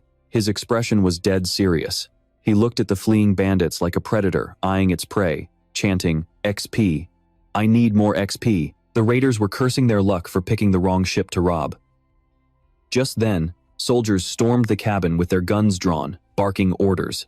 Alliance army, everyone, stay where you are, hands in the air, don't move a muscle. Seeing the guns, the adventurer quickly threw his hands up and yelled, Don't shoot! We're just passengers. He gave a smirk, pointing over at Lin Tu, who was currently wrecking the last few bandits, and added, But honestly, you guys are a little late. This whole sector of raiders has already been wiped out by my powerful buddy over there. The soldiers just coldly kept their weapons trained on the two of them and ordered, Show us your tickets. Immediately, after getting a clear look at both of their IDs, the members of the Alliance finally nodded their heads in agreement. It seems they really are just passengers after all. Right then, a girl stepped forward with a gentle smile on her face. She began to explain the whole situation, saying, I am so sorry for scaring you all. Some thugs from the Black Fox bandit crew just tried to hijack the ship, but they've already been taken care of by the Alliance forces. We sincerely apologize for any inconvenience caused, and the company will be sending compensation to everyone. Hearing that, an adventurer nearby got pretty heated and immediately spoke up to demand answers. What about the warriors who died because of your screw-ups, huh? The receptionist on the ship quickly bowed and explained with a smile that the company would send compensation to their families, so please don't worry. Lin Shu acted like nothing even happened. He coldly turned to leave, but not before dropping a final thought. If you chose the road of death, you should have been ready to die at any moment. Hearing this, Tianji was surprised and approached him to chat. Hey young man, are you heading to the road of death too? My name's Tianzi, and I'm going there as well. Why don't we team up? We could look out for each other. Lin Shu turned back coldly and asked, I'm Lin Shu. And what exactly do you bring to the table? Tianji looked a bit hesitant, but then he started explaining everything clearly. 3 years ago, I went to the road of death with a group of adventurers. So I know the first half of the journey like the back of my hand. With me around, you can avoid a lot of hidden dangers. This is probably your first time at the road of death, isn't it? The road of death has so many paths right from the start, and they all lead to certain doom. It's impossible to navigate without a guide. Lin Shu gave a quick nod. It seemed like he understood where the guy was coming from. That sounds like a fair deal. So, what are you going to the road of death for? Is it to hunt evolved beasts for money like everyone else? At that, his expression turned deadly serious. He looked Lin Shu in the eye and told him the real story. I'm going there to find a specific plant. But that area is likely crawling with powerful, evolved beasts. I was hoping, if possible, I could ask for your help. He nodded in agreement and slowly opened his cabin door, leaving him with a final word. I'll consider it. Come find me when we dock. In a flash, the scene shifts to a desolate, isolated place. Tianzi speaks up softly. This is it. The starting point of the road of death. It was the only place around with people. The two of them stood there, taking in the surroundings. He introduced Lin Shu to Black Rock Town. They walked forward with steady steps, keeping a sharp eye on everything. Just as he was about to move ahead, a voice shouted from behind. Hey, kid, hold it right there. This guy was already smirking, trying to pick a fight, mocking him with total confidence. Listen, the road of death is no place for a wet-behind-the-ears brat like you. One wrong move here and you're 6 feet under. How about you hand over everything valuable you've got, and I'll keep you safe. Lin Shu chuckled and glanced at the guy. Is this supposed to be a shakedown? He actually started feeling pretty excited. Great, free experience points already. But right then, a monster suddenly appeared between them. It was eyeing one of them. Talk about that main character luck. The monster immediately targeted the loudmouth across from him. People started panicking and screaming. It's a rank 2 evolved beast. The 3-headed monster was absolutely livid, roaring non-stop. It lunged with its massive jaws, tearing into that unlucky guy. Lin Shu just stood there watching the chaos, letting out a surprised laugh. One wrong move, and you're 6 feet under. I guess he was talking about himself. A second later, the beast charged straight at him. The monster suddenly snapped its head around, glaring at Lin Shu with terrifying eyes. Completely unfazed, he just asked, What are you looking at? Tianzi screamed out in a panic. Lin Shu, look out! Get out of there! With a calm smirk as if nothing was wrong, he asked, Hey beast, do you really think I'm weaker than that guy? Then, he thrust his hand forward, unleashing a strike with his explosive fist technique. He landed a heavy, decisive punch right on the charging monster's face. With a massive boom, the giant beast was sent flying backward. Just like that, with a single punch, he completely totaled the monster, leaving it sprawled out dead on the ground. He didn't forget to walk over and grab the crystal stone. Seeing this, Tianji stood there with his jaw on the floor, paralyzed with shock. Lin Shou asked curiously, "Why did an evolved beast just show up out of nowhere?" Tianzi walked over and began to explain, "That's just how it is here. Sometimes they jump the wall and wander into town. The locals are already used to it." Lin Shu was a bit stunned and asked, "So beasts can just waltz in whenever they want? And people actually choose to live here?" He quickly signaled to the guy, "Let's move." Tianzi nodded and followed his lead. "Got it." After the two left, two mysterious figures watching from a distance couldn't hide their shock as they whispered to each other. "That kid's aura is only at the first rank warrior level, and yet he killed a rank 2 evolved beast with a single punch. Looking at how young he is, could he really be headed for the Holy City Academy at the end of the path of death? Yeah. Every single year, plenty of young geniuses pass through here, trying to brave the path of death just to reach that academy." The red-haired girl smiled with genuine interest as she spoke, thinking to herself that she wouldn't mind teaming up with a kid that talented. Just then, a bald old man sitting a short distance away let out a long, weary sigh. "I really don't get why young people these days are so eager to throw their lives away just for a bit of glory." Hearing that, the man from before immediately flared up in anger, turning around to bark at him. "Hey, old man, what the hell did you just say? You talking smack about us? Let me ask you something. What kind of evolved beasts are roaming around this path of death?" The old man took a long drag from his pipe and exhaled a cloud of white smoke before answering. "Evolved beasts? There are way too many kinds. This old head of mine isn't what it used to be. I can't really remember." Hearing this, the bald man's temper exploded. He lunged forward and snatched the pipe right out of the old man's hand. "I'm the one asking the questions here, so don't you dare mess with me." Witnessing the injustice, Lin Shu turned his head, looking surprised. Just as he was about to step in, Tianji quickly spoke up to stop him. "Those guys must have a death wish. That old man isn't as helpless as he looks." Lin Shu was stunned as he realized the truth. He's actually a rank 4 warrior. He never expected someone living in a tiny backwater town to possess such overwhelming strength. But then again, it makes sense. If he weren't that strong, the evolved beasts would have stormed the village and eaten everyone a long time ago. The bald old man didn't show a hint of fear. He simply reached down and slowly picked his pipe back up. This only made the thug even more furious. He slowly raised his foot, preparing to teach the old man a lesson. "You actually have the nerve to ignore me? You're dead." Unable to watch any longer, Lin Shou stepped forward coldly, delivered a sharp kick right to the man's backside, and snapped at him. "You're a grown man, and you still haven't learned to respect your elders?" Seeing someone intervene, the thug turned around, red-faced and shouting, "You little brat, are you looking for trouble?" A cold smirk played on Lin Shu's lips as he pointed 2 fingers at them and asked, "Aren't you the ones looking for trouble? You've got 2 choices. Get lost right now, or I'll be the one sending you to the afterlife." The thugs were fuming, but they had already seen a glimpse of his power earlier and knew better than to push it. With no other choice, they turned to leave, gritting their teeth. They didn't forget to hurl one last insult. "Let's go. Kid, you better watch your back." Lin Shu quickly turned back to the old man. "Sir, are you all right?" The old man smiled and shook his head.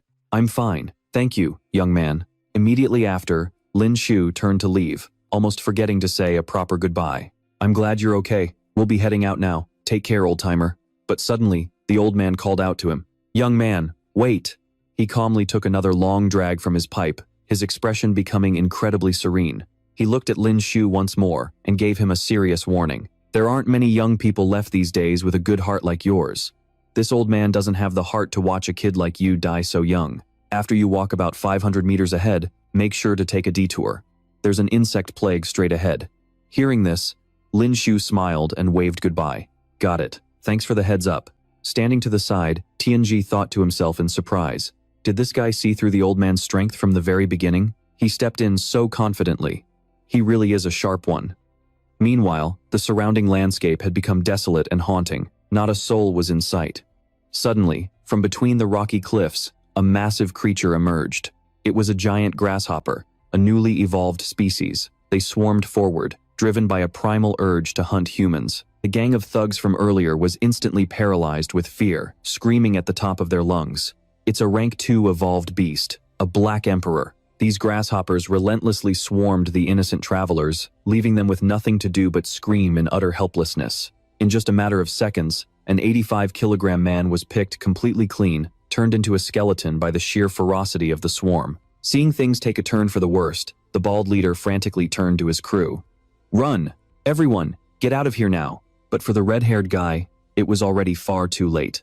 He was quickly surrounded and torn apart by the grasshoppers, his voice filled with pure desperation. "Help me! Please, somebody help me!" At that moment, someone was watching this horrific scene unfold from a safe distance.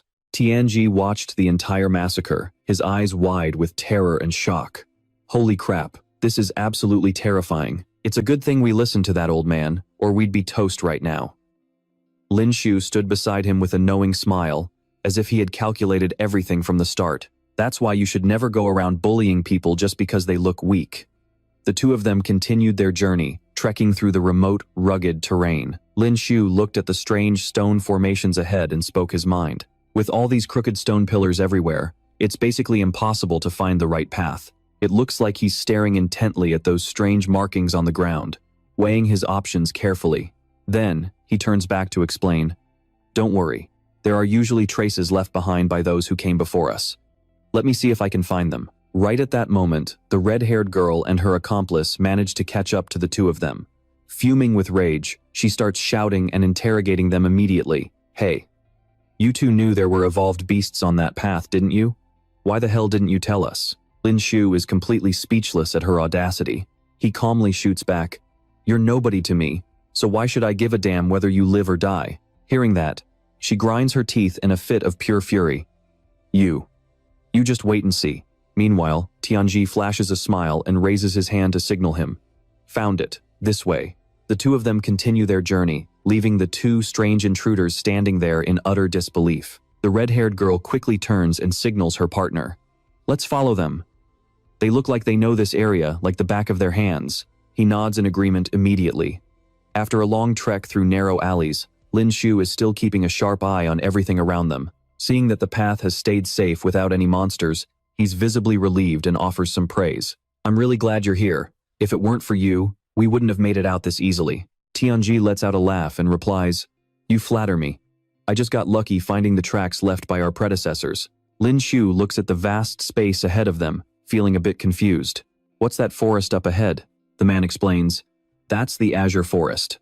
It's named that because every single tree there is blue, but be warned, it's crawling with evolved beasts. We need to be careful." At that moment, Lin Shu suddenly notices the group behind them is still stubbornly tailing them. His eyes immediately activate, scanning ahead as a faint sound reaches his ears. Suddenly, a massive swarm of locusts comes riding the wind, heading straight for their location. Seeing this, Tianji panics and shouts out in anger. "Damn it, why are there more Black Emperors? Did they follow those idiots here?" On the other hand, a confident smirk plays across Lin Shu's face. Perfect timing. I was actually worried I wouldn't find any experience points around here. The other group is running for their lives, screaming in pure desperation. "It's the Black Emperors! The Black Emperors!" Seeing them so terrified actually makes Lin Shu feel a bit of excitement as he charges straight into the fray. Those warriors are scared out of their wits by the swarm. Lin Shu slowly reaches back and unstraps the item he's been carrying on his back. But you can't really blame them. Those things are small, numerous, and incredibly aggressive. They're a nightmare to deal with. Suddenly, his giant spear unfolds and leaps into the air. He grips his weapon tightly, fully confident in his decision. "It's a shame for them, but these bugs aren't enough to stop me." He quickly executes the 100 birds, facing the phoenix, summoning a massive fire phoenix that plows into the swarm. In an instant, the locusts are being incinerated by the hundreds. At the same time, new notifications start popping up from his system. Killed a rank 2 Black Emperor Locust, gained 5,000 experience points. Killed a rank 2 Black Emperor Locust, gained 5,000 experience points. Taking advantage of the fact that they're still burning in droves, he continues his relentless assault with a smug look on his face. The individual experience points aren't that high, but the sheer quantity makes up for it. One by one, the charred locusts rain down onto the ground. The system is working overtime, flooding him with constant updates. Killed a rank 2 Black Emperor Locust, gained 5,000 experience points. Killed a rank 2 Black Emperor Locust, gained 5,000 experience points. Killed a rank 2 Black Emperor Locust, gained 5,000 experience points. killed a rank 2 Black Emperor Locust, gained 5,000 experience points. After a brief but intense struggle, Lin Shu successfully wipes out the entire swarm with ease. The corpses of the locusts lie scattered across the cold ground, burnt to a crisp. He smiles proudly as he looks at the pile of gems in his hand, feeling a rush of pure joy. That wasn't much effort for over 100 rank 2 exotic crystals. They don't call the Road of Death a goldmine for nothing, though taking out tens of thousands of those Black Emperors was no walk in the park. TNG and the others stand there frozen, their jaws dropping in absolute shock at what they just witnessed. A surprised smile creeps onto TNG's face, mixed with a hint of newfound hope as he watches the young man. This kid just wiped out over 100 Black Emperors like it was nothing. He's incredible. Maybe this time, I'll actually be able to get that tree. Lin Shu keeps moving forward and signals him to follow. Let's go. We don't know what other monsters are waiting for us further in. Tianji quickly catches up. The two of them press on, eventually reaching a dense forest filled with incredibly strange, massive trees. Tianji's voice rings out. Is the item you're looking for really inside this azure forest? No. We still have to go through the cerulean forest to reach Black Flame Lake. Lin Shu turned his head in surprise and asked him once more. According to the post on the Warrior Alliance website, if we keep heading straight, we'll probably run into a lot of evolved beasts. He quickly nodded in confirmation, not forgetting to give a warning. Exactly, and who knows if the soil here affected them, but their skin is blue too, making it easy for them to hide in the woods. So, we have to be extremely careful. He looked down at the phone in his hand, where new notifications were popping up clear as day. 1. Collect soil from the cerulean forest. Reward 100,000 Alliance coins. 2. Obtain the skin of a blue mutant snake. Reward 1,200,000 Alliance coins. 3. Collect flame crystals. Reward 50 million Alliance coins. After reading the fourth one, he felt a bit confused and asked again, what exactly are flame crystals? Why is the reward so high? He thought for a moment before explaining everything. Flame crystals. I remember those being at the bottom of Black Flame Lake. Every few decades, these crystals form at the bottom of the lake. They're incredibly rare. Hearing that, he let out a surprised laugh and continued the conversation. Your goal is also at Black Flame Lake, isn't it? Yeah, I figure I'll go try my luck. I'll take this quest for now. Suddenly, he froze and glanced in another direction, sensing that something was off. I feel a bloodlust. He quickly leaped to the side, dodging the incoming attack. His face turned dead serious as he stared ahead and shouted to signal Tianji. Watch out, we've got an assassin. He kept sprinting forward, weaving through the arrows being fired at them. He looked up at the treetops, his face twisted with rage. I found you, you rat. He charged straight through the hail of arrows, closing the distance at high speed. A moment later, he leaped into the air where the man was sniping from. Seeing that he'd been spotted, the guy's face went pale with pure terror. He wasn't one for small talk. He quickly drove his weapon through the man's head, killing him instantly. At the same time, the system flashed a new notification for him. Rank 2 martial artist killed, 15,000 experience points gained. After taking the guy down, he smirked confidently and looked toward the others with anticipation. Looks like there's more than one. All of you. Turn into experience points for me. Tianzi was also running for cover under the rain of bullets, cursing in total panic. Damn it, it's the Black Tiger Bandits. Is this their territory too? He then pulled the sword from his back. He swung his blade rapidly, launching a series of attacks forward. An enemy hiding in a tree fell hard to the ground in agony, screaming as he used his move, flowing light slash. Seeing it work, he was thrilled. But right then, he suddenly felt a very strange movement. He quickly ducked his head to dodge an attack from behind. By now, he was starting to feel exhausted. He slowly pushed himself up, preparing to use his signature move, flowing light slash. Right after that, he turned around in shock to see that Lin Shu had already completely wiped out the rest of the highwaymen. Witnessing this left him utterly bewildered. That kid is terrifying. I only managed to take down one, but he's already cleaned up the other 6 or 7. He walked slowly toward Tianzi and asked, do the Black Tiger Bandits always hole up in this area? Hearing that, he hesitated for a second before quickly explaining, I'm not really sure. However, there are a lot of martial artists with sinister motives in the cerulean forest who specialize in ambushing others and stealing their gear. He looked around in all directions and sighed in frustration. Which way should we go now? It feels like all the trees here are the same color and type. It's almost impossible to tell which way is which. At that, Tianji got a smug look on his face. He quickly pulled out a map and showed it off. Don't worry, I've got this. He looked at it, a bit surprised. A compass? He shook his head and showed him the strange device in his hand. No, this place is affected by magnetism. Standard compasses won't work, so this one only points toward the strongest magnetic field. He then started walking forward, not forgetting to give a heads up. The deeper we go into the cerulean forest, the stronger the magnetic field gets. As long as we have this, we don't have to worry about getting lost. This way, the two of them continued their journey. After walking for a while, a loud noise from the forest made him pause in surprise. He turned his head and asked, "Looks like there's an evolved beast over there." Tianzi nodded and signaled, "Let's go check it out."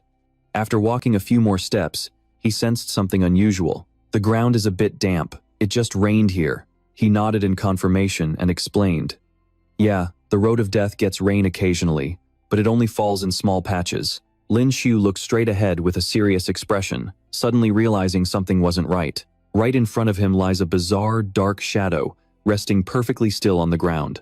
This creature looks incredibly strange, resembling a giant earthworm, but its skin is rock-hard and absolutely terrifying. The system quickly begins analyzing the beast. Tier 3 evolved beast, the Overlord Dragon Leech. It's a rare species found deep within the Azure Forest. Its body is usually around 50 centimeters long, though mutations can occur, reaching up to 1 meter in height. It moves slowly and makes a sound like a bellowing bull. When Dientry sees this massive monster appear, his face goes pale with shock. "Man," he helplessly asks his companion, "you got any salt?" He already has a plan in mind. He's heard that leeches are terrified of salt, and he wonders if this giant thing in front of them shares that same weakness. The man quickly hands him a jar of salt and nods. "I do, but there's not much." Seeing this, he grabs the jar and slowly opens the lid, getting ready to make his move. A split second later, he pulls a total boss move and flings all the salt directly at the giant leech. The salt grains pelt the giant leech's skin. Even with just a little bit, it feels the burning sting inside its body and immediately starts thrashing and screaming in pain. The two of them watch the scene and shout out in total panic. They've successfully pissed off the massive monster. It glares at them with pure hatred, looking like it wants to swallow them both whole. It suddenly lunges forward to attack, but luckily, they manage to scramble away just in time. The giant leech is massive, yet it's trembling as if it just made a huge mistake. It slowly pulls itself off the large boulder in front of it. Its combat power is, quite frankly, terrifying. It easily knocks over a massive, ancient tree. Its skin is incredibly tough, covered in sharp spikes all over its body. Even though it has no legs, it moves incredibly fast. It zeroes in on Lam Tu and charges straight at him without a moment's hesitation, but he isn't about to just let it hit him. He quickly readies his gear to strike back. His attack creates a massive ring of fire that completely surrounds the giant monster. It seems the giant leech is deathly afraid of fire. It thrashes around desperately, having no idea what to do. Seeing its fear, Lam Tu finds it a bit strange. He looks at the giant leech, surprised by its reaction. Is it over already? Logically, leeches are terrified of losing their body's moisture. With the flames from my 100 birds toward the phoenix, I might just be able to roast this thing. Suddenly, a new plan forms in his head. The monster quickly burrows deep into the ground. Its cunning leaves him speechless. He chases after it, cursing under his breath. Damn it, the thing actually went underground. Dientry is now pacing nervously, glancing around. No, I can't see it anymore. But thanks to the system's vision, he finds its location instantly and warns, "Careful, it's still here." The system analyzes it even more thoroughly this time. Tier 3, Evolved Beast. Overlord Dragon Leech. Rare species of the Azure Forest. Body size around 50 centimeters, with occasional mutations, reaching up to 1 meter in height, slow movement, and a bull-like roar. Just then, a voice rings out from behind them. "Oh? More fresh meat showing up?" Lam Tu spins around in surprise. Standing before him is a thug with a massive scar across his chest. He's wearing a wicked grin and carrying a blood-stained weapon. Vuong Ni, a Tier 3 warrior. Dientry is terrified and whispers urgently into his ear. He's a hunter, someone who specializes in ambushing warriors inside the Azure Forest. His face is pale with worry, but he still asks the guy, "What do you want, bastard?" The man slowly raises his bloody blade, not missing the chance to threaten them. "What do I want? You're asking when you already know? Since you know I'm a hunter, I'm obviously here to take your heads and steal everything you've got." Right then, he notices the giant leech hiding right under the thug's feet. The system quickly analyzes both of them. Vuong Ni is a Tier 3 warrior, and the Tier 3 evolved beast, the Overlord Dragon Leech, a rare species of the Azure Forest, 50 centimeters long, mutations up to 1 meter, slow movement, and a bull-like roar. He coldly warns the man, "Don't say I didn't warn you. If you take one more step, you might lose those legs of yours." Hearing this, the man immediately flies into a rage. He points his finger and starts screaming, "In all my years, this is the first time a piece of prey has ever dared to threaten me. You've got guts, kid. Just wait, I'll make sure your death is nice and quick." Ignoring the warning, he charges forward. At that exact moment, the giant leech's rows of teeth and gaping maw clamped down hard on his leg. That was the moment fear finally set in. He screamed in pure desperation as the Overlord Dragon Leech loomed over him. A massive surge of acid spewed from the monster's mouth, instantly melting his legs. Seeing his flesh dissolve, his fear turned into a blinding rage. He swung his weapon wildly at the giant leech's head, shouting, "Die, you filthy beast. Just die already." Watching from the sidelines, Lin Shu thought to himself, "Is it really over?" He assumed the fight was finished, but he couldn't have been more wrong. Right then, a million larvae began pouring out from the giant leech's belly. The system immediately pinged a notification. Tier 3, Evolved Beast, Larvae. These Overlord Dragon Leech larvae are incredibly fast and equipped with suction cups to latch onto humans and drain their blood. Apparently, they are highly nutritious and have a nice crunch when eaten raw. Lin Shu was speechless, thinking, "What the hell? How did it spawn so many of these little things?" The swarm of larvae quickly crawled toward the ugly thug.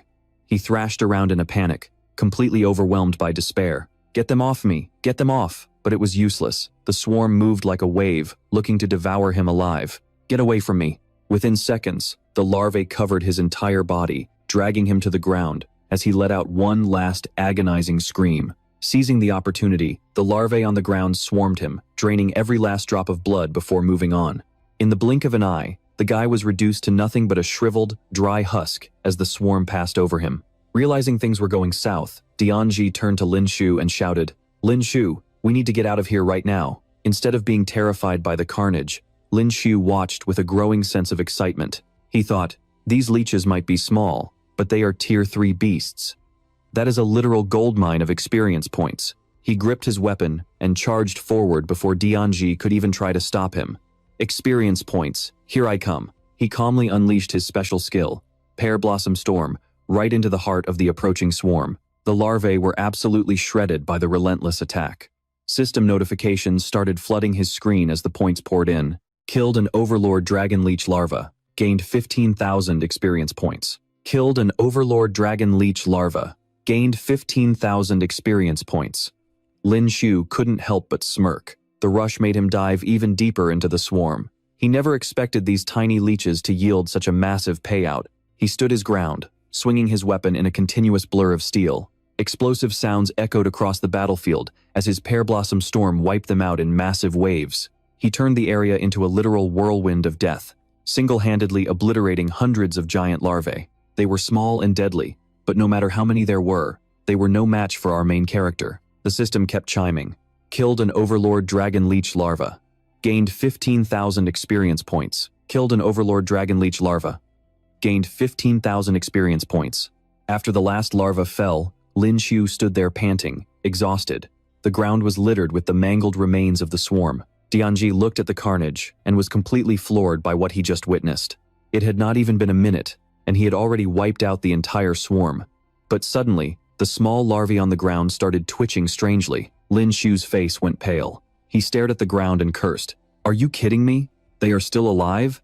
Suddenly, the remains merged into two massive larvae that lunged at him before he could even process what was happening. They rocketed toward him, but he managed to sidestep the attack with effortless grace. His expression shifted from shock to pure fury. He roared at them as he prepared to strike. "You bastards are going down." A bright golden flame erupted from his palm, instantly incinerating the giant leeches. He glanced over at the remaining larvae that were trying to scurry away into the dirt. Furious, he chased after the hiding pests and shouted, "100 birds paying homage to the phoenix." His eyes burned with rage as he looked down at the vermin. "You think you can run from me?" He thrust his spear forward repeatedly, his movements filled with cold determination. He channeled all of his spiritual energy into his weapon, unleashing a massive wave of power. Trails of fire snaked across the ground, burning everything in their path. The intense heat turned the larva's remains to ash. Unable to withstand the scorching ground, the mother leech finally burst from the earth, writhing in a desperate, final struggle. Then, the system flashed a new notification. Killed a Tier 4 Overlord Dragon Leech. Gained 188,888 experience points. Congratulations, Master. You've successfully leveled up.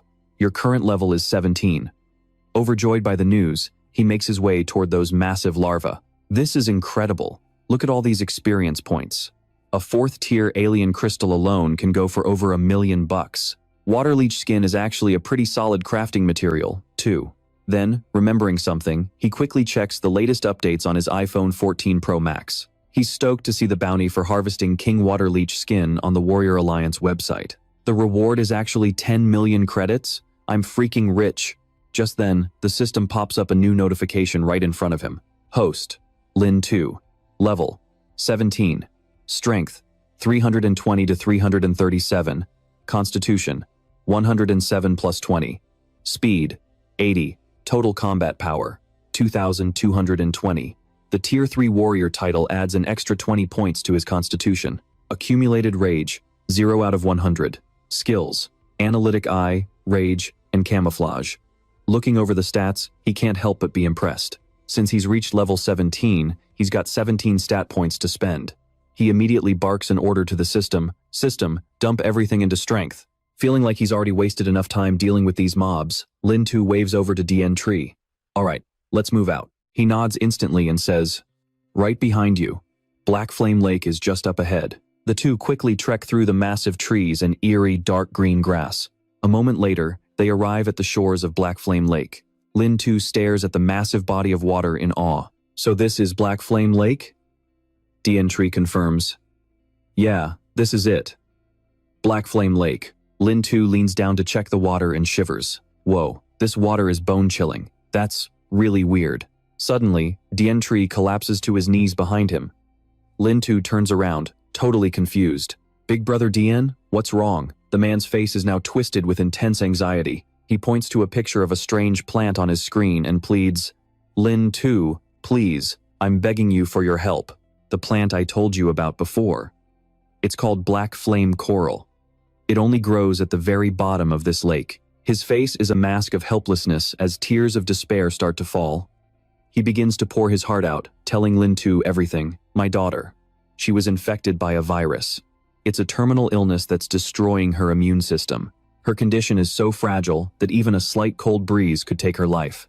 Thinking about his once happy but now tragic family, he breaks down sobbing in front of the boy. I've spent years searching everywhere, listening to every rumor. I finally found out that the Black Flame Coral at the bottom of this lake is the only thing that can save her. At this point, DN Tree prostrates himself on the ground, begging loudly. Lin 2, there's bound to be a powerful evolved beast down there, but it shouldn't be stronger than Tier 4. I've seen what you can do on this trip. If anyone can get down there and grab that coral, it's you. I know you can do it. His voice is thick with agony. Please. I'm begging you. Lin 2 goes quiet after hearing the whole story. He stares out at the water for a moment, then steps forward to help the man up. He gives him a reassuring smile. Big brother DN, if it wasn't for you, I never would have made it this far so easily. Besides, I already have a quest to find flame branch crystals, so even if you hadn't asked, I'd still have to dive down there and check it out anyway. Overjoyed, DN Tree quickly pulls out all the gear he's prepared and hands it over. Thank you, Lin 2. Thank you. I promise I won't let your efforts go to waste. Here. Take these goggles. They have built-in mini searchlights. They'll help you see clearly underwater. He looks at Lin 2 with deep concern in his eyes. He doesn't forget to warn him. But Lin 2, those flame branch crystals are rare. Finding them is mostly down to luck. Lin 2 calmly puts on the goggles and chuckles. Hey, even if they're not there, I still have to try, right? Don't worry. That thing you need, I'll make sure to bring it back for you. With DN Tree's pleading eyes following him, Lin 2 dives into the freezing lake. Once underwater, he's hit by the temperature and winces. Damn, this water is freezing. Remembering his powers, he quickly coats his body in a shroud of blue energy. He switches on his flashlight, cutting through the pitch-black water. Okay, now that I'm wrapped in origin energy, the cold isn't so bad. As he swims deeper, he's surprised by what he sees. A lake this big and not a single fish? That's creepy. He continues his descent, deep in thought. No crystals. And no black flame coral yet. Suddenly, something catches his eye, sparking a bit of excitement. Wait, is that white object over there a flame branch crystal? Out of nowhere, something lunges straight at him, but luckily, he manages to dodge just in time. He stares in shock at the bizarre creature. It turns out to be an evolved beast, and right in front of him is one terrifying-looking fish. It opens its mouth wide, revealing rows of razor-sharp teeth and two massive crab claws, glaring at him with pure rage. This is a grade 4 evolved beast, the great clawed whitefish. He keeps his eyes locked on this strange monster. His heart races as he clenches his fists, and at that exact moment, the beast strikes with both of its claws. The claws clamp down hard on his shoulders, sending a jolt of pain through him that makes him grit his teeth. Panic sets in as he watches the powerful fish thrash around, turning the water murky and chaotic. He feels a sense of helplessness. Damn it, it is too fast. I cannot dodge this. The scene shifts to the freezing bottom of the lake, where the water gives off an eerie blue glow. Down there, Lin Shu is being held tight by the mutated fish's claws, struggling desperately to break free. He quickly activates his skill, Explosive Punch. His origin force surges, and he finally blasts himself free from those massive claws. Seeing its prey escape, the fish becomes absolutely livid. It charges straight back at him, ready for round 2, but he is not about to just sit there and wait for death. His eyes fill with fury as he stares the beast down. A second later, he throws a devastating punch, lunging forward to land a decisive blow on this giant monster. A massive shockwave erupts underwater. The clash between man and beast sends ripples tearing through the deep blue water. The giant fish takes the full force of his hit and is sent crashing deep into the silt at the bottom. The mud swirls up, making the water dark and cloudy. Lin Shu stands back and watches intently, his expression dead serious. He gets lost in thought. The water resistance is a problem. My explosive punch cannot hit with its full power down here. I do not know if that thing is dead yet. The system has not sent a kill notification. Suddenly, he notices something shimmering beneath the murky silt. Hidden within a mountain of bones at the bottom of the lake is a glowing object radiating a mystical emerald light. Lin Shu's face lights up with joy when he sees it. He thinks to himself excitedly, "Wait, is that a Yanji crystal?" Then, he looks in another direction. A stalk of black coral is growing right out of the dry bones. He is ecstatic. There is even some black yan coral. He swims toward the coral, thrilled with his luck. This is perfect. I finally found some black yan coral too. But just as he is about to harvest the 2 items as a gift for Tianji, the mutated fish charges at him again, looking more pissed off than ever. His eyes go wide as the beast reappears. "Are you kidding me? This thing is still alive?" The fish is relentless, lunging at him like its life depends on it. He scrambles to dodge, completely caught off guard. His explosive punch actually failed to take it down. He desperately throws another punch, hoping to finally end it. But the monster learned its lesson after the first hit. It dodges his attack with ease. Immediately after, it snaps its claws at him, looking like it wants to tear him into 1,000 pieces. The 2 massive claws thrust forward with one single goal in mind. Lin Shu sees exactly what it is trying to do. He swerves to the side, glaring at the beast in frustration. Damn it! The power of my explosive punch is too weak underwater. It is barely even a threat to this thing. Plus, I could not bring my weapon down here. Once my berserk mode runs out, I am dead meat in this water. Realizing the situation is turning south, he turns around and swims toward the surface. I need to get back to shore first, then I will figure out a plan. The mutated fish sees him trying to escape and gets even angrier. It feels like he just punched it and is now trying to run away scotangent free. That really sets it off. It chases after him with pure hatred in its eyes. Seeing it right on his tail, he groans. Seriously? This damn fish is still following me. The giant mutated fish seems determined to make him pay. It lunges forward in a rage. Its claws clamp down tight on his body, leaving him seemingly helpless. But that is not enough to stop him. He immediately uses a familiar trick, shedding his outer suit to make his escape. Hook, line, and sinker. How do you like my golden cicada escape move, you beast? Knowing he cannot win a fair fight deep underwater, he remembers his true goal. He shoots toward the surface like a rocket. I have got to get to shore. This combat suit cost millions of alliance credits, so I hope it is durable enough. His eyes burn with a furious intensity as he curses the monster. Just you wait, get your ass up here. Right after that, he shot straight up to the surface, and because the monster wasn't paying attention, it mindlessly chased right after him. "Get up here, you ugly piece of trash." Dien Tree, who was standing on the shore, became completely frantic when he saw the monster emerge. His jaw dropped in pure terror as he cried out, "Holy crap, that fish is massive." Without a second thought, the young man ordered a direct strike against the giant mutant fish, sending it crashing onto the dry ground. Its swollen head was growing larger by the second, but it remained furious, glaring ahead with eyes full of pure rage. Lin Shu stepped forward, staring back at it with cold eyes as he spat. "Now that you're on land, do you really think you're still a match for me?" Immediately after, he wound up a punch and screamed in fury, "Die!" With just that one punch, he completely ended its life right there on the shore. The system quickly flashed a new notification. "Target killed. Tier 4. Giant beaked white fish evolution beast. You have received 350,000 experience points." The fish's eyes quickly rolled back as it went to meet its ancestors. At that moment, Dien Tree ran toward him, his voice trembling with worry. "Lin Shu, are you hurt?" His face was filled with anxiety as he looked the young man over, sounding frantic. "Are you really okay?" He calmly explained the situation to the man. "I found the flame essence crystals along with the black flame coral." Right after that, he dove back down to the bottom of the lake to retrieve the two precious items from earlier. Since there was no monster to get in his way this time, he quickly brought them back to shore. He handed the strange black coral to Dien Tree and asked with a smile, "Take a look. Is this the one?" As soon as the man took the coral, he was so moved that tears immediately began to well up in his eyes. He cheered joyfully, "Yes, yes, this is exactly it. Thank you so much." He then hurriedly tucked the precious coral into the box he was carrying. He was moved to tears as he bowed his head in deep gratitude toward the young man. "My daughter is finally saved," Lin Shu replied calmly. "Don't worry about it." Just then, the man slowly took off his backpack and made an announcement with a smile. "Lin Shu, this is a movement technique manual left behind by my ancestors.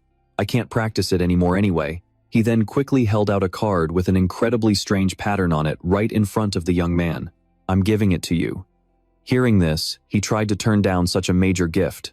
"A golden tier movement technique? This is way too valuable. I can't possibly accept it." The man didn't take it back, but simply smiled and looked at him calmly, explaining his reasoning. "To me, the value of that black flame coral compared to this golden movement technique is like life-saving medicine. Lin Shu, please, take this golden technique." Seeing no other choice, he could only take it.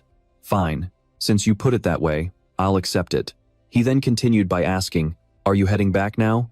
The man quickly nodded in agreement. "Yes, I have to get back as fast as possible to use this black flame coral to save my daughter's life." He pointed toward the distance and asked curiously, "Sir, if I keep going this way, where does it lead?" The man seemed to hesitate for a moment as he recalled his memories. 50 kilometers ahead is all part of the Azure Forest. As for getting out of the forest, I'm not really sure. 3 years ago, my team and I only went as far as the edge of the Azure Forest because we were chased off by powerful evolution beasts. Right after that, because he was so worried about his family, Dien Tree quickly turned and waved goodbye. "Lin Shu, I'll see you later. If fate allows, we'll meet again." He also waved back quickly. "See you around." As evening began to fall, he felt it would be a waste to just leave the fish there, so he quickly roasted the giant mutant fish to eat. After tasting the delicious meat, he couldn't help but shower it with praise. "I didn't expect the meat from this weird fish to be so tasty." He continued eating happily when he suddenly remembered something. Snowless steps. This movement technique sounds badass. He quickly pressed the card from Dien Tree to his forehead and focused on learning it with total determination. I can feel my body becoming as light as a swallow. This technique is incredibly powerful." While he was practicing, a sudden bolt of lightning and a crack of thunder made him jump, and he started cursing in frustration. "Damn it. What's with this crazy weather? I only hung my clothes out to dry half a day ago." Having no other choice, he grabbed his backpack and the delicious fish meat and ducked into a cave to finish his meal. As he ate, he spoke to himself with a sigh of disappointment. "With this rain, I'll just have to stay here for now." Right then, a girl appeared out of nowhere, running toward him in a panic as she screamed for help. "Help! Someone please help me! There's a high-tier evolution beast over there." Her face was filled with utter despair as she looked at him and sobbed uncontrollably. "Save me." The system quickly analyzed the mysterious girl. Wang Xiaohua, a Tier 3 martial artist. He stepped closer to help her up. "Get up first." Seeing this, she was immediately moved and started thanking him. Before she could finish her sentence, she gasped in shock as Lin Shu raised his fist, staring at her with an incredibly cold gaze. Just like that, Xiaohua's eyes filled with confusion as she stared back at Lin Xiu with a look of pure surprise on her face. Realizing things are going south, she scrambles to her feet, narrowly dodging his lightning-fast punch. "What the hell? Why'd you attack me out of nowhere?" she shrieks. But he just turns his back on her without a word. His expression turns dead serious. Glancing back, he reveals her true identity in a voice as cold as ice. "Wang Xiaohua, a third-rank martial artist. You're a hunter from the Azure Forest, aren't you? Your acting is pathetic, and that killing intent you're radiating? You couldn't hide it even if you tried." Her heart skips a beat. Panic flickers across her face as she stammers, "How? How do you even know my name?" Then, under the freezing rain, a twisted, sinister smile creeps across her lips as she makes her move. "Well, it doesn't really matter. You're just a C+ rank target on the hit list. A little brat like you. I can crush you whenever I want." She snaps her fingers, signaling the assassins hiding in the shadows. "Where are you guys? Kill him, now." The assassins lunge forward instantly. One of them leads the charge, sword drawn, screaming at the top of his lungs, "Just give up and die." But he clearly forgot one thing. He's messing with the main character of this story. He sidesteps with effortless grace, landing firmly on the ground like a professional. Time to teach these honorless cowards a lesson. He sweeps his spear, striking them down one by one with blinding speed. Storm of pear blossoms. The big guy's eyes widen as a barrage of spear tips flies toward him.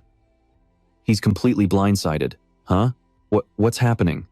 Suddenly, the system rings out. Second-rank martial artist eliminated.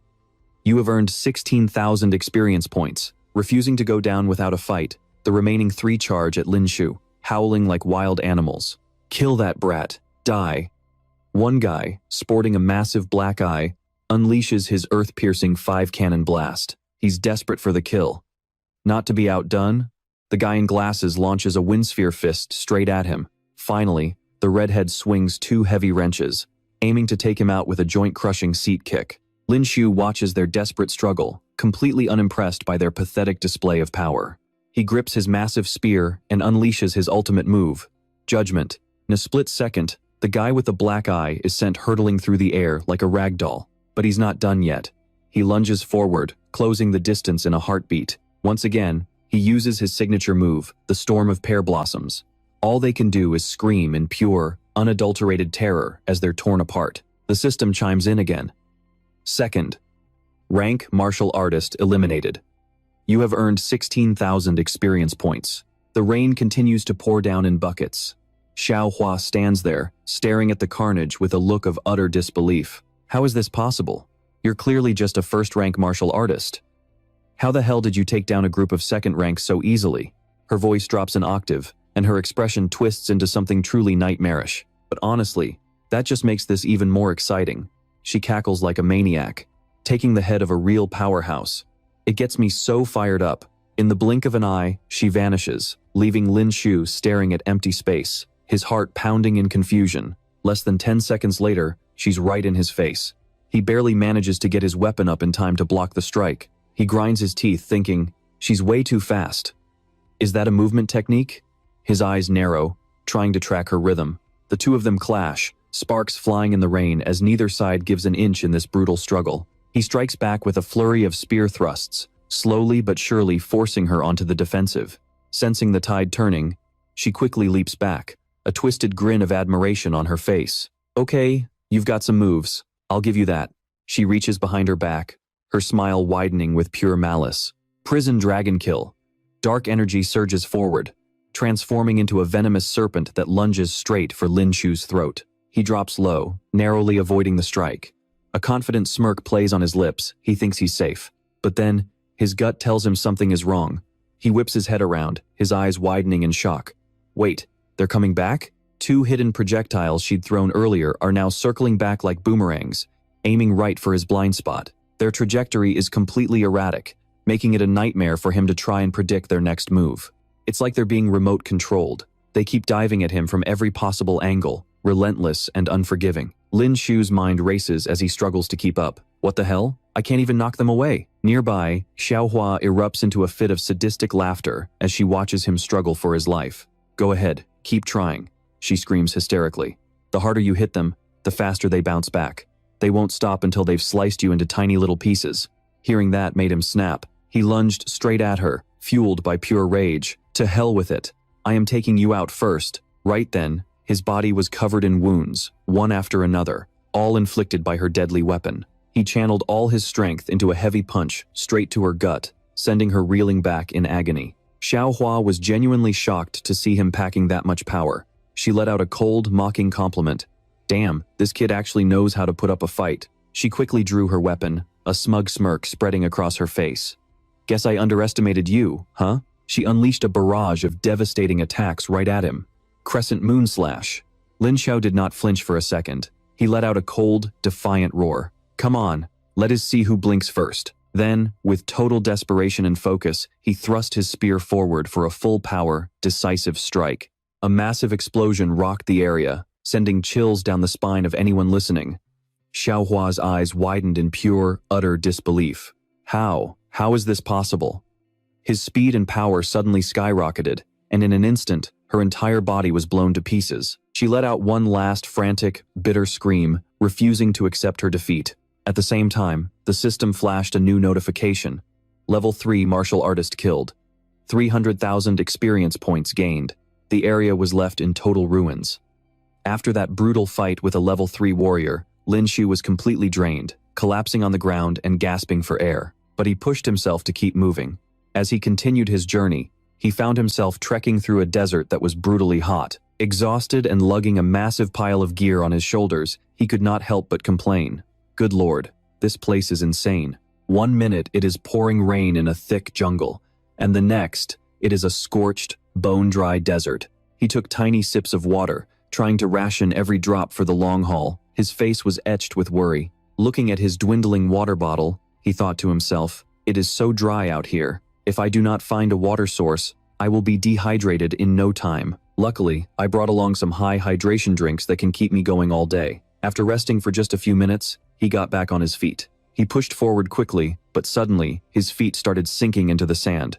He panicked as the ground tried to swallow him whole. He scrambled to leap into the air, shouting in shock. Crap, did I just stumble into quicksand? He scrambled backward as fast as he could, and right before his eyes, something strange began to erupt from the dunes. Lin Xiu stared ahead, completely baffled.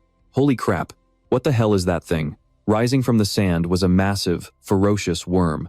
The system quickly scanned the giant creature. Archtercia worm, a level 4 evolved beast. Native to the desert, highly agile, expert at hiding in the sand to deliver fatal strikes. This time, Lin Xiu was facing off against a giant golden worm whose entire body was lined with razor-sharp teeth. Realizing this opponent was no joke, he reached for the weapon on his back and slowly pulled it forward. With a look of pure determination, he unleashed a flaming attack. Phoenix Rising. 100 birds obeisance. Dozens of flaming phoenixes streaked through the air, crashing directly into the giant worm.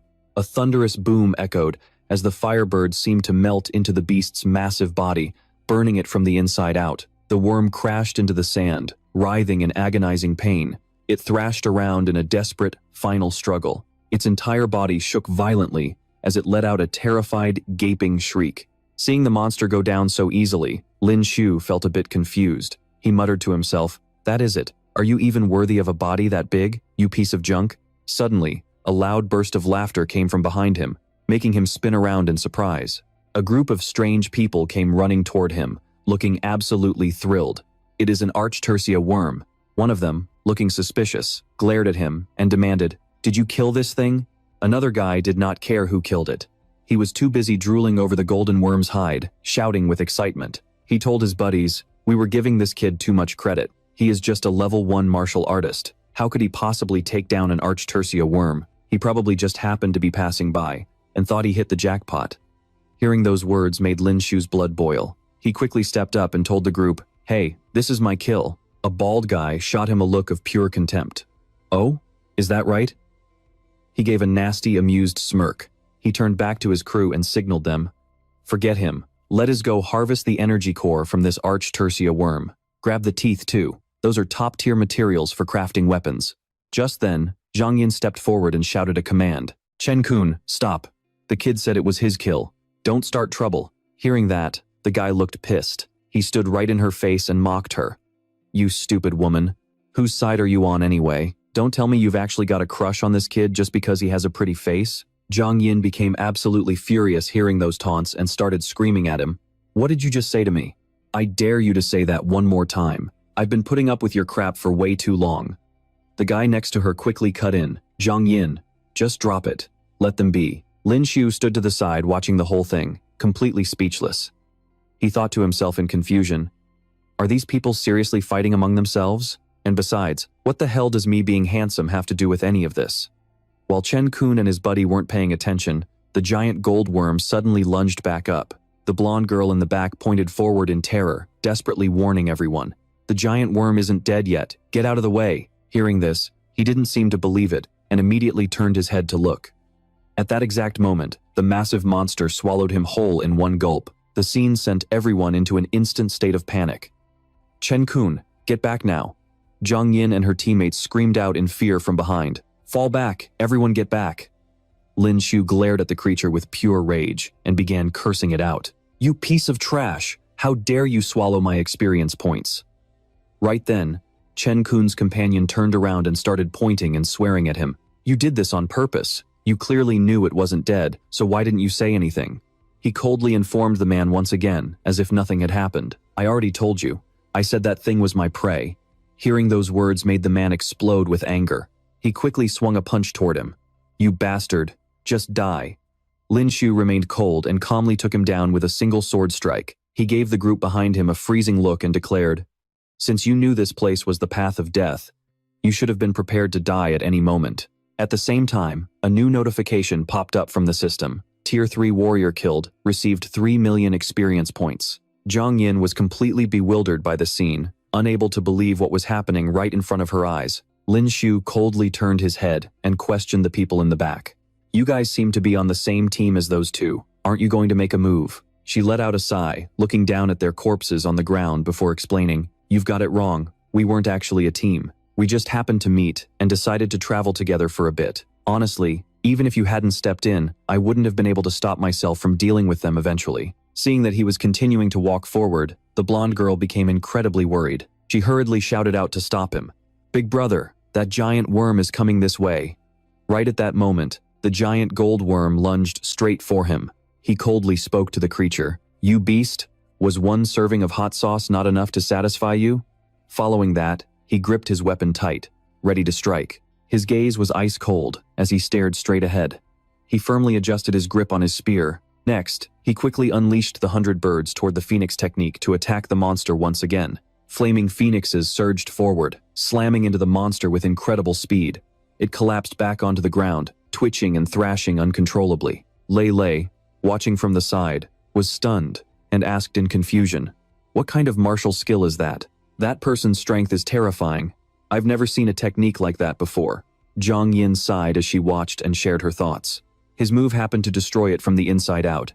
After a final moment of desperate struggling, the monster fell limp on the ground. He also received a massive amount of experience. Tier 4, Evolved Beast Aer Worm killed. Received 1,778,888 experience points. Seeing that it was dead, Lin Shu slowly walked toward it. He smiled with satisfaction as he pulled the crystal stone out from inside its body. Zhang Yin watched him with a look of pure disbelief. She spoke to the two people beside her in confusion. That kid is so strange. His aura clearly seems weak, yet his actual strength is incredibly high. The young man next to her nodded in bewilderment. He actually managed to take down a Tier 3 giant worm all by himself. The guy next to her spoke up urgently. Zhang Yin, the teeth of an Aer worm are very important for us. She nodded and quickly stepped forward. I'll go talk to him. Lin Shu saw her approaching and turned to ask, is there something you need? She looked a bit hesitant and quickly explained. Hey, big brother, those Aer worm teeth are everywhere. Would it be all right if you gave us a few? Her expression became extremely friendly as she quickly brought up a trade. We aren't asking for them for free. We'll give you other materials in exchange. These teeth are honestly really important to our group. He felt that these items weren't of any use to him anyway. He quickly turned to leave, not forgetting to say goodbye to the group. These teeth are useless to me. You guys can take whatever you want. I have things to do, so I'm heading out first. Hearing this, all three of them were completely shocked. They never expected him to be generous enough to leave behind such valuable items. Zhang Yin watched Lin Shu's back as he walked away and gave a small smile. What an interesting guy. I hope we run into each other again up ahead. After he left, they quickly began gathering the monster's teeth. These were essential materials for crafting high-level weapons. Meanwhile, Lin Shu continued his journey along the path of death. He knew that even tougher challenges were waiting for him further ahead. With the massive amount of experience points he just gained, he felt himself getting much closer to the next level. He knew these items weren't useful to him, so he quickly left after saying his goodbyes, repeating that those teeth meant nothing to him. Just take them. Consider it a thank you for speaking up for me earlier. Hearing that, Zhang Yin's eyes lit up instantly. Wait, for real? That's awesome. Thank you. She quickly turned around and waved to the group behind her. Hey everyone, get over here and start pulling some teeth. Lei Lei was thrilled to hear this. She looked ahead, excitement written all over her face. I can't believe he's just giving us all these sandworm teeth for free. Hey Zhang Yin, do you think he's got a crush on you or something? Zhang Yin barked back at her, shutting her down instantly. Keep talking like that and I'll pull your teeth out instead. Everyone rushed over to scavenge the giant monster's teeth. As they worked, they couldn't help but stare in awe at Lin Shu's back as he walked away. Look, I think the guy's leaving. Even though he looked like a total loner, his back radiated an overwhelming, badass energy. Suddenly, as Lin Shu was walking, he felt a chill down his spine. Something wasn't right. He stumbled upon another pit, leaving him completely baffled. He jumped back, yelling, "Holy crap! Not another giant worm, right?" He scrambled backward, eyes wide, trying to figure out what the hell was going on. Suddenly, the ground beneath his feet gave way, creating a massive sinkhole that sucked him right in. He cursed under his breath, "Damn it, nothing to grab onto." And just like that, he went tumbling down into the dark, screaming his head off. Finally, he hit the bottom of some strange place, face planting hard onto the ground. Shaking, he tried to pull himself together and looked around, completely dazed. Ow, that hurt. Looks like I fell into some kind of cave. Before him stood a massive door that left him speechless. He quickly scanned the area. Where the heck am I? Looks like some kind of secret passage. Lin Shu slowly traced the carvings on the giant door, whispering to himself in shock. Could this be a relic left over from the war between humans and alien invaders last century? Word is that a lot of places on the road of death are actually ruins from that great war. He tentatively touched a glowing green stone on the door, his voice full of curiosity. These weird grooves on the wall. Maybe there's some kind of switch? Suddenly, 4 pairs of glowing red eyes were staring him down from the shadows. He froze, his mind racing. Something's coming. At that moment, a massive, red-eyed rat lunged at him, looking ready to rip him apart. Golden rat. Level 3, evolved beast. Turns out it wasn't just one. A whole swarm of mutated rats lunged at him all at once. He stood there, speechless. You've got to be kidding me. There's so many. But Lin Shu didn't panic. He gripped his weapon tight, glaring at the filthy animals. As they lunged at him, he swung his spear with blinding speed, taking them down one by one with ease. Every single one of them was taken out with a single strike, squealing as they were deleted from existence. You've killed a level 3 evolved golden rat. Gained 180,000 experience points. His face remained calm as he continued to slaughter the attacking monsters. The system alerts kept popping up one after another. Level 3, golden rat killed. Gained 180,000 points. Level 3, golden rat killed. Gained 180,000 experience points. Less than 10 minutes later, the ground was littered with the corpses of those monsters. Wiping them out had taken its toll. He sat down to the side, gasping for air. Lin Shu was exhausted after the long fight. He let out a heavy sigh. They weren't really a threat, but there were just so many of them. Killing that many could honestly tire someone to death. Then, his eyes lit up as he looked at the crystals he'd gathered in his hand. Well, it wasn't a total waste. The experience points and energy stones are actually pretty decent. He grinned and started heading deeper into the passage. Those golden rats earlier, it looked like something spooked them, and they just happened to run into me. Walking forward, he looked around suspiciously. Is there someone else in this tunnel? Right then, a massive sword came flying straight for him. Luckily, Lin Shu's reflexes were sharp, and he blocked it just in time with his weapon. Who's there? He barked. And standing right in front of him was none other than Zhang Yin. She looked shocked. Wait, it's you again? He was just as baffled. What are you guys doing here? He stood his ground, eyeing the group. Were you the ones who riled up those golden rats? What are you even doing here? She let out a small laugh and started explaining everything. We were traveling through the desert when we hit some quicksand and fell down here. Golden rats? Oh, yeah. I think we might have spooked a pack of evolved beasts earlier. Then, she stepped closer with a smile and introduced herself. It must be fate that we keep running into each other. Let's get acquainted. I'm Zhang Yin. This girl is Lei Lei, and the big guy next to her is her boyfriend. This is Hung Luk, and the other guy's name is Bang Vu. Loi Loi gives a friendly smile and says, "Hey there." He nods back with an understanding smile and introduces himself. I am Lam too. Since we all fell down here together, we might as well stick together. The group starts moving quickly, with Hung Luk leading the way. Loi Loi looks around with curiosity and speaks up. What kind of secret passage is this anyway? Why is there no actual hallway? It is probably just a bunch of junk left over from the year 2554. Hearing this, Trung Dun immediately looks confused. She quickly turns around to question him. The year 2554 was over 100 years ago. How could you possibly know that? He calmly points behind him and explains to her, I just saw the date carved into the wall back there. Then he continues, addressing the whole group. Do those indentations on the wall look familiar to any of you? She quickly tries to remember. Looking at those strange symbols, she asks in surprise, familiar? But then, he suddenly realizes that something is not right. She turns to him, looking completely stunned. What kind of evolved beast crystal is this? He holds up the crystal from the golden insect he just defeated and explains to everyone. That was a level 3 golden rat you guys just disturbed. Those evolved beasts were running up ahead. I ran into them and killed a few. He then holds the stone out in front of him and makes an announcement. When I first saw those golden rats, I was curious why that specific type of evolved beast was here, at least until I killed them and took their crystals. I suddenly realized that these golden rats are the key to this secret passage. He quickly brings the stone toward the strange-looking door. Luckily, the stone doubles as a key for this massive, bizarre door. A loud boom echoes as the giant gate slowly grinds open. Seeing this, Lam Tu lets out a confident laugh. Just as I thought. Beside him, she gasps in shock.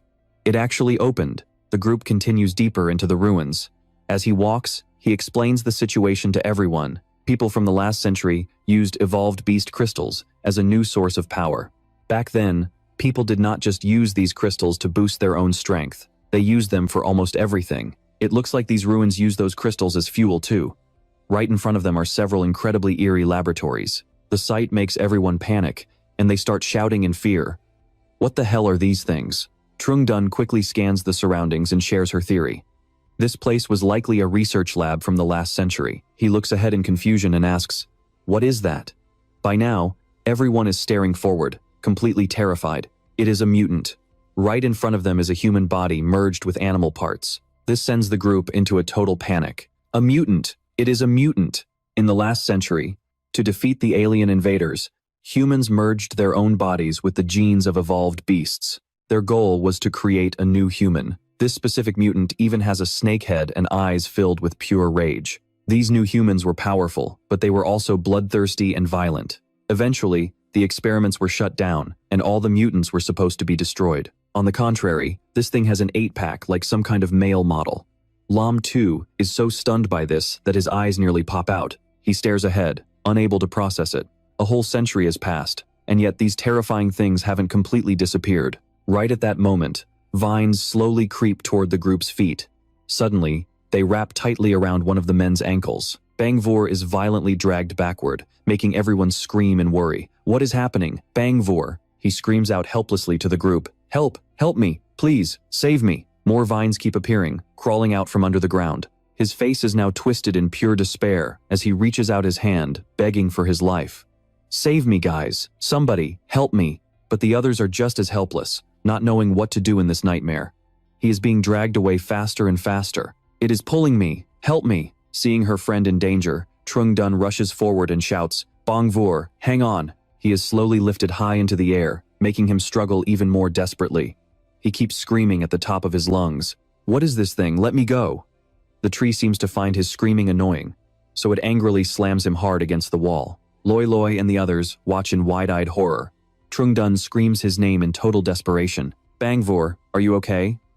Luckily, Lam Tu isn't just standing there shouting his name like the others. He quickly grabs his weapon, leaps into the air, and slices through the massive vines. With the vines cut, the man falls straight to the ground. Everyone rushes over, calling out his name. Bangvor! Bangvor! Meanwhile, Lam-Tu glares coldly at the giant tree. The thing had used its vines to pierce right through Bangvor's body. He sighs and delivers the grim news to the group. He is beyond saving. This place is twisted. We need to find an exit, and we need to find it now.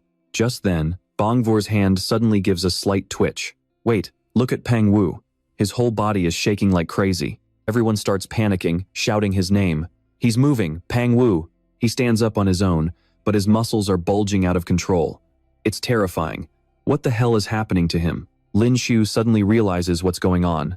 He spins around, his face pale with worry. Damn it, it's the AM virus. That monster was carrying it. We're in serious trouble now. Those mutated freaks are sprinting straight at them, closing the gap in a heartbeat. They aren't letting anyone get away. Lin Shu immediately turns back to provide cover. He shouts over the chaos, Zhang Yin, get the others out of here. I'll hold them off. Hearing this, the group is moved by his bravery. Brother Lin. His expression is dead serious now. He glares at the incoming horde, his mind racing. This ruin is crawling with danger. I need to conserve my energy. I can't use rage or my ultimate skills yet. He recalls the moves Howling taught him. Looks like I'll have to use that cheap trick Master showed me. The black light is razor sharp. If I combine it with my energy, I wonder how much damage it'll do. Without hesitation, he channels his origin force into his weapon and unleashes a flurry of strikes on the mutant. The creature screams in agony as the spear bites deep, frantically scrambling backward. Lin Shu lets out a smug grin. It worked. The power output is way higher than before. Gripping his spear tight, he decides to end it. He pours everything into a single devastating swing right at the freak's head. And just like that, this mutant has officially logged out of life. A system notification pops up. Level 3 mutant killed. You've earned 589,127 experience points. Seeing that, Lin Shu's mood pulls a total 180. He's absolutely thrilled. He grins. Whoa, over 500,000 XP? That's insane. Suddenly, those monsters don't look so scary anymore. They look like a gold mine. He's fired up now. All of you belong to me. He charges straight into the fray with a predatory smile. The mutants growl in pure rage. They tear at him with their jaws, desperate to rip him to shreds. But Lin Shu is just calmly analyzing them. These guys are tough, tanky, and don't feel pain, which makes them a pain in the neck. But man, the XP they drop is totally worth it. He keeps laying into the mutant in front of him, that cocky smile never leaving his face. He glances at the ones behind. Plus, this narrow hallway means they can't surround him easily. It's the perfect spot to farm experience. While he's calculating his next move, another monster's head rolls across the floor. The system congratulates him again. Level 3, Mutant Slain. You've gained 599,128 XP. Watching from the side, Lei Lei is absolutely stunned. This guy is a total beast. But the second the words leave her mouth, a mutant lands a heavy punch right on his face, making her heart skip a beat. Talk about bad timing. He was almost a goner. Zhang Yin rushes in with her blade, screaming, Brother Lin, watch out! She parries a lethal blow just in time, saving his life. Taking advantage of the opening, Lin Shu drives his massive spear straight through the mutant's chest. He follows up with a thrust right through its face. Even Zhang Yin can't help but stare in awe. His face is cold and focused as he stares the monster down. The system chimes in. Level 3 mutant eliminated. 577,771 XP gained. And then, the level up notification hits. Congratulations, you have leveled up. Current level, 18. You've earned 18 potential points. He looks at his hands, feeling the surge of power. Yes, another level up. The system allocates 18 potential points, 12 to strength, and 6 to stamina. His updated stats flash across the screen. Host, Lin Shu, level, 18, strength, 337,349, constitution, 107 plus 20, speed, 80, rank, tier, 3, warrior, rage limit, 100, skills, analytic eye, rage, camouflage. With his new stats, Lin Shu goes on a rampage, tearing through the mutants like they're made of paper. He feels unstoppable. The black light flows effortlessly now. Another notification, level 3, mutant killed, gained 599,000 XP. Zhang Yin watches him from the sidelines, her eyes wide with pure disbelief. What the hell is wrong with this guy? She wondered in total shock. It was like he was on some crazy adrenaline rush. The more he fought, the stronger he got. Right then, a massive explosion rang out, leaving everyone frozen in their tracks before they could even process what was happening. Something was definitely changing. From deep within the hallway, a bizarre, haunting scream began to echo out. It felt like some freakish creature was being awakened. Lele stared ahead in a panic, her voice trembling as she asked, "What? What is that?" Even Lin Shu could feel the heavy sense of dread hanging in the air. He turned to the group, voicing his concern. That explosion came from the other end of the tunnel, and that roar. It sounds like a massive, evolved beast. Suddenly, the mutants nearby caught wind of the noise. They were absolutely terrified, screaming like they'd just seen a ghost, or something much worse. Every single one of them bolted forward, running for their lives, as if the world was ending. Zhang Yin stood there, speechless and confused. Are they all just running away? His expression shifted to one of cold focus as he shared his theory with the others. It's like something is calling them. Just how powerful is a monster that can boss around these rank 3 mutants? But then, he gripped his weapon with total confidence and turned to leave. Forget about them, let's keep moving. Soon after, they stumbled upon a strange warehouse. The 4 of them crept inside, taking one slow, cautious step at a time, glancing around warily. Jiang Wu's eyes widened in surprise. This is an armory. Zhang Yin scanned the room in awe.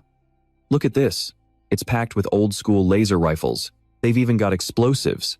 If we manage to lug all this out, we're going to be filthy rich. While everyone else was geeking out, Lin Shu remained dead serious. He turned back to warn them. We have to get them out first. Don't celebrate yet, we don't even know if we can make it out of here alive.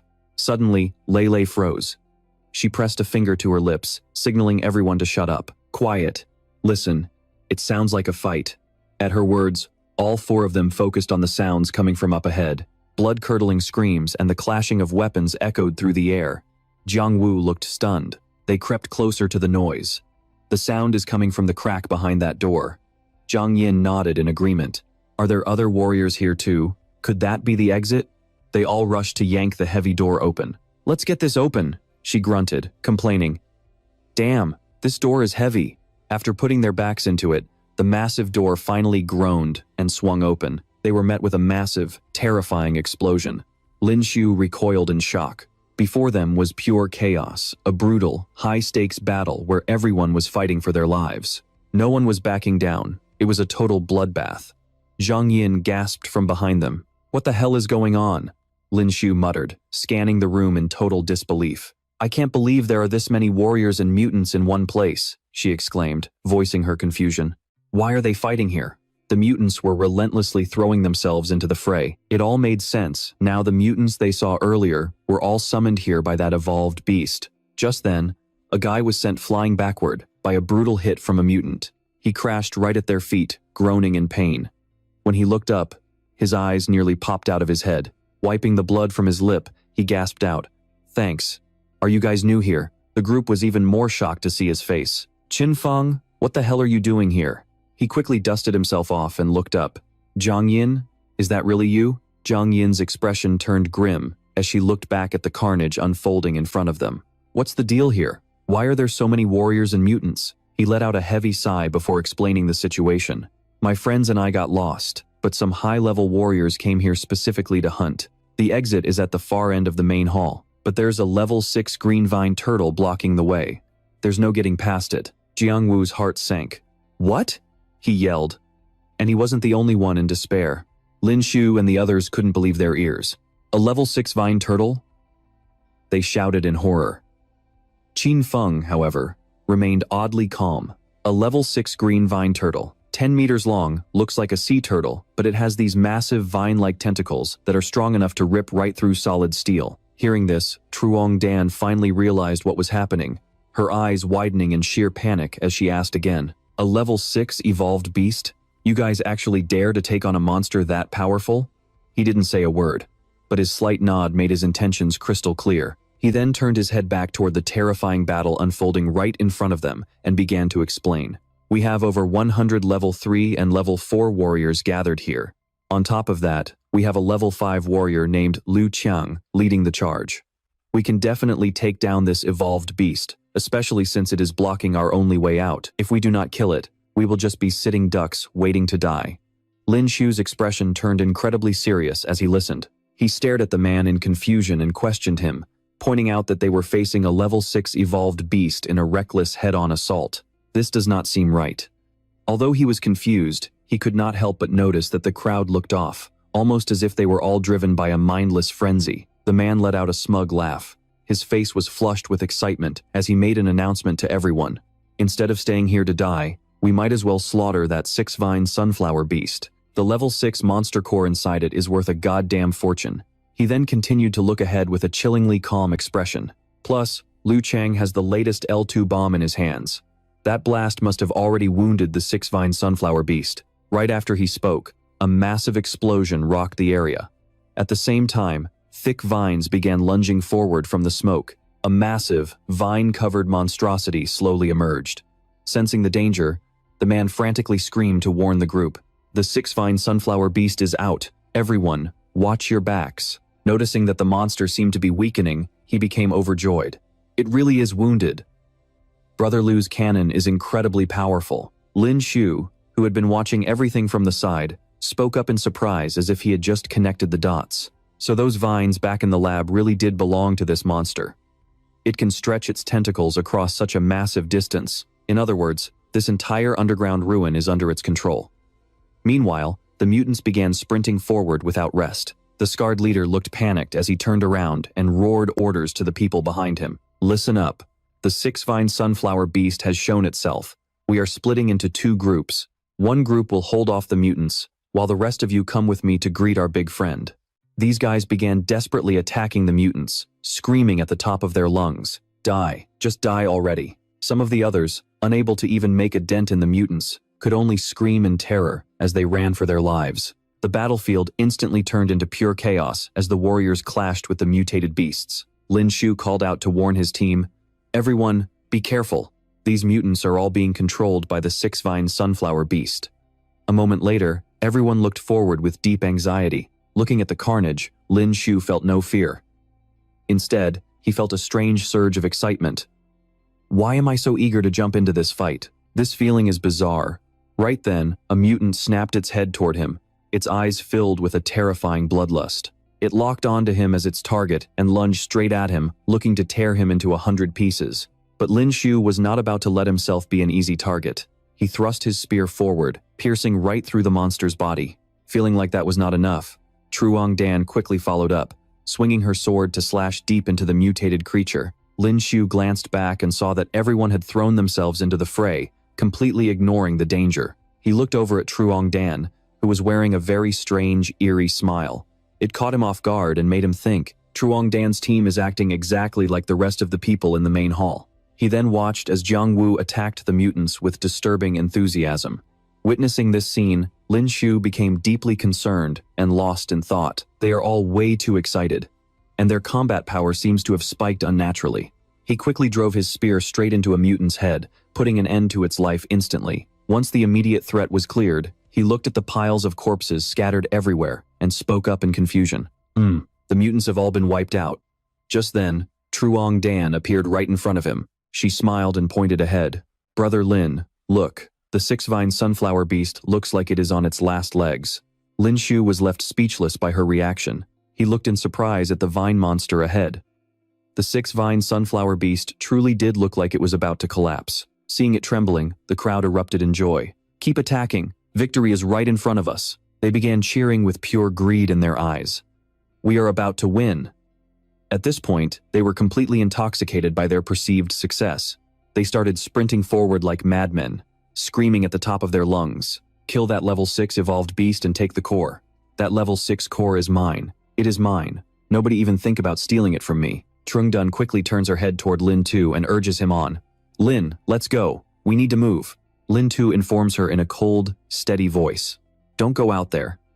Haven't you guys noticed something has changed about you? She looks at him, totally caught off guard. Changed? What do you mean? His face remains incredibly calm and composed. He quickly begins to explain the situation so she can understand. From the very moment we stepped into this grand hall, we've all been feeling this unexplainable rush of excitement. Every single warrior in this hall, except for Liu Chang, everyone is in a state of hyper-arousal. If I'm not mistaken, There was definitely something wrong with that bomb Liu Chang threw. Yeah, that bomb likely contained adrenaline gas. Luckily, our main man is as brilliant as he is handsome. He glares at the tentacled monster right in front of them and breaks it down in simple terms for her. That gas forces a massive adrenaline spike in humans. While it can boost your combat power for a short time, it's incredibly toxic to the human body. That's why these warriors are mindlessly throwing their lives away to attack that green vine devil beast. Liu Chang is using everyone here as literal cannon fodder. Hearing this, she becomes absolutely furious. Trung Dun turns back and snaps. Are you kidding me? That piece of trash is actually using us as meat shields. Lin Tu nods in agreement. He quickly speaks up, voicing his suspicions. He's letting the green vine devil beast thin out the numbers so he can swoop in and take everything for himself. Right then, the massive monster begins to shudder. It releases an incredibly strange vibration. Sensing the situation is turning south, the blonde guy frantically spins around. He signals his partner, something's wrong, the evolved beast is faking its death. But the guy next to him just keeps pushing. No way, it's just a final struggle before it kicks the bucket. Everyone keep attacking. At that exact moment, the monster's tentacles lash out. The tentacles pierce through the bodies of the crowd, one after another, leaving them no time to react as they let out helpless screams. The guys left in the back shout out in shock. Hey, you guys okay? Talk to us. As the victims slowly turn their heads, the look in their eyes has completely changed. They look absolutely terrifying. The men are no different from mindless zombies as they frantically lunge at the survivors. The crowd quickly realizes something horrifying is happening. Hell, they're mutating. It's a virus, everyone get back. One guy still refuses to believe it. He can't accept that his own lover has turned into a mindless corpse. He screams out in total despair, Ruhua, it's me, it's your Lang Shen. The scene turns into pure chaos as humans begin to tear each other apart. In the madness, blood-curdling screams echo through the air. Quick, someone stop her, stop. Trung Dun watches the nightmare unfold and frantically warns all of her teammates. It's a bloodbath. Thank God we didn't charge in there earlier. The mutated ones are already being wiped out. So, this evolved beast intentionally lured the warriors in close, just to turn them into its personal puppets. Lin Tu watches everything unfold with a calm eye, sensing that the monster is finally starting to grow weak. He quickly shares his thoughts with everyone there. But looking at its current state, it probably won't be able to hold out much longer. Right then, the leader of the other group draws his sword in a rage and points it forward. He roars at his subordinates. They aren't our comrades anymore. They're monsters. Kill them all. His men hear the order and charge forward at full speed. Kill them all. The commander lunges forward, delivering series of decisive sword strikes against the monster. The monster's vine-like tentacles are hacked to pieces as he slashes at them relentlessly. The beast finally collapses onto the ground, looking incredibly weak, its entire body twitching in a strange way.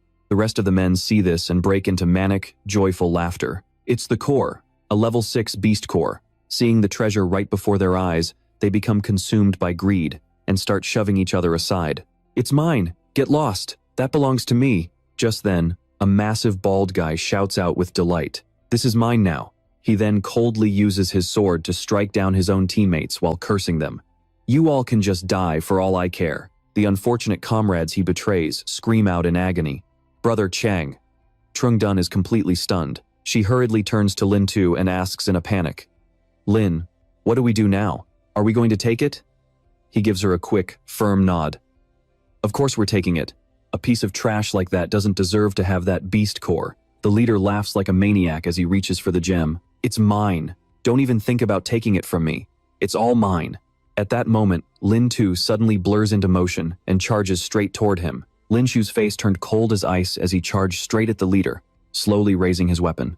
Seeing this, the leader flew into a blind rage. He glanced back coldly and barked out a question.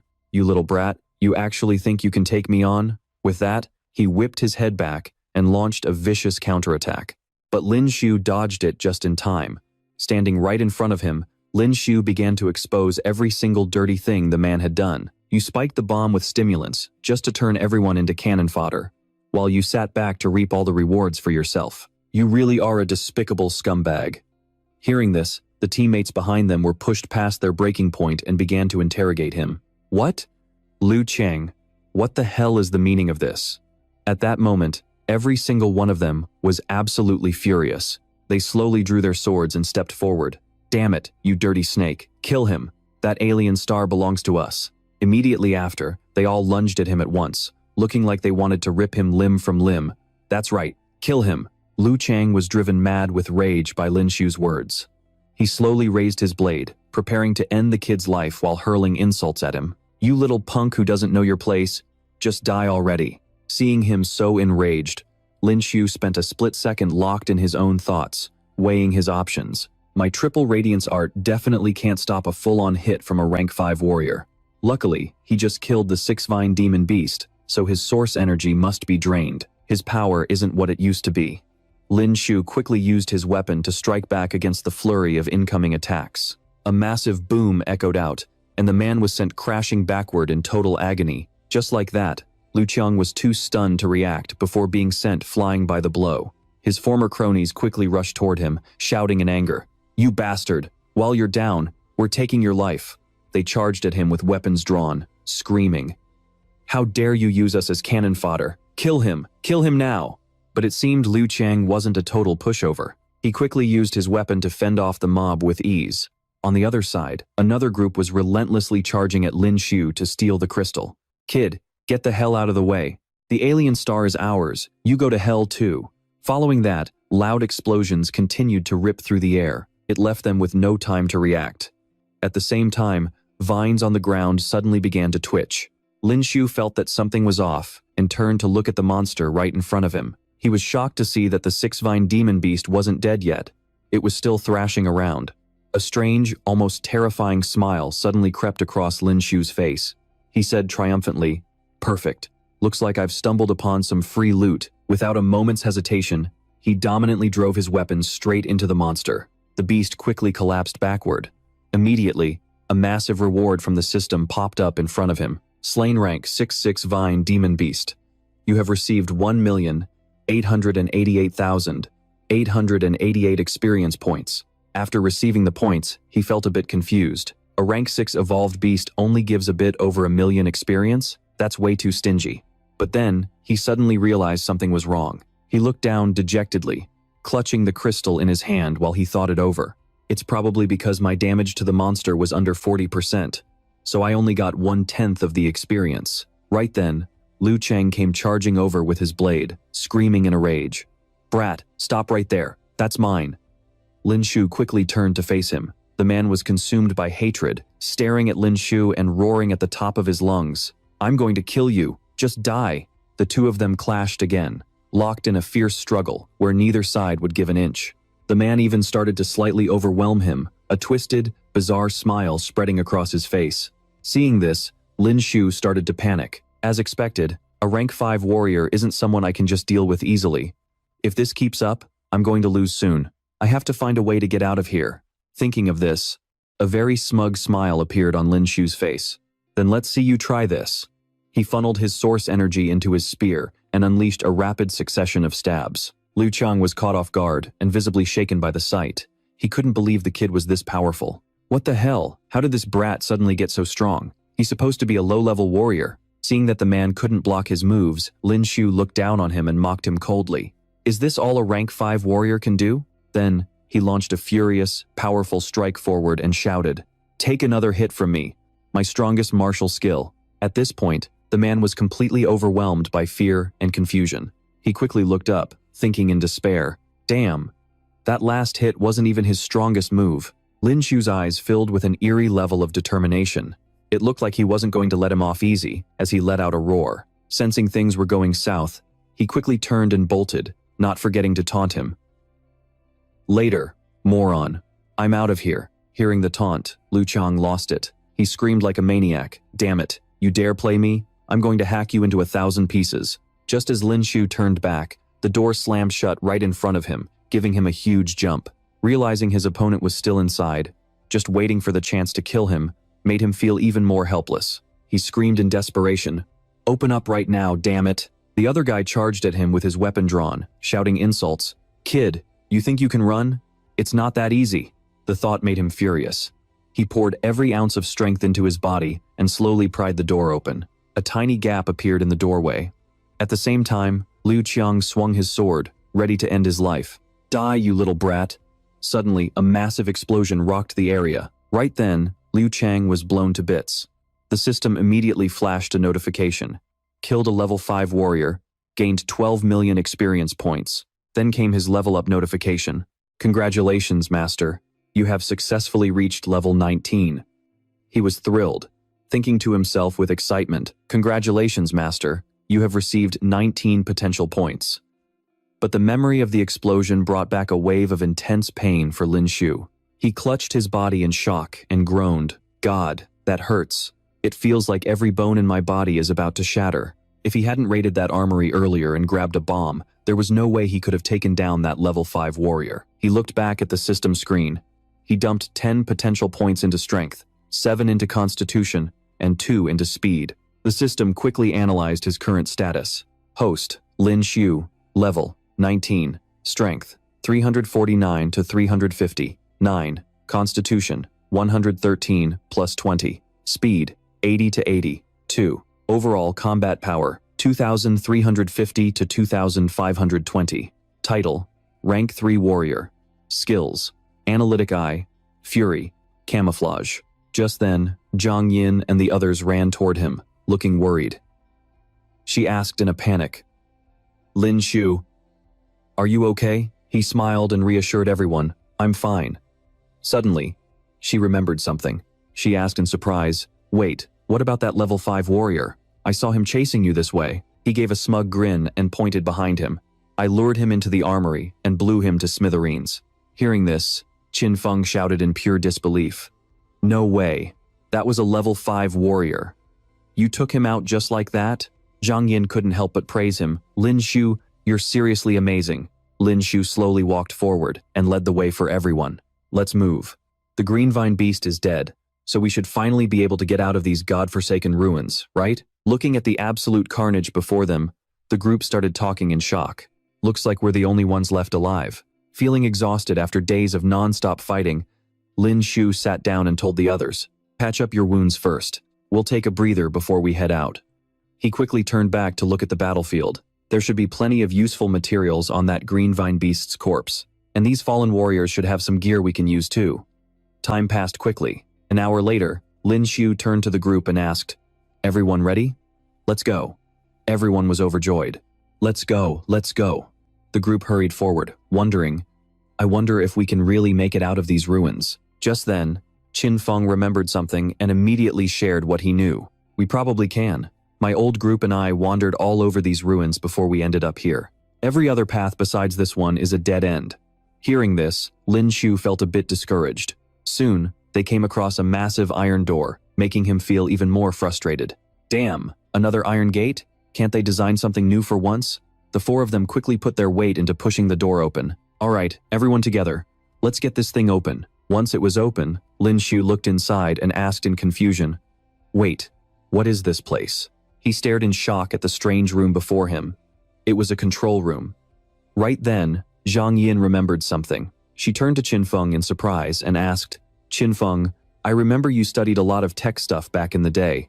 Can you get this control panel running? He shook his head, explaining helplessly. These were older control panels, and he was totally unfamiliar with them. Then he continued to look around. Besides, we need to figure out how to boot this machine up first. The dust in this strange place was making Lin Shu feel pretty uncomfortable, so he quickly turned around to tell the group, these underground ruins probably use alien crystals as a power source, so let's look for a slot where we can put them in, alright? He kept staring at the strange switch right in front of him. Is this just the power box? Suddenly, a system interface popped up right in front of him, catching him off guard. He quickly placed the crystals he had collected into the slot, but after putting a few in, he paused, looking a bit confused. Seeing this weird machine gobbling up his crystals without stopping made him absolutely furious. Holy crap, you are needy, aren't you? Even though he was pissed, he kept feeding the crystals into the slot. After dumping in a bunch of crystals, the machine still didn't do a thing. It just stayed dead silent. This sent Lin Shu over the edge. He slammed his fist onto the control panel and screamed at the top of his lungs. You ate 20 of my crystals and you are still not doing squat. Right then, strange currents of electricity suddenly began to surge through the machine. Seeing this, he looked around in surprise and thought, oh, it's finally starting. I guess you just needed a good smack. Seeing the strange activity coming from there, Zhang Yin asked excitedly, "Mr. Lin, did you find the power source?" He nodded and explained to her, "I found the power box. I had to feed it 20 alien crystals just to get this control room running." Qin Feng was absolutely thrilled. He excitedly called out to everyone, "I knew it. This is a teleportation hub. We can finally get out of here." Surprised, Lin Shu turned and asked him, "You actually know how to use this thing?" Qin Feng nodded with total confidence. "Yeah, it shouldn't be a problem." He quickly pushed the activation lever forward. Right then, strange lights began to glow across the floor in front of everyone. Before they could even process what was happening, he started bragging, "All right, I really am a genius."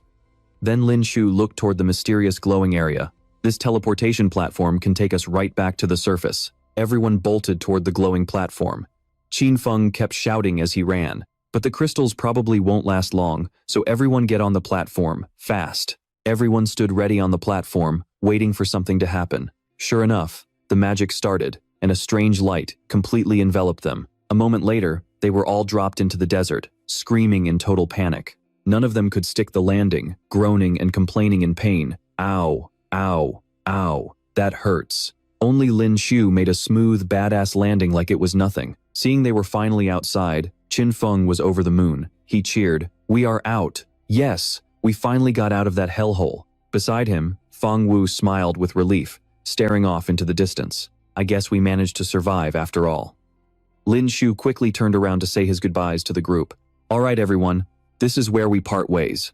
Hopefully, I will see you around." Hearing this, Zhang Yin felt a bit reluctant to let him go. She asked hesitantly, "Mr. Lin, where are you planning to go?" He started walking away and answered calmly, "I am just heading straight ahead." She watched his back as he walked away, looking surprised. "Straight ahead? Wait, is Mr. Lin heading there too?" Behind her, Lei Lei started laughing and teasing her. "Can't bear to see him go? Then why don't you go after him?" She immediately turned around, blushing and snapping at her. "Shut up. You have such a big mouth." Soon enough, night fell over the desolate and barren wasteland. Lin Shu calmly built a campfire by a wall, smiling to himself. Who would have thought the desert got this cold at night? Then, he pulled his loot out of his backpack. "I was in such a rush earlier that I didn't even get a good look at what a rank 6 evolved beast crystal actually looks like." The stone looked incredibly strange, glowing with bizarre colors. Suddenly, as if it had a mind of its own, the crystal seemed to realize he was there and started acting terrified. Seeing this, Lin Shu was completely stunned. A second later, he snapped out of it and stared intensely at the stone. "Holy crap, what on earth is this? Did this rank 6 crystal seriously just come to life?" Suddenly, the stone quickly shook its head, looking both shy and terrified. Lin Shu was totally bewildered, unable to believe his own eyes. "What the hell am I even looking at? This rank 6 crystal actually knows how to be shy and scared. It really has come to life." He quickly scooped up the sentient stone and asked in total confusion, "What the hell are you, anyway? Are you an evolved beast? Did you sneak into my bag and eat that rank 6 crystal?" Instantly, his face contorted with rage as he glared at the creature and barked out a question. "Damn it, I'll kill you. I'm gonna rip your stomach open to get my energy crystal back." The creature was terrified and immediately fell into a panic, frantically waving its hands to explain, but it couldn't say a word. Seeing its reaction, Lin Tu burst out laughing in surprise and praised it with interest. "So you actually understand me." After that, he raised his phone and took a clear photo of it, then curiously searched the internet to see what the hell this thing was. After searching for a while with no luck, he looked at the strange creature with disappointment and muttered to himself, "I can't find anything. Could it be an alien that just looks like an energy crystal?" He kept staring and then touched it, feeling completely baffled. He then gave the little goblin a command. "It looks hard like a crystal on the outside, but it's actually soft and squishy. Forget it, I won't kill you. But don't you dare sneak any of my crystals, and don't even think about running away." Right then, standing before the bizarre monster, he smiled and started chatting with it. "It's boring, traveling alone anyway. I'll treat you like a pet. I'll call you Gun Gun." As time went on, Lin Tu used his spear to repeatedly strike down various monsters. The system's voice chimed in, "Level 3, Desert Flamingo killed. You have received 150,000 experience points." Seeing the monsters fall to the ground, Gun happily rushed over to pick up the dropped crystals. Like a little puppy, it kept bringing the crystals back to him, making him praise its talent in surprise. "You've helped me gather quite a few crystals, so take this one as a reward." Looking at Gun's strange face, he thought to himself with amusement, "This little guy looks chubby, but it moves incredibly fast. When I kill an evolved beast, it can dig out the crystal for me. This saves me a lot of trouble. Plus, it seems to really love eating those crystals.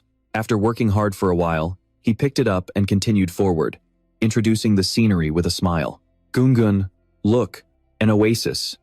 Air bubbles were constantly rising from the bottom of the lake. Next, Lin-Tu happily lifted his head out of the cool, refreshing water. His face was beaming with pure joy. This feels amazing.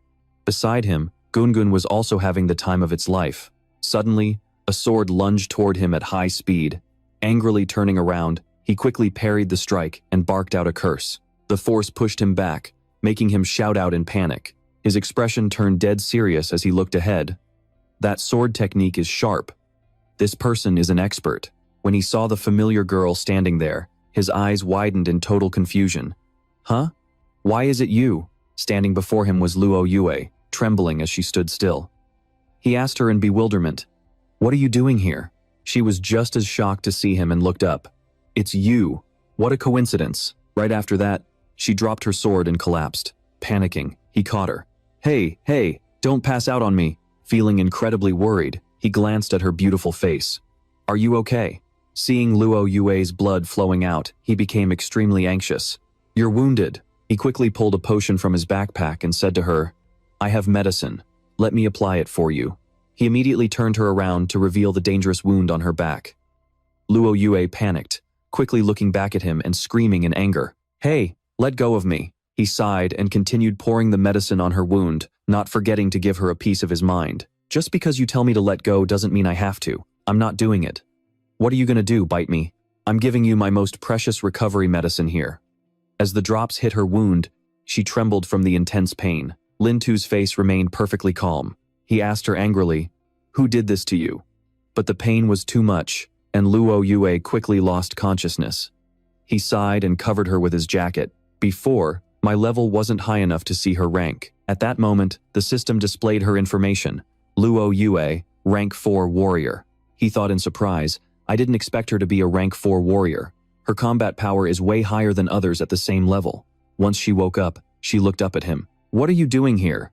He gave her a cocky smile and spoke playfully. "Take a guess. If you're right, I'll give you a prize." Hearing this, Luo Yue coldly turned her head away. "If you want to talk, then talk. I'm not interested in games." He sighed, thinking this girl was seriously no fun. Then, with a smug grin, he made his announcement. "Actually, I'm heading to Holy City Academy. I was scouted by them." Hearing this, she suddenly remembered the first time they met. Back then, he had asked her, "By the way, where are you from?" She gave a cold reply and simply walked away. But then, hearing Holy City, her eyes widened in shock as she turned back toward him. "You were actually recruited by the Holy City Academy?" He gave a slight nod, then added with a bored sigh, "Yeah, but don't get any ideas. I'm not going to the Holy City because of you or anything." Hearing that, she immediately turned away, her expression turning cold again. "You're overthinking it." Realizing something was off, Lin-Tu quickly signaled her, "Wait, someone's coming, and it's not just one person." She sat up quickly, her face filled with worry. She looked at him and urged, "They're here for me. You need to leave, now." Lin-Tu just grinned, acting all heroic. He slowly leaned down toward Luo Yue. "As a man, how could I just run away and leave a lady behind? Come on, get on. I'm carrying you." She looked at him in total disbelief. Without another word, she slowly climbed onto his back. He took off at lightning speed, carrying her away. "Hang on tight." Just then, Gun pulled out a potion bottle. Lin-Tu handed it to her. "Drink this. It'll speed up your recovery." Her eyes widened in shock when she saw Gun. "Is this a rank 6 evolved beast?" "He's my pet," he explained calmly. Gun, don't worry. And hey, don't you dare try to steal his mana crystal." She looked a bit dismissive as she took the potion. "It's just a rank 6 crystal. Please." He chuckled and turned to tease her.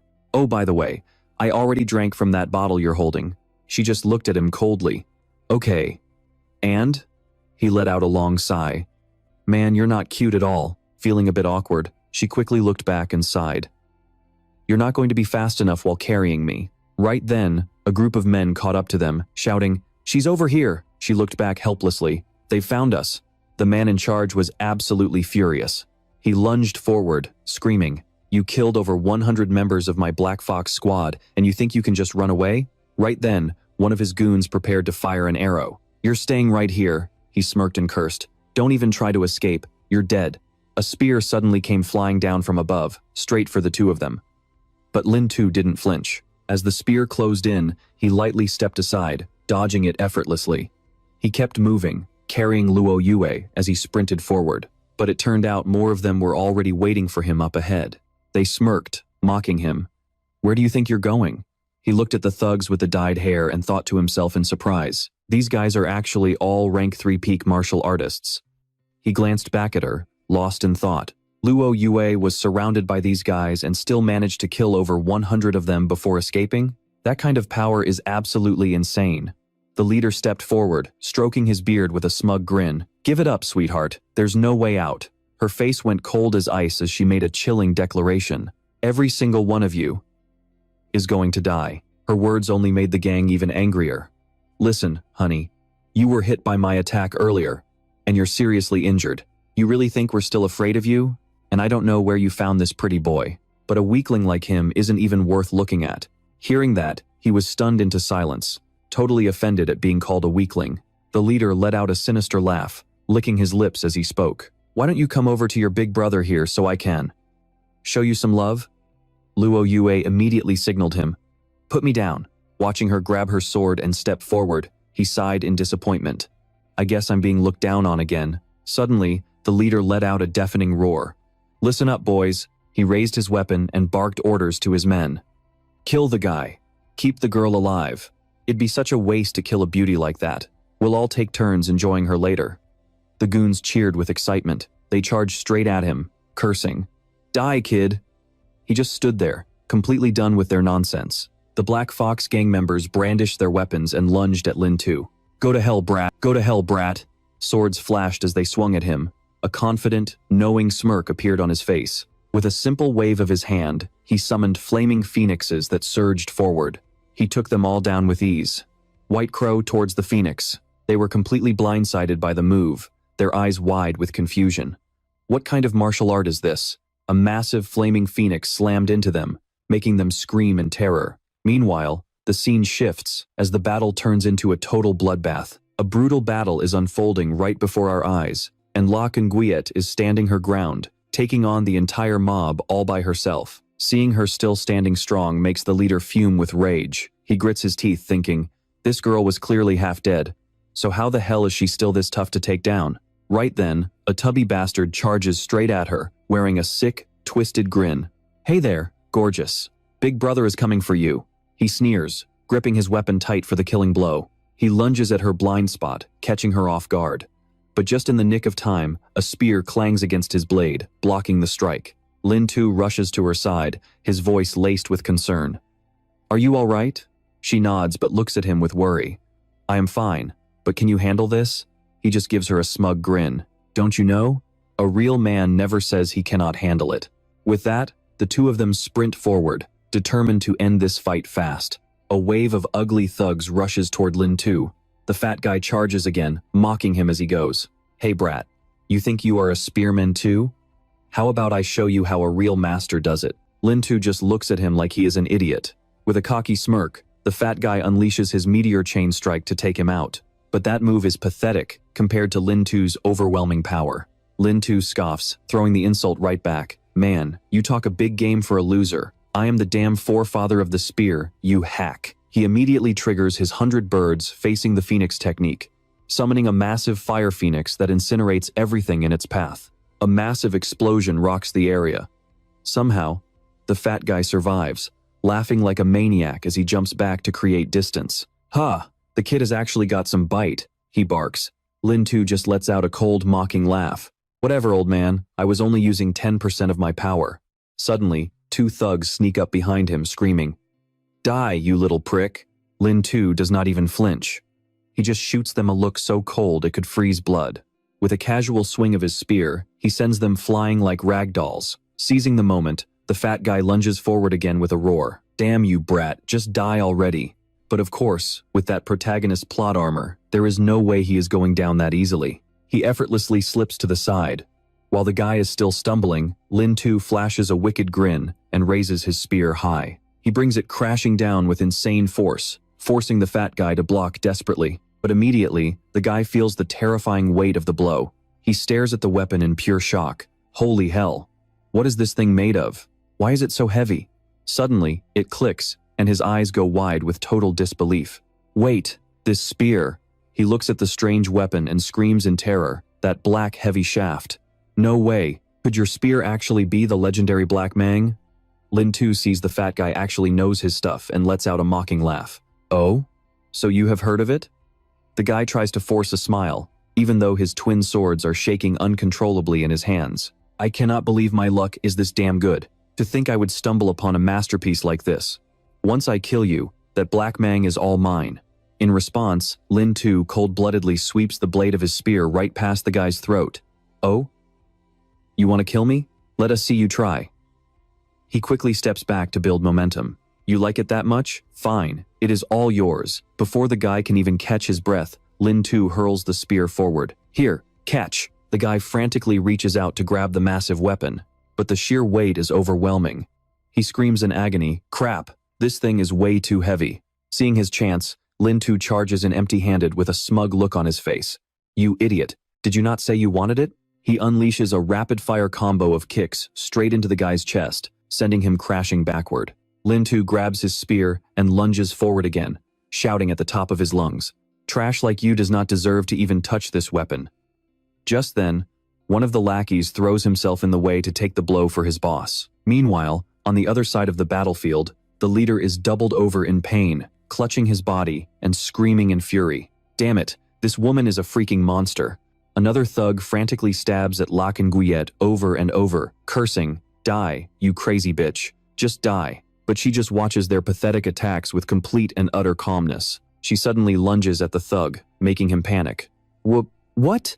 How the hell are you still moving? Without a word, she delivers a cold, decisive slash, cutting right through him with absolute dominance. Suddenly, Lin Tu shouts a warning from behind. Watch your back. The leader was trying to sneak up for a cheap shot, forcing her to whip her head around. Lin Tu sees this and loses his temper, roaring at the guy. Hey, that is not how you treat a lady. If you put a scratch on that beautiful face of hers, you are going to answer to me. She snaps at him with a cold glare. Shut up. Mind your own business unless you want to get sliced in half. On the other side, Lin Shu is still locked in a fight with two guys, but his mind is still only on Luo Yue. Catching him off guard, one of the lackeys lands a sneak attack, completely ruining his brand new clothes. He glares at these three thugs with pure annoyance, feeling totally fed up with their nonsense. These three have great chemistry, and with their mix of long and short-range weapons, they're becoming a real pain to handle. Right then, the fat guy lunges forward at full speed, shouting, You're finished, kid. The spearman keeps thrusting relentlessly at him, yelling, Go report to the underworld. Lin Shu's eyes widen in shock, looking completely blindsided by the sudden pressure. The fat guy rains down a non-stop barrage of spear strikes, leaving Lin Shu with absolutely no room to breathe. He glares at them, his frustration boiling over. Damn it, I'm backed into a corner. He looks at the lackeys and weighs his options. Fine, I guess the only way out is to trigger my fury mode. He instantly ignites the rage within him, looking like he's about to transform into a completely different beast. Fury mode activated. The fat guy freaks out when he feels Lin Shu's power skyrocket. What the hell is this? His aura has completely shifted. Lin Shu grips his weapon with total confidence and charges. Let's go. He unleashes his signature move, the Storm of Pear Blossoms, striking out with lightning-fast spear thrusts. The fat guy is caught totally off guard and screams in panic. What? How did he get so fast? A split second later, he's sliced clean through and gets sent straight to the afterlife. The system notification pops up immediately. Slain a third-rank martial artist. Gained 302,303 experience points. Seeing this, one of the lackeys loses his mind, shouting in a mix of rage and terror. Damn it, how the hell did this brat get so strong all of a sudden? They continue to hurl insults at him. Stop holding back. Use your ultimate skill. The long-haired thug clearly isn't ready to give up yet. He explodes with power, activating the Red Lotus skill before swinging his blade twice. He's using a fire-based skill. Seeing such a familiar move, Lin Shu can't help but smirk. Fire skill? Funny, I know one too. He summons a flock of fire phoenixes to strike back. 100 birds paying homage to the phoenix. The thug stares at the massive firebirds in front of him, completely speechless. Holy crap, that's way too much fire. And just like that, another poor soul is swallowed by the flames. The system pings again. Slain a third-rank martial artist. Gained 36,500 points. The last guy standing is absolutely livid. He pulls out his trump card. Ice Mountain Burst. He rains down attacks on Lin Shu, screaming at the top of his lungs, "Go to hell." Lin Shu stays ice cold, calmly parrying every single strike with his spear. He lunges forward to end it quickly. Time to die. The thug's face turns pale with terror. He finally realizes just how terrifying Lin Shu is. With one simple strike, Lin Shu puts him down for good. The system updates his score again. Slain a third-rank martial artist. Gained 301.17 points. He smirks, satisfied with his work. All done here. The scene shifts back to Luo Yue. After fighting non-stop for days, she's starting to falter, and the leader is slowly gaining the upper hand. After a brutal exchange, the leader is fuming. He glares at her, trying to keep his rage in check. "You've got some fight in you, gorgeous. But once my boys finish off that sissy, you're toast." While he's busy trash-talking, he senses something is off and quickly looks up. Right then, Lin Shu appears before him, slowly leveling his weapon right at the guy's face. He slams his weapon down with a deafening crash, forcing the leader to scramble out of the way. Lin Shu gives him a smug grin and asks, "Hey old man, open those pathetic eyes and look around. Where'd your buddies go?" When the leader realizes all his men have been wiped out, he loses it. He curses out loud, "Damn it, those three were useless." His face is twisted in pure rage. He slowly turns around, preparing his ultimate move. "I'm taking you down with me. Die." The leader unleashes thousands of thunderclaps. Lin Shu just smiles. "Let's see how you like it." His weapon is way tougher than that guy's piece of junk. The massive axe shatters in an instant. Within seconds, his weapon is completely destroyed, and Lin Shu drives his blade straight through the guy's chest. At the same time, the system rewards him with a massive amount of experience points. You've killed a Tier 3 warrior, gaining 301,110 experience points. After finishing the job, a worn-out Lin Shu gathers his gear and heads back toward Luo Yue. He sits down next to her, panting heavily, and asks with concern, "Are you okay?" She shakes her head and replies, "I'm fine." He hands her a potion and says, "Here, drink this. Don't worry, I haven't touched this bottle yet." She lets out a surprised little laugh, then she takes the potion and praises him. "I didn't expect your strength to grow this fast." Hearing this, he gives her a smug grin. He slowly flexes his muscles to show off. "Well, that's because this handsome guy right here is a once-in-a-generation genius." He looks surprised as he sees her stand up. "Oh, where are you going?" She keeps her cold expression and explains, "The sacred city." Hearing this, he immediately lights up. "Oh, you're going to the sacred city too? That's perfect." He quickly stands up, making sure to call out to her. "Hey, wait for me. I just drained all my energy helping you out. Shouldn't we take a little break first?" Seeing that she's ignoring him, he has no choice but to call out helplessly and run after her. "Hey, wait up. Don't go so fast. Are you trying to kill me?" The two of them continue down the long road ahead. As they walk, they look at the animals in the forest with surprise. Finally, a forest that actually looks somewhat normal. Lin Shu is a bit surprised, chatting with her as they walk. "Looks like we're almost at the Sacred City Academy." Suddenly, a strange voice rings out from behind them. "We aren't going to let you reach the Sacred City Academy that easily." The two of them turn around in confusion. Zhang Yin and her group look absolutely furious after hearing those words. She asks indignantly, "Kong Haoshan, what the hell do you mean by that?" He gives a smug laugh and addresses the group. "I heard the Sacred City Academy has a placement test for new students. To make sure my boys and I pass without a hitch, wouldn't it be better to just take out the competition beforehand? This villainous-looking guy is Kong Haoshan." Hearing this, Zhang Yin realizes what's happening and asks coldly, "So you're planning to kill us?" He flashes a cocky grin and explains his reasoning to the group. "Hey, we're all classmates here. Killing is such an ugly word. I just hope you guys know when to back off." After hearing that come out of his mouth, Xin Feng can't hold back his anger and shouts, "Back off? Do you have any idea how dangerous this road is? You know damn well that forcing us to turn back is no different from killing us."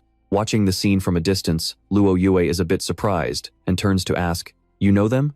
Lin Shu nods and confirms, "Yeah, I do." He and Luo Yue slowly walk over, waving at the crowd. "Oh, I didn't expect it to be such a party over here." When Zhang Yin sees him step up, she's immediately relieved and greets him. It's big brother Lin Shu. He smiles and walks toward Haoshin, saying, "Hey man, I'm also a new student at the Sacred City Academy, so should I be heading back too?" Haoshin just stays silent. Seeing him appear, one of the girls looks at him with a blush and praises him. "Big brother Lin Shu, you really are a new student at the academy. We're new students too, but the gap between us is just way too big." Haoshin quickly steps toward him and makes an announcement. "Oh, so the little brat knows how things work. That babe next to you is pretty hot too." He wears a disgusting smirk, walking toward Luo Yue and slowly reaching his hand out to her. "I can let you guys go, as long as these two beauties agree to be my girlfriends. What do you say?" Right then, Luo Yue coldly draws her sword. Haoshin has no idea what's coming and just smiles as he approaches her. "Come here, baby." In the next second, her cold blade flashes past his hand. Feeling the danger, he frantically jumps back and stammers in a panic. "Holy crap, this crazy bitch. She almost took my fingers off." The bald lackey next to him quickly whispers in his ear, "Boss, I think she's a tier 4 warrior." Hearing this, he becomes even more arrogant and barks at his subordinate. "So what if she's tier 4? Can't you see she's injured? There's no way I'm letting a girl this fine get away." At that moment, Lin Shu calmly speaks up, his tone deceptively soft. "Hey, listen to me, buddy." He smiles and asks the group with a hint of mockery, "You guys ever heard of the Black Fox Raiders?" Haoshin laughs, clearly looking down on the question, and snaps back. "So what if I have? They're just a group of over 100 people. They barely have any tier 3 warriors." "What? You trying to tell me you've got ties to the Black Fox gang? You really think I'm supposed to be scared?" A very strange look crosses Lin Shu's face. He coldly informed him of something vital. "Yeah, we were involved with them, but they messed with the wrong people, so we wiped them off the face of the earth." Hearing this, the lackeys looked absolutely terrified, stammering out, "What? Seriously? Over 100 people, including at least 5 peak rank 3 martial artists, and you're saying you killed them all?" He went unsettlingly silent. The lackeys behind him also started panicking and spoke up. "Those guys, even we wouldn't dare cross them." Seeing his underlings act so cowardly toward him, Hartheen snapped and started screaming, "You claim you killed them? You really think we're that stupid?" Hearing this, he just let out a surprised laugh. He looked them in the eye and asked, "Oh, so you don't believe me? Why don't you find out for yourself?" Hartheen didn't seem intimidated by the threat at all. He gave a smug, mocking smirk. "Heh, the kid's got balls. I'll give him that." Then, he drew his sword. He pointed his blade right at Lamtu's face, shouting with pure contempt, "Let's see what you've got then." But the MC wasn't about to back down. He reached out his bare hand toward the guy and coldly declared, "Once you try, you're dead." To show Hartheen what he was dealing with, he unleashed his explosive fist technique, catching the guy completely off guard. He landed a light punch on the guy's shoulder, but the impact was enough to make him howl in pure agony. Seeing him take action, the goons in the back immediately lost it. They started charging forward, screaming, "How dare you touch him? You're dead meat." Furious, Hartheen drew his sword and barked orders at his men. "Get him! Kill that little brat!" But suddenly, he froze and looked over his shoulder in terror. Without him even noticing, a blade was already pressed against his throat. Lackweert held her blade steady, her voice cold as ice as she warned him, "Move 1 inch, and I'll end you." Seeing their leader in such a desperate spot, one of the lackeys panicked and rushed forward, yelling, "Let him go right now." Lam-Tu slowly started counting down right in front of them all. "I'm giving you 3 seconds. A strangely chilling smile spread across his face as he gave them an ultimatum. "Leave now, or die, right here." Seeing things were getting out of hand, Trung Dun drew her sword, ready for a fight. On the other side, Thun Fong and Kung Vur were also locked and loaded, fully prepared for blood to be spilled. Sensing the overwhelming killing intent coming from the front, Hartheen went dead silent. He quickly grabbed his injured shoulder and announced to his crew, "Fine, fine, we're leaving." He stormed off, clearly seething with resentment. Now that the situation was handled, Trung Dun looked incredibly relieved. She walked up to Lam-Tu and said with total admiration, "Thank you so much, big brother Lam-Tu. That guy's name is Hong Harthien. He's a powerful martial artist from another academy in our city, but he's incredibly arrogant.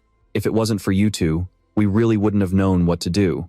Then, she looked over at Lackweert, awkwardly scratching her head. She tried to thank the girl too, but Lackweert just ignored her and turned away. The MC just gave a friendly wave. "Don't sweat it, we're all on the same side." Remembering something, he turned to ask her a question. As Lackweert kept walking, He asked, "Is this the end of the road of death?" She simply nodded and confirmed, "Yeah." At that moment, Trung-dun looked a bit shy. She hurried over to him, scratching her head as she spoke. Big brother Lam too. Can we tag along with you guys?" He quickly nodded. "Sure. It's better to have more hands on deck anyway." Lakweert seemed a bit annoyed by that, but Trung-dun was thrilled. "Thank you so much, big brother." Before long, the forest was filled with different groups of people sitting around campfires, chatting and laughing. Lam Tu took a bite of some delicious grilled meat and remarked, "It seems like everyone here is heading to the Holy City Academy. There's quite a crowd."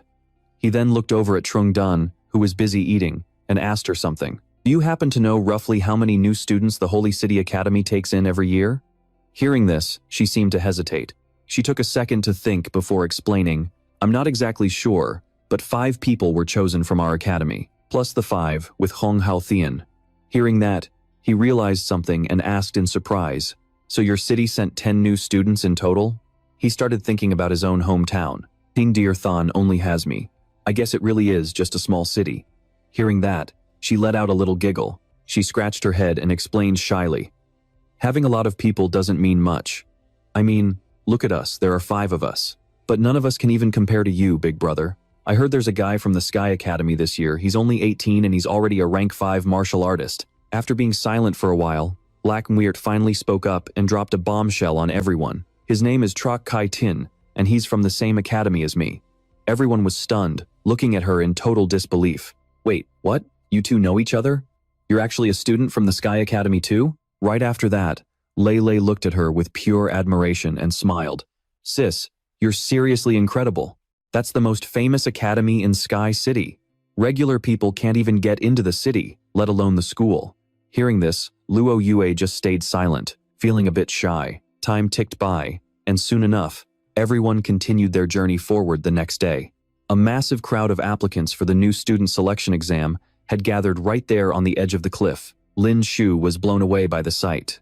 He couldn't believe there were over 1,000 new students here. The weakest ones among them were at least rank 3 primary warriors, and most looked to be around 17 or 18 years old. Zhang Yin was also surprised, scanning the area before asking curiously, "Wait, the end of the road of death is just a cliff? So where exactly is the Holy City Academy?" Standing to the side, he tried to figure it out. Maybe there's a hidden mechanism, like a teleportation circle. But then, sensing something was off, he smirked and turned to the group. "Looks like we guessed wrong." Suddenly, a massive airship appeared right before their eyes. Everyone gasped in shock, unable to believe they'd be traveling in something that huge. The airship slowly descended toward the cliff, inviting everyone to board the giant vessel. A man dressed in a sharp, formal uniform stepped out and addressed the crowd. "Quiet down, everyone. My name is Sima Cheng. I'm a first-year instructor at Holy City Academy, and I'm in charge of welcoming you all." So, this guy was Sima Cheng. Standing before the sea of candidates, he calmly made an announcement. "However, there is one thing I need to tell you all. As you can see, Holy City Academy isn't actually at the end of the road of death. The only reason we set it up this way was to use the road of death to weed out the weak." Hearing this, one student exploded in rage. "Are you kidding me? I nearly died a dozen times and fought through hell for your pathetic lie." Another student couldn't hold back his fury either. "Yeah, damn you, give me back my friends' lives." He listened to the shouting and simply replied with a cold stare.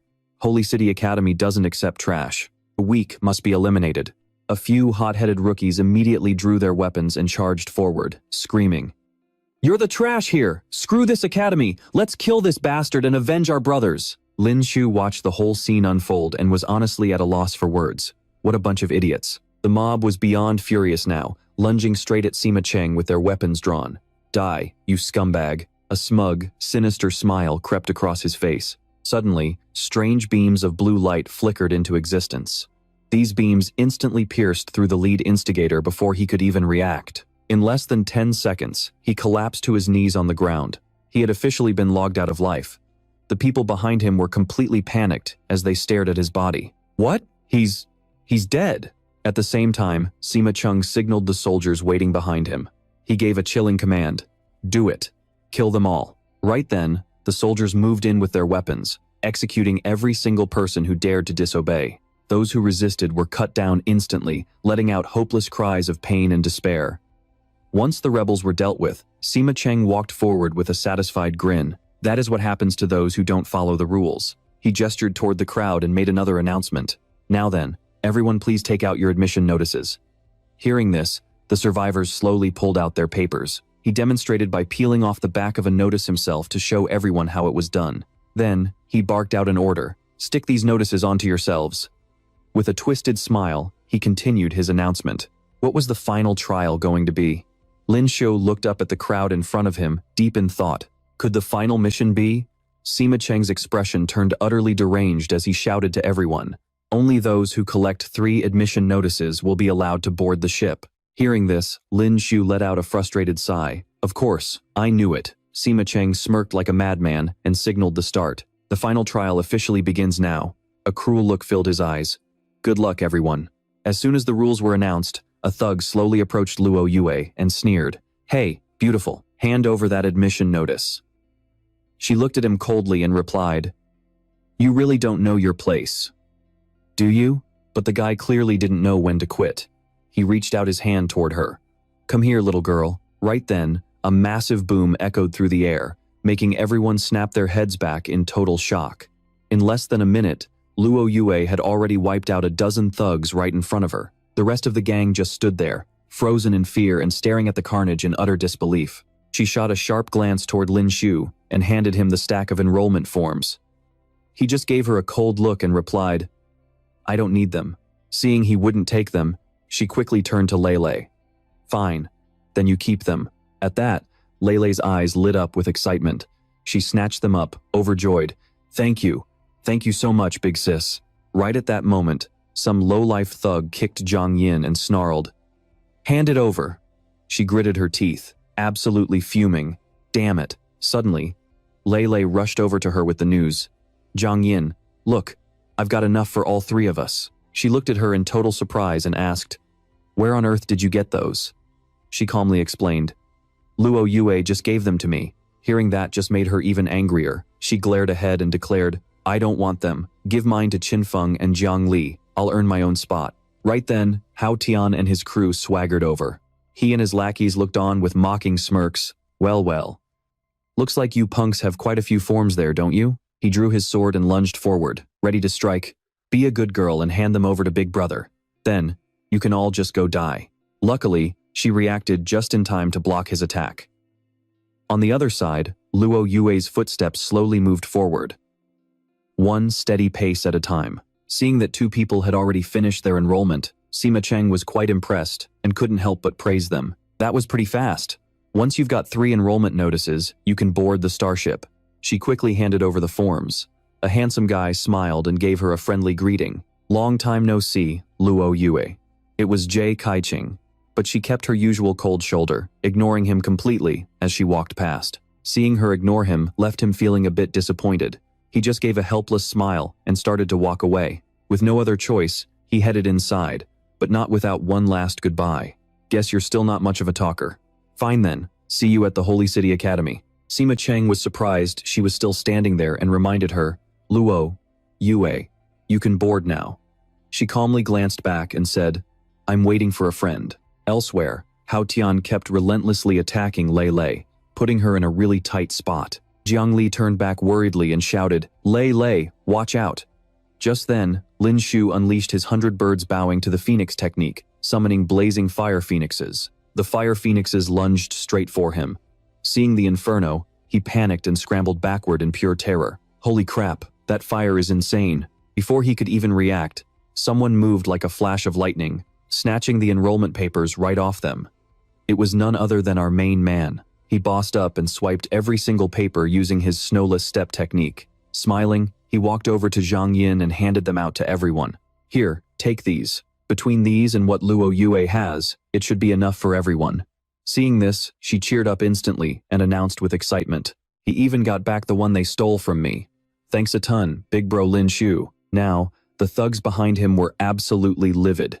They charged at him, screaming at the top of their lungs. You bastard!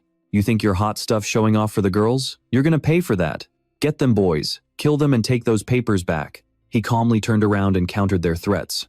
You know, I was already sick of looking at your ugly faces in the forest yesterday. One of them raised his sword and unleashed the Reaper's scythe technique to strike him down. Lin Shu didn't want to waste any more time, so he triggered his Stormy Pear Blossom skill. The thug was still mid-sentence, trying to finish his move's name. Boom! He took him out in a literal second, way too slow. The system chimed in.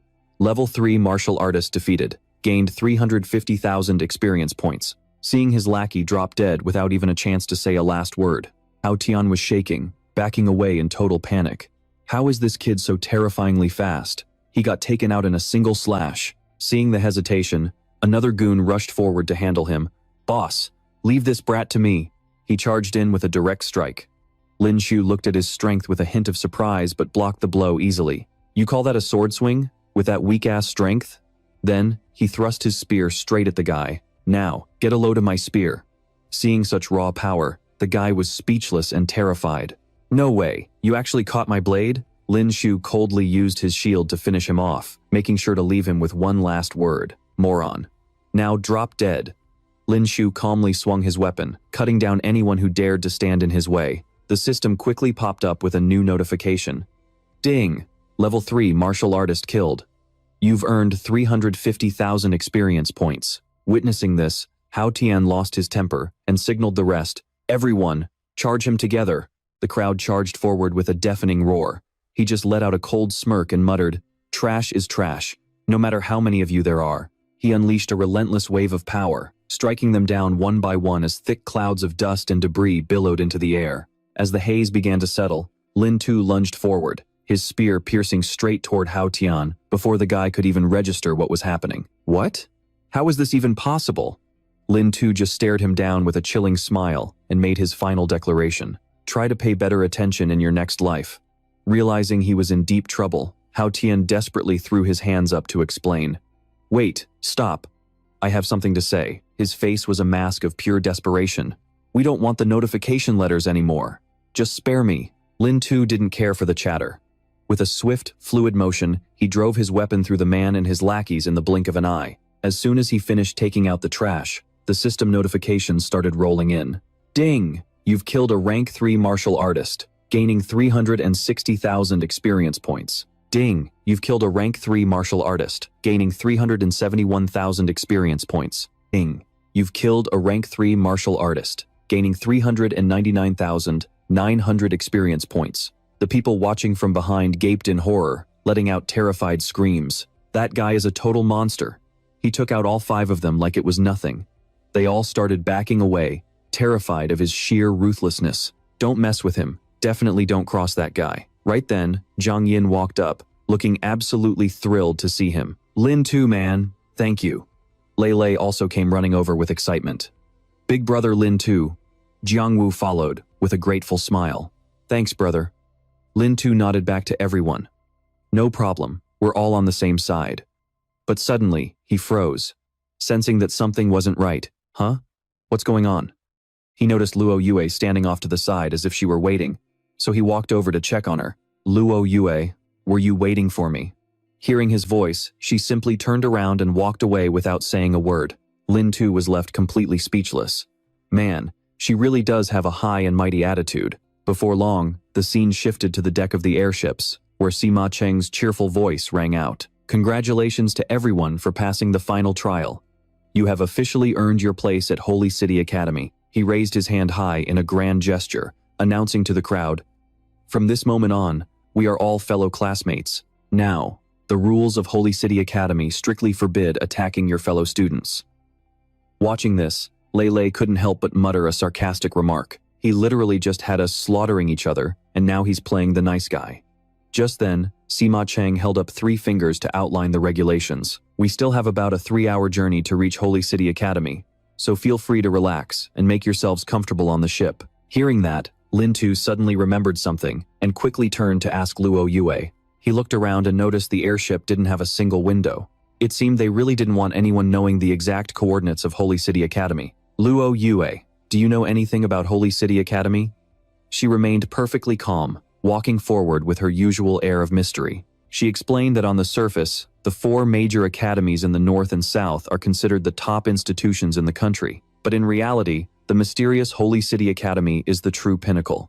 Images of advanced scientific research, and elite superpowered individuals began to appear. The faculty, the research capabilities, and the martial artists here are all top tier. It's on par with the most powerful academies in the world. Hearing this, Lin Tu nodded and smiled, speaking his mind. Yeah, you can tell just by the way they treat the new students. Geniuses from ordinary academies are basically treated like trash here. They kill and weed people out without a second thought. I wonder what happened to those martial artists who had their letters stolen. A gruesome image of the battlefield flashed before everyone's eyes. Whether they can even survive to make it back home is the real question. Soon, the view changed to reveal a massive, sprawling castle floating high in the sky. The luxury airship made a smooth and precise landing on the grounds below. Sima Cheng looked down at the group and announced, "Everyone, we have arrived." He walked toward the massive gates ahead and looked up to welcome them. "Welcome to Holy City Academy." Right then, a colossal eagle soared through the air as if it were greeting them. Everyone felt like they were stepping into a whole new world. The people around Lin Tu spotted the mythical bird and immediately gaped in absolute shock. A rank 9 flame mystery bird. Sima Chung looked incredibly smug. Seeing how stunned the students were, he smiled and looked ahead, reassuring the crowd. This evolved beast is a partner of Holy City Academy, so there's no need to worry. Even Lin Tu was taken aback. He stared ahead, completely lost in his own thoughts. A rank 9 flame mystery bird. It's one of the 12 most terrifying evolved beasts left on the face of the earth. I can't believe they have one here. Holy City Academy really is as powerful and mysterious as the legends say. Sima Cheng continued to lead the group toward a massive stone structure standing just ahead. Everyone gathers here first for the initial data collection. It looks like an instructor is already there, waiting for the group to arrive. He flashes a welcoming smile, reaches out his hand, and offers a friendly greeting to the newcomers. "Welcome, new students from the south. Please line up in front of this machine for your identity scan." A massive stone then begins to glow, scanning the young men as if it's searching for something deep inside. A moment later, the machine spits out a card with the number 6 on it. Seeing this, the instructor picks up a sample card with the number 4 and starts explaining the details to the whole group. This card is your official pass for Holy City Academy, but it's also your personal point tracking card. Union credits are useless within the walls of Holy City Academy. Only the points you earn right here in the school can be used to purchase items. You'll each be granted 500 points every month. Make sure to use them wisely. Just then, a student in the back raises his hand and speaks up. "Sir, you mentioned we're the new students from the south. Does that mean there are other new students coming from somewhere else?" The man flashes a perfectly practiced, professional smile. He looks toward the group, holds up a card prop, and makes an announcement. "That's right. There are also new students arriving from the north, totaling 641 people. Their trials took place in the frozen lands of the north, and they actually managed to pass their exams before any of you did. You'll all be meeting each other very soon." Lin Shu stares at his card, looking deeply lost in thought. Suddenly, he remembers something and turns to ask Luo Yue. "Hey, Luo Yue, do you have any idea what the number on the back of this card is supposed to represent?" She calmly holds up her card, which has the number 1 on it, and explains that it represents their class assignment. He's completely stunned by the realization. "Oh, so you're in class 1, while I'm stuck in class 10? He drifts back into his own head. Because of his camouflage skill, the machine must have misread him and dumped him into class 10. Luo Yue is incredibly powerful, so it makes total sense that she was placed in class 1. At that moment, another teacher waves his hand to get everyone's attention. "All right, new students, once you've got your cards, head over to me. The number on the back is your assigned class. Your homeroom teachers will be arriving shortly to lead you away." Zhang Yin and the others walk forward, staring at their cards in surprise before coming over to chat with him. "I can't believe this number actually represents our class. Big brother Lin Shu, which class are you in?" Feeling a bit helpless, he holds up his card to show them. "I'm in class 10. As soon as they hear that, the entire group explodes with joy. They start shouting with excitement. "Wait, for real? That's amazing, Big brother Lin Shu, we're all in the same class." Lei Lei, standing right there, cheers along with them. "Big brother Lin Shu, Zhang Yin, me, Zhang Li, and Qin Fang. We're all in class 10. He's left totally speechless. Asterisk. What a crazy coincidence. Asterisk. The group continues to chat and celebrate happily, but none of them notice that Luo Yue is standing off to the side, looking pretty annoyed. Just then, the guide smiles and points toward a group of people approaching them. "Those are your instructors. Please follow the one that matches the number on your card." The teachers quickly summon glowing numbers above their hands so the students can identify their respective classes. Some of the instructors look seriously dangerous and strange, each representing a different number. Feeling a bit of regret, Lin Shu turns back to talk to Luo Yue. Well, looks like we have to part ways here. She just gives him a calm, cool response. The academy isn't that big. He watches her walk away, looking totally puzzled. Asterisk. The academy isn't big? Asterisk. Asterisk. Wait, was that her arrogant way of saying we'll just run into each other? Or was she implying that if I have time, I should go look for her? Asterisk. While he's caught up in his own head, Zhang Yin waves him over urgently. Big brother Lin Shu, come on, we need to get moving. He nods and follows after them. Right, I'm coming. Standing before him now is an incredibly strange-looking teacher. The man is holding up the number 10. He flashes a smile, greets everyone, and then introduces himself to the class. Allow me to introduce myself. My name is Nam Qinghui. From this day forward, I am officially your instructor. His system immediately kicks in to analyze the man. Nam Qinghui. Traits, unknown. Total combat power, unknown. His expression turns dead serious. He stares intensely at the man, thinking to himself, asterisk, my analysis eye actually can't read his power level? Asterisk, asterisk, this guy is seriously strong. Asterisk. After a while, they arrive at a massive building with a luxurious design that leaves everyone in awe. A voice rings out from the front of the group. This building right here belongs to our Class 10. Inside, they see rows of incredibly high-end desks, each with its own unique, specialized design. As long as you slot your card into the terminal, you'll be synced to your desk. There are also modern, expensive training facilities that are top of the line. Everything is perfectly laid out and organized. The daily curriculum includes more than just basic theory and lectures. There will also be combat simulations, mechanical engineering workshops, and specialized training for martial artists. Having explained that, Nam Qinghui turns back to the students with a smile. And so, everything begins right now. All right, class. We're going to elect a class president to help manage things. Does anyone want to volunteer? Lin Tu spoke up, sounding a bit surprised. Mr. Nam, what are the perks of being the class president? He calmly gestured for everyone's attention, making sure to announce the benefits loud and clear. The class president will hold the keys to the third-floor training room and be responsible for the equipment inside. But it also means they can train whenever they want, and the school will grant an extra 500 points every month as a bonus. Hearing that, everyone immediately got hyped. They couldn't stop buzzing about it with total excitement. To think they'd get 500 points more than everyone else, plus 24/7 access to the training room, the perks are insane. Seeing how excited everyone was, Nam Qinghui immediately told them to settle down. Everyone, take your seats. He then stepped up to the podium, fired up the latest high-tech computer system, and made an announcement. Since it seems no one can agree on a person, let's put it to a vote. Whoever gets the most votes will be the president of Class 10. In front of Lin Tu, the names of all the students in the class appeared right before his eyes. Lin Tu, Huang Feifei, Su Fei, Qiu Ye, Zhang Yinlin, Xiao Ji, Long Ma, Huo Yanyan, Lei Lei, Zhang Ba, Feng Tianxiang, Jiang Li, Kai Kun, Jida, Qin Feng, Li Ping, Lei Ping, Wu Guilong, Huang Dali, Wang Bing. Reading the list, he felt incredibly smug. He quickly tapped his own name. With perks like these, of course he was voting for himself. But it seemed everyone else had the exact same idea. They were all tapping their own names on the screen, chatting away confidently. A sweet deal like this? I'm voting for myself. Exactly. Why let someone else grab all the loot? After the voting period ended, the final results were in. Nam Qinghui smiled as he announced the winner to the class.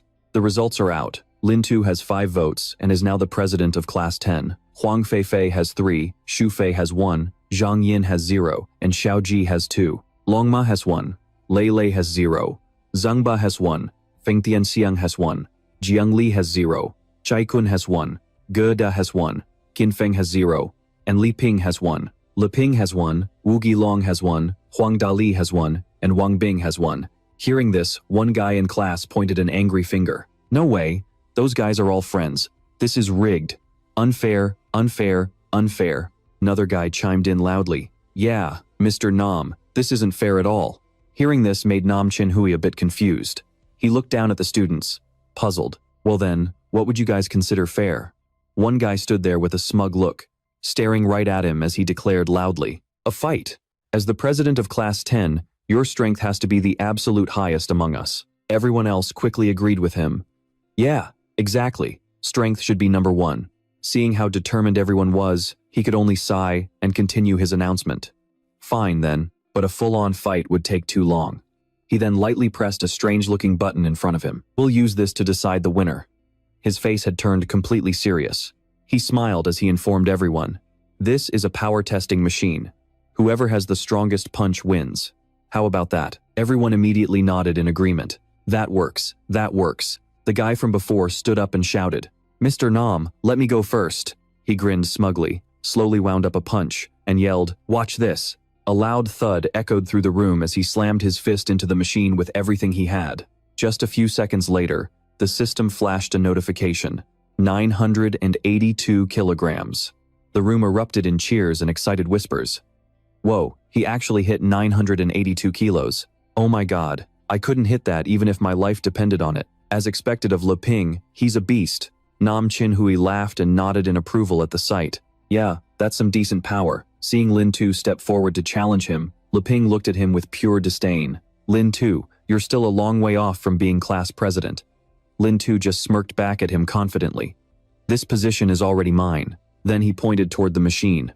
Mr. Nam, I have a quick question. If I break this thing, do I have to pay for it? Nam quickly shook his head and replied, no need, just use your full strength. Hearing those words made the crowd burst into laughter, looking at Lin Tu with total contempt. They clearly thought he was a joke. Is this idiot seriously worried about breaking that thing with one punch? What a cocky brat. He slowly turned and approached the machine with a sudden burst of speed. He focused his power like a wolf lunging at its prey. Sensing the perfect moment, he threw a punch with every ounce of his strength, creating a massive wave of force that slammed into the machine. A split second later, the machine couldn't withstand his raw power. It shattered into 1,000 pieces. Nam Chinhui stood there completely frozen. At the same time, Le Ping's face turned pale with pure shock. His jaw hit the floor, and he couldn't find the words to speak. He really shattered it. Is this guy even human? Mr. Nam stared at Lin Shu in pure shock before sinking into deep thought. This punk actually used a martial arts skill in secret.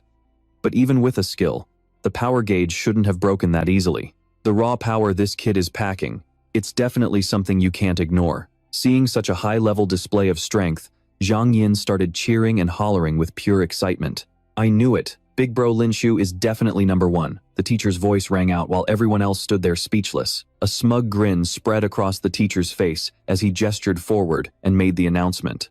Lin Shu will be the class representative for Class 10. Also, just scan your cards with your phones to access the school network. If there's nothing else, we're done for today. Everyone, meet in the classroom tomorrow at 6 o'clock. Right then, Zhang Yin suddenly piped up to ask, wait up, Mr. Nam. I wanted to ask. Where are our dorms? The teacher just smiled and explained it to the whole group. Holy City Academy doesn't provide housing. Students have to use points like rent money to pick a room they like. You can all head over to the housing registration office. Everyone heard that and immediately started panicking. What? We have to rent our own rooms? The teacher nodded to confirm and then shooed them away. That's right, now scram. Very quickly, the scene shifted to another location. At the housing agency, Zhang Yin and the others were debating over 50 square meter apartments. The monthly rent is 50 points. Luxury villas with private training rooms and full facilities. Those go for 500 points. Standing before them was a massive villa with every amenity imaginable. Looking at this beautiful estate, Lei got super excited. She smiled and stepped forward. If we're going to live somewhere, it might as well be the best. This villa isn't bad at all. Lin Shu stood to the side, completely speechless at her suggestion. He quickly tried to talk some sense into her. The rent is 500 points a month. If you blow all your points on rent, what are you going to eat? Breakfast at the canteen costs 5 points. Lunch and dinner are 10 points each. After a month, 500 points wouldn't even be enough just for food. He closed his eyes and kept explaining to everyone. That's why only an idiot would spend 500 points just to live here. Right at that moment, a hand appeared from behind his head. Then, that hand punched him straight in the skull. He let out a cry of pain and turned around, absolutely fuming. Who the hell just hit me? Luo Yue asked him calmly. Who are you calling an idiot? He looked at her, completely baffled and unable to believe his eyes. You didn't actually spend 500 points to rent that villa, did you? She quickly reached her hand out toward him. Are you done picking a place yet? He shook his head, totally confused. Not yet. Why? She immediately barked an order. Give me your card. He watched in confusion as she took his card to finalize a transaction. He asked her nervously, Hey, what are you doing with my card? She explained. The villa I rented has 2 floors. You transfer 250 points to me. You stay on the first floor, and I'll take the second. Now, confirm with your fingerprint. A notification popped up on the screen, confirming the transfer of 250 points. Lin Shu stood there, not knowing what to say. He turned his head toward her, totally bewildered. If that's the case, does this mean we're basically living together? Her face instantly turned red with rage.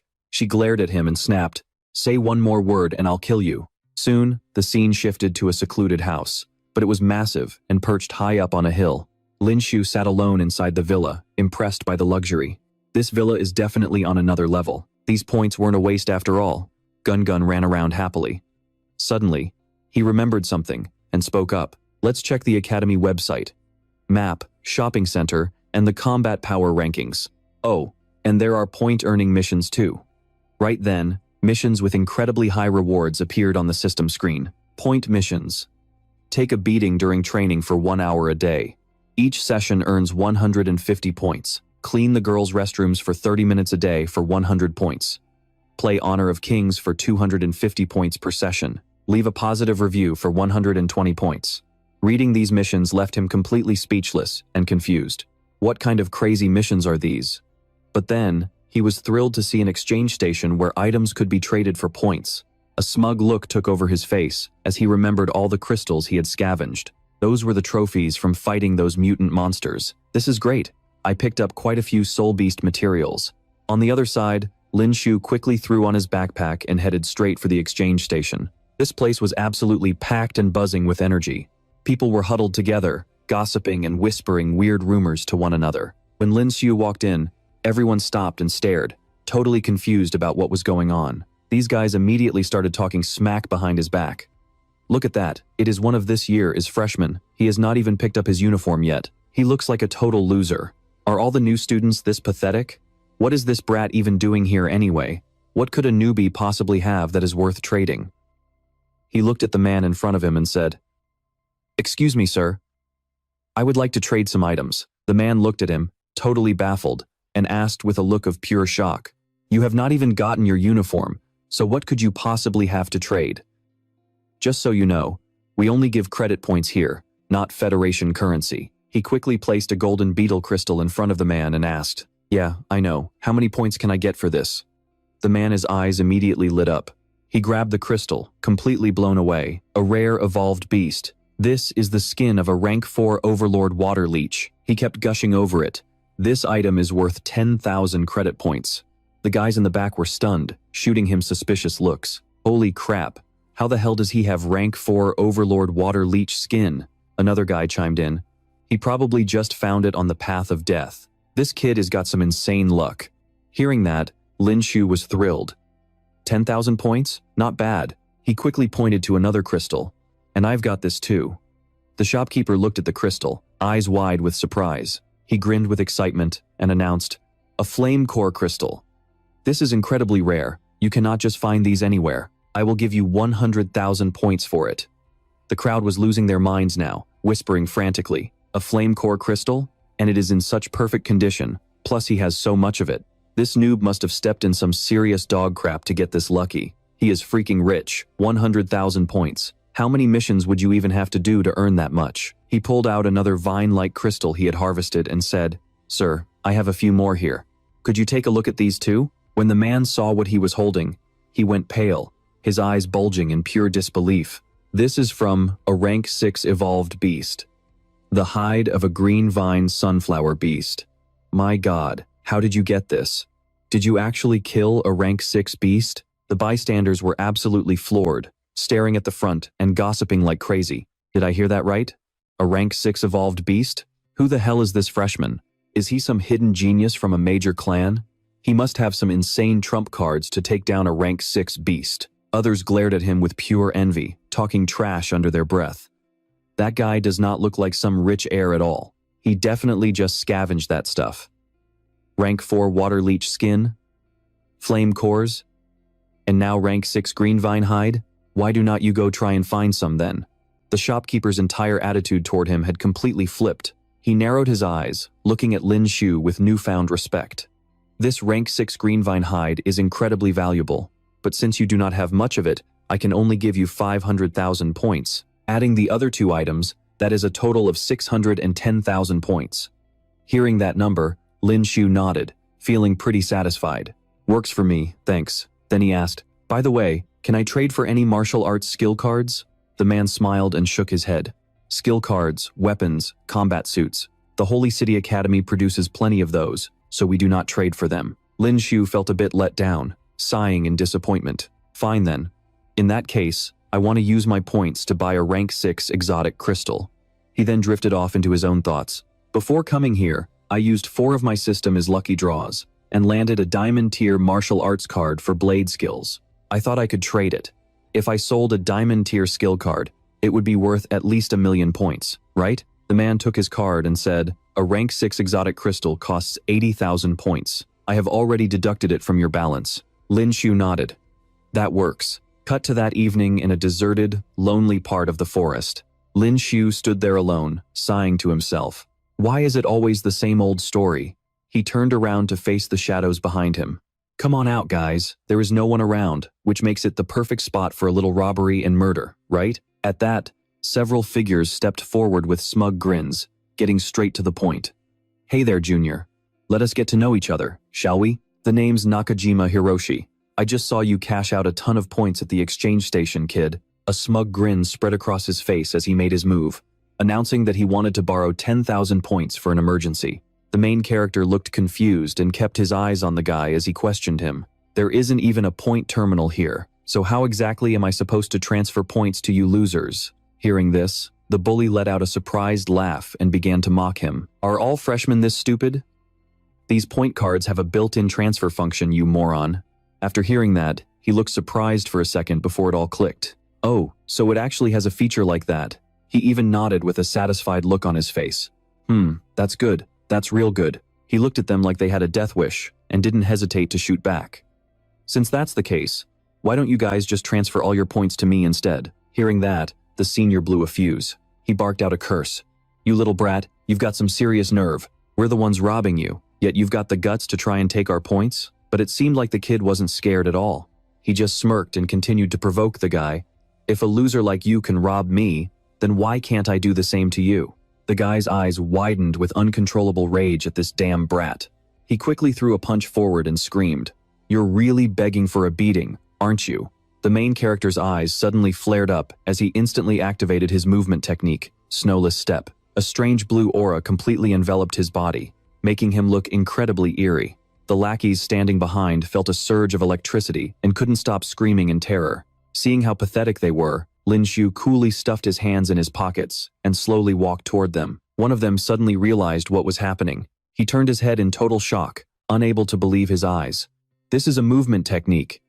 The main character let out a delighted laugh, clearly enjoying the situation. He didn't forget to tease them, asking, So, senior, what do you think of your junior skills?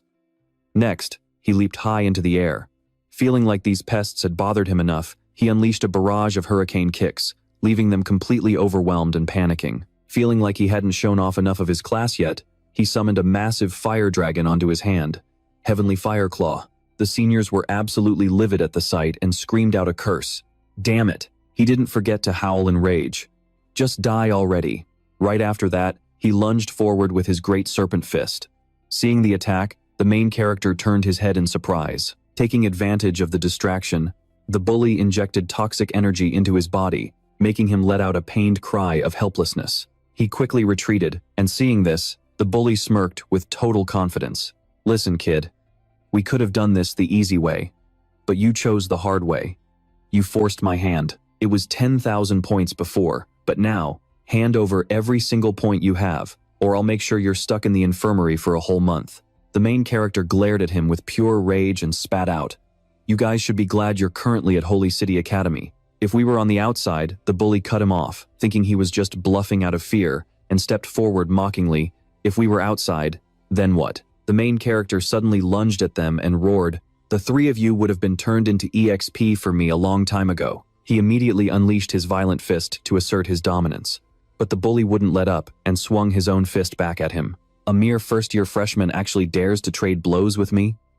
I'm going to crush your hand. He followed up with another great serpent fist. A massive explosion echoed as their fists collided directly, making it look like a brutal showdown was about to explode. But in that instant, the bully's arm completely shattered. He let out a desperate, agonizing scream of pure pain.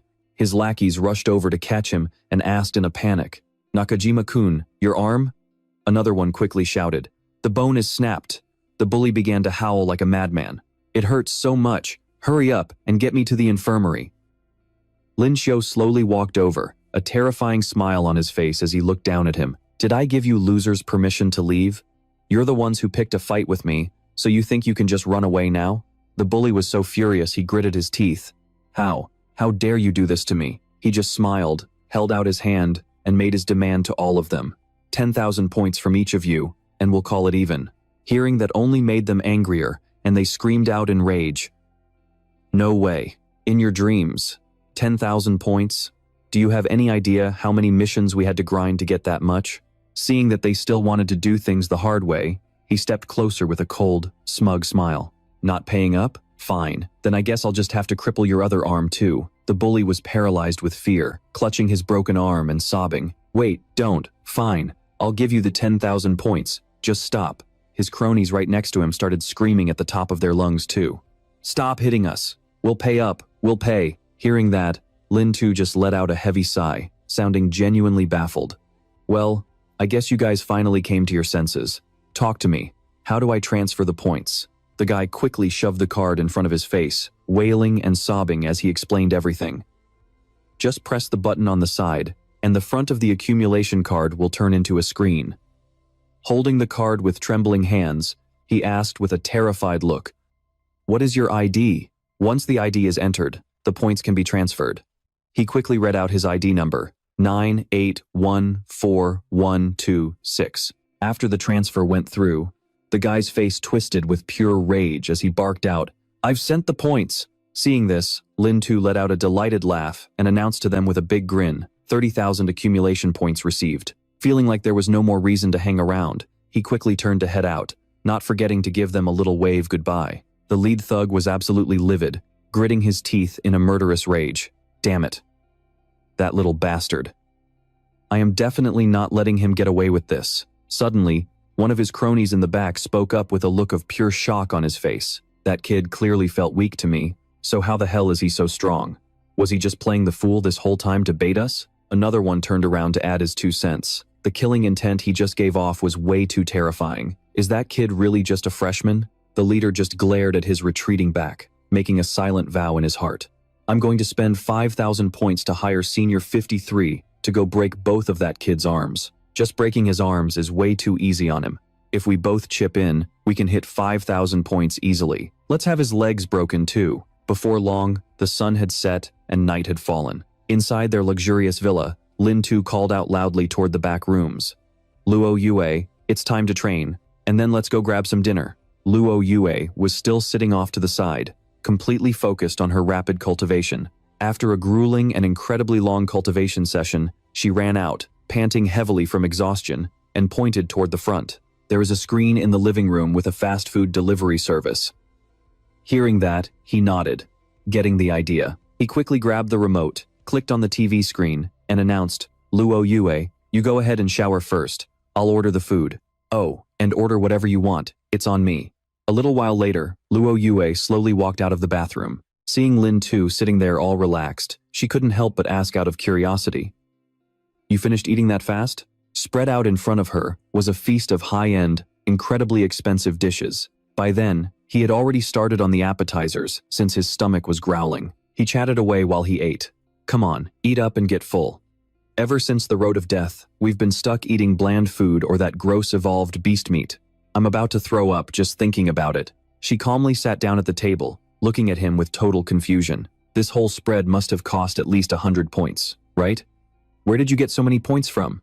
A smug smirk spread across his face, and then he gently tapped his own cheek to tease her. "Give me a kiss, and maybe I'll tell you." Hearing that, she got pissed and pressed her sword against his neck to interrogate him. "You want to try saying that one more time? Seeing the blade, he screamed in terror and hurried to explain. Hey, take it easy, lady. I was just joking. Why do you even have a sword with you while we're eating? His words only seemed to make her even angrier. Who are you calling, lady? He started crying hysterically, clinging to her leg like a pathetic little puppy and begging for mercy. Fine, fine. Not lady. How about I call you little you? We are roommates after all, aren't we? Finding him incredibly annoying, she quickly kicked him, sending him flying toward the living room. Get the hell away from me. Night fell quickly. Luo Yue stood in the training room, sword in hand, facing Lin Tu as she gave her orders. Come on, let's spar for a bit. I want to see what your current strength actually looks like. He was a bit taken aback by the sudden challenge. He asked her, sounding completely confused. You just took a shower. Why do you still want to practice swordplay? Thoughts kept racing through his mind as he tried to make sense of it. She's not like one of those violent Lolas, is she? Is she just using a spar as an excuse to beat the crap out of me? Why are all the beautiful girls around me so violent? Unlike his playful attitude, she had become dead serious, glaring at him as she commanded. How dare you get distracted during a spar? Immediately after, she lunged forward, swinging her sword toward him in a rapid attack. You're really asking for a beating. When her attack landed, he cried out in pain and confusion. A moment later, blood began to drip steadily from the corner of his mouth. Witnessing this scene left her completely stunned. She immediately stopped her attack, looking at him with a puzzled expression. Seeing him struggling, she spoke up, feeling a bit helpless. Wait, when exactly did you get hurt? He just gave her a small smile and explained the whole story. It's nothing. This afternoon, I took some beast materials to the exchange station and got a decent amount of points, but a group of second-year students decided to target me for it. I got into a little scuffle on the way back and took some light hits, but those punks definitely got the worst of it. They even played nice and coughed up 30,000 points as compensation. Hearing this, she gets a bit annoyed, turning to walk away while muttering under her breath. Is getting beaten to a pulp something to be proud of? She didn't forget to toss him a bottle of medicine before giving him some instructions. This is for your injuries. Take 2 pills, twice a day. He looks at the tiny bottle in his hand, feeling a bit confused, and quickly asks, Hey, I'm not even sick. Why do I need pills for a small scratch like this? She calmly points to his head and informs him, No, you definitely have a problem right here. Right after that, she slowly walks out of the room and coldly announces, No training today. Just rest until you're healed. Lin Shu watches her leave in surprise. Does this girl actually like me? She seemed so worried when she saw I was hurt. He then quickly returns to his room. With a serious look on his face, he stares at the crystal in front of him and starts focusing. This feeling of power flowing into my body is incredible. Plus, with this absorption rate, my experience points are skyrocketing. What an unexpected find. From now on, I need to absorb as many high-tier crystals as possible to level up. The crystals keep dissolving into small fragments, being absorbed into his body, making him think. But this tier 6 crystal holds too much power. It feels like it's going to tear my body apart. A warrior's body is like a container. Only by expanding it can it hold more energy, making the warrior even stronger. Alone in his spacious room, he continues to focus on the absorption. That's why a warrior must constantly push their body to the limit. Suddenly, Lin Shu realizes something is off. He catches a glimpse of Luo Yue leaving in a hurry, which makes him curious. It's so late. Where is she sneaking off to? He looks confused, watching her walk away while pondering. Is she going on a date? No, that can't be right. Doesn't she already have me? He quickly shakes the thought off. Forget it. Don't overthink things. Cultivating is the most important thing right now. The scene shifts elsewhere. The guy who bullied Lin Shu is furious, shouting at his lackeys. Did Senior Arimoto Kaido agree to help us get revenge? Another guy sighs and replies. I told Xiao Chuan to find Senior Kaido. For 10,000 points, he'll definitely agree to step in. Just then, another lackey runs in, shouting happily. Nakajima, I got Senior Kaido to come. Hearing this, a wicked smile spreads across his face. A hulking man walks in with a deep, gravelly voice. You guys actually got thrashed by a first-year rookie? This is Arimoto Kaido. He's massive, and he doesn't hold back his mockery. You guys are pathetic. Suddenly, a foot kicks him right in the back as a voice snaps. Get lost. Don't block the way. Furious, he spins around and barks. Which one of you punks dared to kick me? Luo Yue appears right before his eyes, cold as ice. She calmly tells him, I'm a freshman. He's fuming, turning around to keep shouting. A freshman? Why the hell is it another freshman? He quickly swings his weapon right in front of her face. He yells at her. I don't care if you're a freshman or a senior. You dared to sneak attack me, so now I'm going to cripple you. Luo Yue isn't intimidated. She coldly swings her blade at him, moving so fast he can't even react. What a complete amateur. Before he even knows what hit him, she's already holding a knife to his throat, her expression dead serious. If you so much as twitch. She glares at him with cold eyes and orders, You're a dead man. Suddenly, another lackey steps forward and lets out a delighted laugh. Dead? Hey gorgeous, are you joking? He points with his injured hand and shouts. Killing is strictly forbidden at the Holy City Academy. She keeps her cold expression and doesn't hesitate to challenge them all. You're welcome to find out if I'm bluffing. Hearing this, Kaido finally realizes something. He points at her, trembling as he asks, Are you Luo Yue, the genius freshman everyone's talking about? Hearing this, the bully himself starts to panic. He turns around, his voice shaking with fear. What? She's Luo Yue? The thug who bullied Lin Shu is baffled, not understanding what's going on. Senior, what's the big deal if she's Luo Yue? Then, it suddenly hits him. He stares at Luo Yue, stuttering in pure terror. The Luo family from Sky City. Everyone around them scrambles back in a panic. She's from the Luo family. At that moment, he involuntarily drops to one knee, his entire body trembling with absolute fear. He was shaking, not even daring to look up. So she really is from the Luo family? That means she actually has the guts to kill someone right here in the Holy City Academy. The thought terrified him. He started hyperventilating, desperately begging for his life in total despair. Miss Luo, I was blind. I didn't recognize your greatness. I am so sorry for offending your friend. Please, show some mercy and let us go. We swear, we will never bother your friend again. Luo Yue stayed silent for a moment, thinking. Then, with total authority, she just turned and walked away, leaving Haidu and his goons shivering in the dirt. Seeing that she had spared him, he collapsed backward, his legs turning to jelly. He gasped for air, his heart racing. She is finally gone. That woman's aura is freaking terrifying. Then, remembering something, he barked at his men. You idiots, why the hell did you pick a fight with her? The guy scrambled to explain, his voice trembling. How was I supposed to know? We just stopped some random new student. Who would have thought he was tight with a literal goddess? Fast forward to the next morning at their massive villa. Lin Tu stepped out of his room, yawning and stretching. Luo Yue, you in there?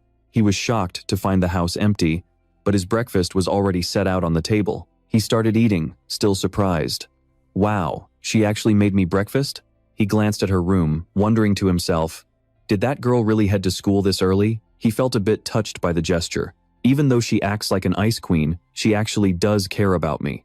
As soon as he stepped out to head to school, Zhang Yin and the guys started waving him over excitedly. Big brother Lin Tu, over here. Zhang Wu walked up with a smirk. So, how is it going, Mr. Class President? Lei Feng chuckled too. Get a good night's sleep? Lin Tu snapped back at them.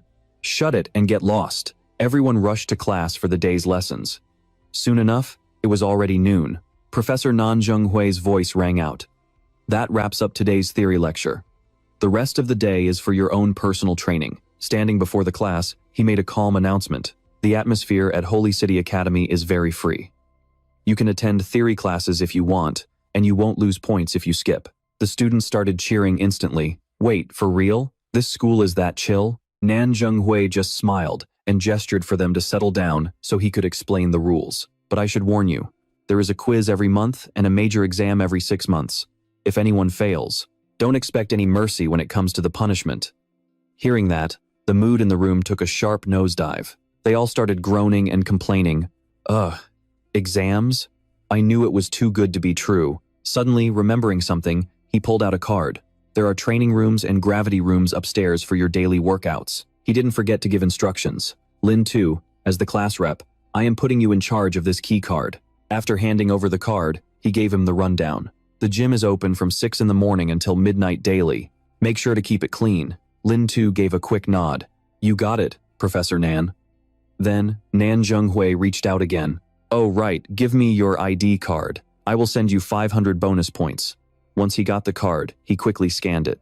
But when he saw the balance on the card, he completely froze. He could not believe his eyes. He started stuttering out the numbers. 640,000. 200 points? He was totally flabbergasted. He could not wrap his head around how a student who just started a few days ago had that many points. He blurted out, "Lin 2, how on earth do you have this many points?" The entire class went dead, silent in shock. Then the room exploded. "What? Professor Nan, you have got to be kidding. 640,000? 200 points? Holy crap, turns out our class president is a total whale." Right then, one guy shouted out in pure jealousy and rage, "There is no way. Professor Nan, he had the same amount as us last night. How the hell did he get over 640,000 points overnight?" He pointed a finger straight at Lin 2, his face twisted in anger. He must have hacked the school system to steal those points. Others started nodding along. "Yeah, that has got to be it. Professor, you need to investigate this." Seeing the chaos, Nan Zhenghui lost his temper. He screamed at the top of his lungs, silencing everyone. "All of you, shut your mouths. What do you think Holy City Academy is? You think our system is that easy to crack? If it is so easy, why don't you try hacking it yourselves and see what happens?" The system shows that all these points were earned by Lin 2 trading in beast evolution materials at the school's exchange station. Hearing that, everyone was stunned. That guy who was acting so tough just a second ago is now completely lost. He frantically asks, "Wait, there's an exchange station? How come I didn't know about that? In that case, I've got some stuff I can trade in too." Others immediately piped up, "Me too. Let's go check it out together after this." Watching this, Lin 2 was honestly speechless. What a bunch of clueless country bumpkins, seriously, they're idiots. After scrolling through his massive history of experience points, Nam Chin-hui couldn't help but laugh and praise him. "Kid, you've got some serious skills. I can't believe you scavenged this much on the path of death." He kept scrolling through the points and asked in surprise, "Wait, this transfer, do you have friends who are sophomores at St. City Academy too?" That caught Lin 2 off guard. He quickly scratched his head and explained the whole situation to the teacher. "Oh, right. Last night, on my way back from the exchange station, I ran into 3 guys I knew. They were worried I wouldn't have enough points since I'm new, so they were pretty generous. I told them I didn't need it, but they just wouldn't take no for an answer. Meanwhile, somewhere else, those 2 guys were sneezing their heads off, wondering who was talking about them. After finishing the check, Nam Chin-hui handed the card back and gave him a warning. "Kid, you'd better keep your head on a swivel." Realizing he had somewhere else to be, he turned to the rest of the class and shouted, "All right, listen up. I've got a meeting to get to. The freshman tournament is in 1 week, so you better be training your hearts out. When the time comes, I'll be picking the top 5 fighters to represent us and take on the other classes for that #1 spot." The classroom immediately erupted in excitement. The students were all fired up, shouting, "Don't you worry, coach. We're gonna train like crazy. We won't let Class 10 down." The scene then shifts back to the Class 10 training hall, where everyone is putting in the work and pushing their limits. Even Lin 2 is there, looking dead serious as he runs through his forms with a wooden spear. That's when Labin strolls over with a smug grin. "Hey Lin, how about you and I go a few rounds?" Hearing that, Truong Dan sees red. She marches right up to him and snaps, "Labin, what the hell do you think you're doing?" But he just ignores her, stepping right into Lin 2's personal space without an ounce of hesitation. He gives a cocky shrug and says, "Relax, I just want to spar with our class rep." "What's the matter, Prez? You're not chicken, are you?" But deep down, he's starting to second-guess himself. His eyes waver with doubt as he stares at Lin 2, lost in thought. This brat shattered the strength tester with 1 punch yesterday. There's no way. He must have used some kind of trick. His aura feels so weak. How could someone like him possibly destroy that machine in 1 hit? While Labin is stuck in his own head, Lin 2 lets out a mocking laugh. "You're so incredibly weak that I'm actually scared to fight you. I'm afraid I might accidentally put you in the hospital if I'm not careful." That comment sends Labin into a blind rage. He snarls as he winds up his wooden sword. "You're asking for a beatdown, you little punk." He lunges forward, swinging his sword with everything he's got, but Lin 2 casually catches the blow with his wooden spear. Disappointed by how sluggish the attack was, Lin 2 starts lecturing him like a child. "Too slow. Now, let me show you how it's done." Lin 2 launches a flurry of lightning-fast thrusts, his spear becoming a blur of pure power. Labin's eyes go wide. He's completely overwhelmed. He grits his teeth, trying desperately to hold his ground, but it's useless. The sheer force of Lin 2's strike sends him flying back, screaming in agony. Seeing their boss in trouble, his lackeys charge forward, yelling at the top of their lungs, "Don't worry, Bin, we've got your back." Seeing this unfair fight unfold, Truong Dan is absolutely livid. She turns to her crew and shouts, "Unbelievable! They're actually ganging up on him? How pathetic can you get? Kwang Luke, Let's go help Lin-Tu. Everyone nods, ready to jump in. But Lin-Tu just lets out a chuckle. He turns back to them with a confident smirk. Trung Dan, stay back. There's no need for you guys to waste your time on these losers. I can handle this solo. He wasn't just being cocky, he had a plan. This was the perfect chance to show everyone exactly why he's the class rep and put these punks in their place. But Labin is too stubborn to know when he's beat. He grabs his weapon and charges straight at Lin-Tu again. You arrogant little prick. I'm gonna make you regret ever being born. Fuming with rage, Labin puts every ounce of his strength into one final, desperate strike with his wooden sword. But like a true protagonist, Lin-Tu doesn't even break a sweat. He activates his evil art movement technique, flickering through their ranks and wiping them all out in the blink of an eye. Still not enough. He unleashed a flurry of hurricane kicks, leaving those bastards wailing in total agony. They couldn't even react, falling back one by one with looks of pure helplessness on their faces. He walked right up to Labin and asked him coldly, "Have you guys had enough yet?" The guy was fuming, his face clearly showing he wasn't ready to back down just yet. He gritted his teeth in rage, but with no other choice, he slowly forced himself up. He approached Lin-Tu, making everyone wonder what he was planning to do. In front of the entire class, he suddenly crossed his arms and bowed his head low. "I'm sorry, class rep. I admit it. You're the better man." Seeing this, Zhang Yin laughed triumphantly and made an announcement. "I knew Big Brother Lin-Tu could take these guys out easily." Tan Fong looked at her, feeling a bit confused. "Hey, weren't you the one worrying the most just a second ago?" Lin-Chu's plan worked perfectly. He had taught every single one of them a lesson. Anyone else got a problem? He stood calmly, facing the rest of the students. He quickly spoke his mind to everyone.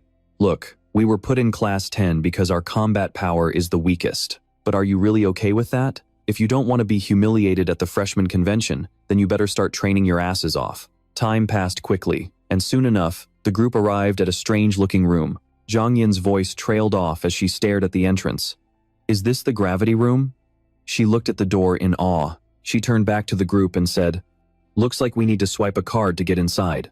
Lin-Tu stood to the side, staring intensely at the strange door as various thoughts raced through his mind. Martial arts training can make the body stronger, but your internal organs don't always get the same workout. But training in a gravity room is different. Your cells are pushed to the absolute limit. The load on your organs and everything else is incredibly heavy. The more he thought about it, the more he realized how intense this would be. He quickly swiped his card, opening the door for everyone to step inside. Using cultivation techniques in a gravity room to absorb essence is incredibly effective for tempering the body. Seeing the empty room ahead of them, everyone started asking questions in surprise. "So this is the gravity room?" Tan Fong stepped in, unable to hide the excitement on his face. He looked around, fascinated. "This is my first time seeing one," Zhang Yin shouted to the others. "Guys, look at this." After checking the monitor on the wall, she spoke up, sounding totally panicked. "Holy crap, using the gravity room actually costs points." Notifications started popping up on the system screen. Double gravity costs 2 points per minute. Triple gravity costs 3 points per minute. Tan Fong quickly did the math in his head. Double gravity for 1 hour is 120 points. The more he calculated, the more stressed he became. "We only get 500 points a month, and we still have to pay rent. Plus food, we basically can't afford to train here." Lin-Tu remembered something, and quickly pulled the group aside. "Zhang Yin, don't you guys still have the parts from that green vine phantom beast? Those things are worth a fortune." Tan Fong's eyes lit up as he realized Lin-Tu was right. Lin-Tu then turned to the rest of the class to make an announcement. Besides the exchange station where you can trade for points, the school network also has plenty of missions with great rewards. He gave a cool, confident smile, holding his card up like a total boss as he addressed everyone. "Today is on me. Anyone who wants to train in the gravity room, stay behind. Let's start with something simple, double gravity." Instantly, the entire class erupted in cheers, shouting with joy, "Thank you, class rep. Our class rep is loaded. Long live the class rep." With that, he swiped his card across the scanner. Once the card was verified, the system's mechanical voice announced, "Double gravity training initiated." The room began to shift as strange hums and waves of intense pressure filled the air. Before anyone could prepare, an invisible force slammed down on them, forcing Tan Fong to collapse to the floor. "What the hell? What's happening?" Even Lei Lei was pinned to the ground, sounding completely panicked. This is what double gravity feels like. Lin-Tu was no exception. He gritted his teeth, forcing himself to endure the crushing weight. His body's cells were being pushed to exhaustion, splitting and regenerating at a rapid pace. This was the perfect time to use energy crystals to boost his progress. Right after that, everyone in the class tries their best to stay focused while sitting on that high-gravity floor to continue their training. Time flies by. An hour has already passed, and one student speaks up, sounding completely drained and discouraged. "This is it. I can't take it anymore." Labine is also exhausted, and he stares at Lam 2, lost in thought. It's been a whole hour, but Lam 2 still looks totally relaxed. Is he really that freaking strong? Suddenly, Tan Fong stands up to head out, letting out a heavy sigh. "I'm done. If I stay any longer, I feel like my body's gonna crack open." Trong Dan looks at him with a surprised expression and speaks up. Big brother Lam 2 still looks so calm and collected. "We're both freshmen, so why is the gap between us this huge?" Once again, time slips away. 2 hours later, Lam 2 snaps his eyes open. He looks around in a daze, feeling totally confused. "Wait, am I the only one left? Well, since I've got the place to myself, I might as well try triple gravity." He swipes his card to confirm the new settings. Triple gravity training, initiated. Immediately, the gravity hits him like a mountain of massive boulders, slamming Lam 2 face first into the floor. Holy crap, what the hell was that? He struggles to get back on his feet, gritting his teeth in pain. Damn, this is the real deal. He looks at the crystal in his hand, feeling a rush of excitement despite the struggle. My body hurts like crazy. It feels like my organs and bones are about to collapse and explode. But the system shows my experience points are skyrocketing like crazy. This is way faster than the experience I get from hunting monsters. The scene shifts to another part of the training hall where everyone is working hard. Trong Dan is feeling uneasy. She glances toward the room, her voice trembling with worry as she talks to her friends. Big brother Lam 2 has been in that gravity room for 5 hours now. Is he gonna be okay? I was only in there for an hour, and I could barely breathe. My brain felt like it was running out of oxygen. Hearing that, Loi Loi standing nearby teases her with a smirk. "If you're that worried about your precious Lambro, why don't you just go check on him?" She then adds a quick reminder. "Don't worry, that room has a built-in smart system. If someone can't handle the pressure, the system automatically shuts down and sends out a warning." Just then, Labine walks in. He looks at everyone helplessly and says, "The class rep is currently training under triple gravity." Her face turns pale with shock. "Triple gravity?" Tan Fong, standing right there, can't hide the utter shock on his face. Triple gravity for 5 hours? Is that guy even human, or is he some kind of evolved beast? Back in the gravity room, Lam 2 stares at the crystal in his hand, which has now gone cold.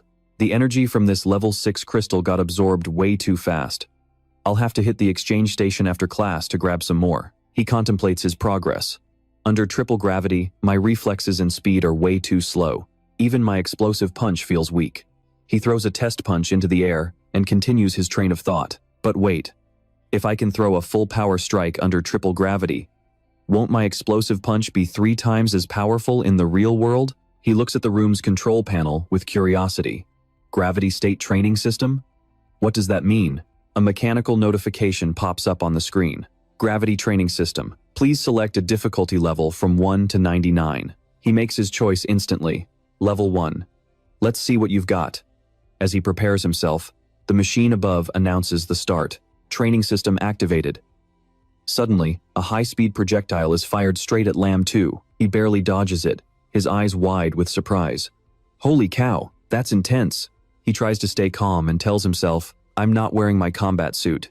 If one of these lasers hits me, I'm dead meat. That was reckless. I shouldn't have started this so suddenly." Now, 2 laser guns are pointed at him, firing non-stop. Thanks to his years of yoga training, his body is incredibly flexible, allowing him to dodge both shots with ease. What follows is a relentless, high-intensity training session. Even without a weapon in his hands, he manages to weave through a constant barrage of projectiles. After pushing himself to the limit for 30 minutes, the system finally chimes in. 30 minutes have passed. Training concluded. Lam 2 sits down, catching his breath while doing some mental math. 3 hours of double gravity cost 360 points. 2 hours of triple gravity was another 360. And level 1 reaction training was 100. He sighs, feeling a bit stingy. In less than 6 hours, I've already blown through 820 points. Spending 6 hours training like this is worth more than 10 days of practicing on my own. Seriously, having money makes life so much easier. As soon as Zhang Yin saw him successfully making his way out, He rushed over, looking incredibly worried. "Big brother Lin Shu, you're finally out. Are you okay? You were actually in there for 5 hours straight." Lin Shu just chuckled, tossed on his backpack, and slowly walked away right in front of everyone. "Relax. What could possibly happen to me? You guys keep training. I've got some business to take care of, so I'm heading out first." Seeing this, Xinfeng looked on in shock as he watched Lin Shu's retreating figure. The class rep stayed in the gravity room for 5 hours and walked out like it was nothing? That's freaking insane. She stood nearby, smiling as she praised him. Big brother Lin Shu never fails to impress. Soon after, the scene shifts to the item exchange booth. Inside, Lin Shu's voice could be heard sounding completely dejected and helpless. 80,000 points for just one 6th grade exotic crystal? Even with over 600,000 points, I can barely afford a few. He walked out slowly, clutching a stone in his hand, while letting out a long sigh. I can't just sit around and wait for luck to strike. I've got to find a way to grind some serious points. He looked up at the towering spire that looked like a massive fortress right in front of him. His mind was made up. That tallest building is the battle tower mentioned in the school map. As long as I can make it onto the battle tower rankings, I can earn daily points. It's the perfect place to farm points. Let's go check it out. To give you a quick rundown of this massive skyscraper, the battle tower has a total of 100 floors. Based on the students' overall power rankings, the academy selects the top 100 students to be the floor masters for their respective levels. That means if you can defeat the floor master on the very first level, you've officially broken into the top 100 of the entire academy. In this place, students fight each other with brutal intensity. They can use every ounce of their power to crush their opponents on the arena floor. Every week, the academy re-ranks the floors based on the tower challenges to keep the floor masters and challengers motivated. The academy awards different amounts of points to floor masters depending on which floor they hold. On the tower's electronic bulletin board, new notifications were flashing rapidly. Freshman challenge rankings. Rank 1, Zhuo Juxing, floor 20. Rank 2, Ouyang Heng, floor 19. Rank 3, Tian Zixia, floor 18. Rank 4, Luo Yue, floor 17. And of course, where there are rewards, there are also punishments. For all challengers across the board, there is also a weekly floor challenge ranking. The top 10 people on that list also receive bonus points. Lin Shu stood to the side, staring at the list in front of him, deep in thought. No way, seriously? Luo Yue came here too? And she already beat the floor 17 master? Two guys nearby were gossiping, looking totally blown away. This year's freshmen are no joke, man. On the very first day, someone already challenged the 20th floor. The guy next to him immediately chimed in. I heard a few of these freshmen are geniuses from the Sky Academy. They're from the great, noble families.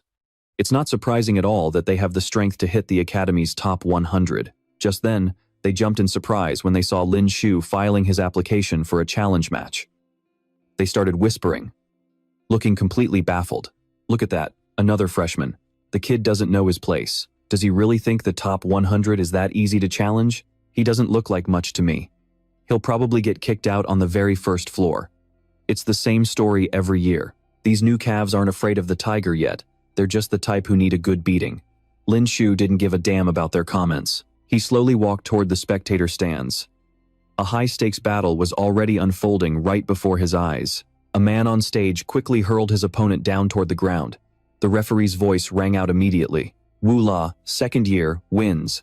The referee glanced at the roster and announced it to the crowd. Next match, get ready. Lin Shu, first year, versus Wu La, second year. Down below, Lin Shu was surprised as he stepped up toward the stage, asking himself, wow, it's my turn already? Was there nobody else in line to challenge? Seeing him walk forward, the crowd below started laughing mockingly. Another freshman coming to get schooled. I wonder if he's gonna cry when he gets hit. The referee announced with a tired, helpless sigh. He's definitely going to cry. The ID card info says this freshman is only a 3rd rank warrior, but the warrior who just lost was already at the 4th rank. But a moment later, she looked completely stunned. She spoke up, sounding totally confused as she informed the others. That's weird. Why is my combat level check showing that his power doesn't even reach the level of a 3rd rank warrior? Wu La slowly approached Lin Shu, a cruel, wicked smile spreading across his face. Hey freshman, you planning on using a weapon, or are you gonna try to fight me with your bare fists? Lin Shu gave him a cocky smirk and replied, it's just the first floor of the battle tower. I don't need a weapon for this. Hearing that, the guy flipped out and screamed, You arrogant little brat. Without missing a beat, he lunges forward, unleashing his explosive fist technique right at our hero. He doesn't hold back his insults either, screaming, "You wanna die?" Lin Shu stands his ground, watching the incoming fist with cold, calculated calm. A hint of surprise flickers in his mind. So, he knows explosive fist too, huh? Seeing Lin Shu dodge his strike with effortless grace, the thug continues his relentless assault, barking out, "The brat actually knows how to move. Let's see how you handle this." This time, he ramps it up, combining high-level footwork with his treading snow without a trace technique to launch a barrage of attacks. Fists rain down like a storm, but Lin Shu calmly charges forward, weaving through the strikes with what looks like pure luck, though it's anything but. Watching from the sidelines, Wu La is stunned. He thinks in a panic, how the hell is he so agile while carrying that massive box on his back? Damn it. But he isn't giving up yet. He throws a straight heavy punch, roaring in frustration. "Stop running and fight me like a man, you coward." Lin Shu lets out a smirk, glancing back as he announces, "Fine, no more running. It just so happens that I know explosive fist too." He quickly steps back to build momentum, a surge of power gathering in his knuckles. Then, he unleashes his own explosive fist. The crowd below, who had been watching in silence, suddenly erupts into hushed whispers and excitement. Whoa, this freshman practiced explosive fist too, but one's a rank 3 and the other's a rank 4. It's obvious who's going to win this. However, the referee's eyes widen in shock. Staring at the clash, she mumbles in confusion, "Wait, something's wrong. That kid's explosive fist, it's different." In that split second, Lin Shu transitions his technique, weaving in the firelight fist to ignite a blazing stream of fire. The two collide in the center of the ring, putting on a spectacular show for everyone in the stands. Suddenly, a sickening crack echoes Wu La's arm is twisted and shattered instantly. He lets out a blood-curdling scream of pure agony and despair. Lin Shu doesn't let up, delivering a final, crushing blow, sending the bully flying clear out of the ring right in front of everyone's eyes. The referee quickly regains her composure and shouts, "Lin Shu is the winner!" Lin Shu just laughs to himself, not missing a chance to talk a little trash. "Is that it? Wow, you really are weak." The audience is floored. They can't believe what they just witnessed. What the hell just happened? He actually took Wu La down with his bare hands? Even the female referee is left completely bewildered. Shaking her head in disbelief, she stammered, "No way. Is this freshman really that powerful? Could the combat level scanner be broken?" It doesn't matter, because Lin Shu is already moving on, heading straight for the second floor. Not wanting to waste anyone's time, he starts clearing through opponents like he's taking out the trash. The referee's voice keeps ringing out, "Lin Shu wins." In the blink of an eye, he hits the third floor. Again, the same announcement, "Lin Shu wins." As time passes, he effortlessly takes down an opponent twice his size. Lin Shu wins. People watching the broadcast are losing their minds, whispering frantically to one another.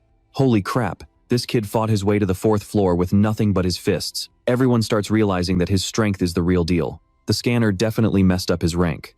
By now, he's already reached the fifth floor. Lin Shu actually looks like he's breaking a sweat this time.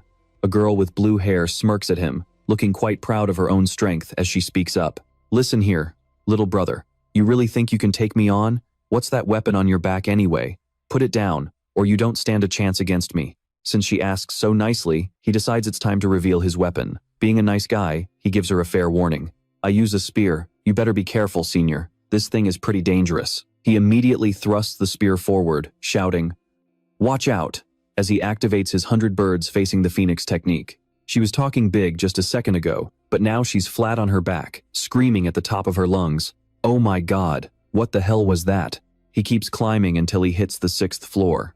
The referees are starting to sound like a broken record. Lin Shu wins. Finally, he reaches the 7th floor. The referee bellows out, "Lin Shu is the winner." After witnessing his entire run, the official is so frustrated he looks like he's about to smash his computer. Are you kidding me?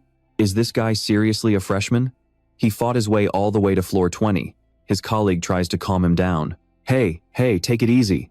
That machine costs 1,000 contribution points. You break it, you pay for it." The announcer calls out the next round. "Next match, get ready." On the stage, 2 fighters face off. It's Ba-Ke with 52 wins against Lin Shu with 1 win. His opponent, Ba-Ke, is a formidable rank 5 martial artist. Lin Shu stares him down, his mind racing as he analyzes his toughest challenge yet. A rank 5 warrior on this floor? Looks like I'm in for a brutal fight. Even a top-tier genius from Sky Academy like Luo Yue lost to this guy. While he was lost in his own head, Bark suddenly blurted out something totally confusing. It caught everyone off guard. A rank 3 warrior, making it all the way up to floor 20? This year's freshmen are clearly no joke.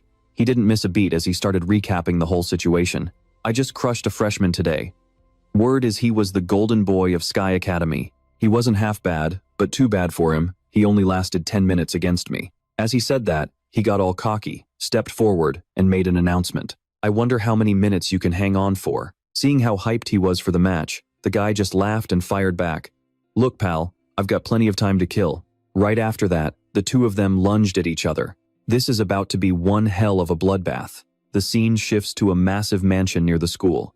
A voice shouts out, "Giant Star, hurry up and check the live stream for the Tower of Trials." Some guy actually fought his way up to floor 20. Kaixing stared at the screen in shock and asked, "Whoa, is he from our class 1? His friend immediately shook his head and explained, "Nope, not class 1. He froze, totally speechless. "Class 10? You've got to be kidding me." At this point, he was completely stunned and thought to himself, being stuck in class 10 usually means you're the weakest link in the school. So how the hell did he clear floor 20 on just his second day? Once Lin Shu's face appeared on screen, he was floored. "It's actually him." His friend looked surprised and asked, "Wait, you know this guy?" He remembered seeing Lin Shu and Luo Yue chatting on the airship and quickly answered, "He's just a friend of a friend." On the other side of things, Lin Shu was really starting to feel the heat in this fight. Lin Shu wiped the sweat off his forehead and thought, that guy looks way too relaxed, while I'm barely keeping my head above water. Is a rank 5 warrior really just out of my league right now? With that thought, he gripped his spear and lunged at Bark. Wait. I think I've finally figured out his movement pattern. Right then, the guy used a clone technique, popping up in multiple spots at once. He smirked and shouted, "It's useless. You can't even touch me, kid." Lin Shu was fuming. He ignored the trash talk and charged straight at him. "Don't think you're the only one with fancy footwork. Check this out, snowless step." Seeing that, the guy's confidence completely crumbled. He couldn't believe his eyes. He frantically looked around and wondered, how did he pinpoint exactly where I was hiding? Before he could react, the tip of the spear was at his throat, forcing him to stumble back in pain. Bark was forced into a desperate retreat by Lin Shu's attack. His clothes were shredded in an instant. He was absolutely fuming, glaring at the guy while his mind raced.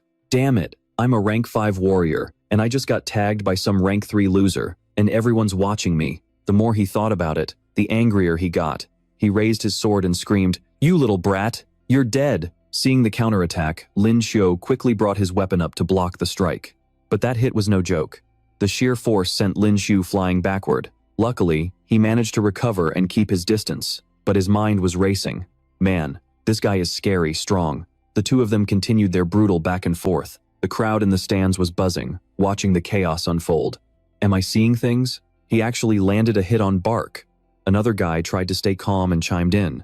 I can't believe a peak rank 5 warrior like Bark is getting hurt by a rank 3 freshman. Bark was absolutely livid after those hits. He pointed his sword and started barking threats. What's wrong with Bark today? Is he choking? Listen, kid. You've officially pissed me off. He leveled his blade and growled, "The games are over. I'm going all out now." They clashed again, locked in a fierce battle where neither was willing to back down an inch. But the gap in power was real. Lin Shu was starting to lose ground as the attacks came faster and harder. Watching this play out, Lin Shu felt the frustration boiling over. He couldn't stop thinking about the massive power difference. I'm gonna carve 5 bloody holes in you. He's too strong. Is this what a rank 5 warrior is really capable of? Bak was absolutely full of himself, gripping his sword and preparing for the finishing blow on Lin Shu while lecturing him at the same time. He believed that just holding a weapon gave him the power to crush anyone. He watched with a smug grin as Lin Shu struggled to parry his relentless strikes. How many more of those can you dodge? Bak thought with a spark of genuine interest. It had been a long time since he'd faced an opponent this tough. The power dynamic between the two was neck and neck, a total stalemate where neither side was willing to give an inch. They tore across the arena, clashing from one corner to the other, neither able to gain the upper hand, but the longer they fought, the more Lin Shu felt a surge of pure adrenaline. He launched a counterattack with a wild grin, realizing he actually loved the thrill of putting his life on the line. This kid's power level is clearly way lower than mine, so why isn't he afraid? On the other side of the clash, Bach was starting to lose his cool. He was beginning to feel the weight of exhaustion after their long, high-intensity exchange. What's worse, this guy seems to be getting stronger and faster as the fight goes on. He's becoming a real problem. Sensing he was running out of time, Bach unleashed his golden tier martial art, the 3-inch ice seal, thrusting his sword forward in a rapid-fire assault. Shards of ice shot forward like deadly missiles. Not to be outdone, Lin Shu swung his spear, summoning a blazing fire phoenix that charged straight at his opponent. Icy frost? Watch me shatter it, Lin Shu roared as he unleashed his 100 birds, facing the phoenix technique. However, his fire phoenix was suddenly skewered by the massive ice shards, which kept tearing right through the flames toward him. Panic flared in Lin Shu's eyes. He scrambled backward, desperately trying to keep his distance from the oncoming wall of ice. Damn it, my 100 birds technique isn't strong enough to stop this. Suddenly, a massive explosion rocked the arena. Before the stunned crowd, a thick cloud of frost and dust swallowed the entire stage. When the mist cleared, Lin Shu, who had been fighting so fiercely, was completely encased in a block of Bach's ice, frozen solid right in the middle of the ring. The spectators in the stands gasped in collective shock. They began whispering frantically. He actually froze him solid. That's insane. Is this the power of a rank 5 warrior? Looks like the freshman is done for. Even though he was trapped in ice, Lin Shu refused to give up. He glared coldly at his opponent from behind the frozen veil, his mind racing. It's freezing. I can't stay trapped like this. I guess it's time to play my trump card. Bach turned toward the referee with a triumphant smirk. Hey, senior, why haven't you declared me the winner yet? The referee calmly stepped forward to explain the rules. You only win if he stays down for 10 seconds or is knocked out of the ring. Hearing this, Bach let out a scoff and walked toward the giant ice block. That's easy enough. I'll just kick this ice cube right off the stage. But just as he reached out, the ice surrounding Lin Shu shattered with a violent crack. Bach froze in his tracks, his eyes bulging in pure disbelief. A massive torrent of flames erupted from the shards. A fiery phoenix soared into the sky, lighting up the entire arena. Lin Shu had used his 100 birds, facing the phoenix from the inside out to incinerate the ice. Once again, the audience was paralyzed, unable to believe what they were seeing. Their jaws dropped. They turned to each other in total confusion. No freaking way! How can he still use a martial technique while he's literally frozen? Look, he used the heat from his own move to melt the ice from the inside. That's badass. I didn't know you could use skills like that. Lin Shu smirked confidently at his opponent, feeling the tide turn. Talk about a close call. By stacking my rage skill with the flames of the phoenix, I broke free like it was nothing, but my time is running out. He tightened his grip on his spear. I need to end this right now, in one shot. He unleashed a barrage of fire phoenixes, one after another, at the staggering Bach. 100 birds, 100 birds, 100 birds. Bach was completely overwhelmed. He couldn't believe his eyes. He scrambled to block the incoming fireballs, cursing under his breath. Damn it, how did that brat break out of the frost so fast? While Bach was distracted by the wall of fire, Lin Shu charged through the flames, spear leveled straight at his chest. See ya, Lin Shu yelled. Bach's face twisted in rage as he realized he'd been played. He barely managed to bring his weapon up to block the spear tip. His eyes locked onto Lin Shu's determined stare. This was it, the moment that would decide everything. Sensing the perfect opening, Lin Shu activated his movement technique. With one final, explosive thrust, he sent Bach flying clear across the arena and over the boundary. As Bach tumbled out of the ring, the referee raised his hand. The winner is Lin Shu. Lin Shu stood in the center of the stage, looking like a total boss. Having secured another win in his streak, the entire crowd erupted into a deafening roar of cheers and applause. Holy crap, I'm actually speechless right now. A Tier 3 actually challenged a Tier 5 and won? This year's freshmen are straight up monsters. Each one is crazier than the last. As Lin 2 stepped down from the arena, the referee looked at him in shock and asked, Hey freshman, do you want to keep going and challenge the 21st floor? Lin 2 calmly waved goodbye to the ref and made an announcement. Nah, I'll come back another day. Just then, a system notification popped up, giving him quite a surprise. First year challenge rankings. Rank 1, Lin 2, floor 21. Rank 2, Zhuo Juxing, floor 20. Rank 3, Wu Yanghang, floor 19. Rank 4, Tian Zixia, floor 18. Rank 5, Luo Yue, floor 17. As he walked away, he muttered to himself in exhaustion. So I'm ranked first because I beat the floor 20 boss and earned the right to enter floor 21. I guess that means Juxing couldn't beat Ba Ke.